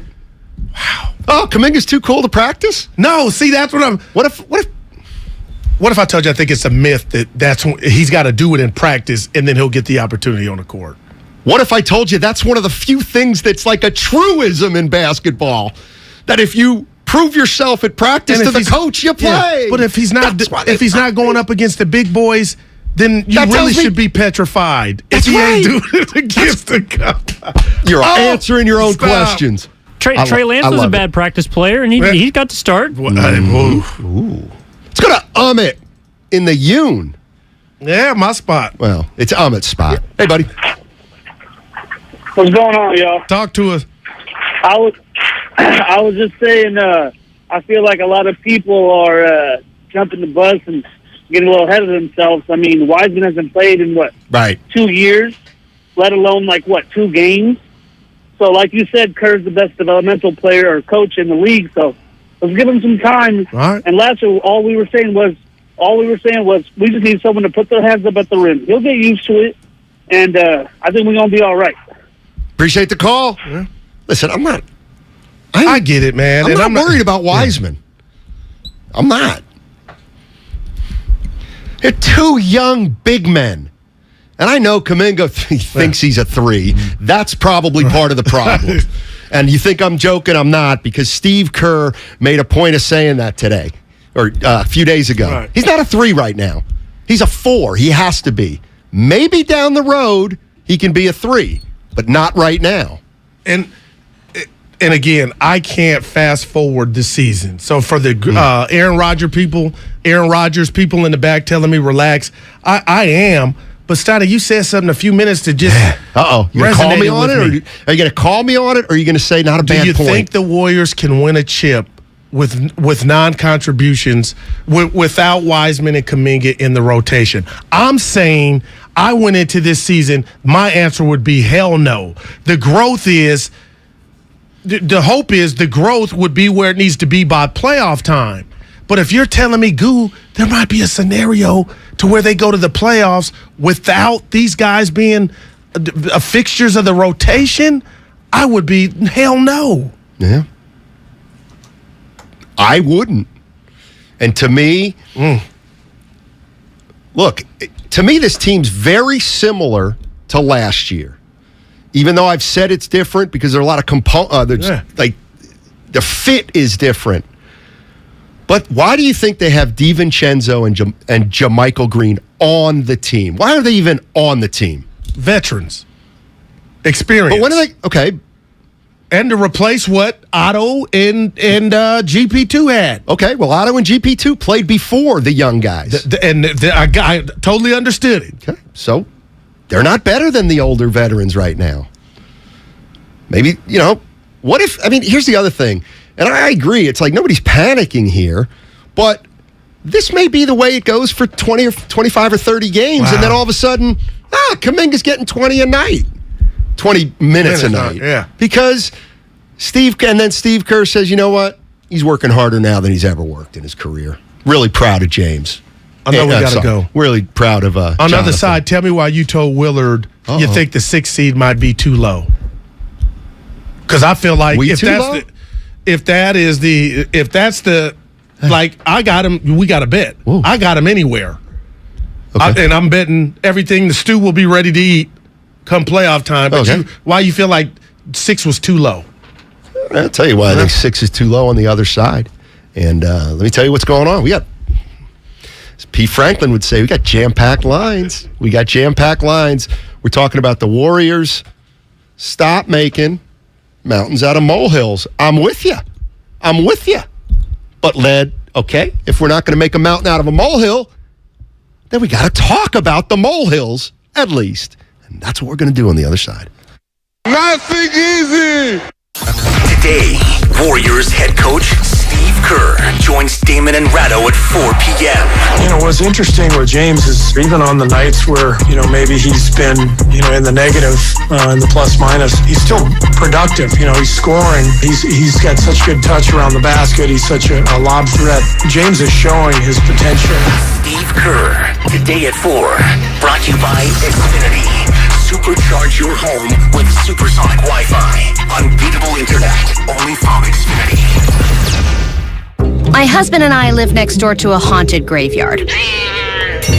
It's a little creepy, but we manage. Just like we manage without home internet. Do I wish my mobile hotspot was faster? Yes, but I make it work. Kinda. Just like we make it work sleeping next to a 17th century burial ground. Honey, can you move your hand? That's not my hand. It's mine. Not having home internet? It's not that bad. Grab my hand. Wait, okay. No, now up the stairs. We tried that last time.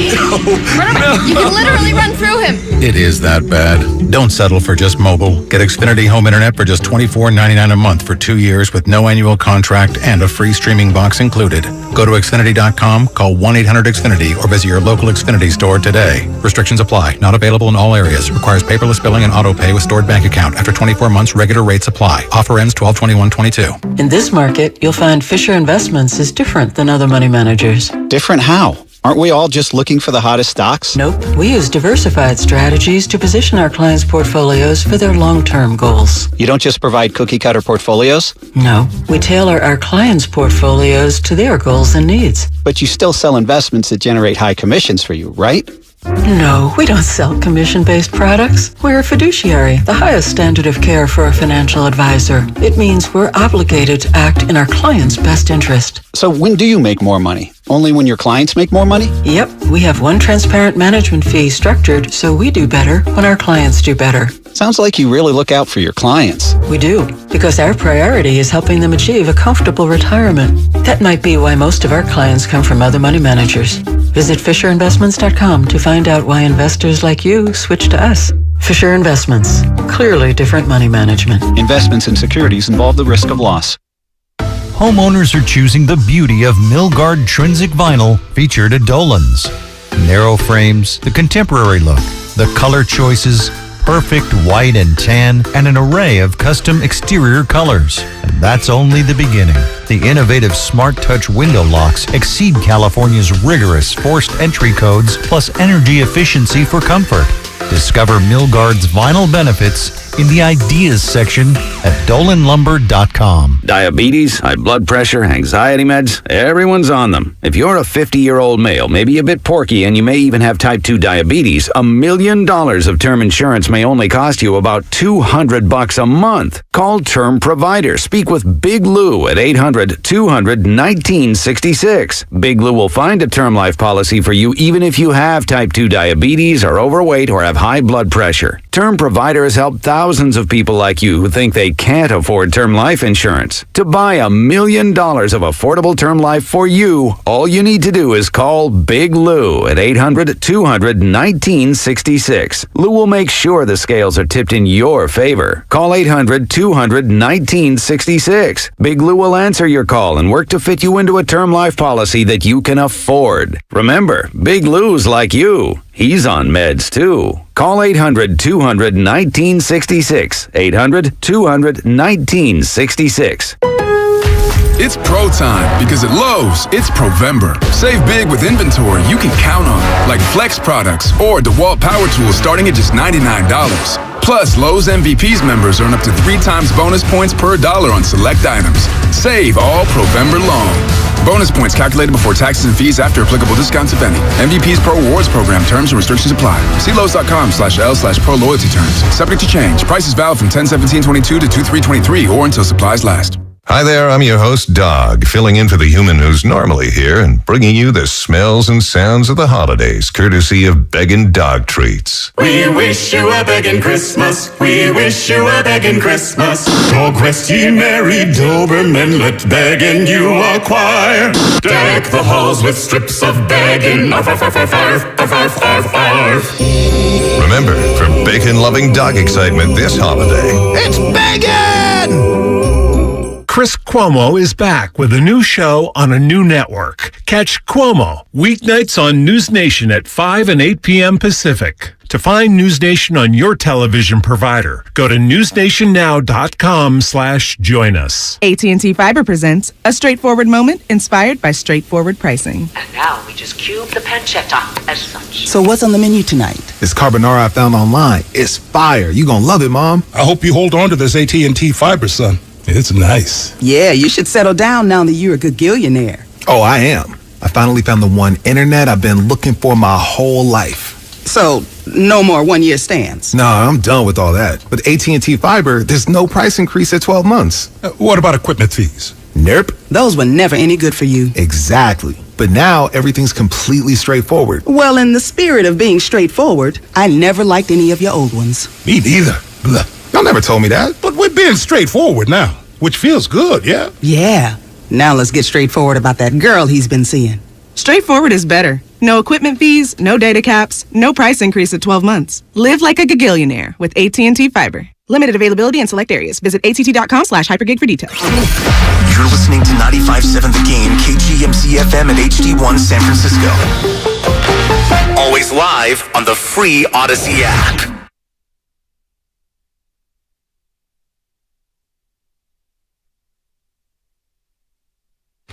I'm tired of getting pushed around. Now, back to Steiny and Guru on 95.7 The Game. Steiny and Guru with you. We'll be here till 3. Turn it over to Damon and Ratto. DR. And they have Steve Kerr. 4 o'clock, Evan, 4? Is that right? 4 o'clock, Steve Kerr. And since I just mentioned Steve Kerr, I'll go to the Xfinity mobile text line, Goo. Okay. And I'll say, the 510 writes in.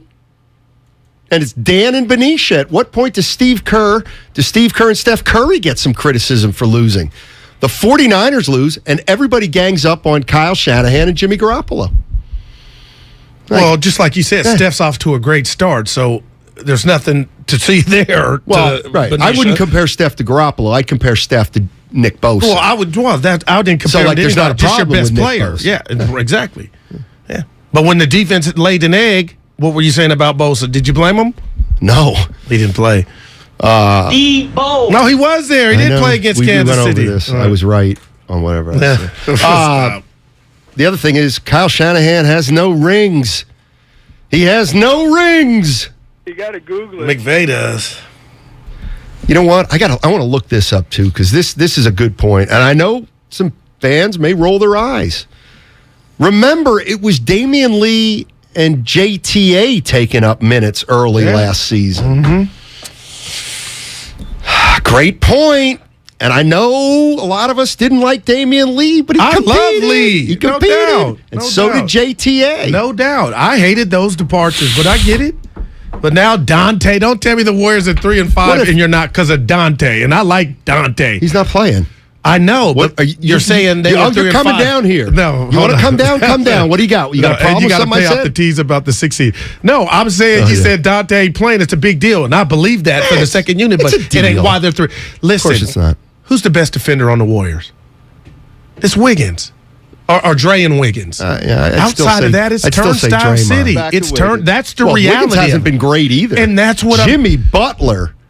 Oh my God. Jimmy Butler with the game on the line got squared up with Wiggins, and it was like he said, "I remember you from Minnesota." Wow. And I thought you were gutless. Well, so there was you know some what? of that, but he went in everybody. I'm going to drive by you. That happened. Even though you got a ring and now think you're a champion, that but happened. I'm still Jimmy Butler. That happened. And I'll get 3 off But you. he did that to a little bit of everybody, I felt like. Then he did it to Clay. Night. Thank you. And your boy didn't even play. Who? Got poked in the eye. Kuminga? Hero. Tyler. Yeah. I did not. Hey, stop. Well, actually, that's kind of true. He said, 510, stop it, Steiny. You hated Damian Lee. Not hated's a little strong. Yeah. It's a little strong, 510. What I do think is, I think he's a little dirty. I think he's kind of a dirty player. I like that. That's how he's in the league. Well, and he's that's why not in the I'm not league a just big, because his huge brother-in-law was Curry. That's what I like. He had a chip. Don't act like you stood up for Damian Lee over the last 3 years. I was the dude telling you when we did the exercise last year, Guru, if you need a bucket, he was like 2nd or 3rd on my list. I like Lee. I liked. Well, too bad he's not on the team anymore. Brian in Palo Alto. BPA. I heard him on the morning show. I missed him. Yeah. What'd he say before you go to him? What's up, B? Hey, guys, did we not start 20-2 last year with Steph and Poole as our starting back? 18-2, yes, sir. That's a fact. With Wiggins and Dre and Looney, and that's who should be the starting 5, right? Clay's not. I mean, obviously, Clay's not a playmaker at all, right? He's dependent on other people to get him shots in the right spot. He's also not playing good defense. Right. He got burned last night at the end of the game by Jimmy Butler, so he's not playing good defense. He's not shooting particularly well. He's moping a ton. You see him on the bench, and he's burying his head in the towel. I would rather start Poole than bring in about 6 minutes into the first quarter. You bring in Clay. You layer him in, but like to me, Poole's just a better player than Clay at this point. BPA, I'm gonna give you an assignment. I saw them open. I promise you, I told Steiny and producer E in the green room, especially when he was on the fast break and threw the ball the other way on the fast break. But the assignment is you go tell Clay he's not starting. That will never happen. Hey, you know what? Like, the Warriors have been extraordinarily supportive of Clay. Okay? And so, like, the best place for Clay is like a 6-man right now, in my opinion. I mean, obviously you have other issues, right? You have Kuminga and Wiseman, and I don't even are Baldwin and Rollins like even on the active roster? I don't know, but like, they are. Man, they could use another playmaking guard, right? Like I don't know, Mac McClung. Well, what about DiVincenzo? That's kind of what they want him to do. But thanks, Brian. Appreciate the call. He meant it, and I saw them open. What would happen on the fast break? This is where I disagree. Clay was in the lead on the break, sentiment, and he threw it the other way. Yeah. And what'd you do, start laughing? No, he shrugged his shoulders. It's frustrating. Like, get back. He made me bring that up. One of the reasons, he was on the break, sentiment, Clay. One of the reasons I'm proud of myself is because I do try to be as objective as possible. You sound like a politician. I try to be objective. First of all, Clay off the bench, we ain't. Oh, never. He's earned it. That's where I actually disagree with you. For me, but it's not an issue right now. Okay. But yes, I do believe if it gets down to big boy time, deep into the playoff time, championship round time, NBA Finals, if Clay ain't doing it, Kerr ain't going to him. He showed that with Draymond Green. But he didn't show that with Clay. He will. If Clay last year Clay in the finals. Clay's playing better. Clay's playing fine in the finals. He stinks now. Like so that's what you're comparing him to Clay in the offs to this Clay. Yes. I'm not even comparing this Clay to primetime Clay. Clay had enough good games last year to be a big part of that championship. After we were saying, is there something up, when he came back to trade Jack, and he got out of that rut. Yeah, this is. I love this. Oh, what, you love their losing and struggling? I love sports. No. I tweeted that. Didn't get much traction. Then we got baseball. Dusty about to blow it. The tease is that. Oh, yeah, the 6-8. Kind of heard some people talking. Some people. Yeah, I want to know. Changeover in the morning. There's I think. There's a what? I think they got to be in the top 4. Well, not they got to be, but can they win it from 6? Yeah, who would ever say they couldn't? Okay, all right. But they don't want 6. Right. And the way I look at it is, if they have 6, something's wrong. And that means they're the 6th best team in the West. So to ask them to go win 4 series as an underdog, I get it. They won it last year.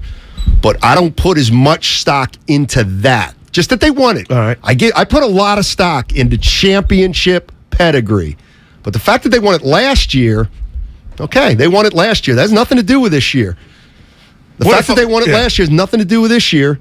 They still have that championship pedigree. I mean what I'm about to ask you and the listeners. Let's say I called and set an appointment. You're a psychologist. Oh. I'm in your office now.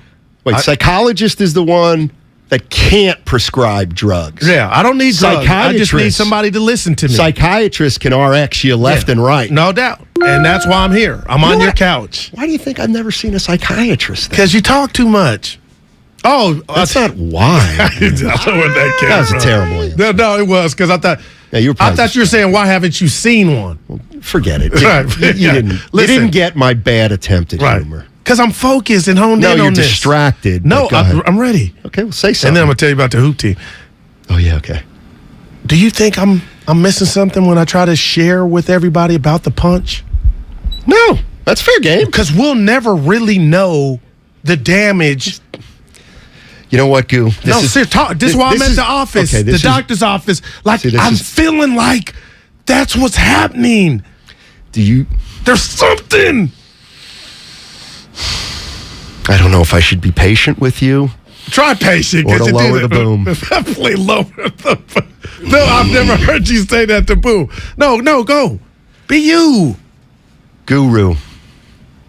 In the days after the punch and the weeks after the punch, I said, I don't like the way this is going. Wow. I said, that's not good. I said, I don't know what the lingering, but they're going to be. Steiny. That's a 4. How does it manifest? That's a 5. But how's it going to manifest? That's a 4 again. And I said, I don't know how it's going to manifest, but I think it will. Wow. And I think we will be able to see it. Now, I'm not drawing I'm not drawing a direct line between the punch and their defense stinks at all. It's just something. But something's going on. And when I see Dre, which I like, yelling at the refs or barking, I think I see what I'm not seeing then. It's like the team's just like, yeah, go ahead, bark, do you, but it ain't unified like it used to be. Yeah. Hey, do we have that Dibley sound where he goes, yeah? Like the laugh? No, all right, I'll do it then. 925. The punch has nothing to do with it. Yeah, that's what you think. Okay, yeah. No, it's just a thought. I'm being real. I ain't trying to start nothing. My answer is of course. How can you not talk about this season's slow start without the context of it getting off to a rough start? Now, what if I did this? I'm going to parlay it. Won't be my first parlay. Yeah?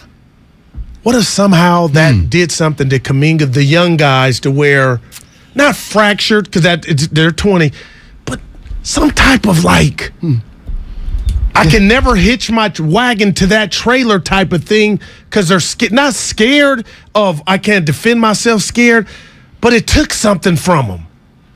Just, Steiny, I'm watching, man. And I could be totally off. I get it. But this team, something is amiss. Amiss. I mean, what did I say? You said amiss. Yeah. Help me out. Damn. That's how I get better. I love you, buddy. I ain't scared. But something's off. You got a great vocabulary. They call it lexicon. Absolutely great vocabulary. Yeah, they call it lexicon. Schlep Rock. Huh, that's a first. What's up, Schlep? Thanks, Evan. What's Steiny goes, Schlep Rock. Hey, I love your fact over Guru's emotional, takes and stuff like that, but I still love you, Guru. How are the Warriors set up personnel-wise to be able to maybe send Kuminga down to the G League for about 5 or 6 games, bring him back up, then you send Wiseman down for about 4, 5, 6 games. Then you have them both down there at the same time for about 3 or 4 games, then you bring them back. Remember what happened to Joey Bart when he went down? Remember a couple years ago when Poole went down to the G League and he came back a different player? Look how that worked out. I'm just saying, guys. I'm just saying. Tell me what you think. I love you guys. Oh, it's not the craziest idea. I don't think Kuminga and if Paul did it, anybody can do it. Yeah. And parlay that into a bag. That's what I can't steal his thunder. That's better than Kuminga just sitting there. It is killing him, man. The G League hasn't started yet. Thursday. I actually don't know. It starts Friday? Yeah, season opener for the C-Dubs is on Friday, so we'll probably find out soon. It's on the Xfinity mobile text line. I know some friends that have this. In a loving way, Guru, have you ever been tested for ADHD? Now, why do you do this to yourself? Because I missed. I said I added this. I got it. Have you? Dude, my vocabulary is improving. Seriously, it's great. The lexicon's always been there, but there's stuff like I don't hide that You don't have to hide anything. Boisterous with a B, not a V. Correct. I could have been somewhere on a big stage and used the V, but you taught me it was the B. That's what it's about. It's not getting anything better. Special. But dude, I had 2 parents who were English teachers. Mary. How should I not know? If I can't. Yeah, and that's our friend. Oh, you're bullying. Ain't no bullying. I like that. Last bullying done here was by you. When? Friday. Oh boy. No, I'm looking for Priest. I want him to call back. Yeah, Priest, where you at? No, he called the night show. That's not you. Yeah, but it's one of my shows I listen to. Devon and Allen or Shamari. This isn't bad. What? Oh, no, it's not spaghetti. Steiny, regarding the punch, you've thrown an awful lot of spaghetti against the wall. Eventually, I suppose sometime you'll be right.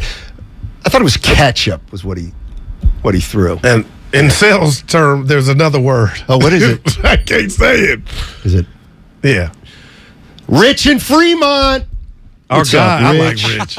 You like him better than I do, but he's all right. Rich, don't take it. What's up, baby? He's fine. I like Ross Tucker, though. Yeah. That's prepared to leave for 3 hours. Shut up. Yeah. What's up, buddy? Yeah, we can do in class today because I'm using mechanics. But I'm saying if I was doing something other than mechanics. I'm having trouble understanding. He was at work. Rich I think he was on the phone. Yeah, he was at work. with the client. Rich was trying to lay the law down a little bit. Yeah. We're going to try to fit us in the lunch break. You've never been a caller. You wouldn't understand it. But yeah. You know what? I told you. I never. Oh, God. You never called the show. No, and I never. Oh, God. Being a salesperson. You're going to talk about just something foreign to my skill set, which is so small anyway. Right. Oh, my God. Dude, I used to call, and then the boss would walk by, and then I'd make it work. Oh, tell them I sent it, or the facts. 408 says, Goo, what does lexicon mean? Now, that's about the dumbest question I've ever heard. Why? No, if I'm using it. No, he's asking you. He doesn't know. It's my lingo. Your lingo. Okay. It's Jay-Z has a great lexicon. So that's why I listen to him. The guy just wanted to know what the word meant. Or a gal. But yeah, that's what I'm saying. How dare you? 510 really I know. You're right. What they're really getting at is I don't know what it means. 510 says the privilege, Steiny. Yeah, I am. What do you want me to say? Oh, yeah, for the two. I grew up in the suburbs. Yeah. All I can do is be as tough as I can. Before we get out of here, I got to share something with you. Actually, I want you to share it now. So, what I said to Zaza. Last year, we didn't have a Warriors World. We didn't represent. People had jobs. Can I start? Can I set it up? Yeah, go ahead. Just because there's a website devoted to the Warriors called warriorsworld.com. And for a long period of time, they've held a basketball tournament. I believe it's a 3-on-3 tournament. All right. And they get various pickup teams to play, 3-on-3 teams to play. Is when you're a good dude. And it's organized, and they have a champion. And so 2 years ago, Guru has played in it. Bonte, Kolsky. All yours. Nash, Lucas. We didn't fare well, but we participated. And last year, we couldn't do it because of COVID. Bonte doing pre and post. Shasky. Now, I love my boy Shasky. He always calls me out because when I don't make something, there's always a funeral. That's our little joke we have. But he was golfing last year. So this year, I said, hey, you know what? Let's bring it back. Because Zaza, just like the Warriors, run it and back. Barbosa were in it. That was foul, and you didn't stand up for me. They shouldn't be in it. But this year, I just sent a text to 17 people here. Bonte, Willard. It looked like he could still play. Yeah. Everybody. I got 2 responses. And I'm a bit irritated. Well, that's 2 more than you had 20 minutes. Yeah, but where's everybody at? Shasky said he can't play. He's going to be at the cabin. You know what I mean? Like, come on, man. Way. I even sent it to E. You know, Shasky got handles. I seen him play. He's a little PG. Shasky. Not body syrup, but he's better. Shasky, I get it. I guess he's a blue-collar guy at heart, and his family's a blue-collar. And he's a cabin? Yeah. Cabin ain't blue. That's white collar. Right. Cabin, and plus it's like up in Jenner. Yeah. It's like, geez. But he's got a missus, so you got to keep her happy. But come on. No, I'm talking about Johnny Manziel. No, I know what you're talking about. Look at it. Let's go to Shaka in Berkeley, and our Vikings are rolling. What's up, y'all? Hey. Man, we're a nation committed. We're a nation committed to numbers, man, and. Because that's why we tripping off being 3 and 5, man. But in all reality, Steiny, when was Bird picked? What number was he picked? Bird? Yeah, like 6th. 3rd. I think he was 2nd. I think he was after Magic. Remember, they drafted him a year early. Well, I don't know for sure, but Evan is looking up. And what I want to say is, I saw a 19-year-old go for 42, 15, and 7 when Kareem was ruled out for the game. So everybody keeps saying he's only 20. He's only 20. What I said about numbers, he was the number 2 pick. But I'm not here to jump on him. It's just we're looking at we were expecting a little bit more. But we're still patient. We're still patient. But I just want to say that he's got to play better defense and in practice you're supposed to get better. Shaka, stay on the line because Steiny doesn't know this. You and I have become friends. We send direct messages on Facebook. But I'm going to say what you've said about Wiseman. There are times during the game you'll sit, and I feel it because I'm his biggest advocate, but you want him to get meaner, right? I want him to play tougher. We don't need the points. I mean, the jumpers and stuff, like yesterday. He got the pass. Poole hit him inside low. One time he turned around and got fouled. The next time he turned around and he got a charging call. He's got to put a move up where he's fake like going up and bring the defender out and then go easy to the hole. He's got to just scheme better. He's got to practice harder. It happens in practice. I agree. I agree. Thank you. Yeah. Who doesn't believe in practice? I'm feeling like Allen Iverson here. Practice? We talking about? He said that when he was 34, by the way. That was a great rant. He was good, man. See, and I will say this. Shaka does this. He just did this. But this is this is what people do. I saw Magic Johnson. Okay. He's one of the 10 best players that's ever played in the game. Yeah. So that's unfair to compare Wiseman to Magic Johnson. Plus, Magic won a national championship. And he played in college. As a college player. He won a title. Speaking of Allen Iverson, do you think Jordan Poole was watching him as a kid? I'll tell you what. And does Poole got a carrying problem if the league's going? Yes. Dude, that last one, I've never seen it with the naked eye. Not even close. He ran with it, but I've never. His handles. You know what? I'd be way more worried about that the league might not start calling what Butler did to Steph Curry. Oh, good Lord! The shooters would be done. That was cheating. Hey. Who in the NBA league office said we're going to start being tiddlywinks and calling carrying? Let these dudes do what they do. You've never came in here and said guys are getting away with carrying. I've never heard you say that. It's because it was just understood. De'Aaron Fox? Oh, my gosh. Chris Paul got called for it. When? Last night. I fell asleep on that game. So they're Did he get called? Evan? Yeah, he was actually pretty vocal about it on the post game. He went so far to say I could get fined for it. Okay, why the point of emphasis on the, hey, what's good? What can we crack down on? Let's crack down on carrying. Yeah. In a league where everybody scored 168 points a game, yeah, maybe make it a little harder to go by your man. Just a little harder. Oh, my gosh. Here's what Draymond had to say about it. If you're going to call that, you better call it, because every guard in the NBA carries. A lot. I don't know about that. And some of the best ball handlers in the NBA carries often. So if it's a point of emphasis, then let's see it. I'm not sure how many I've seen all year in a C3 in one game on one guy. So if it's a point of emphasis, great. But let's see it then. But they get one, then I love Kyle. I love Jimmy. They're great. But they not carrying the whole game. So if we only got one, I think it was on Caleb Martin or one of those guys in front of our bench. There's only one. Can't be too much of a point of emphasis. So would love to see it continue being called. Yeah. Jordan Poole is more he's more egregious than most. No doubt. And I'm wondering how to affect him, but they won't keep it consistent. But I'll say this. Poole, maybe. I got outfit envy. Draymond, man, he was clean and then had the silver watch with the red face to bring out the red. It was flamingo. Something was in the. Can't stand how materialistic you are. Right. It's one of the fundamental issues. Well, you got to have cash to have it. I used to have it. Right, but you're envious of people with money. No, I worry about when you're that. clean. He was Scarface like. It's like Tony Montana. Yeah, with the butterfly collar. No, he had the butterfly collar open, though, Steiny. He did wear white, though. And give me a new Scarface. Who would play Al Pacino? Give us an updated one. Maybe Tatum Shannon. I think you might be too old. All right. When we come back, take more of your calls and talk a little more about the Warriors. By the way, we have to wish somebody a happy birthday. Almost forgot. And we'll do that, and it's sponsored by Enova International. Ray, we begin with a declaration. SoFi Stadium shall now and forever be known as Fancy Candlestick. Fancy Candlestick, I have rarely seen any crowd ever take over any team's building the way 49ers fans did yesterday at Fancy Candlestick. This is the Bay Area's sports station. We're in a hamster wheel to hell. 95.7 The Game.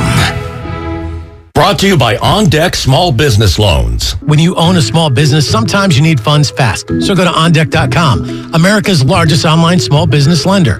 OnDeck makes it easy to apply in minutes. Apply for your loan today at OnDeck.com. There's a reason Comcast Business powers more businesses than any other provider. Actually, there's a few. Comcast Business offers the fastest, reliable network, the peace of mind that comes with Security Edge, helping to protect all your connected devices, and the most reliable 5G mobile network. Want me to keep going? I can. Whether your small business is starting or growing, you need Comcast Business. Technology solutions that put you ahead and give you serious savings. Comcast Business, powering possibilities. Get started with fast speeds and advanced security for just $49.99 a month for 12 months with no annual contract. Plus, ask how to get up to a $750 prepaid card with a qualifying bundle. Offer ends 12/5/2022. Restrictions apply. New Comcast Business 50 megabits per second internet and Security Edge customers only. EcoBill and autopay required. Equipment, taxes, and fees extra and subject to change. Most reliable based on RootMetrics US report. Results vary, not an endorsement. Attention! Did you or a loved one live at or near Marine Base Camp Lejeune in North Carolina between 1953 and 1987? If so, listen closely for this important legal announcement. From 1953 to 1987, Marines and their family members at Camp Lejeune drank water that was contaminated with hazardous toxins. The toxins found in the water at Camp Lejeune may cause health issues, especially later in life. Types of health issues associated with water at Camp Lejeune are numerous. If you or a loved one lived near Camp Lejeune between 1953 and 1987, you may be entitled to substantial financial compensation without going to court. Even if you were turned down in the past, a new law can allow you to file a claim today. If you or a loved one spent time near Camp Lejeune, call the Negligence Network to find out if you're eligible for financial compensation. There's no fee unless we win your case. Call 1-800-700-4333. That's 1-800-700-4333. 1-800-700-4333. Commercial property owners and managers, the rainy season is coming. Are your outdoor painting projects finished? Hi, this is Matt Jesse, president of MB Jesse Painting. The next few weeks are going to go by fast, and I want to be sure you don't miss your chance to paint. My team has the experience, training, and credentials to get the job done right before the winter rains arrive. So what's left on your to-do list? Let's get started. Call 855-MB-JESSE today or visit us online at mbjesse.com. MB Jesse. At Harris Ranch, we do beef, just like we've done for over 50 years. Beef that's raised locally right here in California. Tender steaks, awesome burgers, and California classics like tri-tip roast. The flavor you crave, the quality you trust time after delicious time. Come on, it's time to get out and grill. Harris Ranch, we do beef.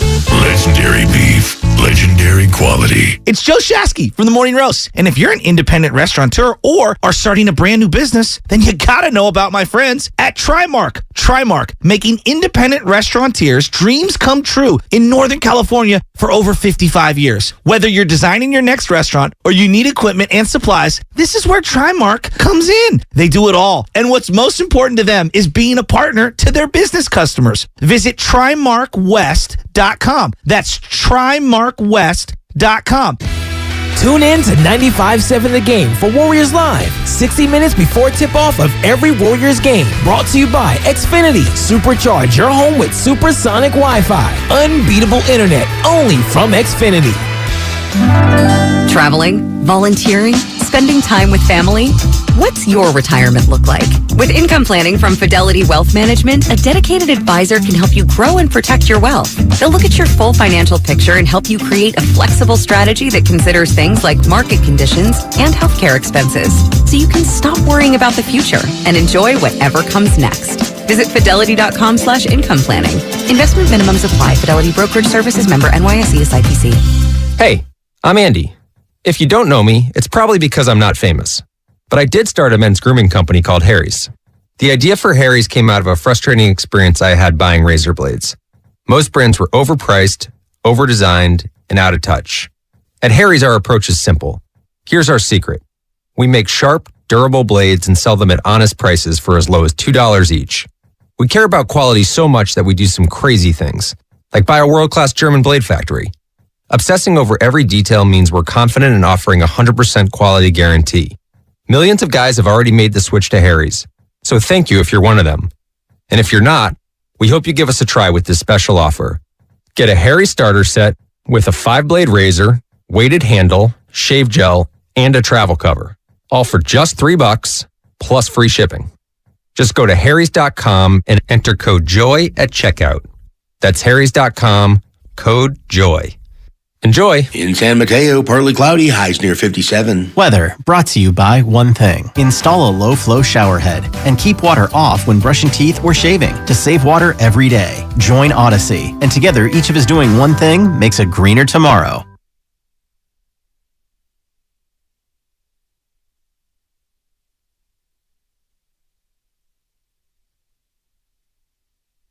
I love provocation. Now, back to Steiny and Guru on 95.7 The Game. Hey, you didn't hear it from me, but you're going to have to... What happened? Nagan's going to want to see you. I just heard it from you. What? You said you don't want to hear it from me. It's a No. You didn't hear it from me, is what I'm saying. But he's going to... What are you laughing at? I'm not laughing because I'm not... You just smile saying the boss wants to see you. Like my sister used to do when the parents wanted to see. No, I didn't smile like that. Well, it looked like it. Well, I'm serious. Yeah, I know what you're I'm saying. Serious. But I know what it's about because he asked me about it. How about that? Wow. But you're my guy, so I'm not keeping you in the dark. What happened? You think I have any respect for bosses? You're my man. He's very confounded. You're on a 17-person thread in the middle of the show. It was during break. God. And I'll let him know I was doing it for the team. And I did it during break because he don't like that. It's funny to you, huh?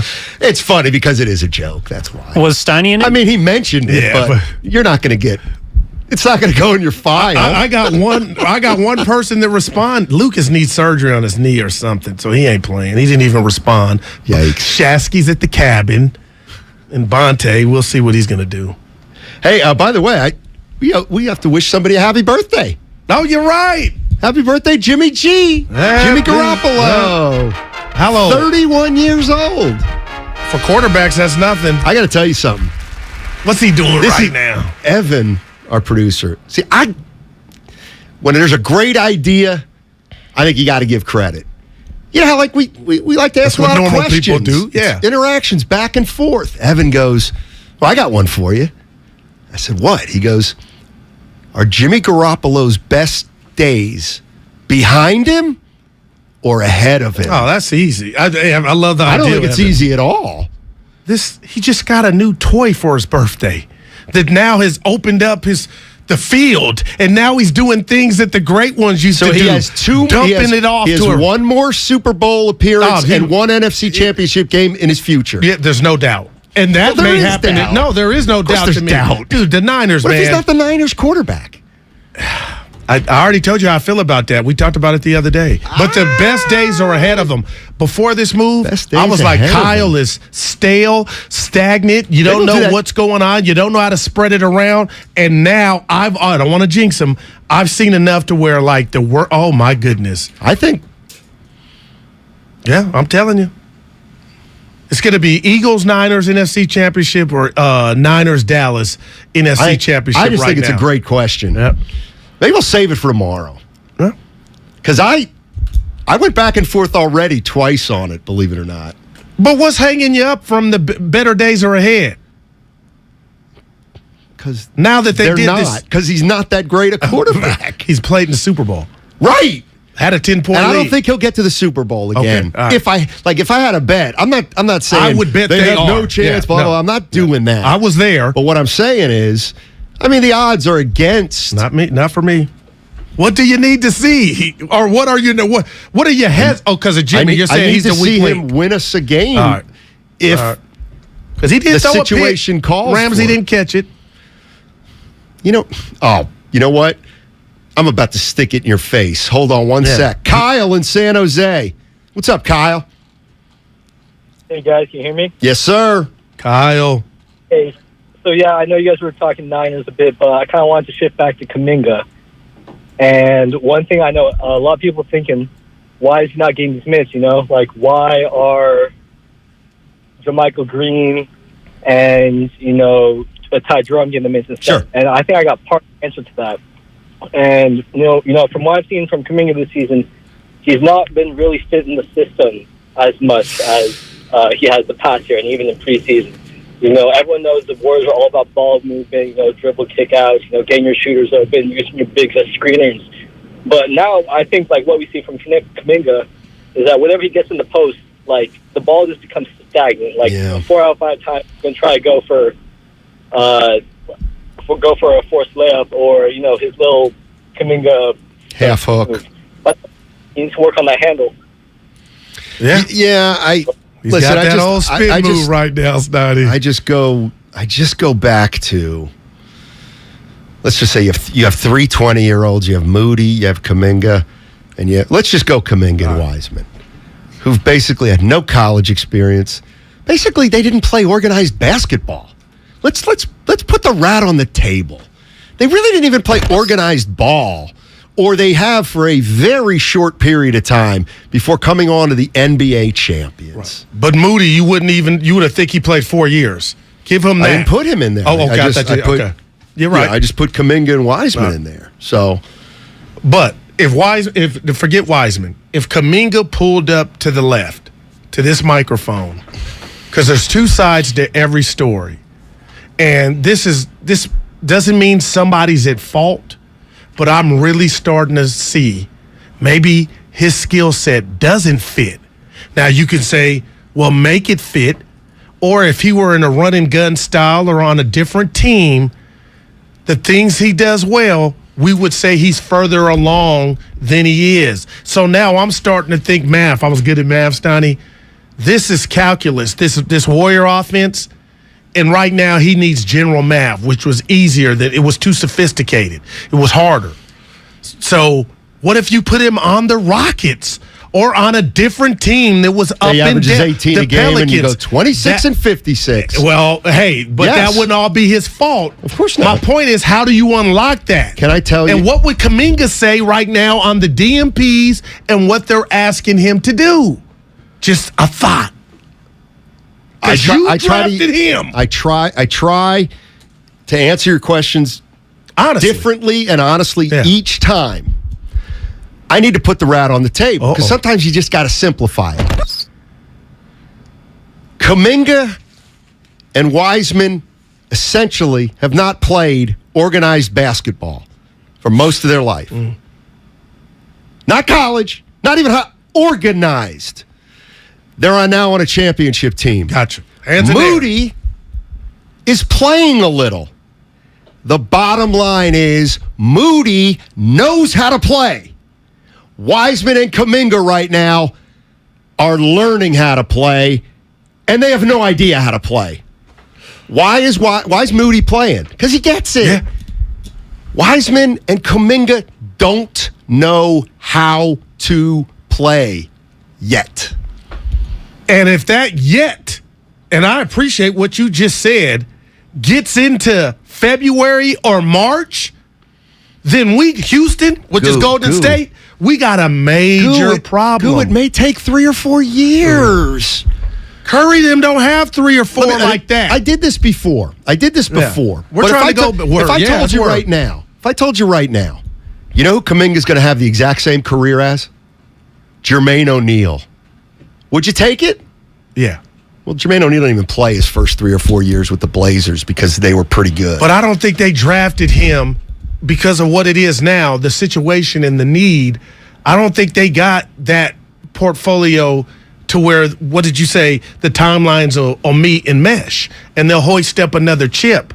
If he's Jermaine O'Neal, to me, in the meantime, Terry McMillan, a great book, and if James Wiseman is, Kwame, give me another one to where it's going to be 3, then the answer to this question everybody pondered is they couldn't do both. Okay. So we've seen the last chip from the big 3 in a Warrior uniform. Maybe as the superstars, yes. Maybe. Or you make a move. It's too early for that. Yeah, no, it totally is, but it's an option. I think it's too early for that.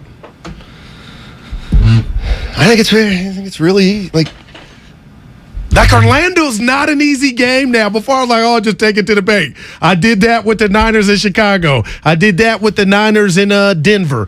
I did that with the Warriors in Charlotte. I did that with the Warriors in Detroit. Nothing you could take for granted right now because it's still early. Let's really put the rat on the table. JK and Wiseman are busts. New. Please. No. They ain't even playing enough. Choke artist. They're not. They're not going. Well, I shouldn't say they're not going anywhere. I don't know. Let me ask you a question. But I just can't believe. Well, you got to see it. I just don't get what's so hard to understand about Kuminga and Wiseman. Like, I'm sorry. I've seen it decades and decades. Well, you know what? I just don't and like. This is no shade at anybody, Steiny. The Warriors culture, I thought, was going to get him on the fast track to where they would pick it up. Guru, it's not over. Jordan Poole is still just in his 4th year. I get it. But we're talking about going back to back. That's right. That's why they're getting screwed. Right. And I feel like I'm getting interviewed after the Warrior fans, the first 8 games. And I'm just sharing with you with the pluses and minuses. Nothing's burnt down yet. We're still good.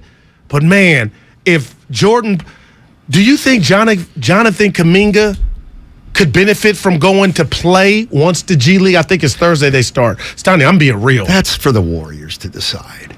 Well, I'll tell you this. I don't know the answer. I'll tell you this. That's what I'm saying. Is JK to the point to where G League? I ain't going to the G League. And Wiseman for that matter, too. If Poole went, y'all can go. Oh, it don't matter. Well, it doesn't matter. They'll send him. Yeah, right.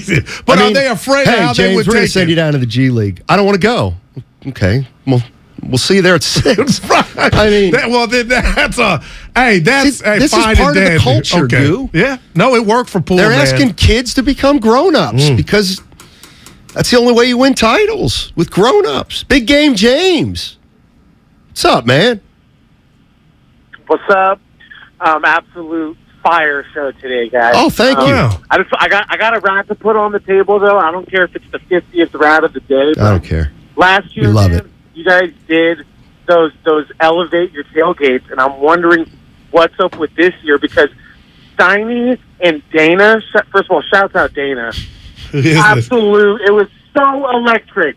And then you guys brought Sal Castaneda. You guys put that on us? Oh my, like A1 content. I gotta bring that back, man. Do I know Is you, this your buddy? son? Long lost son, Steiny? Come on. Seriously, Big Game, do I know you? He's gone. I've been to all the the post game shows at the saloon or at the old ship. So I've met you there. Oh yeah. Thanks, buddy. Wow. I'll go to the boss. Get some That's another your guy. sponsorship Yeah, from Shasky. some meat situation. Ooh, that was some of the best meat ever. Hey, yeah. You know I'm random.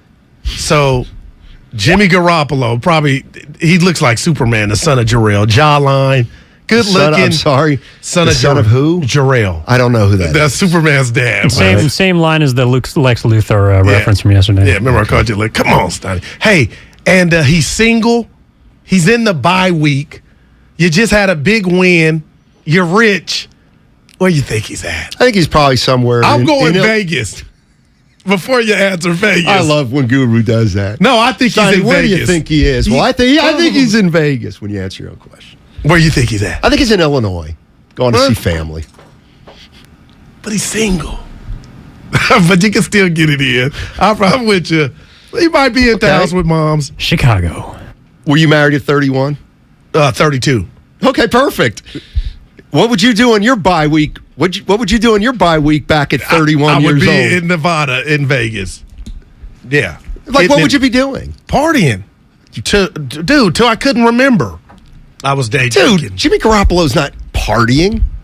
He's single. They got a Super Bowl to win. Yeah, you could get it. This is where you let it all out. No. Steiny. No. So where's he? He's in Chicago going to church? Maybe the big three of the Warriors should stop going out so much. Now, Clay probably get it in, but nah, Steph is They at were the house just with in the kids. Miami. Mm-hmm. They might still be in Miami. A lot of times they stay in Miami as long as possible. They were fitted. Then they go. They had outfits. Who do they have first? Orlando? Yep. All right. Oh, Suggs is back. Mm-hmm. Yeah. David and El Cerrito. What's up, David? Excited about your Phillies? Oh, we can do that. No, he said, are you excited about him? When they look, remember that press conference of Kobe when they said, Kobe, how come you're not smiling? And he goes, job's not done. Nah, I remember that. Job's not done, Yeah. David. But yes, I'm getting there.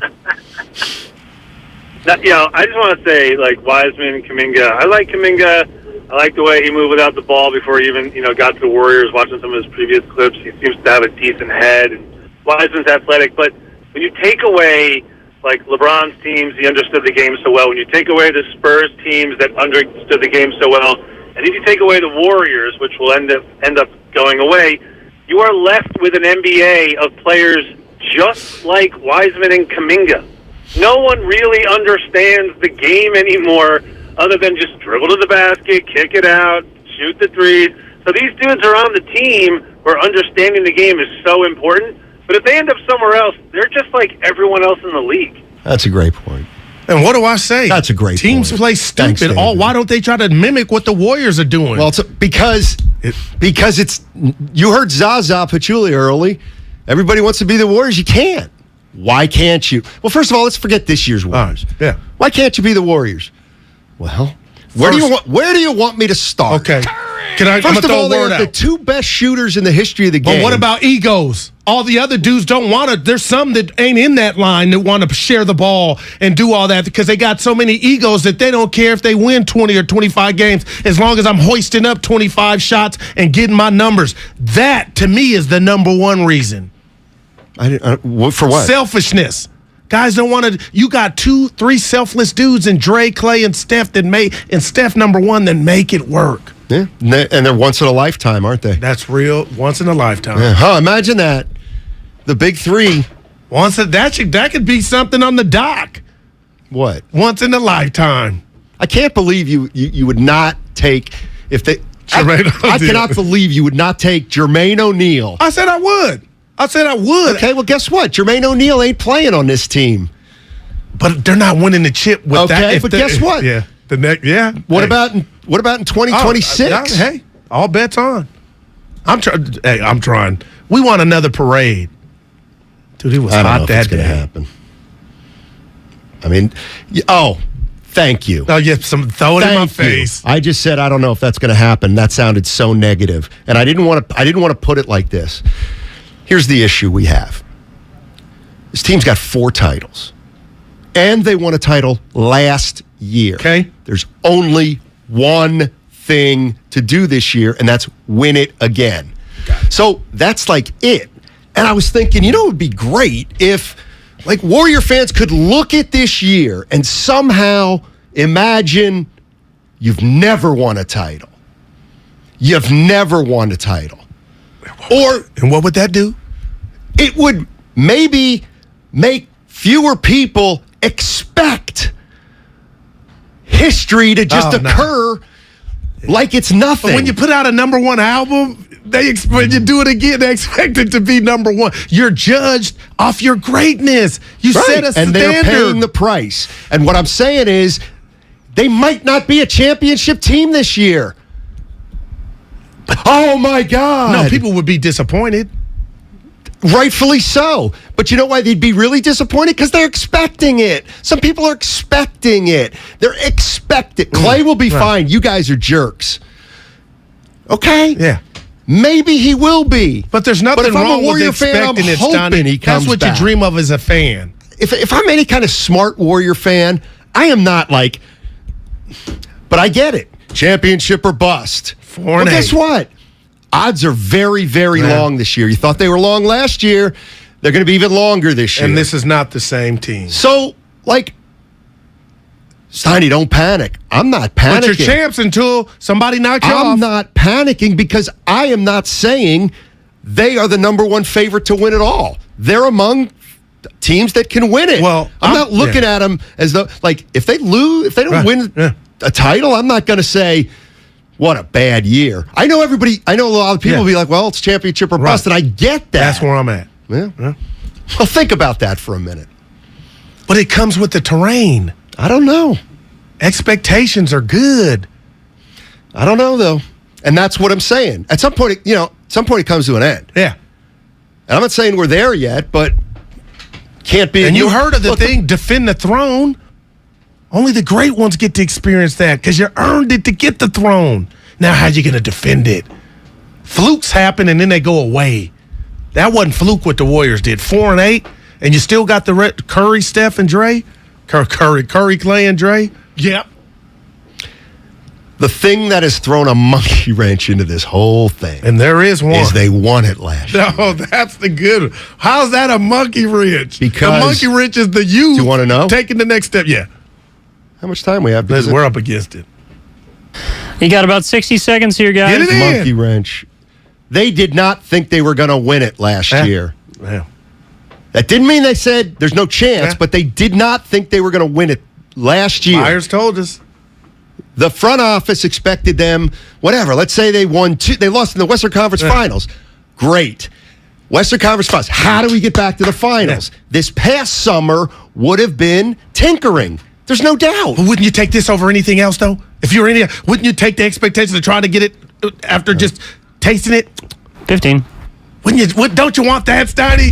You want to beat Detroit. I don't think this is a surprise, but I don't think you're understanding what I'm saying. Maybe Steve Kerr can help out at 4 o'clock with Damon Ratto, and then Peter King at 5 o'clock. I hope he tells the people that want to play Kuminga to stick it up their Guglioni. Wow. Mm-hmm. Night. Steiny and Guru stream live on YouTube and Twitch every day. Phenomenal hair. You know what I'm worried about most with the Warriors? It's not their defense. I think the defense is going to be fine. It's hard to ask Curry and the big boys to lock down defensively in October. I'm a little worried about Klay Thompson. That's the guy I'm worried about. He's got to be as good as last year for them to win it all. Don't you think? This is the Bay Area's sports station. Nice job, Goo. 95.7 The Game. The following is an attorney advertisement. If you get sidelined by a workplace injury, the workers' compensation attorneys at Boxer & Gerson can help get you back in the game. Our team of skilled attorneys will fight by your side for the treatment and compensation you deserve. We care about justice for injured workers. That's what makes us Northern California's premier workers' comp law firm. Call Boxer & Gerson at 510-345-2341 or visit boxerlaw.com for a free consultation. Boxer & Gerson, your life is worth the fight. From the four corners of the globe, the world's greatest set their sights on one goal. The Breeders' Cup World Championships are coming to iconic Keeneland this November 4th and 5th. Over 2 days and 14 championship races, the pinnacle of international thoroughbred racing will put the most jaw-dropping, heart-pounding spectacle before your very eyes. Coverage begins Friday on USA and continues Saturday on USA and NBC. Visit breederscup.com/2022 to learn more. SimpliSafe was named the best home security of 2022 by U.S. News & World Report. But we don't do what we do for the accolades. We do it to protect you and everything you love. Our advanced sensors and HD cameras are powered by 24/7 professional monitoring for faster police response. Visit simplysafe.com/holiday to get 40% off any new system today. Advanced home security, 24/7 professional monitoring for less than $1 a day. There's no safe like SimpliSafe. Texting privacy policy and terms and conditions posted at textplan.us. Texting enrolls for recurring automated text marketing messages. Message and data rates may apply. Reply stop, opt out. Go to getrba.windows.com for full offer details. Homeowners, do you know when to replace your windows? Feeling too hot or cold? It's time to replace. Can't see through fog between the glass? Time to replace. Spending too much on expensive energy that literally goes out the window? It's definitely time to replace. If you've put off replacing windows in your home because it's too expensive, here's great news. You can now get a free in-home window consultation and free price quote from Renewal by Andersen, the company with the most 5-star reviews among leading full-service window replacement companies. And during their Black Friday sale, you can save $355 off every window and $910 off every door. Just text REVIEW to 323232 for your free consultation on top quality affordable windows or patio doors for $0 down, 0 payments, and 0 interest for a year. That's right, you don't pay a dime for an entire year. Plus, you can save $355 off every window and $910 off every door. But hurry, this offer ends November 25th. Text REVIEW to 323232 right now. Don't go into winter with drafty windows. Text the word REVIEW to 323232. Don't wait. Text REVIEW to 323232. Attention! Did you or a loved one live at or near Marine Base Camp Lejeune in North Carolina between 1953 and 1987? If so, listen closely for this important legal announcement. From 1953 to 1987, Marines and their family members at Camp Lejeune drank water that was contaminated with hazardous toxins. The toxins found in the water at Camp Lejeune may cause health issues,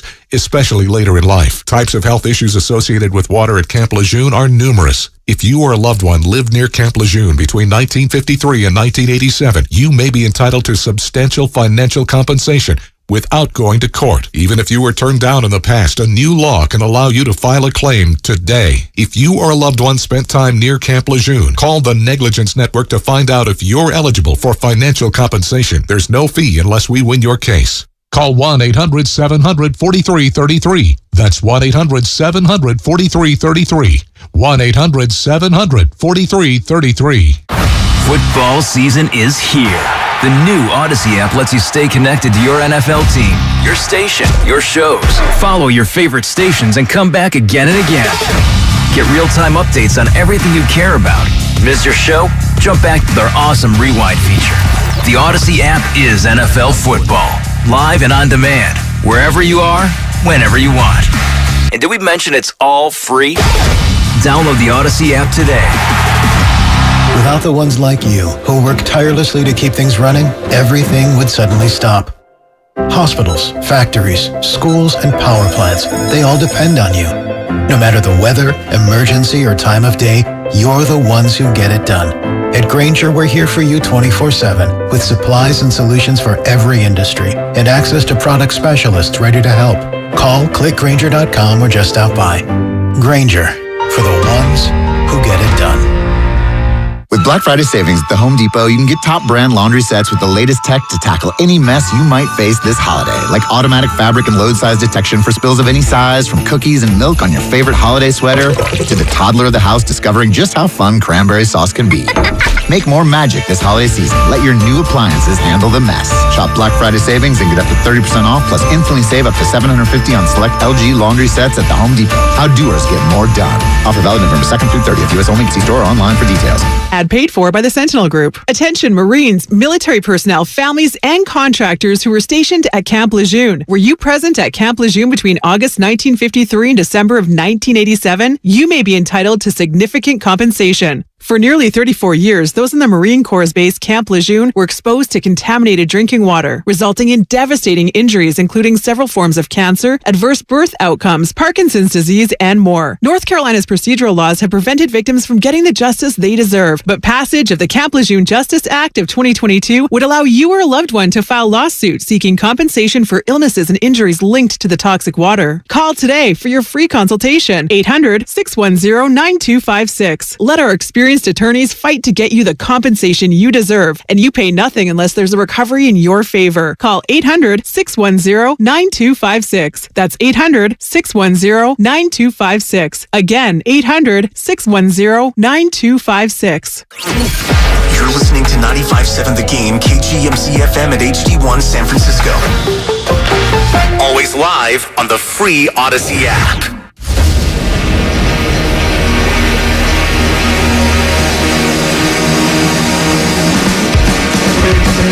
Live from the corner of Broadway and Battery, you're listening to Damon Bruce and Ray Ratto on 95.7 The Game.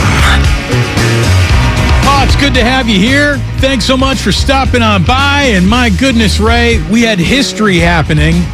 We didn't even know it. Like yesterday was a historic day in sports.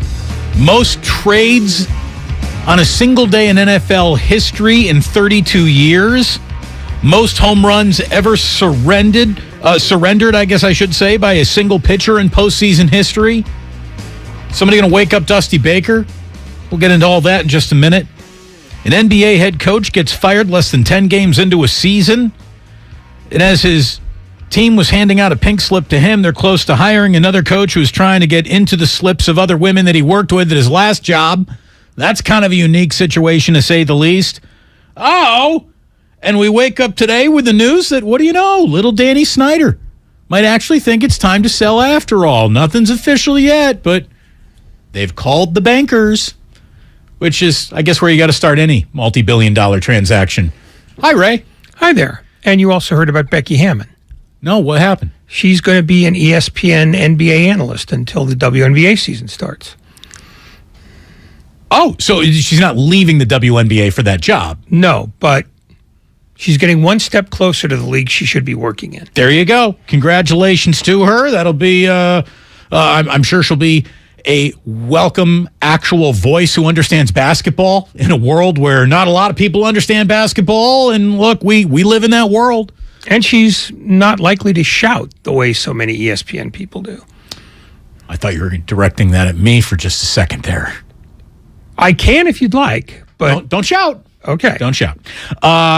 So when it comes to screaming about the NBA, I know that there are some Warriors fans who are doing that online. And look, they're 3-5 overall.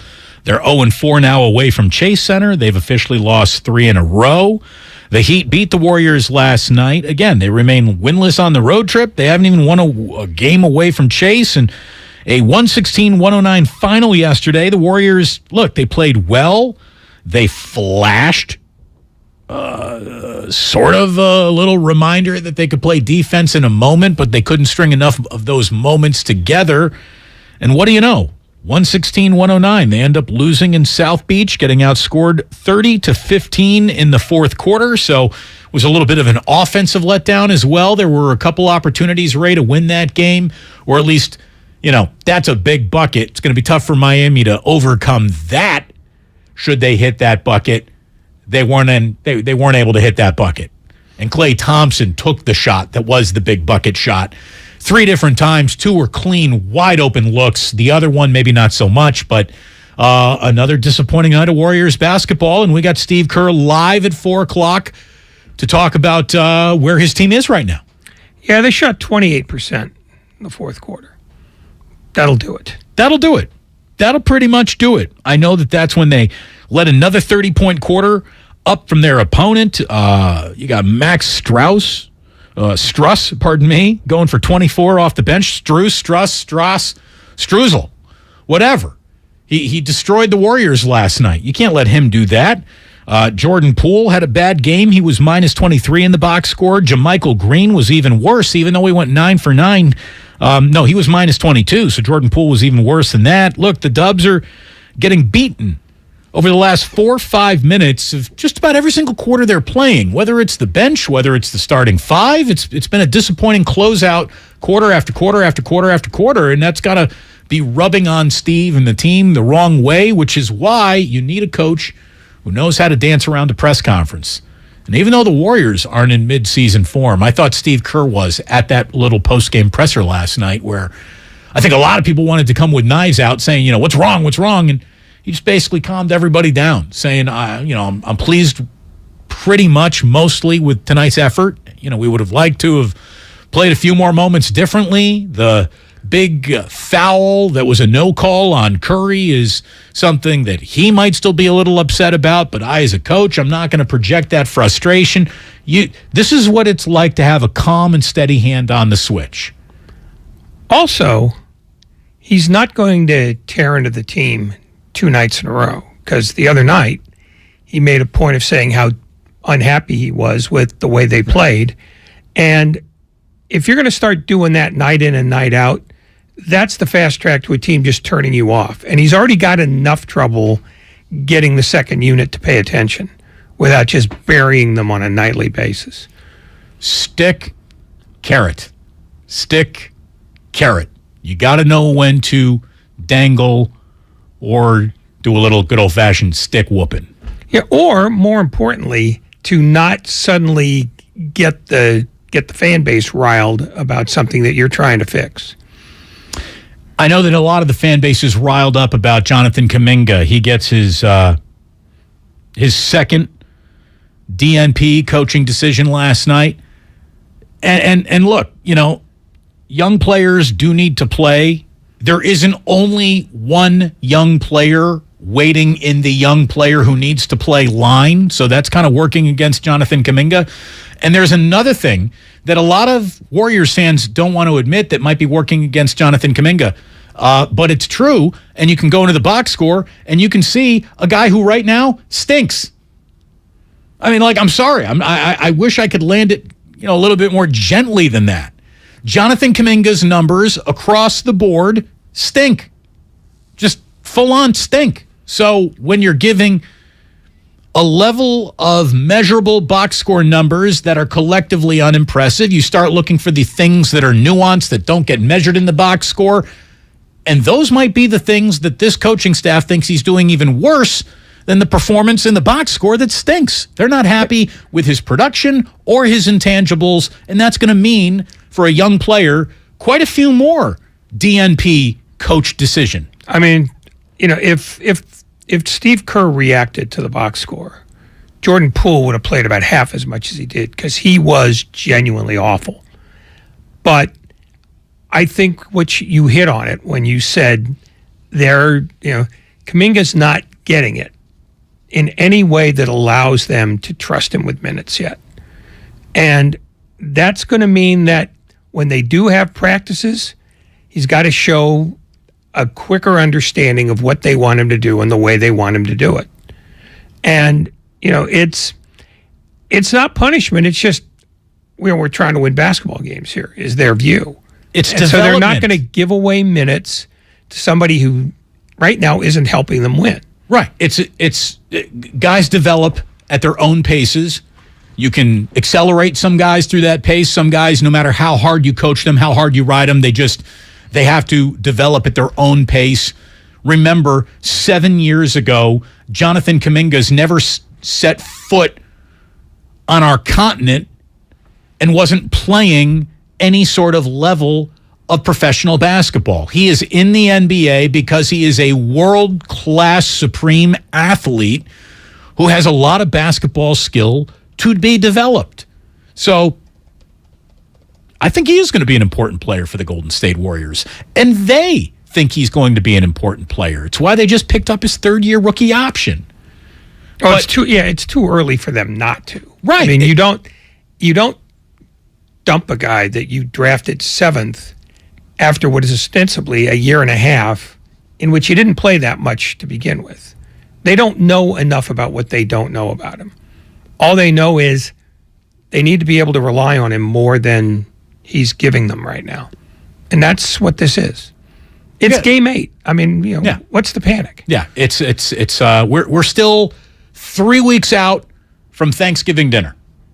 If we're talking about Jonathan Kuminga, coach DNPs on Valentine's Day, I'll meet you right in the middle of the street and tell you, okay, there might be something there that you need to be a touch worried about. But not until then. I mean, give it until Valentine's Day.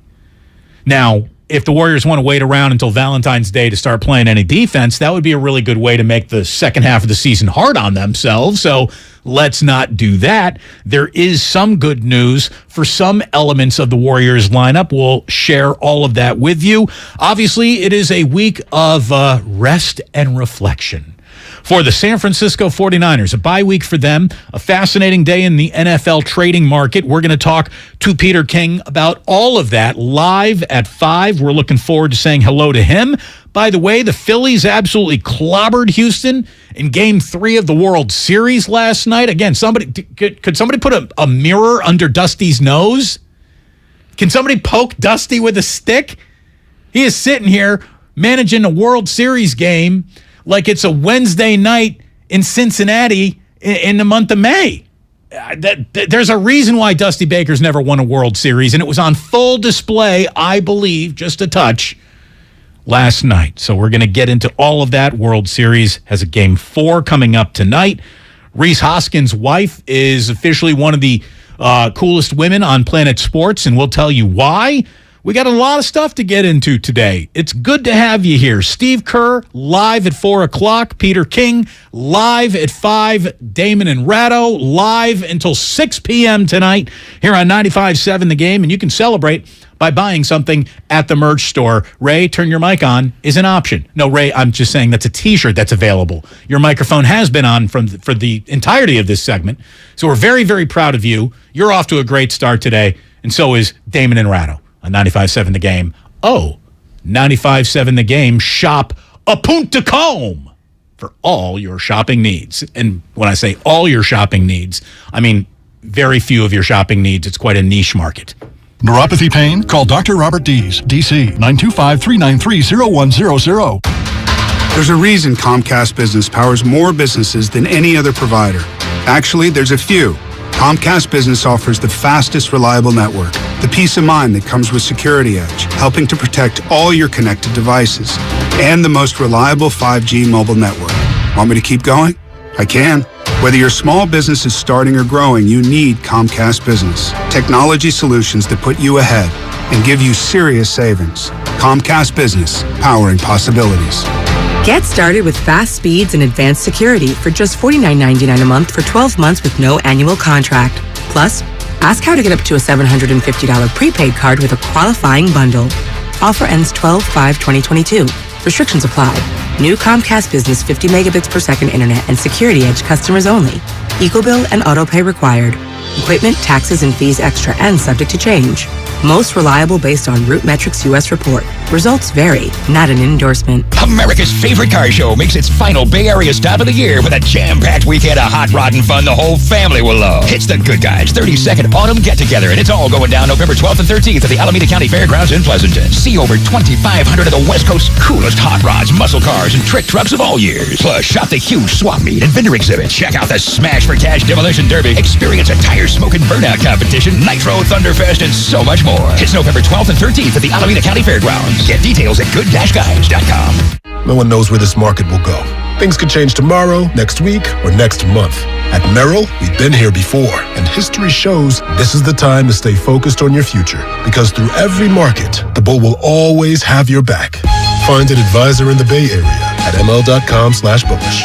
Merrill, a Bank of America company. What would you like the power to do? Investing involves risk. Merrill Lynch, Pierce, Fenner & Smith Incorporated, registered broker-dealer, registered investment advisor. Member SIPC, a wholly owned subsidiary of Bank of America Corp. Do you have 3 ex-wives and your current trophy wife wants a life insurance policy 3 times the size of the policies you had to purchase for your previous mistakes? If so, you need to call Big Lou at Term Provider, 800-200-1966. Big Lou is intimately familiar with your problems, and if you're 50 or 60 years old and in reasonably good health, a $1 million policy should only cost about $100 to $200 per month. Big Lou may have a solution for your previous policies as well. You may even save enough money to lighten the load on your new $1 million policy. Remember, call Big Lou. He's like you, except he's only on number 2. Call Term Provider at 800-200-1966. That's 800-200-1966 for $1 million in term life insurance that you can live with. Call Big Lou at 800-200-1966. 800-200-1966. I'm Bob Burke, founder and chairman of Burke America Parts Group, a family of brands that includes RepairClinic.com, an appliance and HVAC parts solution company that's grown into an international brand. Before AmericanEagle.com, we partially launched a new technology platform developed by another firm. American Eagle helped take our technology to a whole new level with digital marketing, software development, and business insights into our key markets, appliances, HVAC, and outdoor power equipment, and did so both on time and on budget. AmericanEagle.com has the resources, experience, and talent needed to produce solutions. Our new technology platform, developed by AmericanEagle.com, has produced tremendous results with higher traffic, conversion, engagement, and online revenue. If you have any home repairs you need to take care of, check us out at RepairClinic.com. If you need a world-class website or technology project, then I would highly recommend AmericanEagle.com. Call AmericanEagle.com at 773-NETWORK. That's AmericanEagle.com, 773-NETWORK. You could save big when you bundle your home and auto with Progressive, but when we just come out and say it, it feels like it falls a bit flat. So we're going to tap into human emotion, first with some music. Then in a serious tone, I'll say, save big when you bundle your home and auto with Progressive. And even though it was about saving money with Progressive, we'll fade out the music so you know it was poignant. Wow, powerful stuff. Progressive Casualty Insurance Company and Affiliates. Discount not available in all states or situations. My husband and I live next door to a haunted graveyard. It's a little creepy, but we manage. Just like we manage without home internet. Do I wish my mobile hotspot was faster? Yes, but I make it work. Kinda. Just like we make it work sleeping next to a 17th century burial ground. Honey, can you move your hand? That's not my hand. It's mine. Not having home internet? It's not that bad. Grab my hand. Wait, okay. No, not up the stairs. We tried that last time. Run around. You can literally run through him. It is that bad. Don't settle for just mobile. Get Xfinity Home Internet for just $24.99 a month for 2 years with no annual contract and a free streaming box included. Go to Xfinity.com, call 1-800-XFINITY, or visit your local Xfinity store today. Restrictions apply. Not available in all areas. Requires paperless billing and auto pay with stored bank account. After 24 months, regular rates apply. Offer ends 12/21/22. Charging a cell phone can be like getting a booster shot. A booster is given to enhance or restore protection after a primary series vaccination, which wanes over time. Schedule an appointment when you are eligible. Sponsored by Pfizer and BioNTech.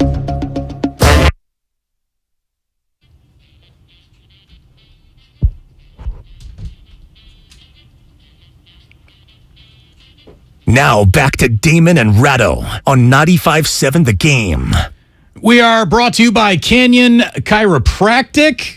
You can check this whole thing out right there on your loving radio dial, 957thegame.com, if you want to be more technologically inclined. We are streaming on Twitch, on YouTube. By the way, I don't know who screwed it up, but enough YouTube chatters were using enough potty mouth language, apparently, to where we disarm the chat. This is why we can't have nice things. There's always someone ruining the punch. Maybe it'll be returned to you one day, but that was not a decision that was made at the boots on the ground level. That was made in a corner office level. Ray, I'm guessing you can live with it. Oh, I'm dancing. You can still reach us, though, on the Xfinity mobile text line. It is good to have you there. Somebody's already very excited saying, hey, Damon, 3 weeks away from Thanksgiving means we're only 2.5 weeks from the annual Trent Baalke Thanksgiving draft. It is one of our highlights. We will replay it at some point. There's a lot that goes into the all-time highlight tape. Trent Baalke being elusive about what Thanksgiving side dishes he likes is on the highlight tape. Steve Kerr taking a bubble bath, I guess, would be on the highlight tape. My highlight tape is different than most highlight tapes, is what I guess I'm saying here. Yeah, it's a little creepy. It's a little weird. It's not, but it fits the show. So wash before and after. And please know what you want served on Thanksgiving. It's the right thing to do if you're coming on to the show. Somebody says Chef Curry got robbed by refs during a Warrior win over Miami. And look, that was a big moment in the game. There is no doubt about it. A foul on Steph Curry shooting a three, and he thought he was fouled. Like, he went to the free throw line, but the officials went to the replay. Here's how it sounded. Makes it 112 to 109. Warriors down 3, in trouble here. Minute 45 to go. Screen by Wiggins. Bounce pass to Draymond. Back to Curry. Straightens up. Shot, a whistle, and a foul. Butler fouled Curry. He's going to get 3 shots. Wow. So, there you go, right? Like, they went ahead and, Tim's just calling it as he sees it. Tim Roy, of course, with the call. But then they go to the monitors. After reviewing the play, the defensive foul has been overturned. The defensive player made contact with the ball and then had a high five.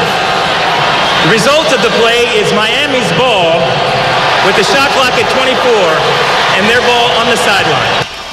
So it was no three-pointer made, obviously. You're not going to the line for 3. And as a matter of fact, Miami ball sideline out of bounds. Okay. That was a little bit of a moment that I don't think I was really expecting. Steve Kerr said that he wasn't surprised by it. I didn't get a good enough look at it, but usually if a guy gets the ball first on a block, then anything goes. So I expected that one to be overturned. Now, other than the trajectory of that ball, and you don't see a lot of Steph Curry missing the backboard, kind of shooting it flat. So I guess that was what the officials needed to see in terms of Jimmy Butler getting a piece of the ball. I saw the high five, which, by the way, I don't think I've ever heard the phrase high five used in an NBA replay official's explanation of what just happened. But to me, I thought he got fouled in the act of shooting. And your follow-through is part of your shooting motion. I didn't see him really get the ball, so I just thought it was a foul on Steph Curry. I could have gone either way with it. You don't often see that reversed, but it looked like Lauren Holtkamp didn't get a great look at it when she called the foul, and I thought the review was it was a toss-up. So somebody in New York must have seen enough to overturn it. I wonder if it wasn't Curry's reputation itself that overturned that. Because there's no way the ball comes out of his hand, I guess, in that fashion if Jimmy doesn't get a piece of it. He clearly got a piece of it. There's no question about that. I mean, the question is whether he got enough of the ball that the contact on the hand is incidental. And I think that was the issue that Secaucus was looking at. Like, to me, I didn't know that you could high-five a guy at any point in time during your shooting motion. Like, even if you got a piece of the ball, I thought that you still couldn't come down on a guy like that. I mean, what's the difference between that and then fouling the body? It's because... I guess you got a piece of the ball. But if you get the piece of the ball before anything else, it's going to have to be a pretty egregious foul for them to call something after the shot. And I don't know that there was anything egregious enough to do that.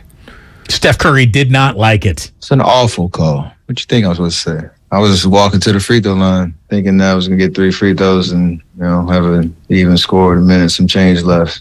It's a tough one. I clearly felt a lot of contact. I don't know what they saw besides the high five contact they talked about, but you got to be allowed to finish your motion. I felt like, especially when you slow it down to slow-mo, it's pretty clear. There's a lot of contact, but what do I know about calls? What do I know about calls? In other words, I get screwed in this league. We all know that. Look at how rarely I'm standing on a free throw line. Look at how much I go to the basket. Look how many shots I take a night. By the way, Steph Curry, a triple-double in defeat last night. He was fantastic. The Warriors collectively around him, not so much. But that's just one call, Ray. That's just one call. And even though that one call was officially, in the realm of you don't see it often, what you see even less is anyone getting 3 carrying calls called against them in the same game. Jordan Poole was called for carrying 3 different times last night. And one of them, Steve Kerr even said, hey, Jordan did carry. And there was an ultra obvious carry from Jordan Poole where the ball completely stopped in his hand. He carried it like a pizza there for a second. But the other 2 were sort of borderline. And apparently this had been a point of emphasis. And there was an email delivered to Steve Kerr, but he just simply didn't check the email. I mean, maybe this should go into like a general email box that where Raymond Ritter can run this over to Steve and be like, hey, you might want to read this. Yeah, I guess there was an email that went out today. And honestly, I didn't check my email. We got a game today. I'm not looking at emails. So I was shocked because basically the whole league does that. They've been doing it ever since Allen Iverson convinced the referees that it wasn't a carry. It is a carry. What Jordan does is a carry, but the whole league's been doing it. So I guess I got to start checking my email on game days. Well, they send an email to every team. So I get why he didn't look at that one because it wasn't specifically directed to him. But they clearly made it clear that not only is Poole carrying, a lot of guys are carrying. So get on that. And Bill Kennedy, who was the official who called all 3 of them, is a veteran. He's worked finals. So if he sees an email that said, we want you to clamp down on palming the ball, he's going to do that. And Jordan Poole does carry the ball. So I don't have a problem with that. I don't even have a problem with Steve Kerr not checking his emails. But somebody should know. Don't you hate checking emails? Oh, I try not to. I'm a terrible email checker myself. There's nothing in an email that's ever good. I get emails about how infrequently I check emails, which is a funny way to go about drawing my attention to it. Yeah, who's doing that? I don't know. Somebody who didn't get the message I'm clearly trying to send. Yeah. Anyway. I mean, that's essentially like saying you don't use the carrier pigeon enough. I don't have a coop for a carrier pigeon, so I'm not going to see your carrier pigeon message. You shouldn't have sent that carrier pigeon. Yeah, you wasted it. You wasted a few minutes of your life there, pal. Curry says, look, you're going to call carrying. We're good with it. Just be consistent. Not just with us, with everybody. Yeah, just be consistent. Let us know how you're going to call it, and that should be the standard every night so everybody can make adjustments. It's how the league works year to year, whatever the point of emphasis is and how the game evolves. And it's only right that if you're going to call it and be consistent, we'll make adjustments and everybody will keep it moving. That's on them and it's on us to find that middle ground. And it just seemed like there's going to be a little bit of an example made tonight, especially certain calls out in the open when that really impact the game much. I do get there are some that are pretty blatant and they're going to call them. But like you said, just be consistent and everybody will be happy. Again, there's a little bit of a difference in a carrying call at the top of the key as a guy is not even really dribbling to the basket, but just around the top of the key. And there's a difference when it comes to carrying on your way into a layup or into your drive. And Curry just says, be consistent. Draymond. Well, there's 11 games tonight. We'll see if they call it a lot tonight, too. Right. I mean, I guess, the bad day to not check your emails. If Steph said, if tonight's the night they decided they were going to make a big deal out of it, just be consistent with it and be consistent with it going forward. And Draymond was basically echoing the exact same thing. If you're going to call that, you better call it, because every guard in the NBA carries a lot. And some of the best ball handlers in the NBA carries often. So if it's a point of emphasis, then let's see it. I'm not sure how many I've seen all year in a C3 in one game on one guy. So if it's a point of emphasis, great. But let's see it then. But if they get one, then I love Kyle. I love Jimmy. They're great. But they not carrying the whole game. So if we only got one, and I think it was on Caleb Martin or one of those guys in front of our bench. There's only one. Can't be too much of a point of emphasis. So would love to see it continue being called. More emphasis, if you would, please, for the rest of the league, not just on the Golden State Warriors. I guess it's how the Warriors were pitching all that post-game. But again, look, they're a battle-tested team. They know that there are going to be growing pains this year. And there are going to be growing pains this year. You know that. If you're a smart basketball fan, you know that. And if you're an even smarter fan, you're accepting it. And I'm not trying to make excuses for poor performance. I'm not trying to make excuses for a level of defense that makes you think Don Nelson is still here. And that's really what this is. This is like some horrible level defense. But I do really think they got the right guys, the right culture, the right coach, and enough time to iron all this out. I really believe that. And it's going to take younger guys more than a game or two to figure out their NBA careers as well. That's going to be where the growing pain is. Oh, yeah, because I think for the most part, the younger guys decided they got to the NBA on the basis of their offensive prowess. And on this team, you don't earn minutes just because you can dunk, and you don't earn minutes because you can block a shot. You earn minutes by playing at both ends of the floor, and it's pretty clear when you look at the splits between the starters and the second unit that the second unit is not playing very much defense at all. And that's where the discrepancy in these games ends up being. Right. And the starters aren't necessarily the bad boy Detroit Pistons either, but they're not nearly the offenders that the second unit is. No, the drop-off is still so significant that I get why people are looking at the second unit saying, you're letting the boys down. It's just, it's that clear.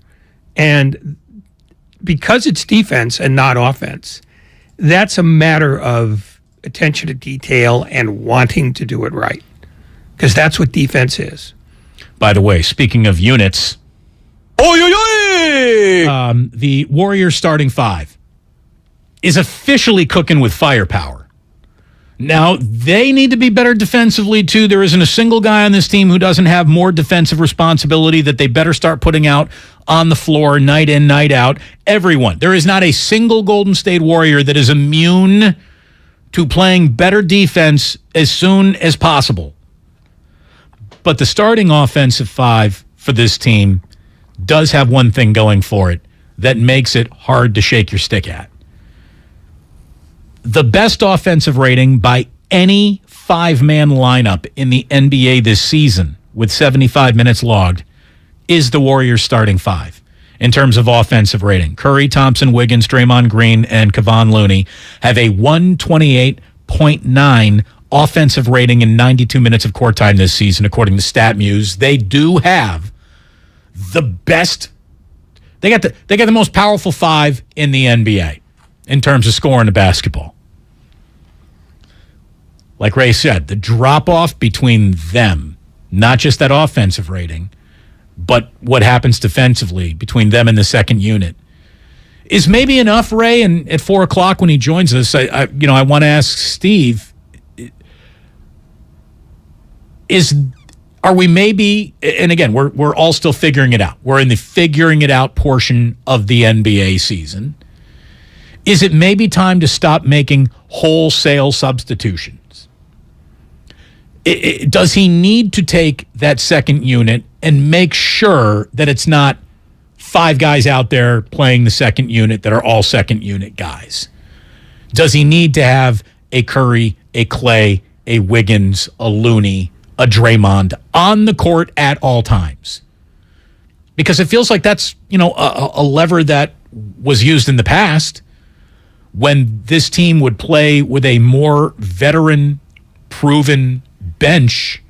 They still sprinkled starters in. It wasn't wholesale, this is our first unit, this is our second unit. Now, maybe that's the price of a deep roster that they're paying. But maybe that's a path out of this. Just looking for some solutions until everyone demonstrably demonstrates that they're ready to be better defenders. Maybe you just don't have 5 guys who got it as their unique blind spots all out on the court at the same time. Well, I think the only guys that you could do that with would be Looney, who already is not playing a ton of minutes because that's how that works. And Wiggins, but you need Wiggins out there because he's right now next to Draymond Green, their best defender. And when the starters are playing, it's against the other team's starters. By and large, that's how it works. And given the fact that the second unit is playing as poorly as it is, they're getting second united. You know what I mean? They're doing this against, by and large. I mean, I haven't broken it down all the way to the granular level, but they're doing this largely against the other team's second unit. Right. They're losing a drag race against a car with the same horsepower. Essentially. Yeah. And so, I mean, Steve Kerr is going to be loath. Well, he could speak for himself because that's what he does. But I think he's loath to start changing rotations this early in the year because the people who don't get as much time aren't performing well. If you change your rotation, it means that somebody off the second unit is going to be playing more than he was, and I don't know that anybody's earned that.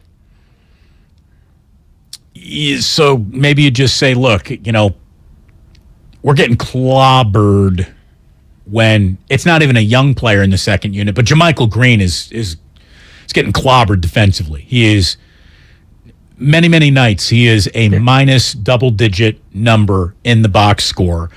So you just go up to Andrew Wiggins and say, look, man, I know you're giving us an awful lot right now. We'll make it up to you on the back end of this season when we're more comfortable rolling these other guys in. But instead of asking for 28, to 32 minutes a night from you, we're going to be asking for 36 minutes a night, 38 minutes a night. And we're just, we're going to make it up to you on the back end of this season. We'll be able to go ahead and give you a little bit more of a blow and some rest as soon as Andre Iguodala is ready to enter the chat. Well, I mean, he played 35 minutes last night, so it's not like that would be a big ask. But on the other hand, do you really want to exhaust one of your most important guys before your seasons hit double digits in games played? I mean, I don't think a few more minutes is going to exhaust someone who's still only 26 years old, 27 years old. He plays a lot. Look, I understand it's all cumulative. We'll make it up on the back end. We'll make it up. Well, I don't know that you get to make it up on the back end. There's a reason why they do this the way they do it. And every team does it this way. Nobody plays 3 full quarters of a basketball game anymore. It just, maybe LeBron because he's LeBron. But everybody else is 35, 36 is about the outer limit. And I don't think it's a matter of, well, you're young, you can, we'll give you a break when the games get more important. I mean, the truth is, the second unit's going to have to figure this out. They don't have an escape hatch except being better. And that's what they've got to figure out is how many minutes can they afford to give those guys and not get beaten up. Because you're not going to play Wiggins 38 minutes and Curry 38 minutes and Green 30. I mean, they're up there in years and you're trying to save them for the crunch time when the rotations get shorter. Right now, the second unit is playing to see who the 3 best guys there are, because when the rotation gets down to 8, tops 9, those are the guys who you're going to see night in and night out come February, March, and April, let alone the playoffs. So it really, the answer to your question is play better. I mean, it seems trite, but if you want more minutes, you want to be taken seriously, you have to do the stuff we tell you we want you to do.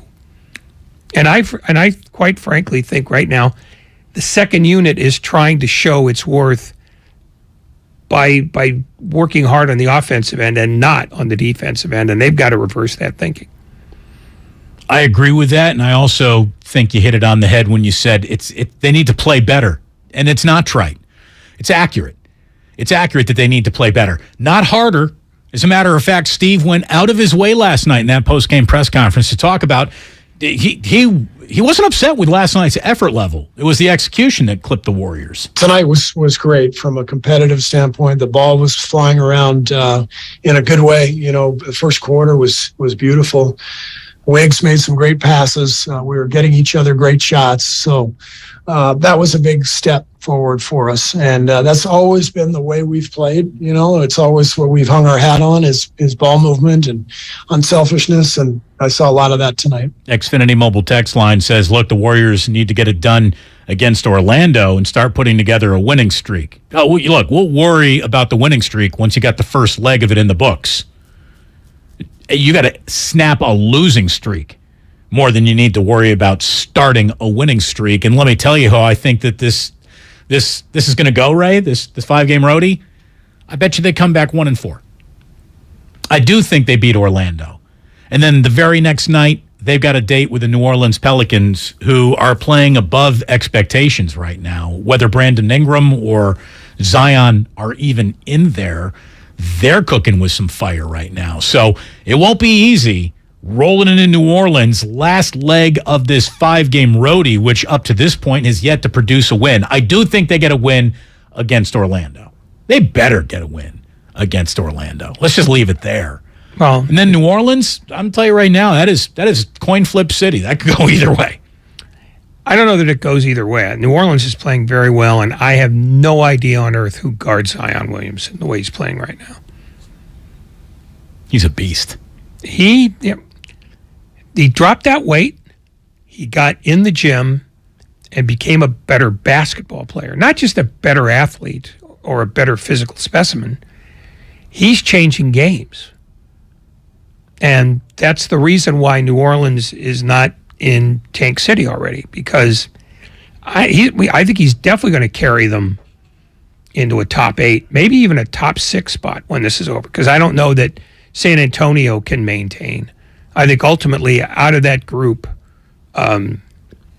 Dallas, New Orleans, and Memphis will be the 3 teams from the Central that get into the playoffs. Yeah. And they might be top 6, all 3 of them. Yeah, I mean, I got all 3 in right now, and I don't have San Antonio making the playoffs. No, but what I'm saying is, I'm saying they're not going to be top 10. I think they might be top 6. By the way, the one thing the Warriors did last night, maybe soften up the heat for the Sacramento Kings just a little bit. Steve Kerr doing a solid for Mike Brown. Jimmy Butler is out tonight. I believe it's a back-to-back. He is not going to be playing against the Sacramento Kings. So there you go. We got Steve Kerr live in 20 minutes here on 95.7 The Game. Looking forward to saying hello to him. Peter King, he joins us at 5 o'clock. It's Damon and Ratto, brought to you by Fremont Bank. Full-service banking, no compromises. Today, Warriors head coach Steve Kerr joins Damon and Ratto at 4 p.m. What's interesting with James is even on the nights where, maybe he's been, in the negative, in the plus minus, he's still productive. He's scoring. He's got such good touch around the basket. He's such a lob threat. James is showing his potential. Steve Kerr, today at 4. Brought to you by Xfinity. Supercharge your home with supersonic Wi-Fi. Unbeatable internet, only from Xfinity. 2000, 2008, 2022. When it comes to the economy, those are some scary years. .com crash, housing crash, and the roller coaster we're going through right now. It's a dangerous time to not know your numbers. But over 31,000 businesses have the confidence and clarity they need because they rely on NetSuite by Oracle, the #1 cloud financial system. NetSuite gives you visibility and control of financials, inventory, HR, planning, and budgeting. Manage risk, get reliable forecasts, improve margins. Everything you need all in one place. So, how do you prepare for uncertain times? The answer, NetSuite. NetSuite helps you identify rising costs, automate your business processes, and easily see where to save money. That's why 93% of customers say they improved their visibility and control when they upgraded to NetSuite. What are you waiting for? NetSuite is offering a one-of-a-kind flexible financing program. Head to netsuite.com/radar. netsuite.com/radar. There's a reason Comcast Business powers more businesses than any other provider. Actually, there's a few. Comcast Business offers the fastest, reliable network, the peace of mind that comes with Security Edge, helping to protect all your connected devices, and the most reliable 5G mobile network. Want me to keep going? I can. Whether your small business is starting or growing, you need Comcast Business. Technology solutions that put you ahead and give you serious savings. Comcast Business, powering possibilities. Get started with fast speeds and advanced security for just $49.99 a month for 12 months with no annual contract. Plus, ask how to get up to a $750 prepaid card with a qualifying bundle. Offer ends 12/5/2022. Restrictions apply. New Comcast Business 50 megabits per second internet and Security Edge customers only. EcoBill and autopay required. Equipment, taxes, and fees extra and subject to change. Most reliable based on RootMetrics US report. Results vary, not an endorsement. If you own a business, this has been a bumpy ride. From pandemic to inflation, I'm sure you could use a break. If your business has 5 or more employees and survived COVID, you might be eligible to receive a payroll tax refund of up to $26,000 per employee. The challenge is getting your hands on it. Hi, I'm Howard Mackler, and that's why I founded GetRefunds.com to cut through the red tape and get you that money. The team of tax attorneys we have put together are highly trained in this little-known payroll tax refund program. We do all the work, charge not a dime up front, and simply share a percentage of the cash that we get for you. Businesses of all types qualify, including those who took PPP, nonprofits, and even those that had increases in sales. We have helped return over $1 billion to businesses, and we can help your business too. Just go to getrefunds.com and answer a few questions. This payroll tax refund is only available for a limited period of time. Don't lose out on up to $26,000 per employee. Go to getrefunds.com. That's getrefunds.com. Everything, our farm, our stand, our pop-up shop, it really all started when we discovered the benefits of local, raw honey for our family. And then we decided to turn it into a business. We were looking for something to help us get up and running. So we got the Chase Business Complete Banking Account. It's more than a bank account. It comes with Quick Accept, which lets us take card payments anytime, anywhere in the U.S. using the Chase mobile app. Plus, we get same-day deposits at no extra cost. For us, it's more than honey. It's about sharing a little sweetness with the world. Get the Chase Business Complete Banking Account with the essentials you need to help get your business going. Learn more at chase.com/business-complete-banking. Chase for business. Make more of what's yours. Quick Accept is not available in U.S. territories. Enrollment required. Usage subject to approval. Same-day deposits available for payments before 8 p.m. Eastern Time, Sunday to Friday. Fees and rates apply for checking and processing. Limitations and restrictions apply. Participants compensated. Merchant services provided by Payment Tech LLC and WePay Inc. Subsidiaries of J.P. Morgan Chase Bank and a member FDIC. Locked On Warriors is a daily podcast covering your favorite team, the defending world champion Golden State Warriors. I'm your host, Cyrus Softs, and every Monday through Friday, Locked On Warriors brings you all of the biggest Warriors stories in around 30 minutes. We cover Stephen Curry and the dynasty that is one of the greatest teams in the history of this beautiful game. Listen to the Locked On Warriors podcast every day on the Odyssey app or wherever you get your podcasts. Anywhere fans go to cheer on their team, there are behind-the-scenes MVPs, ensuring everything is game day ready. We see you, Joe, fixing seats so every fan can enjoy every game. And Allie, who keeps her stadium running smoothly from the moment the first game starts to the last play of the season. At Grainger, you're our MVPs, and we're always here for you, with supplies and solutions for every industry and 24/7 customer support. Call, click Grainger.com, or just stop by. Grainger, for the ones who get it done. Hey, it's Tiki Barber. When part of your offense isn't firing on all cylinders, it shows. And sometimes the only solution is to replace that part with something new. It's true on a championship team, and it's also true with cars. That's why I love eBay Motors. They have all the right parts at the right prices. 122 million of them. That way you can get the parts you need to make your car a winner. ebaymotors.com. Let's ride.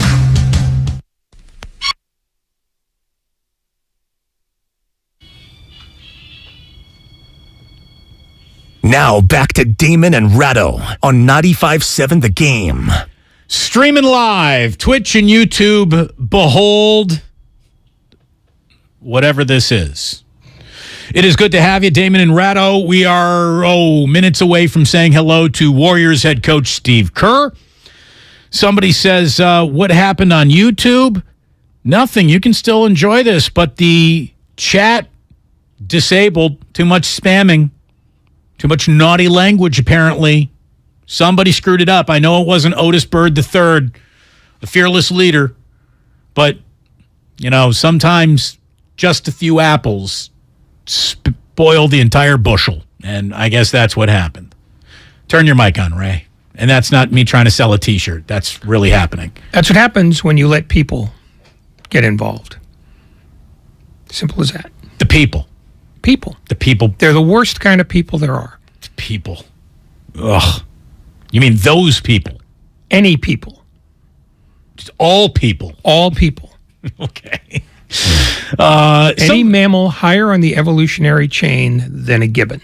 Was Ratto responsible for it? He wishes he could be responsible for that. Absolutely.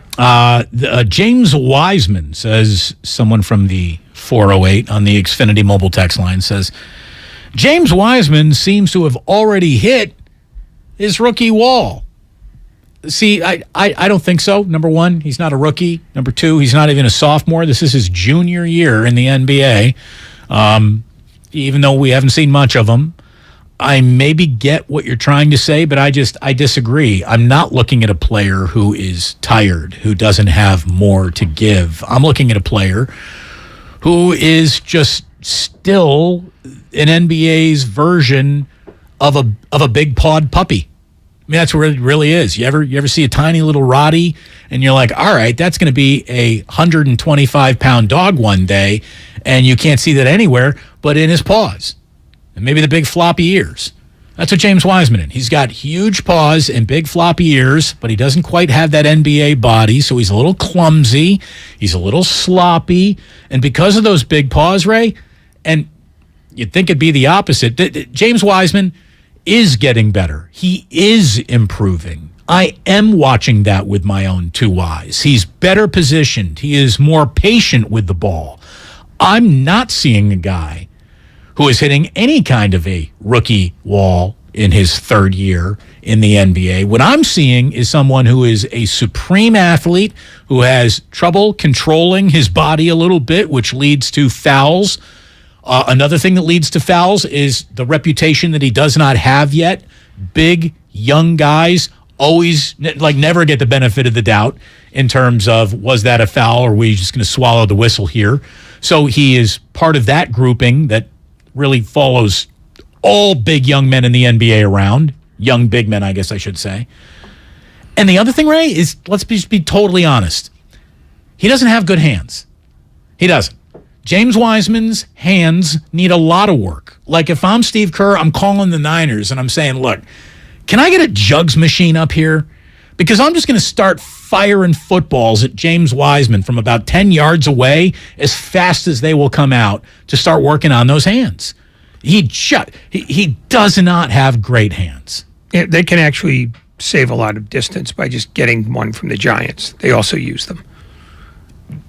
Okay, go ahead, do that. I'm just saying you could save the mileage. You could, well, hey. But the other thing is that he is Raiders were still about a quarter step slow in reacting to everything. He used to be like a half to 3/4 of a step slow. His reaction times are faster, but they're still not where they need to be. And if you're not exactly where you need to be as a big man in this league, you're going to have fouls. I mean, and that's been true throughout the history of the league. You have to learn footwork. And by footwork, I mean having your feet where they need to be in time to set a good base when you're playing defense, and B, if you have to take one in the chest, you have a fighting chance of getting a charge rather than a foul. He also, like the other guys in the second unit, they do like to reach. It's just like, my arms are so fast and they're so long, I could strip the ball. No, you can't, because veterans know it's coming. Well, veterans know it's coming, and whether or not they're baiting you on that, referees are never going to give a young player the benefit of the doubt on a reach. They just don't. They don't. These guys will be allowed to play defense differently when they've earned that reputation, and they haven't yet. Across the board, they really haven't. I mean, Draymond still gets called for ticky-tack things, and you'd think that he would have as much of a defensive reputation that would maybe make an official swallow a whistle, but then again, it's Draymond Green, so no one swallows whistles on him either. But the other thing is, he also tries more things defensively than most other guys. Well, and he gets successful when he hunts sometimes. Sometimes, but sometimes not. So, I mean, I don't think he's harshly whistled in the game frame, but it's when he tells the official what he thinks. That's when they squeeze him. There's only one guy I have ever seen routinely get away with fire in his hands at all sorts of dribbles, and it's Andre Iguodala. Andre Iguodala's still got the fastest hands in the West. I mean, I don't care how old the old man is, he still has a quick draw. He has a quick draw, and he knows when to pull it.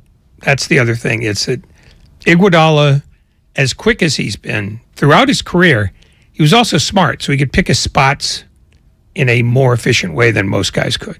And that's part of how he made his reputation.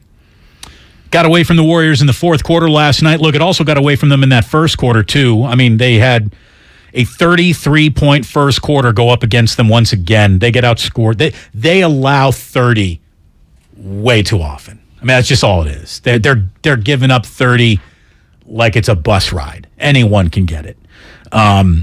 Curry last night was good, 23, 13, and 13. I mean, that's not good. That's great. But he did not get over 30 points, which was, I think, my take it to the bank prediction, so I cursed him there. Clay had 19. He missed 2 great looks at the end of the game, which could have tipped it. Was a rough night for Jordan Poole. He had a team worst, minus 23. JaMychal Green, again, supposed to represent a lot more consistency as a veteran coming off the bench, and he was 9-9, but he was also minus 22 last night. Backup point guard for the Miami Heat, Gabe Vincent, was a game best plus 29. That just means the second unit's getting cooked. I mean, there's no other way around it. That's what's happening there. And I know that is certainly something Steve Kerr wants to tighten up along with that fourth quarter. Well, 30 to 15, I mean, 30 points is too much. And 15, we got to do better than that. So, we played, I think, a really solid 3 quarters of two-way basketball. And then a lot of mistakes in the fourth. So every team is different. This is not last year's team. This is not the team from 2015 or 17 or 18. It's a new team. So we just have to find our way. And as I said, I really liked the fight tonight, and I liked a lot of the things we did. If we keep playing like that and clean a couple of things up, we're going to be in good shape. And if you're a Warrior fan, it's real simple. In Steve Kerr, you trust. That's the way it's got to be. I believe him when he says those things. It's a matter of young guys not playing like young guys, and that's a hard thing. That's a hard ask. Yeah, they need to age faster. Faster, exactly. We need some dog years on these young guys, just in terms of on-court defensive comfort, if you will. They scored 2 points over the last 5 minutes of the game last night. By the way, happy birthday, Eric Spoelstra. He turned 52 last night. He's been coaching for 52 years. Normally the NBA will take a young coach and age him like a president. Eric Spoelstra looks younger at 52 than he did when he got the job when he was 14 years old. And the NBA has not aged him a day. I don't know if it's that spot on the equator that keeps you just cocoa butter tan all year long. But he looks fantastic, if you don't mind me saying. Eric Spoelstra, you might be the youngest looking 52-year-old man in sports. Oh, no. There's a picture of him in his home where he looks about 160. It's Dorian Gray all over. You think he's Dorian Gray in us? Absolutely. You want to tell the kids who Dorian Gray is? If they don't know, they can look it up. We've been coddling these knotheads long enough.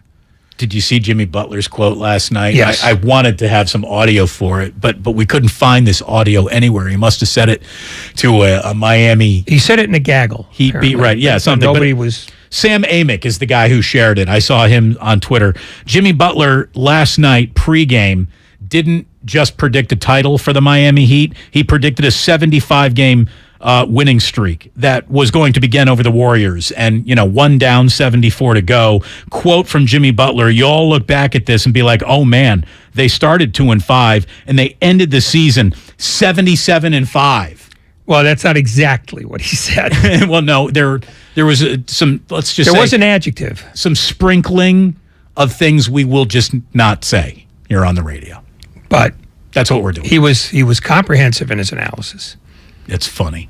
That's funny. And they play Sacramento tonight, so. But Jimmy Butler He didn't say he was going to go 77-5. He said they were going to go 77-5. I tell you, now that you know that about the Miami Heat, you got to feel a little bit better about losing last night's game. They're about to set an NBA regular season wins record, for goodness sakes, according to Jimmy Butler. That's good stuff. It is always good stuff when Steve Kerr is nice enough to join us, which he is right now as we move into our 4 o'clock hour. You're listening to 95.7 The Game, KGMZ FM and HD1 San Francisco. Always live on Twitch, YouTube, and the free Odyssey app. Damn well better be free. Steve Kerr, brought to us by Xfinity. Stay connected, protected, and entertained. Steve, it is hard for the common man, the common listener, the common person to relate to someone who has lived such a great basketball life. So let's start on the one street we all walk down together. I hate emails too. I really do. I hate emails too. I don't like checking them. I get it. We're not holding a lack of email accountability against you or really anyone. Maybe we'll blame Raymond Ritter, but that's about it. I'm always up for blaming Raymond. You know that. Do you need a personal assistant? Like the Warriors, I just saw the Forbes list come out. They can get you a personal assistant to check these things. Yeah, I actually have one, but, I finally did read the email today, and there was nothing in it about carrying violations. So I think the whole email thing was just a rumor that came out yesterday. By the way, it's really refreshing to hear someone just say, that was carrying. And there was one time where Jordan literally was carrying a tray of cocktails. I mean, that's how much he was carrying the ball. The other two, little iffy. That one time, absolutely, they would have called that on you. Well, I mean, the reality is NBA players have been carrying the ball for 30 years, and I'm not making a joke. I mean, Allen Iverson changed the whole game with his crossover move because it was a blatant carry, but it was such an incredible move and so fun to watch that he changed the game with it, and everybody started to do it. And now, the hesitation crossover is a staple in the game. Now, some of them are more egregious than others, but the bottom line is, since I've been coaching last 8 years, you might see one carry called every 3 games, and all of a sudden we get 3 on one player in one game, including 2 that aren't even involved in a play where he's gaining an advantage. It was very bizarre. It was very bizarre. You've also been a stickler over the years about traveling violations. Are you getting more traction on that at least? No. Okay, good. Yeah. I'm glad you're happy about that, Ray. Well, no, I'm just, I just wanted to get an answer because I just want to know how that the league memos are still working the way they should. How about defensive 3 seconds, which, by the way, we now refer to as the Margot? Yeah, good. I like that. She can see it. We want the NBA to see it too. Steve Kerr with us here. So, look, you've been drilling down defensively since your career as a head coach started.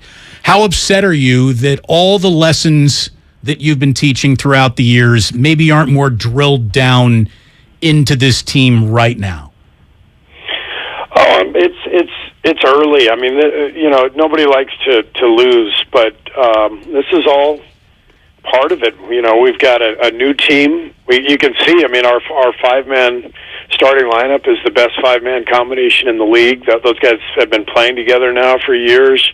There's a confidence level.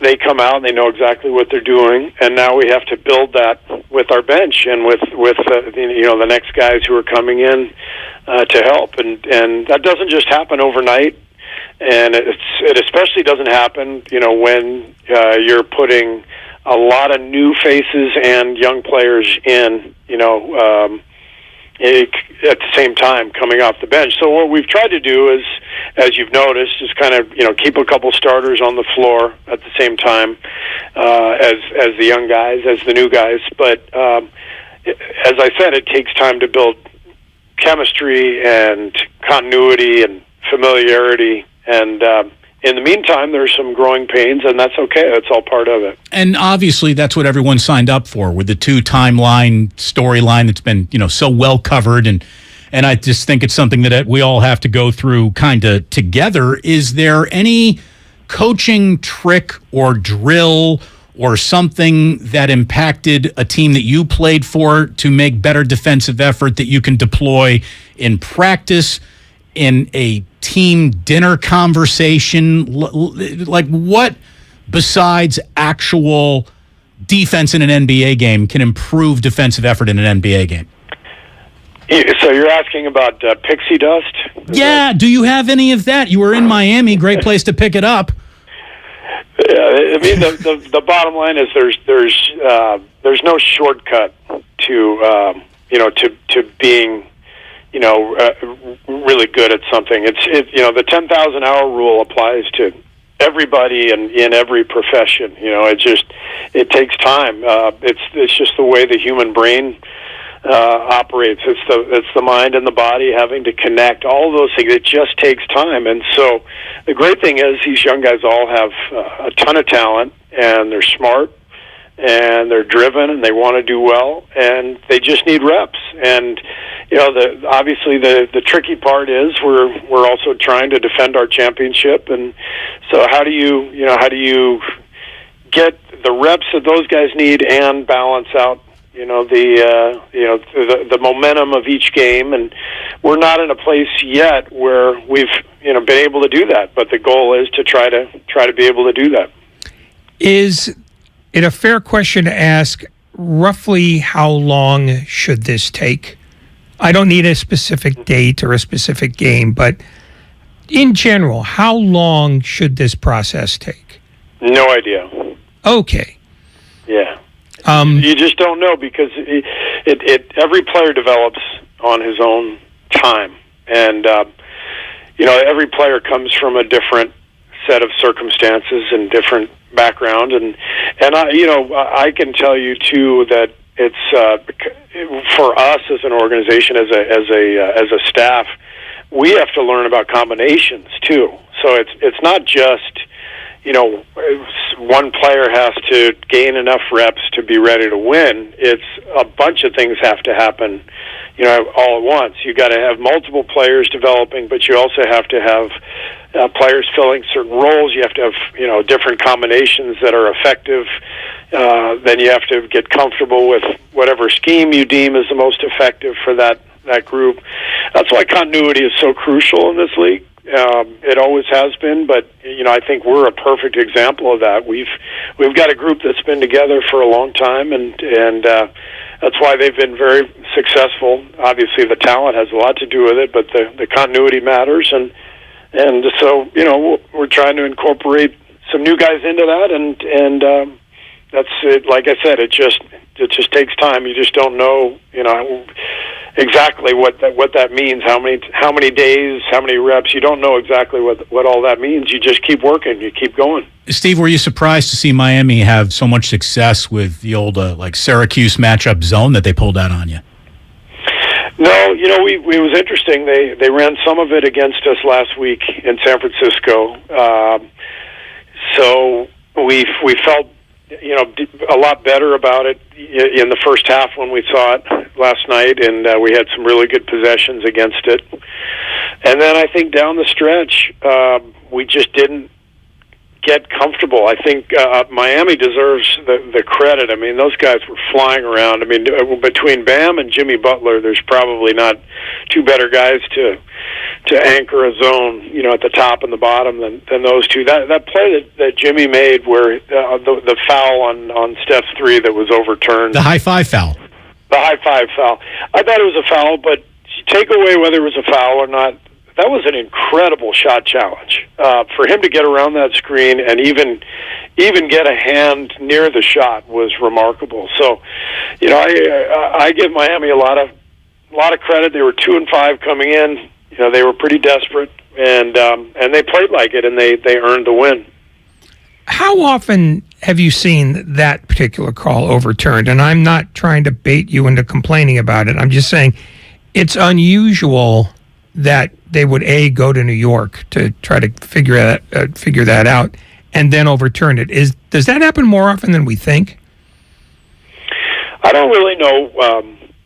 I don't think there's a rhyme or reason to a lot of this stuff. I mean, it's really just human judgment, and I've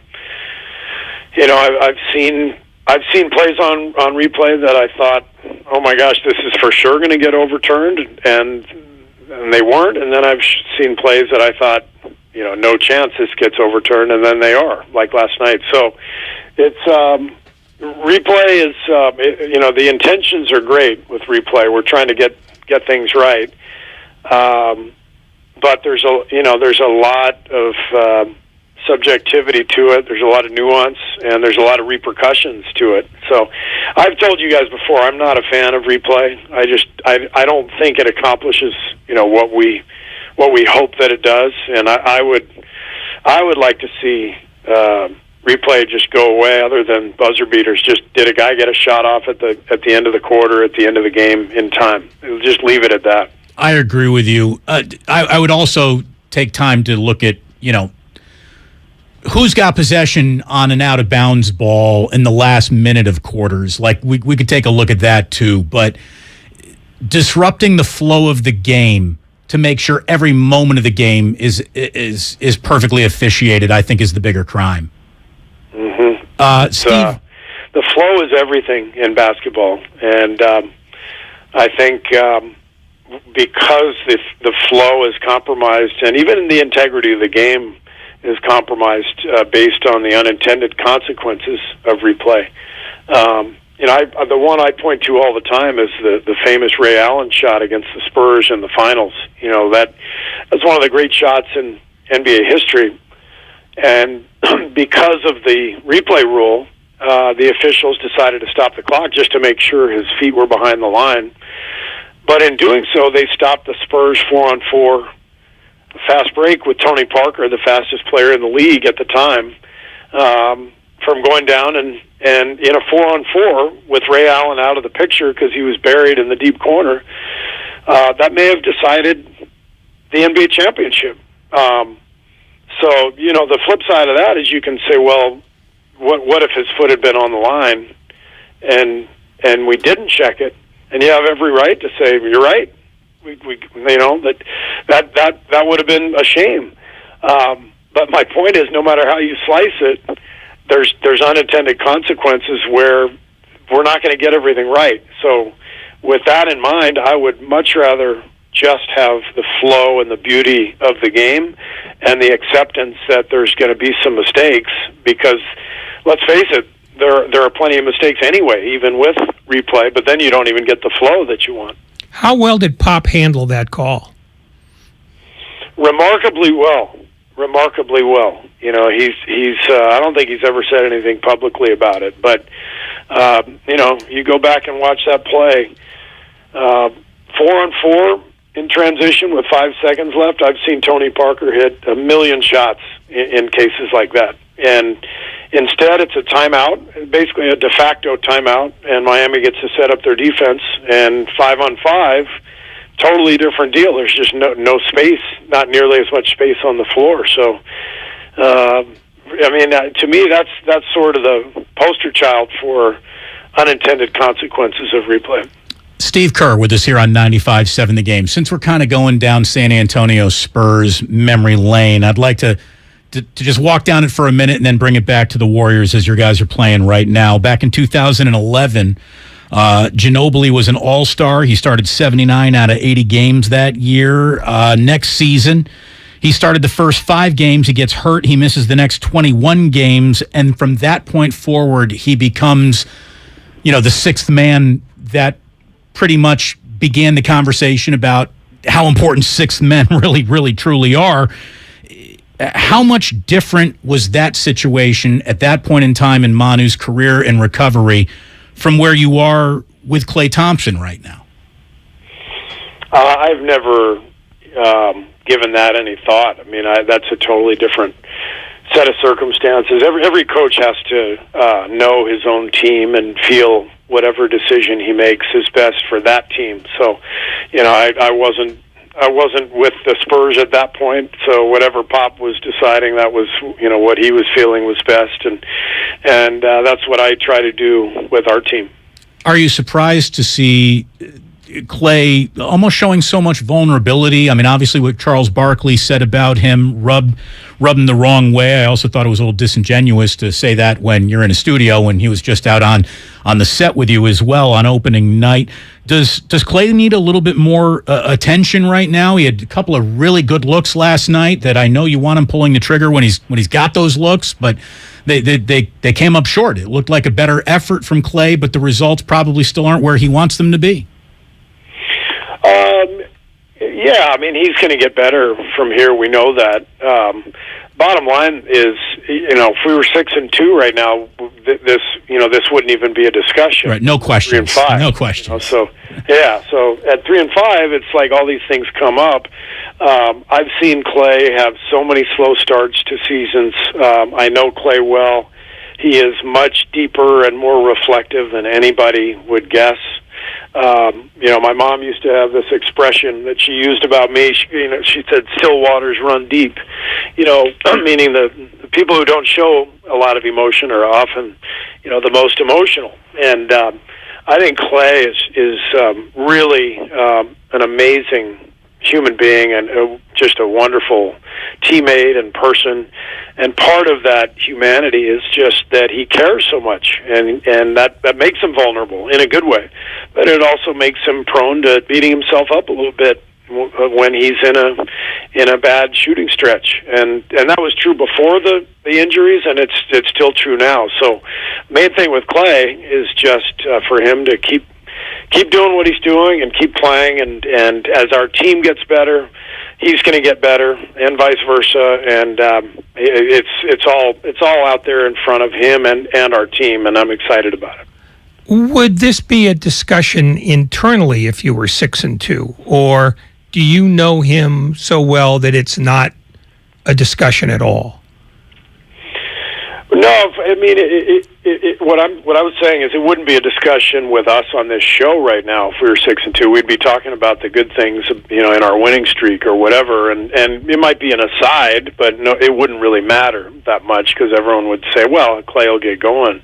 But when you're losing, everything is exposed and everything is examined, and that's all part of it. That's part of the gig. And I tell our guys that all the time on our team is that that this is a huge business, and so much of the business, so much of salaries are paid for by intense scrutiny. So it's a big part of our jobs as players and coaches is to handle that. So Klay knows that, so he can handle it, and the focus now is just let's keep moving forward and let's keep getting better.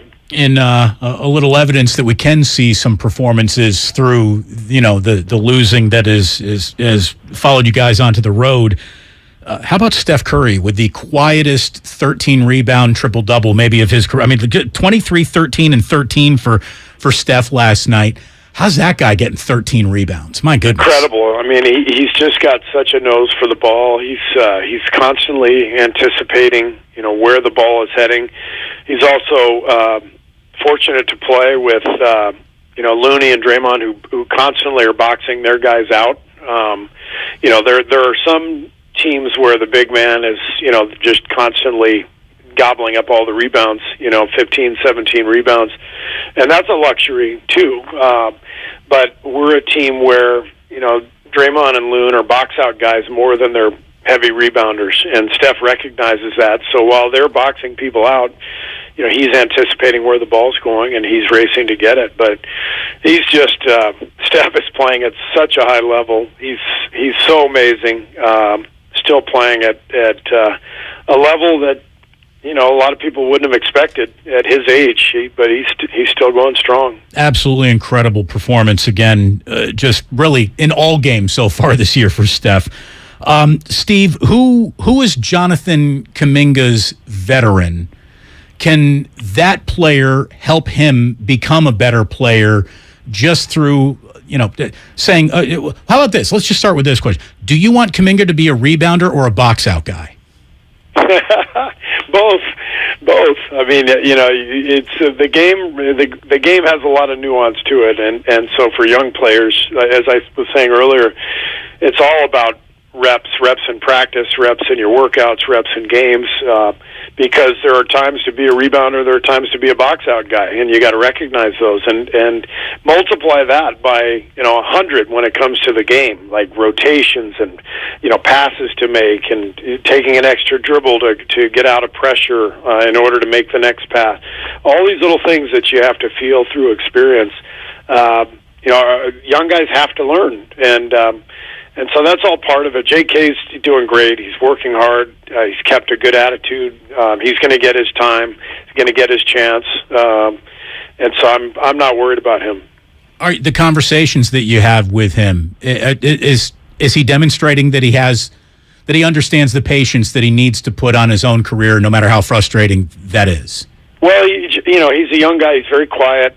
So he's not someone who's going to express a lot of emotion one way or the other, and so that's why it's important that Andre Iguodala is here. Andre, you asked earlier who's his vet. Andre's his vet, and Andre is doing a great job of having the conversations with JK that need to be had, and on top of the ones that JK and I have, and his assistant coaches have with him. So this is all part of it, and the bottom line is when you look at the NBA today compared to where it was 20, 30 years ago, the teams are basically the ones developing these super young guys, whereas back then John Thompson and Dean Smith and Lute Olson were developing them, and so when Bobby Knight. Bobby Knight. Oh yeah, Bobby Knight. Sorry, I forgot the Indiana fan you were. But it's the truth. I mean, back then it was the college game was our farm system, and so you were getting guys who had built up the foundation in their game to prepare them. Now we have to offer them that foundation, teach them that foundation. So it's a little different. Do you ever worry, just talking about Kuminga, that there might be too many voices? Do you try to sort of limit your conversations with him so that maybe the message becomes simpler for him? Or is it still too early to try to figure out a pattern there?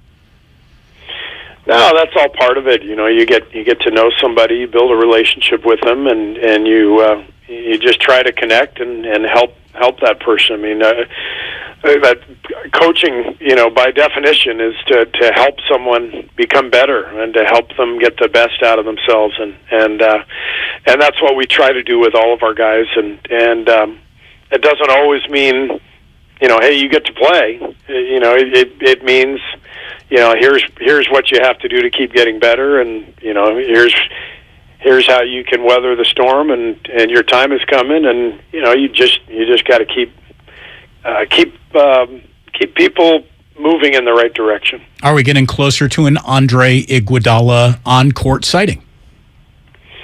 Not yet. I think he's as I said publicly last week, we're really taking our time on this because we want him healthy down the stretch, not right now. And where he is age-wise, it doesn't make a whole lot of sense to expose him right now and play him a ton of games and possibly lose him later on in the year like we did last year.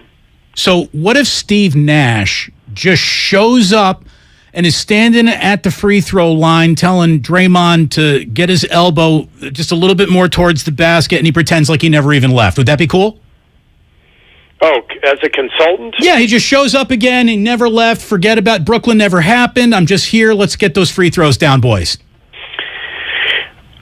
Either that or he'll be on the tennis court and playing with his kids and enjoying his freedom. I know which one I would choose if I were him. I mean, it's at least an 8-week vacation for the Nashes if it's my call, right? Oh, man. It's time for Steve to enjoy his freedom and get away from the nonsense. Boy, I say you were so honest when you said, if I were head coach of the Brooklyn Nets, I'm not doing very well in that job either. And I say that about Pop and Eric Spoelstra and you know, the guys around the league who are such great coaches. There's not a single one of us who could have thrived in that setting, and that's the truth. It's just that was an unmanageable, untenable situation for him. Well, I tell you, when you know what culture is, you know what culture isn't, and you know what culture is, Steve. Did you get to enjoy, speaking of culture, a huge slice of key lime pie when you were in Miami? I did not, but I got in the Atlantic Ocean quite a bit, which was healing. The healing properties of the Atlantic Ocean were definitely helpful the last 2 days. Now, are you ripping the Pacific? Excuse me? Are you ripping the Pacific Ocean? I'm a big fan of all oceans, Ray. Okay. I just wanted to clarify that. We don't want you to get burned on the internet. The Atlantic's awfully warm right now, just so you know. He's pro-ocean. I think Clay needs like a 2-inch thick wetsuit to just hop in the water out here. So there's your difference. Steve, thank you as always. Appreciate your time. Finish up this road trip with a couple of wins for us. Thank you so much. All right. Thanks. See you guys. Steve Kerr. Guy's just fantastic. Every single time we get to talk to him, and look, he understands what the task is. He understands that he's got guys who are so young right now, they might not be ready for the task. There will be growing pains. Know that. They're going to be patient. You got to be patient. And I bet you the patience eventually pays off. I mean, if patience is going to pay off for Jonathan Kuminga, think how much it could actually pay off for Jonathan Kuminga fans eventually. So put that in your pipe and smoke it. Those two things are mutually exclusive. We have Peter King joining us at 5 o'clock here on 95.7 The Game. We're looking forward to that conversation as well. Great stuff from Steve Kerr. We are brought to you by MB Jesse Painting. Are you a commercial property owner or manager working on 2022 painting plans? Well, MB Jesse Painting offers full repaints, maintenance painting, carpentry, wood rot repair. Heck, Matt Jesse, the M in MB Jesse himself, came to my house and painted my front door for me. They're really good. They do a great job. So why wait? You got any painting plans? Call 855-MB-JESSE today. That is MBJESSEE.com. My husband and I live next door to a haunted graveyard. It's a little creepy, but we manage. Just like we manage without home internet. Do I wish my mobile hotspot was faster? Yes, but I make it work. Kinda. Just like we make it work sleeping next to a 17th century burial ground. Honey, can you move your hand? That's not my hand. It's mine. Not having home internet? It's not that bad. Grab my hand. Wait, okay. No, not up the stairs. We tried that last time.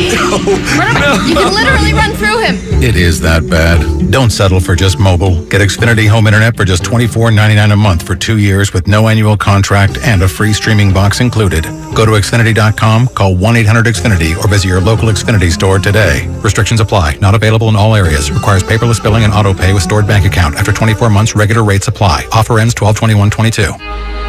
No one knows where this market will go. Right now, it feels like a wild ride. But one thing's for certain, there's a way through it. And the experience and guidance of a Merrill advisor can help you get there. Because where there's a bull, there's a way. Find an advisor in the Bay Area at ml.com/bullish. Merrill, a Bank of America company. What would you like the power to do? Investing involves risk. Merrill Lynch, Pierce, Fenner & Smith Incorporated, registered broker-dealer, registered investment advisor. Member SIPC, a wholly owned subsidiary of Bank of America Corp. Are you interested in new career opportunities in the Bay Area and want to make a difference in your community? The San Francisco Sheriff's Office is looking for people considering a job in law enforcement right now. If you're at least 20 years or older with a high school diploma or equivalent, the San Francisco Sheriff's Office wants to hear from you. Enjoy full benefits, flexible schedules, and opportunities for growth and promotion. For employment announcements and more information, visit sfsheriff.com. That's sfsheriff.com to apply today. Open wide. Let me see that smile. There's a back-to-school braces boom at Doc Kelly's office. Can you hold on for a sec? Can someone bring me more brackets? She needs to realign her staffing plan with more registered dental assistants. Can you reorder the rubber bands in red? Indeed can help her hire great people fast. I need Indeed. Indeed you do. We instantly connect you with quality candidates whose resumes on Indeed match your job description. Visit Indeed.com/credit and get $75 towards your first sponsored job. Terms and conditions apply. Get in the zone, AutoZone. Welcome to AutoZone. See better and stay safe on the road with our visibility event. Right now, you can earn up to $20 in bonus rewards when you buy a pair of Rain-X Quantum Wiper Blades and Sylvania Silver Star Ultra headlights. Take advantage of the rewards from October 31st until November 13th, in-store or on AutoZone.com.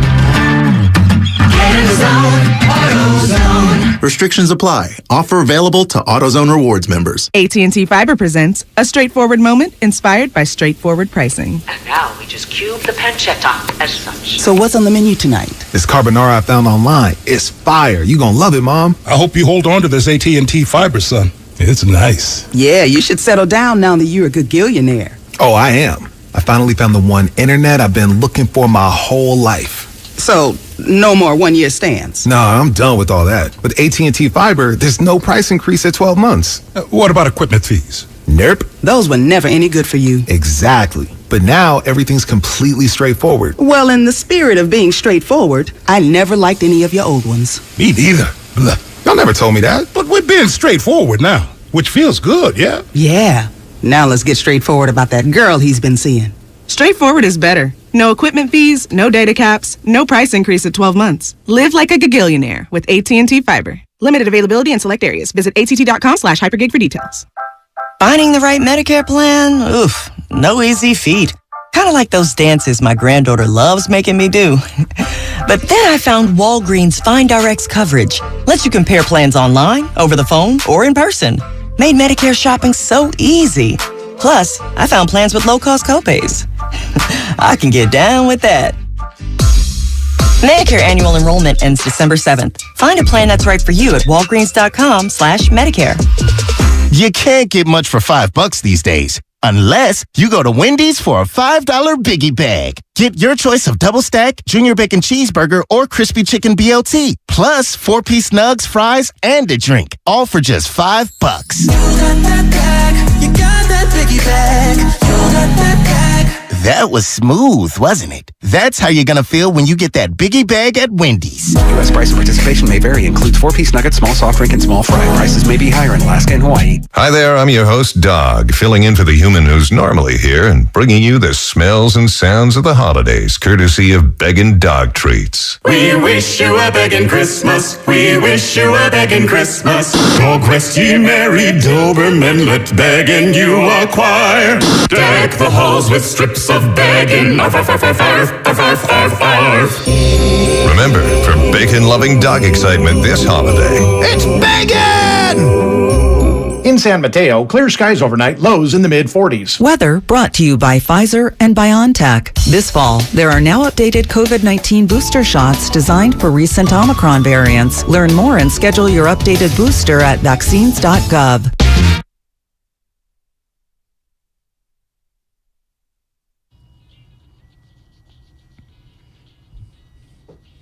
Now back to Damon and Ratto on 95.7 The Game. Again, awesome stuff from Warriors head coach Steve Kerr. Every single time he joins our show, it's a fantastic conversation. Just got to be a little patient. It's hard asking sports fans to be patient these days, but sometimes a little patience pays off.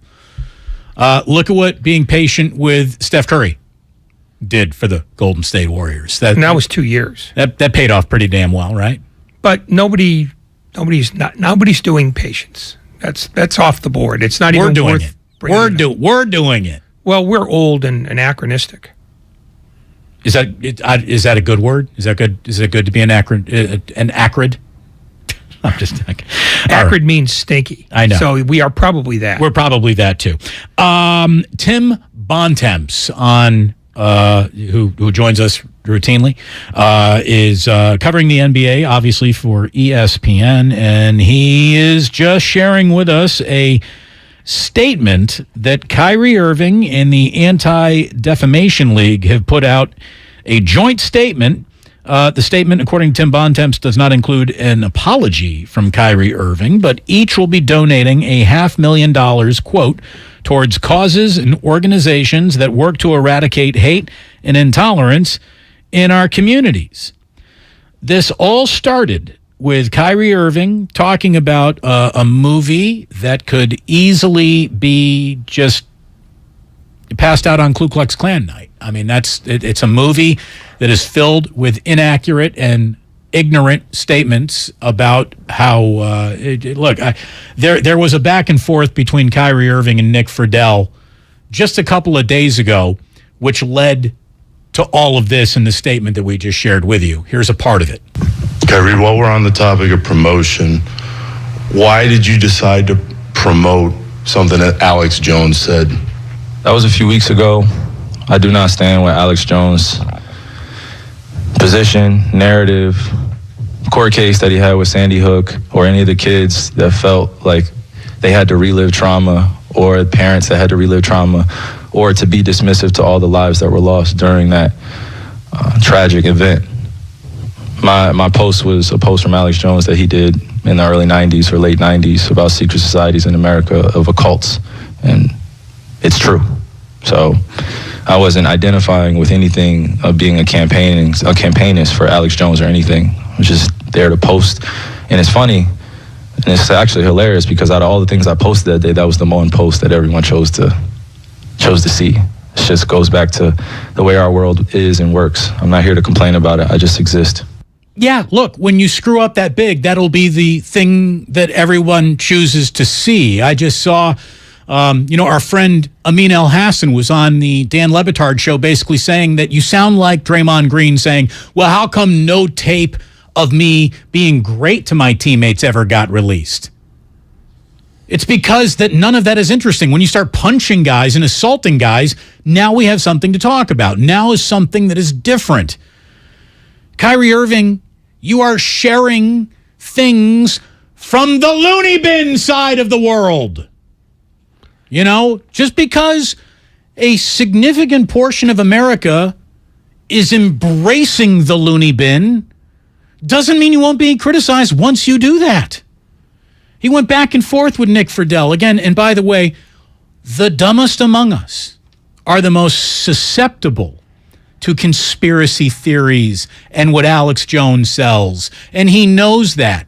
There's a reason why less educated pretty much now votes one way exclusively and more educated votes the other way. That obviously isn't 100% across the board, but it's such a commonality that there's nothing to even dispute. Hold on. Ray, here's a little bit more of Kyrie and Nick Friedel. And to follow up on the promotion of the movie and the book. Can you please stop calling it a promotion? What am I promoting? Put it out on your platform. But I'm promoting it? Do you see me in front of the putting it out there, people are going to say that you are promoting. Yeah, I put it out there just like you put things out there, right? Yeah, but it's not. You put things out there for a living, right? Right, but my stuff is not. So let's move on. Filled let's with move on. Anti-Semitic Let's stuff. move on. Don't dehumanize me up here. I'm not doing that. Another You're human free to being. post I can post whatever I want. So say that and shut it down and move on to the next question. But Kyrie, you have to understand that by I don't have to understand anything from you. It's not me. Nothing. By It's no posting people that what you're you making did, up, bro. Move on. But by posting move what on. you Next did, question. Anybody Do you guys have any more questions for me? And they're going to say, you guys have any more does he have questions? Because this is going to be a clip. beliefs? This is going to be a clip that he's going to marvel at. Is this any more questions? But you're not answering the question. No, this is another answering your question. Oh my God, let's make another Instagram clip so we could be famous again. Next question. That's not it. That ain't it, Kyrie. This is not Nick Friedel trying to go viral. This is Nick Friedel doing his job. And his job this day has to deal with asking you why you have moved off of COVID and doctors and are now on Jews and rabbis. Like, there's always something with you, dude. And the thing is, there is a level of promotion that comes with the responsibility of having 4.6 million Twitter followers. If you today say, I like cheeseburgers, a significant portion of your 4.6 million Twitter followers might start thinking, that sounds like a good idea. I might have a cheeseburger for dinner tonight. That's what this is. You can't claim I don't influence everybody and then say I'm a huge influencer on the other hand. You cannot have it both ways. This movie that we're now talking about is a movie that I had never heard of until Kyrie Irving started promoting it, because I'm not over fishing in the loony bin side of the Alex Jones world. So you brought a level of attention to something that does not deserve mass attention. And that's on you, dude. Grow up. You can't claim to be, I went to Duke and an idiot at the same time. A couple of things. One, this isn't the loony bin. This is the hate people. This is worse than just crazy folks. This is people who want this stuff out there because they are trying to reassemble the Third Reich. So that's a quibble. The other thing, though, is that to the extent that Kyrie Irving pays attention to all this stuff, he knows what he's doing.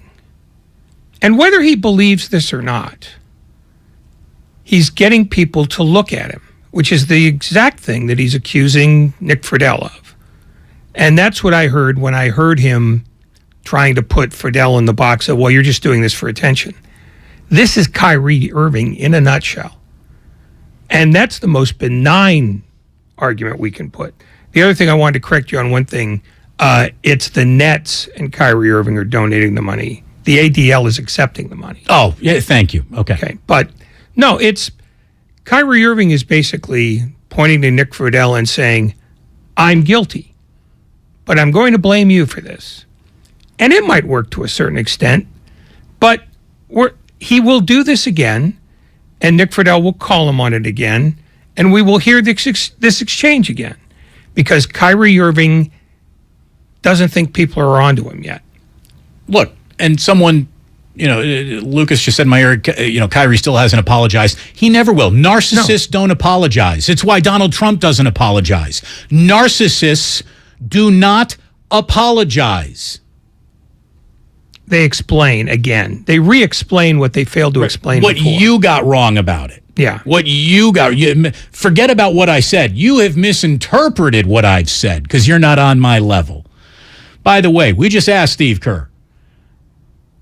Well, this is Steve basically from Shoot Around yesterday talking about Steve Nash is now out of there, or as he said with us just minutes ago, he's now free from that nonsense. Here was Steve Kerr talking about Steve Nash getting fired just yesterday. Steve Nash is a good friend of mine, so more than anything, I feel for Steve, and I think he has all the qualities to be a brilliant coach. Brilliant. But it was a good reminder to me, and I think to all coaches, that we are all at the whim of players, front offices, ownership. You really need a solid situation in which to thrive as a coach in this league. Eric's got one here. I've got one in Golden State. We're really lucky. Throw either one of us in that situation, we wouldn't have done any better than Steve. And that's the truth. I feel bad for Steve, but I also know that if he ever wants to get back in this thing, he could be great. Just needs a more stable environment. What a statement. Greg Popovich isn't winning with the Brooklyn Nets. Eric Spoelstra isn't winning with the Brooklyn Nets. I, Steve Kerr, am not winning with the Brooklyn Nets. That's how much of a house on fire they are. Well, the interesting thing here is that everybody's been focusing on Steve Nash because he's the guy who got handed the bag. The guy who's probably not going to work again is Sean Marks, because he signed off on all of this in a way that Steve Nash couldn't. And now they've got literally a mess that cannot be fixed. It doesn't matter whether they sneak into the playoffs or not. This is now fully on out of control. Whether or not they hire Ime Udoka as their next coach after they entertain, the 2 games of Jacques Vaughn that they're going to entertain. Did you see the Ringer headline, by the way? Not to cut you off, but the Ringer just nailed it with a headline on this when they said, quote, Ime Udoka rumors lay the Nets' soulless endeavor bare. Yeah, it's amazing to me that Joe Tsai hasn't essentially cleaned house. And I realize he's not going to do that with players yet. But I cannot imagine this won't be blown up at the end of the year. Because they're now the franchise that already had an uphill battle trying to get a foothold in New York, and now they're detested there. Look, I mean, it's Team Mercenary is about to become Team Banged Your Wife. But it's more than that. It's owners. No, but I'm agreeing with you. But I think on the ownership level, Joe Tsai has spent $2 billion and had no fun at all. No. Except when the TV check comes in. And owners don't buy teams just to make money. They buy them so that they can can for John get Fisher, but you're right. They can get noticed, they can be appreciated, they can be lauded. Joe Tsai is getting none of that. And I think at this point, the only move he can make is to basically tell Sean Marks, do what you're going to do with these guys. Don't tell me about anything unless I have to sign a check. I don't want to be associated with them. And the first chance he gets, he's going to roll dynamite under every chair, and that team's going to be an expansion team next year. Well, Nick Friedel basically said if you wanted to move Kyrie, who essentially would want to be in the Kyrie business right now? Here he is yesterday on the Morning Roast. Frankly, I think they've been fed up with him. Joe Tsai putting out that statement, that doesn't really do anything. The statement, if the Nets want to make one, is to cut Kyrie. It's that simple. And as far as a trade goes, even in the last few days, talking to some people around the league, there's just not that much value, it appears, right now in a deal. I mean, can you imagine any other team watching what has unfolded, not just on Saturday, but in the last year, like you mentioned with the vaccination stuff? And the year before, there were times where he just kind of disappeared for a few games, and nobody was sure what was going on. I mean, it's just something else. It's Joe Tsai drew a line right in front of Kevin Durant's feet during the offseason when he said, I'm not trading you. He backed down the guy who has been much less of a problem than the guy who really is the problem and has basically run rampant through now 2 organizations. And to their credit, the Boston Celtics got rid of him as quickly as possible. But Nick Friedel's right. Who's going to take that guy now? He's made himself utterly toxic. And I don't know if you saw the other night or last night, he went into a shell, didn't take a shot till the fourth quarter. He's not trying to make himself disappear. And I don't know that there's any way for them to save this or for him to save himself. He's comprehensively destroyed not just the franchise that he's on, but his career.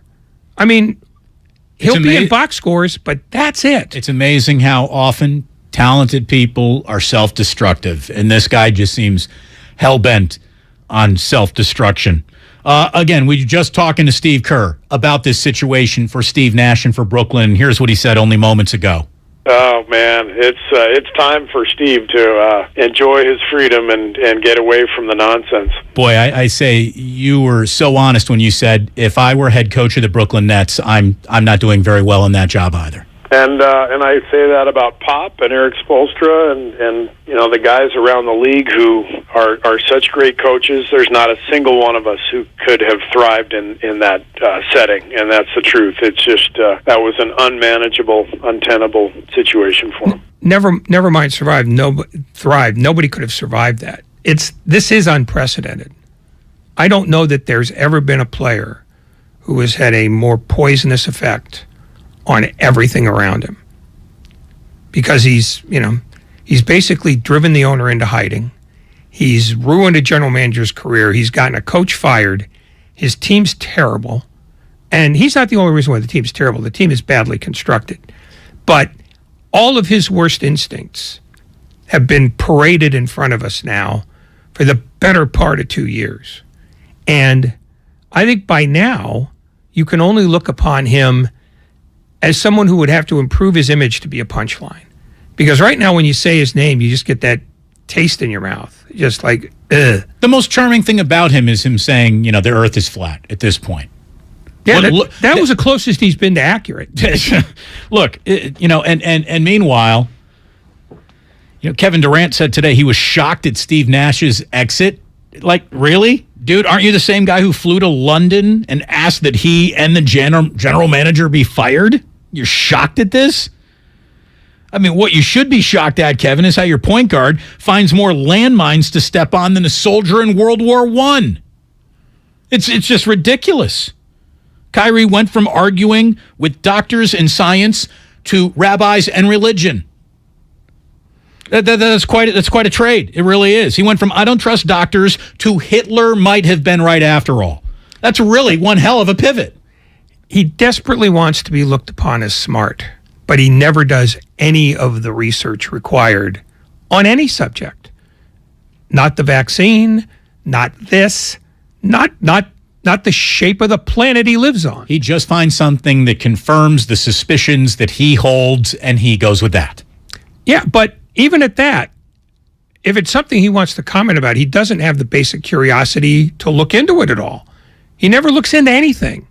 It just something hits him, and he says, I need to expound on this so that people will think I'm really bright. But then I also don't owe you an explanation for all the things that I just expounded upon. Yes, because he doesn't have one. I mean, that's the thing. He's called himself out on all of it and has had no answers for any of it. What could possibly be next for Kyrie Irving? Like where can his lunacy go now? Like, he's opened his own investigation into the Jean-Benet Ramsey murders. Is that his next move? Maybe he's out spotted having dinner with O.J. Simpson and Bill Cosby.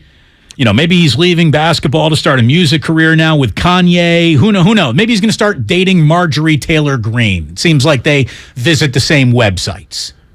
I don't know what he can do to that wouldn't be less offensive than this. I mean, this is about as close to the third rail as you can get. Before we have Peter King join us at 5 o'clock, I'd like to get off of that loony bin for just a minute and that dumpster fire to talk about a team that is decidedly not a dumpster fire, especially after last night. We got by the way, the World Series is officially missing Joe Buck. Say whatever you want about Joe Buck. I just don't feel Joe Davis on Fox has the gravitas that Joe Buck did. Now, maybe years of Joe Davis will change how I feel. I'm not saying Joe Davis is bad at this, but Joe Buck was better at this than a lot of people wanted to admit. Bryce Harper's 2-run home run in the first inning last night, though, was called by Scott Franzke. Is it Franzke? Yeah, Franzke. Scott Franzke. Franzke. That's not how you spell it. It's got to be a K-E-Y, right? No. No, it's not? Right. I would go with Grandy on this. He's got a weird thing for broadcasters. He does have a weird thing for broadcasters. Anyways, Franzke and Larry Anderson on the Phillies radio network calling Bryce Harper's first inning home run last night. Colors kicks and comes home. And the pitch swung on, hit deep, right field, and the Phillies are going to lead it. Yeah, they are. Bryce Harper has put the Phillies on top with a 2-run home run over the out-of-town scoreboard. Simply amazing. Harper here at home has homered on back-to-back swings. Dude, I love the Larry Anderson laying in there. He sounds like he's high as a kite. He's like, yeah, they are, man. Yeah, they are. Yeah, they are. He basically was the Bill Lee for the National League. He's the funniest guy in baseball. And has been that as a broadcaster, because I think he's been in the booth in Philadelphia for a good 2 decades. So that call almost doesn't surprise me because it comes out of his face. Anybody else, I'd go, now that's weird. But when I listened to it and it was Larry Anderson, I just said, oh, he's probably done that 30 times this year. 7-0 win by Philadelphia in Game 3 last night. Game 4 is tonight. Christian Javier against Aaron Nola, who I'm sure would like to get that World Series ERA under 10. Lance McCullers last night gave up 5 home runs, the most ever allowed by a single pitcher in a single postseason outing. And let me just say, Dusty Baker last night conducted his own clinic on why Dusty Baker has never won a World Series. He just sat there and he managed a World Series game and let a guy get his brain beatings in like it's a Wednesday night in Cincinnati in the middle of the summer. Like, no big whoop. I don't want to burn out my bullpen. It's going to be a long road trip. You cannot manage in the postseason like you're watching a regular season game. I mean, you got a guy that's bleeding. The minute you're bleeding in the postseason, you put a tourniquet on him. You go get him. You do not let him out there like... If Dusty manages another game like that in this World Series, you can lube up the light poles in Philadelphia because you're going to have drunken fans climbing up them in maybe the next 2 games. The thing I couldn't figure out was that he hasn't used Jose Urquidy, who was one of his regular starters, in any game in the postseason. And then last night, he waited until McCullers had given up the 5 homers and put him in for 3. Well, he put Ryan Stanek in for a couple of strikeouts. Then he put him in for the rest of the game, and he was excellent. I think if he had, after the 3rd homer, he just said, okay, after the 2nd homer, I get somebody up. After the 3rd homer, I have to pull him. He was way tardy on that. What? But he was also way tardy on Verlander in game 1. Hey, somebody go to let's get Dusty some new wristbands, and maybe on the inside of the wristband it says do something. Maybe flip a new toothpick at him. I don't know. Like, there's a reason why Dusty's won so many games but never won a big World Series, and it's because he manages the postseason like it's a regular season. I'm sorry. There's no other explanation for it, Ray. Well, you think Bruce Bochy is sitting there watching a pitcher go down in flames like that? Well, the only thing I can figure is that he has no faith in Urquidy, and he's gone through his bullpen, pretty stridently in the first 2 games, and he's worried about, what comes next. But you can't manage game 4 until game 3 is over. Exactly. There is no tomorrow. And the other game that he's roundly criticized for in the World Series was when he pulled Russell Ortiz too early. Gave him the damn game ball. What are you doing, dude? Yeah, so your work's done. No, your work's done when you're done. And it was pretty clear last night, and I think the world of Dusty Baker, but he was 2 homers late with McCullers last night. Somebody says, Damon, why is the chat down on YouTube? You scared your audience, won't publicly agree with all of your views. You still support blah, blah, blah, blah, blah. I had nothing to do with it. Ray and I literally had nothing to do with it. The program director said most of you are jackholes, so he just shut you up. Deal with it. He was specifically talking about you, and I see your phone number. I know who you are. The man, the myth, the legend. Peter King joins us next on 95.7. I thought you were setting us up to find out what this guy's name was. We're brought to you by Fremont Bank, full-service banking, no compromises. His name is Yutz. You can watch Willard and Dibs on Twitch.tv and on YouTube. This is not about being Team Jimmy. This is about being Team Proven Quarterback. Right. Because the rest of your team is proven and ready, and I think that many of them, correctly, are not wanting to go through the process of, well, let's be patient and let's see if this works out. Nobody wants to do that, and they shouldn't have to. This is the Bay Area's sports station. He's dirt. 95.7 The Game. Attention! Did you or a loved one live at or near Marine Base Camp Lejeune in North Carolina between 1953 and 1987? If so, listen closely for this important legal announcement. From 1953 to 1987, Marines and their family members at Camp Lejeune drank water that was contaminated with hazardous toxins. The toxins found in the water at Camp Lejeune may cause health issues, especially later in life. Types of health issues associated with water at Camp Lejeune are numerous. If you or a loved one lived near Camp Lejeune between 1953 and 1987, you may be entitled to substantial financial compensation without going to court. Even if you were turned down in the past, a new law can allow you to file a claim today. If you or a loved one spent time near Camp Lejeune, call the Negligence Network to find out if you're eligible for financial compensation. There's no fee unless we win your case. Call 1-800-700-4333. That's 1-800-700-4333.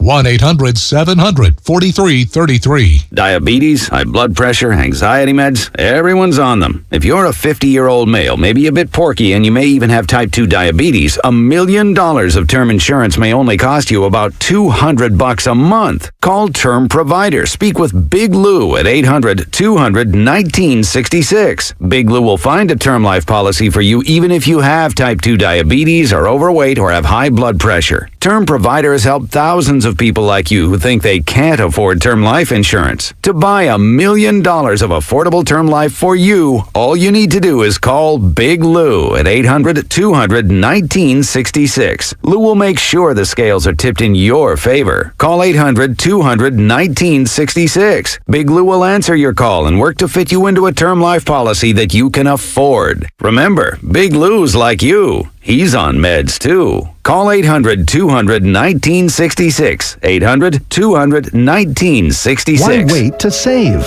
Dell Technologies Black Friday event arrives early with select deals on top tech to power business productivity. The savings start now with up to 48% off performance business PCs powered by 12th Gen Intel Core processors. Don't forget special pricing on the latest monitors, docks, and accessories, including free shipping on everything. Call a Dell Technologies advisor at 877-ASK-DELL for Black Friday deals. That's 877-ASK-DELL.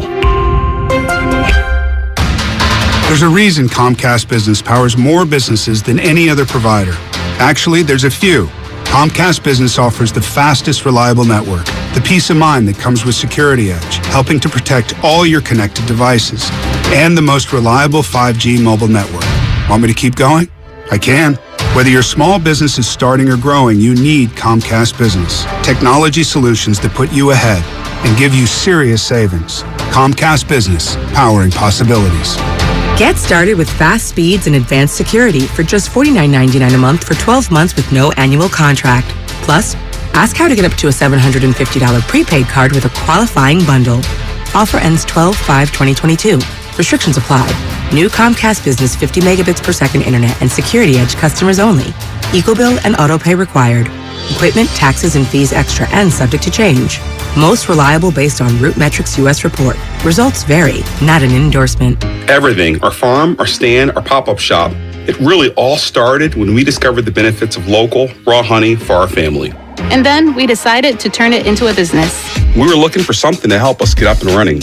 So we got the Chase Business Complete Banking Account. It's more than a bank account. It comes with Quick Accept, which lets us take card payments anytime, anywhere in the U.S. using the Chase mobile app. Plus, we get same-day deposits at no extra cost. For us, it's more than honey. It's about sharing a little sweetness with the world. Get the Chase Business Complete Banking Account with the essentials you need to help get your business going. Learn more at chase.com/business-complete-banking. Chase for business. Make more of what's yours. Quick Accept is not available in U.S. territories. Enrollment required. Usage subject to approval. Same-day deposits available for payments before 8 p.m. Eastern Time, Sunday to Friday. Fees and rates apply for checking and processing. Limitations and restrictions apply. Participants compensated. Merchant services provided by Payment Tech LLC and WePay Inc. Subsidiaries of J.P. Morgan Chase Bank and a member FDIC. Hey, I'm Andy. If you don't know me, it's probably because I'm not famous. But I did start a men's grooming company called Harry's. The idea for Harry's came out of a frustrating experience I had buying razor blades. Most brands were overpriced, overdesigned, and out of touch. At Harry's, our approach is simple. Here's our secret. We make sharp, durable blades and sell them at honest prices for as low as $2 each. We care about quality so much that we do some crazy things, like buy a world-class German blade factory. Obsessing over every detail means we're confident in offering a 100% quality guarantee. Millions of guys have already made the switch to Harry's, so thank you if you're one of them. And if you're not, we hope you give us a try with this special offer. Get a Harry starter set with a 5-blade razor, weighted handle, shave gel, and a travel cover. All for just $3 plus free shipping. Just go to harrys.com and enter code JOY at checkout. That's harrys.com, code JOY. Enjoy. You're listening to 95.7 The Game, KGMZ FM at HD1 San Francisco. Always live on the free Odyssey app.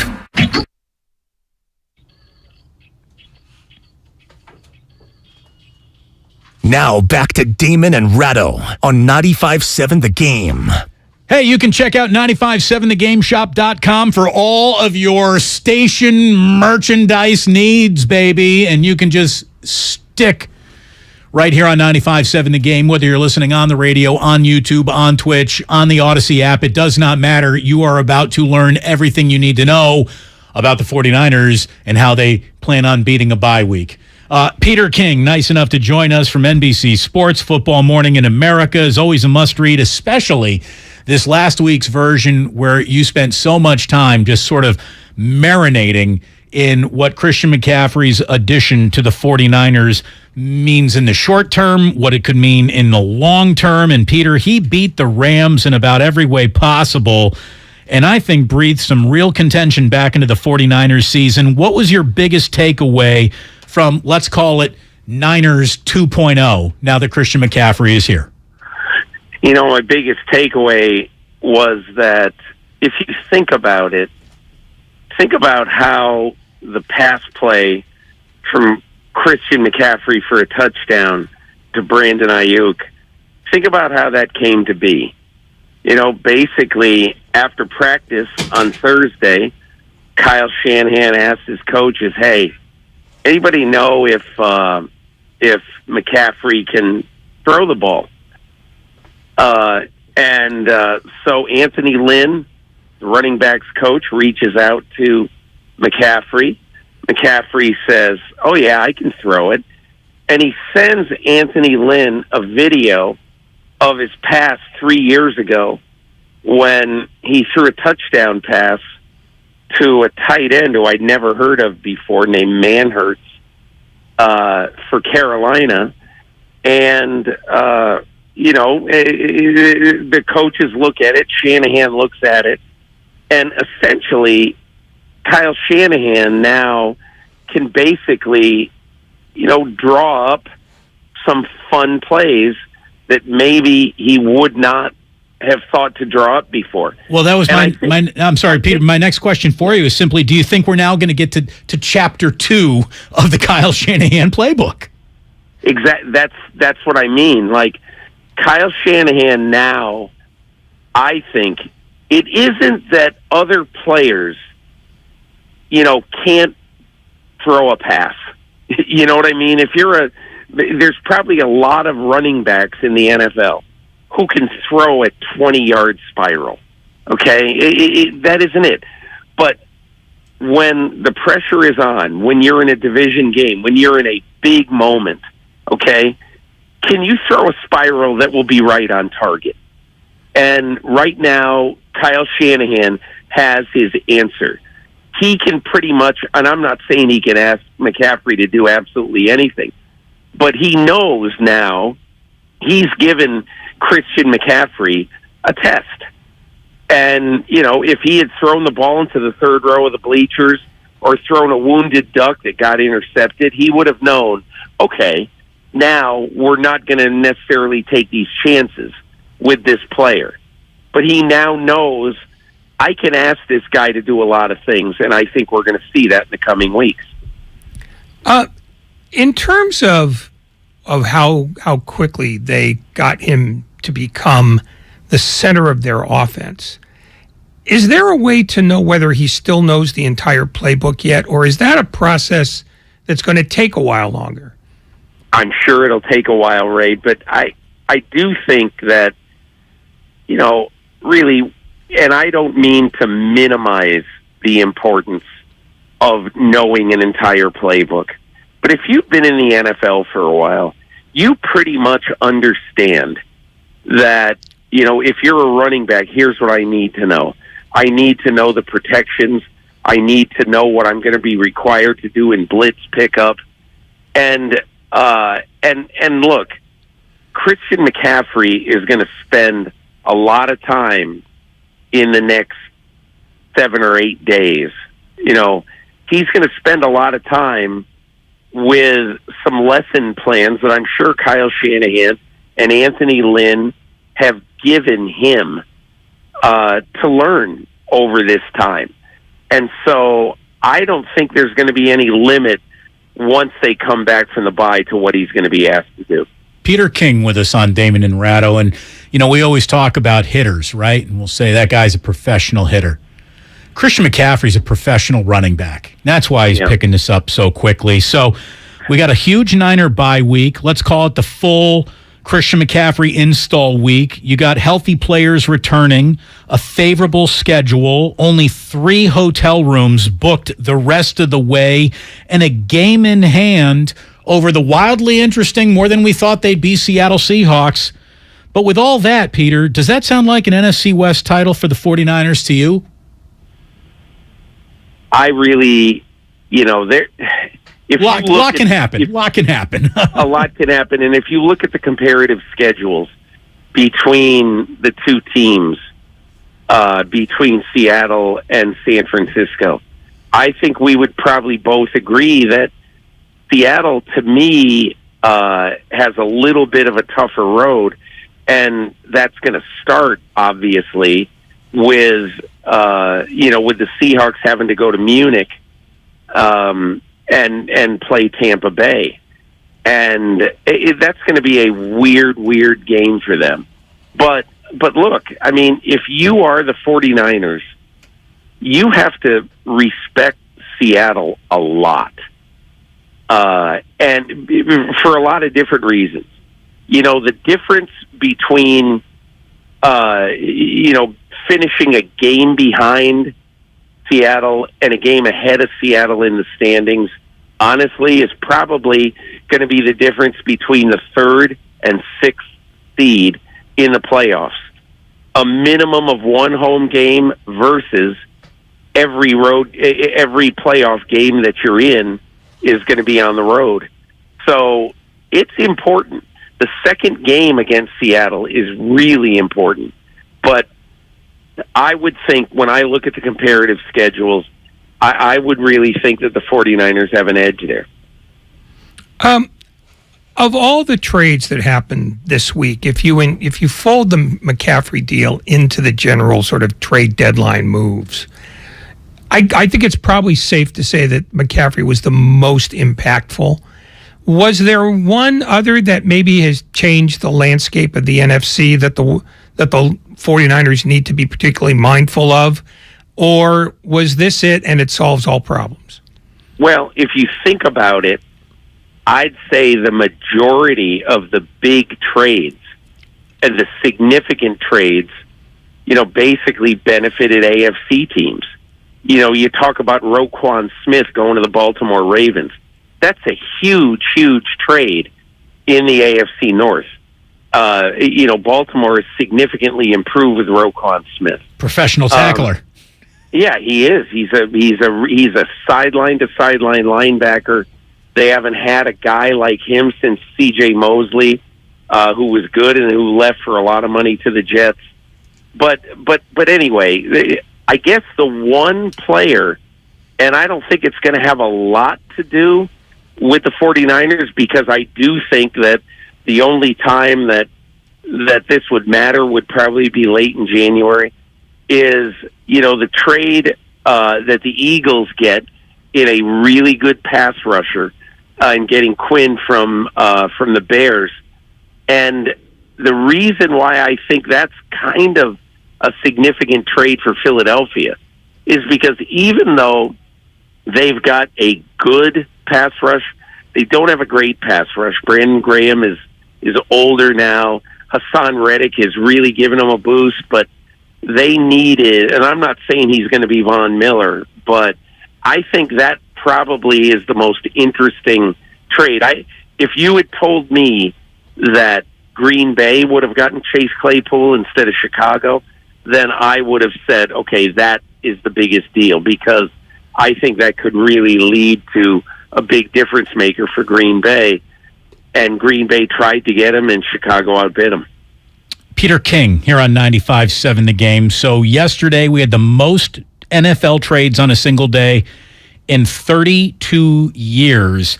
I'd like to ask you why. I'm going to offer up 3, and if you could rank the 3 reasons why maybe this is happening in order of biggest reason to least important reason why this is happening now, why there's an actual NFL trade market. Peter, is it because there's so much new blood in so many general managing offices?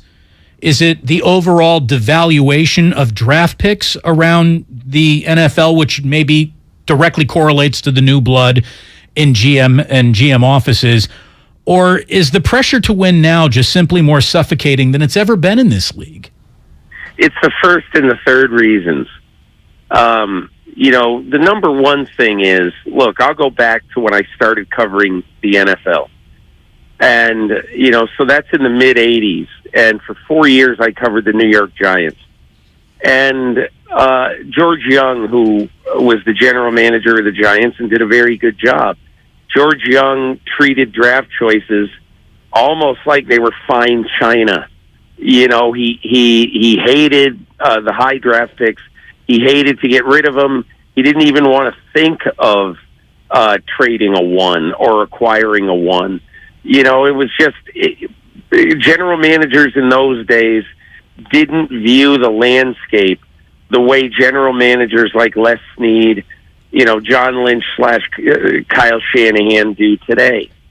And I think part of it is number three, that, look, not only do we think if we really need to improve our team down the road, can we get a draft choice? If we really, really need one, we'll work it out. But I think it's also just the fact that there are so many people right now who have a short shelf life as general managers. And it's a 3 or 4 year deal. And after that, you're probably not getting another chance. And so I think those are the two biggest things. And I don't see it changing, especially because you saw what Les Snead did. He vastly overpaid for Von Miller, and everybody was sort of laughing at him. Maybe they're laughing at him now, but you know what? If they don't have Von Miller, I don't know that they win the Super Bowl last year. So, good trade to go get Von Miller, even if it cost him a 2 and a 3 for a half a season. Nobody a generation ago would have done that in the NFL. Nobody. But Les Snead said, we think it's going to help us win a Super Bowl, and he was right. How much might also be the fact that owners, having paid as much money as they have, want the same level of action from their football people that, say, an NBA owner does?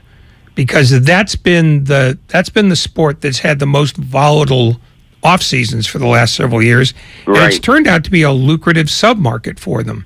Do you think there's some of that, flattery or imitation's the finest form of flattery going on? I don't know. To me, Ray, I think it has something to do with that, but I think it has most to do just with the fact that general managers in the NFL are just not simply as patient as they used to be, because I don't think they can afford to be as patient as they used to be. And so that drives a lot of moves that make you say, okay, geez, why did they do that? The reason that so many of these general managers are doing it, A, they have confidence in their ability to find players if they really need to find someone. Look at what the Rams say. The Rams say, we will be fine in finding players in the 3rd, 4th, 5th round. We have confidence in our ability to do so. And they have been somewhat correct in that way. And that's why I think now nobody's going to really fret in trading a one. If it leaves them without a one, nobody's going to really fret about that for a very simple reason. That they understand that it's more important for them to get somebody to help them now than if they have a good quarterback and they're in position to contend, than to get somebody who can help them 2 years down the road.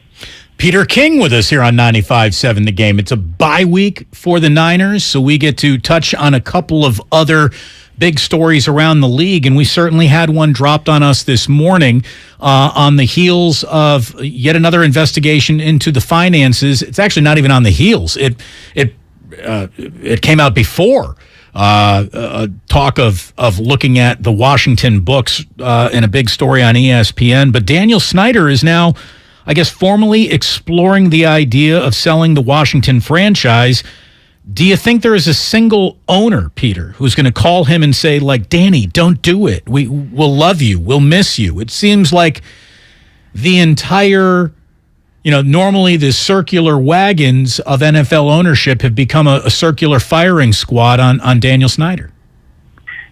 Rightfully so. He's owned the team for 23 years. He's driven a top 5 NFL franchise into the ground. And,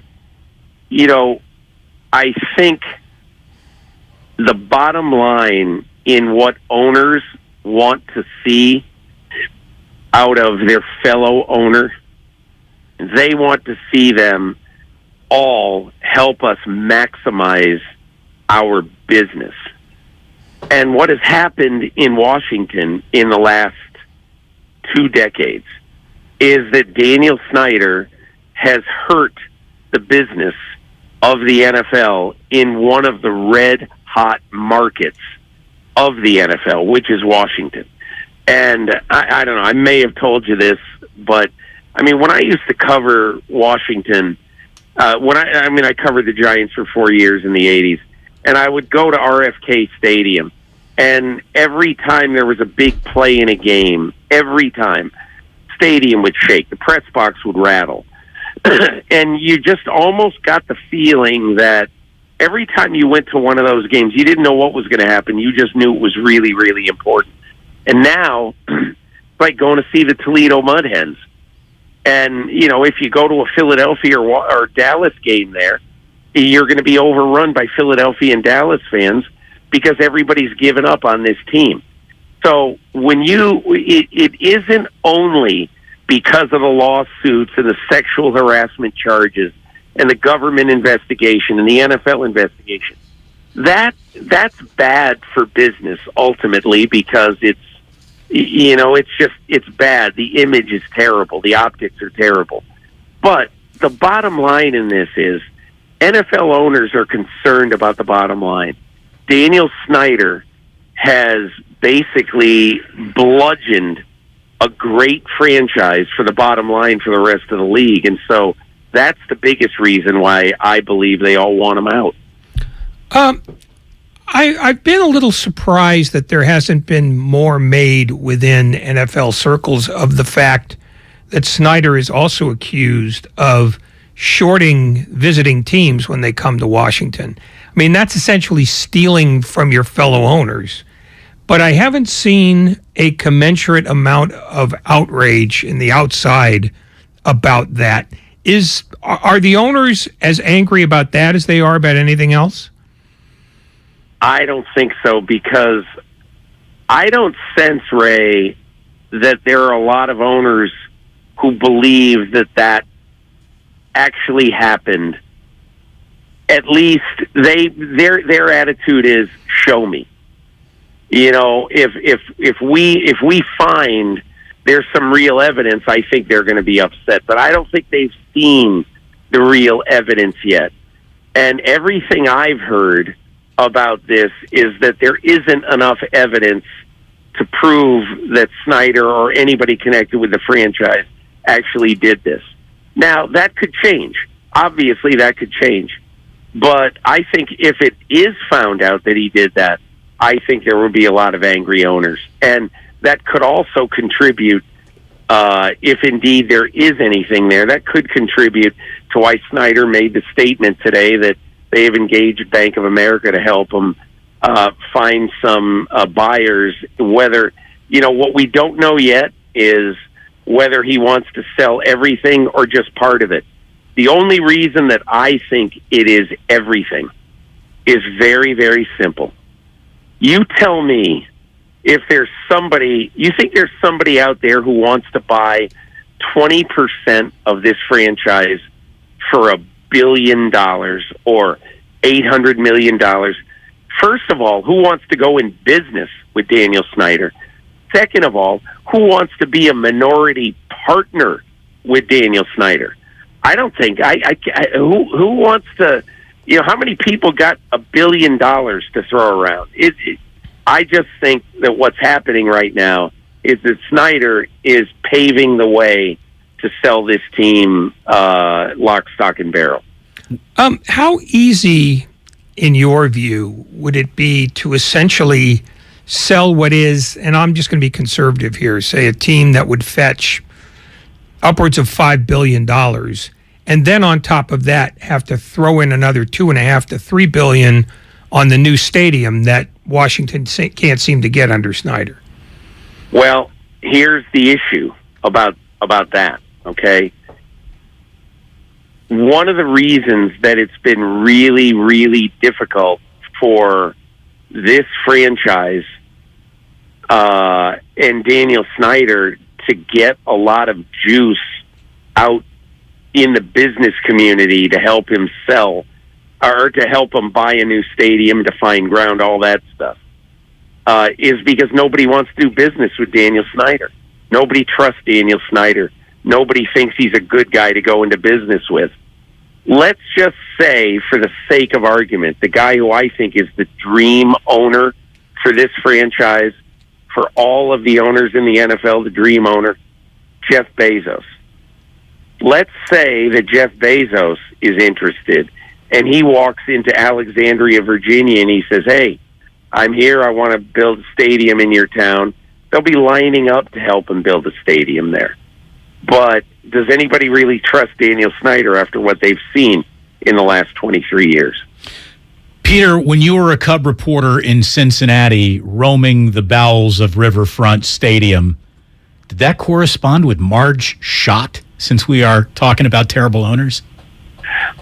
The first when I left Cincinnati in 1985, I went to work for Newsday, a paper in New York, where I worked for 4 years before going to Sports Illustrated. My first story for Newsday was a long story on Marge Schott. She was in the crosshairs of the NFL. And she gave me a ride in her car one time. We were going to do an interview, and I was sitting in her car, in the back seat of her car, and I picked up, there was a check on the back seat, quite literally. There was a check for $700,000 on the back seat of her car, and I handed it to her, and I said, Mrs. Schott, I found this. And she goes, oh, Jesus. And she, so that was who Marge Schott was. I mean, there was a lot more to Marge Schott than that, but she was pretty crazy also. But I don't know. I think Marge Schott's, when I think of Dan Snyder, I think of someone who was very calculating. When I think of Marge Schott, I think of somebody who was way above her pay grade. I don't think she had the sporting business wherewithal to know everything there was to know about owning a pro sports franchise. Hey, since we're talking a little baseball, and we'll let you go because, again, this is not just an interview. This is almost a podcast at this point. Have you heard the French television call of Kyle Schwarber's home run last night? I'm guessing. No, I didn't. Do you have it? Here it is. C'est si bon, Peter. Mais non! Mais non! Mais non! Si! Mais si! Il ne s'appelle pas Lionel, il s'appelle Kyle. C'est un no-doubter. Home run Phillies! Là, là, là, là, ça fait cher aujourd'hui pour McCullers. Mais de sa part, c'est pas étonnant, hein? BN Sports even gave us an ooh la la la la. How great is that? That is really, really good. Fantastic. Hey, I'll be in the stands tomorrow night, so maybe I'll get to go. I'll do an ooh la la tomorrow at the World Series. Thank you so much for joining us. Have a great time at the ballpark tomorrow night. I know how much of a big baseball fan you are. I hope you watch it all happen. It could happen. It'll be fun, whatever happens. Hey, thanks, guys. Thank you so much. Peter King here on 95.7 The Game. Là, là, là, là, ça fait cher aujourd'hui pour... Indeed. Indeed. Indeed. C'est si bon. Okay, one more time. BN Sports. No. BN. Oh, BN? BN. Not BN. No, it's not a French network. It's just the French language version. The BN network is owned by Saudis. Isn't that dirty pool? I mean, it sounds like I'm trying to get a pronunciation guide on here, and someone's like, it's Be In Sports. And I figured that's just me saying bien. Yeah, no, I wanted to help you out there. Thank you very much. Here we are once again. I hope the broadcasters' names are, I don't know what their names are. Let's just call them Jacques and Claude. Lefty and Spike. Mais non! Mais non! Si. Mais si! Il ne s'appelle pas Lionel, il s'appelle Kyle. C'est un no-doubter. Home run Phillies! Là, ça fait cher aujourd'hui pour McCullers. Mais de sa part, c'est pas étonnant, hein? French makes anything sexier. Even Schwarber homers. French and Portuguese. Oh. Definitely the best. Yeah. Tutu bang? Or what is it? Oi, tutu bang? Yeah. Yes. Even when they are overthrowing their government, they just sound like they're having more fun doing it. Schwarber went 443 to dead center. I mean, go get your boy, Dusty Baker. But no, he sat there and watched. Who went up now? It was Rhys Hoskins. Followed Schwarber's shot with another home run. That finally chased that finally chased McCullers, who, by the way, I know there's a lot of talk that he was tipping pitches. Maybe, but probably not. The book was simply he is uncomfortable throwing fastballs to lefties. That's why lefties were mashing his off-speed pitches that they were all just sitting on. No, the book was explained in some detail on ESPN radio before the game. So if they knew it, if the Phillies surely knew it. Yeah. So I think they just sat on the breaking ball all night. Là, ça fait cher aujourd'hui pour... God, that was fantastic. By the way, if you're looking for the Marion type, look no further than the type of woman who married Rhys Hoskins. I'd like to tell you a story about a wife who is an absolute real one. Jamie Hoskins is her name. After her hubby homered in a World Series game, Ray, she gets up from her seat. She goes to the closest bar in her section. She bought 2 cases of beer and started passing them out to Phillies fans. My hubby just went yard, drinks on us. That's the kind of woman who sees the whole field. She gets it. You find a lady like that, you marry her. But also, if you're a woman and you find a guy who does that, you marry him. Absolutely. Because it's gender neutral. It's, you know what? The people around me need to enjoy this. That's the person you want to be with. Yeah. That's a person who gets it. Yeah. I told Jillian last night, if I ever do something like that, go ahead and empty the bar on the good people of San Francisco. And she said, so if you ever hit a Game 3 World Series home run to dead center, I'm supposed to empty the bar. I said, yes, honey, that seems like a fair deal. Yeah, it's also entirely fictional, so I think she probably signed up for it right away. We're saving money right now on that premise. Oh, I bet you are. No, it's one of those things that you do when you get your surroundings, because I'd be willing to bet you, even if there was a teetotaler in the group, they're taking a beer just because they should. You take the can home with you. Yeah. How'd you get that beer? Why do you have it? Well, it was actually bought for me by Rhys Hoskins' wife, Jamie, after he went ding-dong to basically crush any chances of the Astros winning Game 3. And I'm making her sign it. 100%. 100%. So there you go.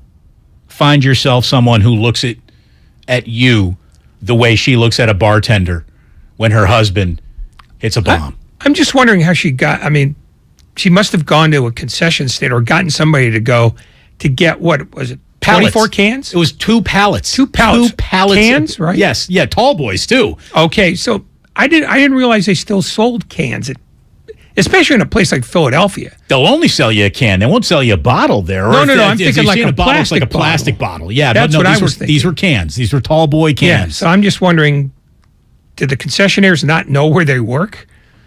I wouldn't give those people anything that could, I'd punch holes in the plastic bottles to make sure they couldn't hit anybody with them. Looks like she was pulling Yinglings, too. She wasn't joking around. She knows where she lives. Yeah, well, that's probably what they had. Yeah. Yeah, they don't have any of that Budweiser stuff, not in Philly. Dude, Yingling, exactly. Isn't an outstanding local beer. Yes. It's an outstanding. It's like Yingling is to Philly and really the state of Pennsylvania, which once you get towards Pittsburgh starts leaning Iron City, but that's rot gut, and everyone knows that. Right. Iron City or Rolling Rock. Right. Rolling Rock and Iron City is the Genesee Cream Ale of Philadelphia and Pennsylvania. The general dividing line is about State College. You're right. That is right when you start. If you can order a Peachy Paterno, you can also get a Rolling Rock or Yingling. Or the Iron City. Yingling is like a notch above. Well, yeah, but I'm just talking about geographically. Yes. I feel like we're just helping the audience. If you ever get stuck in Philadelphia, you know what to do now. And if you're in South Philadelphia, you could probably get some Natty Boh. Look at you. For a guy who never left the island of Alameda, but to come into here. Yeah, I never made road trips when I was covering baseball. What was your favorite road trip city? Oh, Montreal. Oh, not even close. I went to... Although, if that was for baseball. Yeah. I've been to better towns for other sports. I've been to Montreal, but the Expos had already left by the time I got there. So I never saw a game at Stadium des Olympiques, which makes me want to say... ça fait chier aujourd'hui pour... Was it a glorious dump? It was an empty dump is the problem. Because by then they had screwed up the franchise so badly that nobody was going anymore. The night that Dave Draveki's arm fell off was in Montreal, and I heard the snap. That's how few people were there. And I was, upstairs in the press box. It was horrific. It was not only empty, but it's a quiet empty. Like if you ever go to a Maple Leafs game in Toronto, unless something phenomenal happens, it's a real quiet crowd there. Canadians don't make a lot of noise till you get to Calgary and Edmonton, and then it's just cowboy crowds. I didn't know that. I thought Canadian crowds had a reputation for being just real rowdy. Or are they just angry now in Toronto at this point? No, they tend to impress me. Give me a reason to stand up and cheer for you. Because it's been like 55 years since they got to have a parade, so they're a little cranky. Somebody says, could you please play the Ça Plaine pour moi with the Schwarber French call? Absolutely.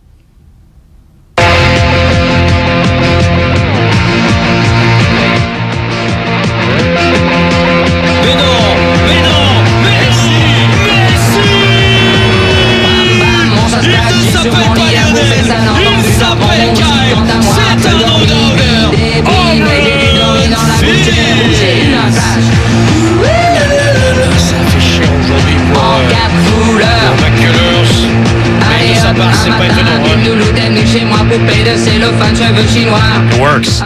It absolutely works. Good job, everyone. Those are great recommends. I think Ray even enjoyed that.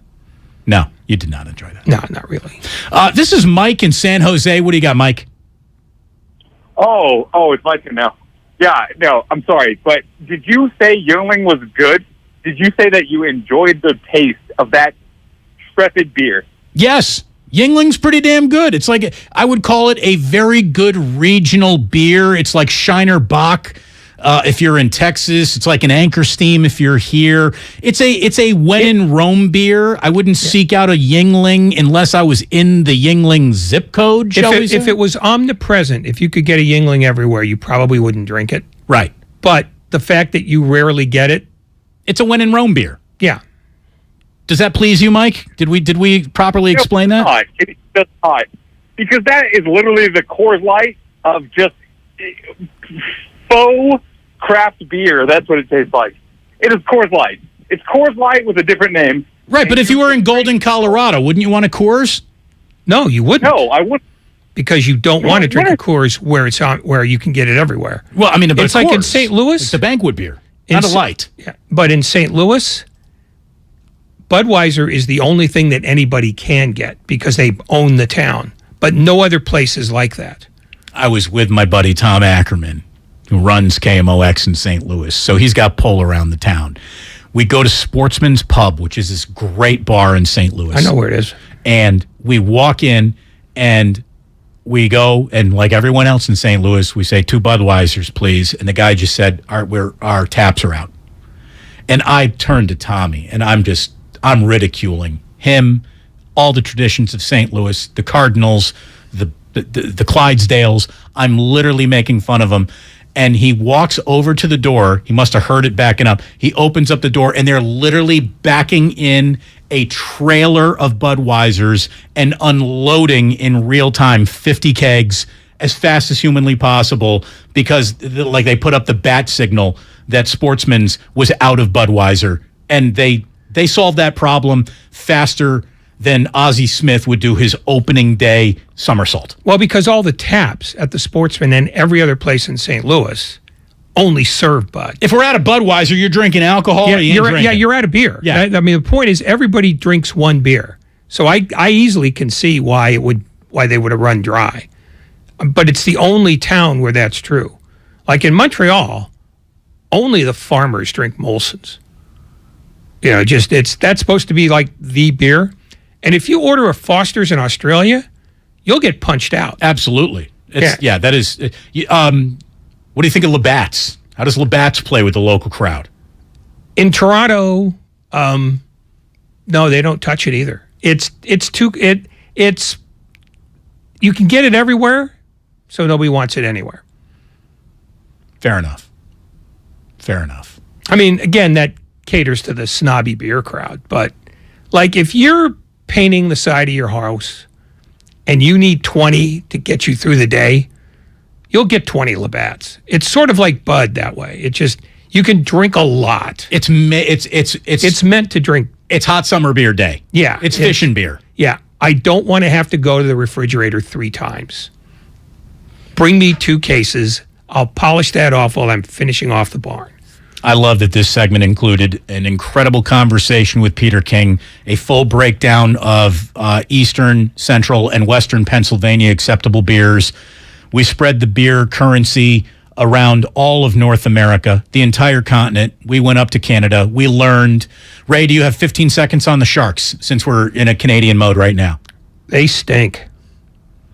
I didn't need 15. There you go. Harold Carlson. It feels like a summary. Carlson, hat trick. Yep. Tied the career high. Hat trick. Mm-hmm. Hat trick, Ray. Yeah. Come on, Ray. Lost in a shootout to Anaheim, which was the worst team in hockey. And lost at home before what I believe is the lowest crowd in Sharks history. And that includes their years at the Cow Palace. Hat trick. Ça fait chier aujourd'hui pour... Hat trick. You can hat trick all you want. 4 They're points. in free fall. They're starting over from scratch. They better give Mike Greer a 5-year extension just for putting up with this. Have you ever thrown a hat on the ice during a hat trick? Absolutely not. No? It's my hat. I used to intentionally wear hats I didn't like to hockey games in case there was a hat trick. Did you ever do it? I never got a hat trick. There you go. There it is. Screw me. Let that be a lesion to you. It will be. When we come on back, we dare to ask the questions no one else asks. Why? Because it's a Wednesday, and we will drift into what if before it's all said and done here on 95.7 The Game. We are brought to you by Fremont Bank, full service banking, no compromises. Everything, our farm, our stand, our pop-up shop, it really all started when we discovered the benefits of local, raw honey for our family. And then we decided to turn it into a business. We were looking for something to help us get up and running. So we got the Chase Business Complete Banking Account. It's more than a bank account. It comes with Quick Accept, which lets us take card payments anytime, anywhere in the U.S. using the Chase mobile app. Plus, we get same-day deposits at no extra cost. For us, it's more than honey. It's about sharing a little sweetness with the world. Get the Chase Business Complete Banking Account with the essentials you need to help get your business going. Learn more at chase.com/business-complete-banking. Chase for business. Make more of what's yours. Quick Accept is not available in U.S. territories. Enrollment required. Usage subject to approval. Same-day deposits available for payments before 8 p.m. Eastern Time, Sunday to Friday. Fees and rates apply for checking and processing. Limitations and restrictions apply. Participants compensated. Merchant services provided by Payment Tech LLC and WePay Inc. Subsidiaries of J.P. Morgan Chase Bank and a member FDIC. There's a reason Comcast Business powers more businesses than any other provider. Actually, there's a few.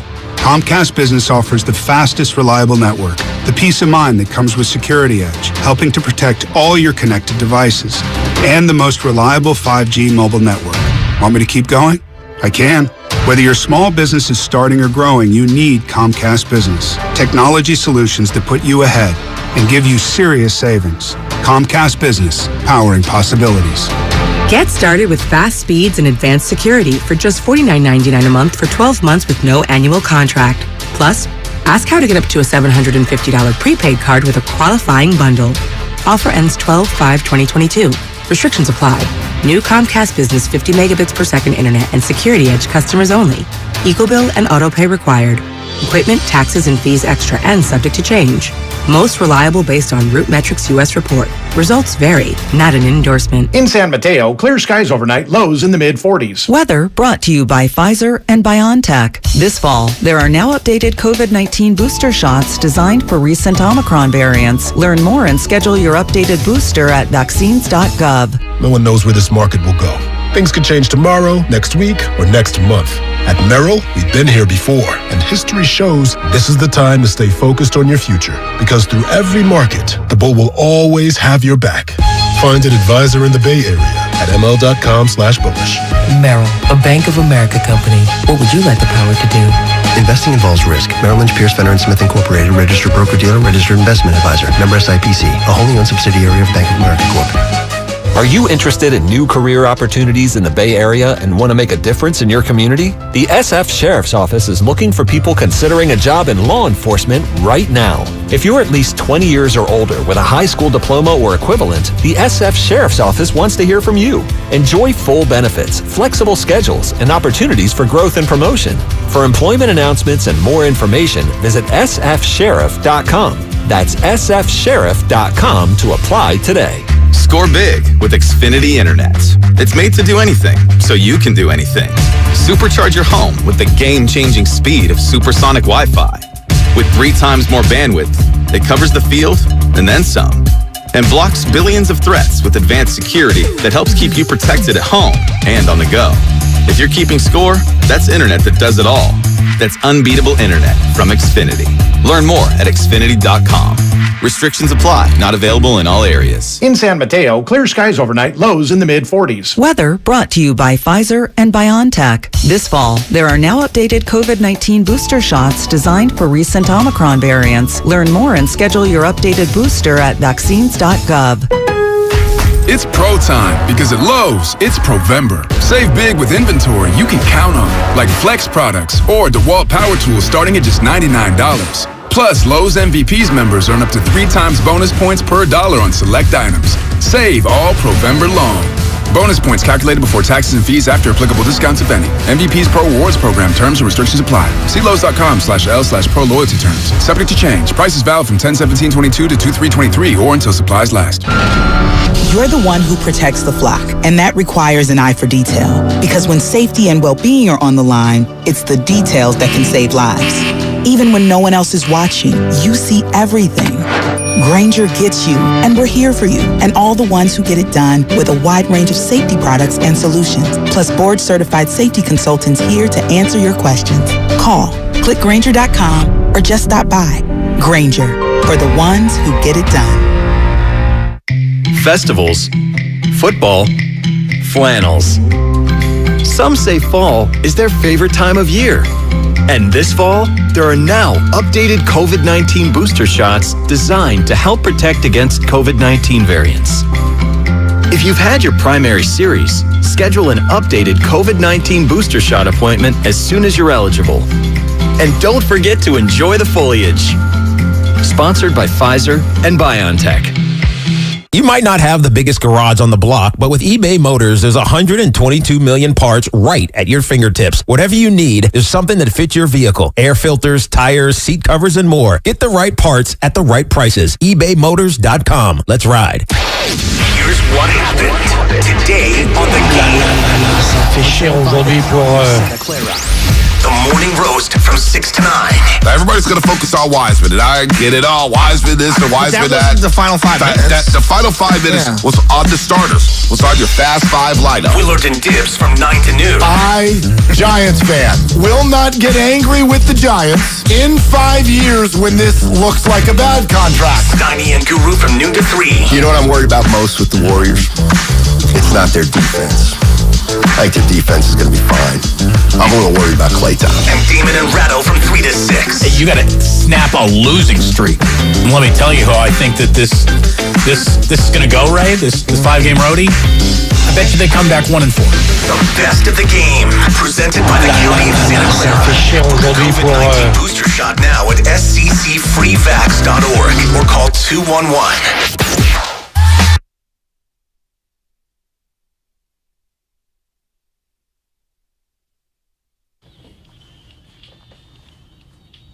Now back to Damon and Ratto on 95.7 The Game. I'll be sprinkling in ooh-la-las wherever I can. I mean, get in where you can fit in, right? I don't know what else he said after that, but it sure did sound French. I think he said, put her kitty in. Maybe Dusty was listening to the French feed then. Little follow-up on what we were just discussing. Mountain Man says, Yuengling, America's oldest brewery, not available west of the Mississippi. I did not know that. Okay, I'll just take your word for it. I could have sworn I'd seen a Yuengling somewhere out here. Maybe it was a...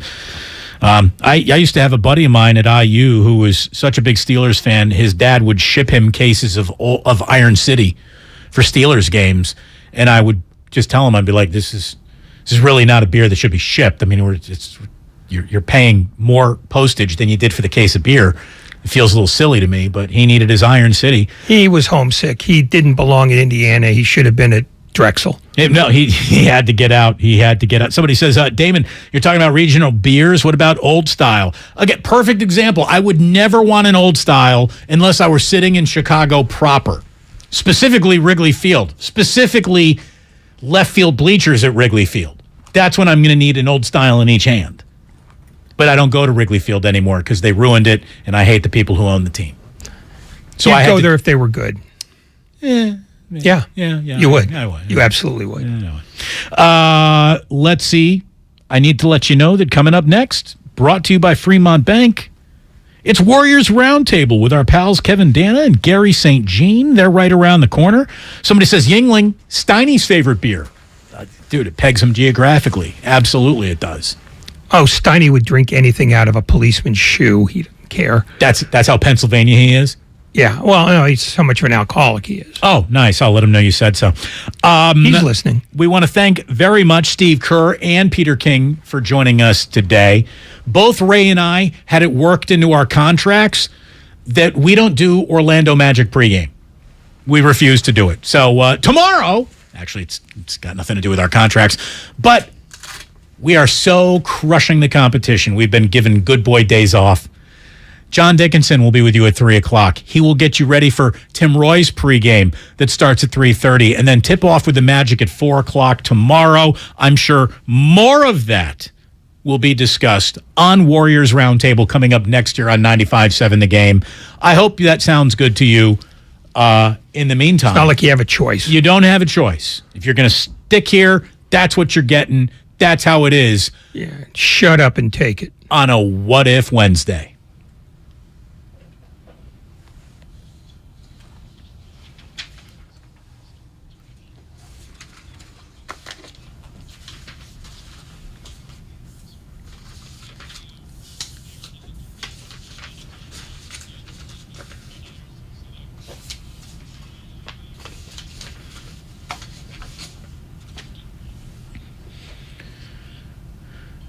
Yeah, what if I told you that Warriors Roundtable's coming up next, whether you like it or not? Yeah. I love threatening the audience with a good time.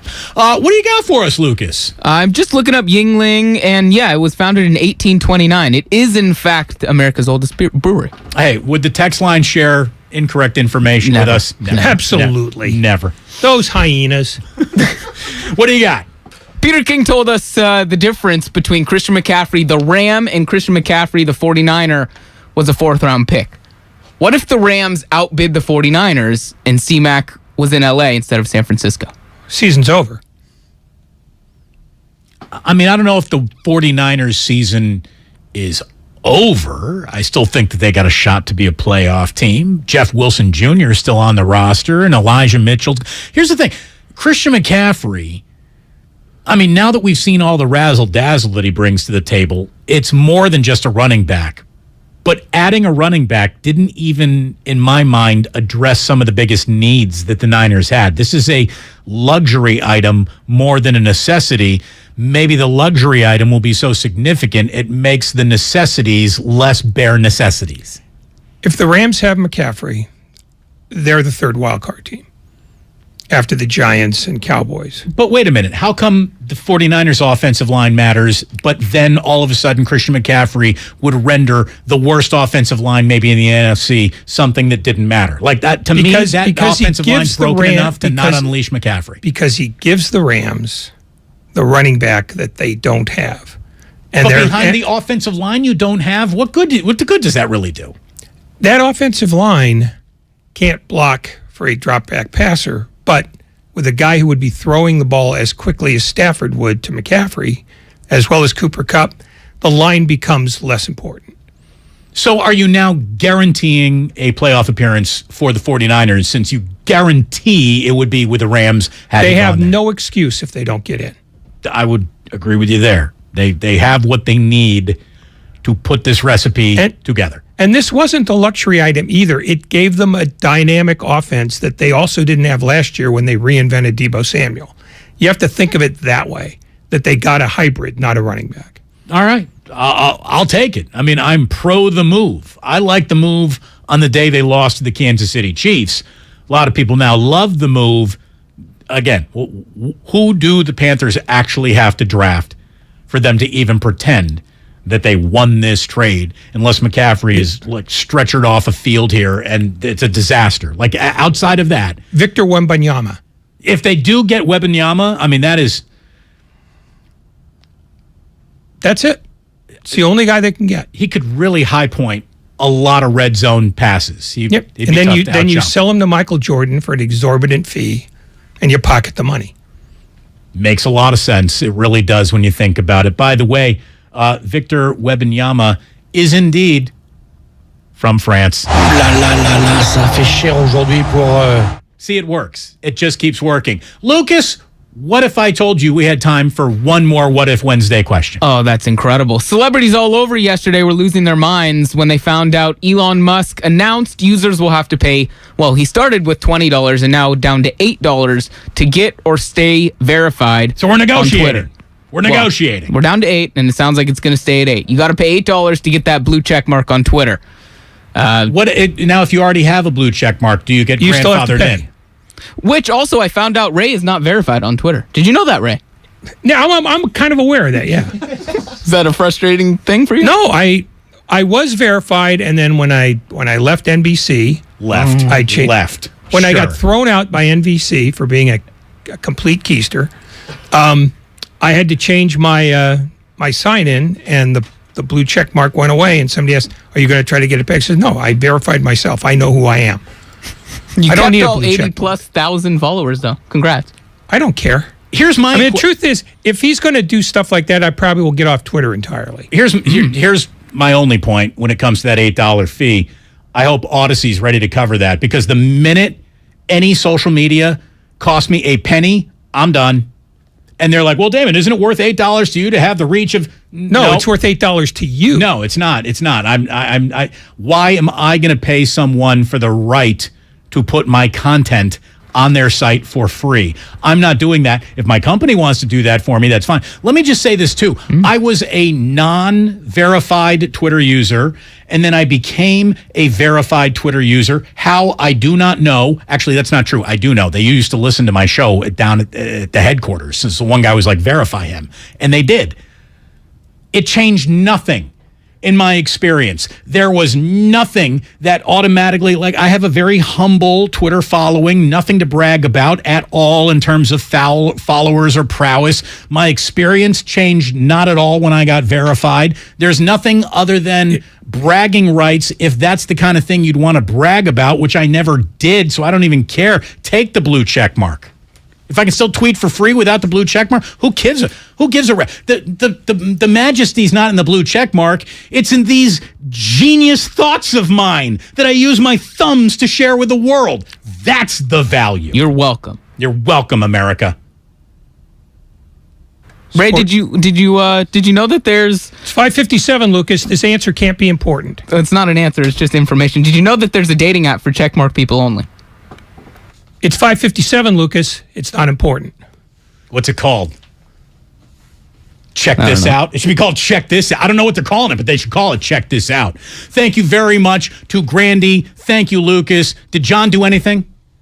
Did John do anything other than sit there and take notes and pretend that he's going to learn how to do any of this? He made sure the building didn't burn down. John the Fireman. There you go. We were looking for a nickname. You got one now, big boy. Thank you so much. Ray. It's 5:58. You were special. So special, I'm going to give you tomorrow off. Sports don't build character, they reveal it. And like that, he's gone. My husband and I live next door to a haunted graveyard. It's a little creepy, but we manage. Just like we manage without home internet. Do I wish my mobile hotspot was faster? Yes, but I make it work. Kinda. Just like we make it work sleeping next to a 17th century burial ground. Honey, can you move your hand? That's not my hand. It's mine. Not having home internet? It's not that bad. Grab my hand. Wait, okay. No, not up the stairs. We tried that last time. You can literally run through him. It is that bad. Don't settle for just mobile. Get Xfinity Home Internet for just $24.99 a month for 2 years with no annual contract and a free streaming box included. Go to Xfinity.com, call 1-800-XFINITY, or visit your local Xfinity store today. Restrictions apply. Not available in all areas. Requires paperless billing and auto pay with stored bank account. After 24 months, regular rates apply. Offer ends 12/21/22.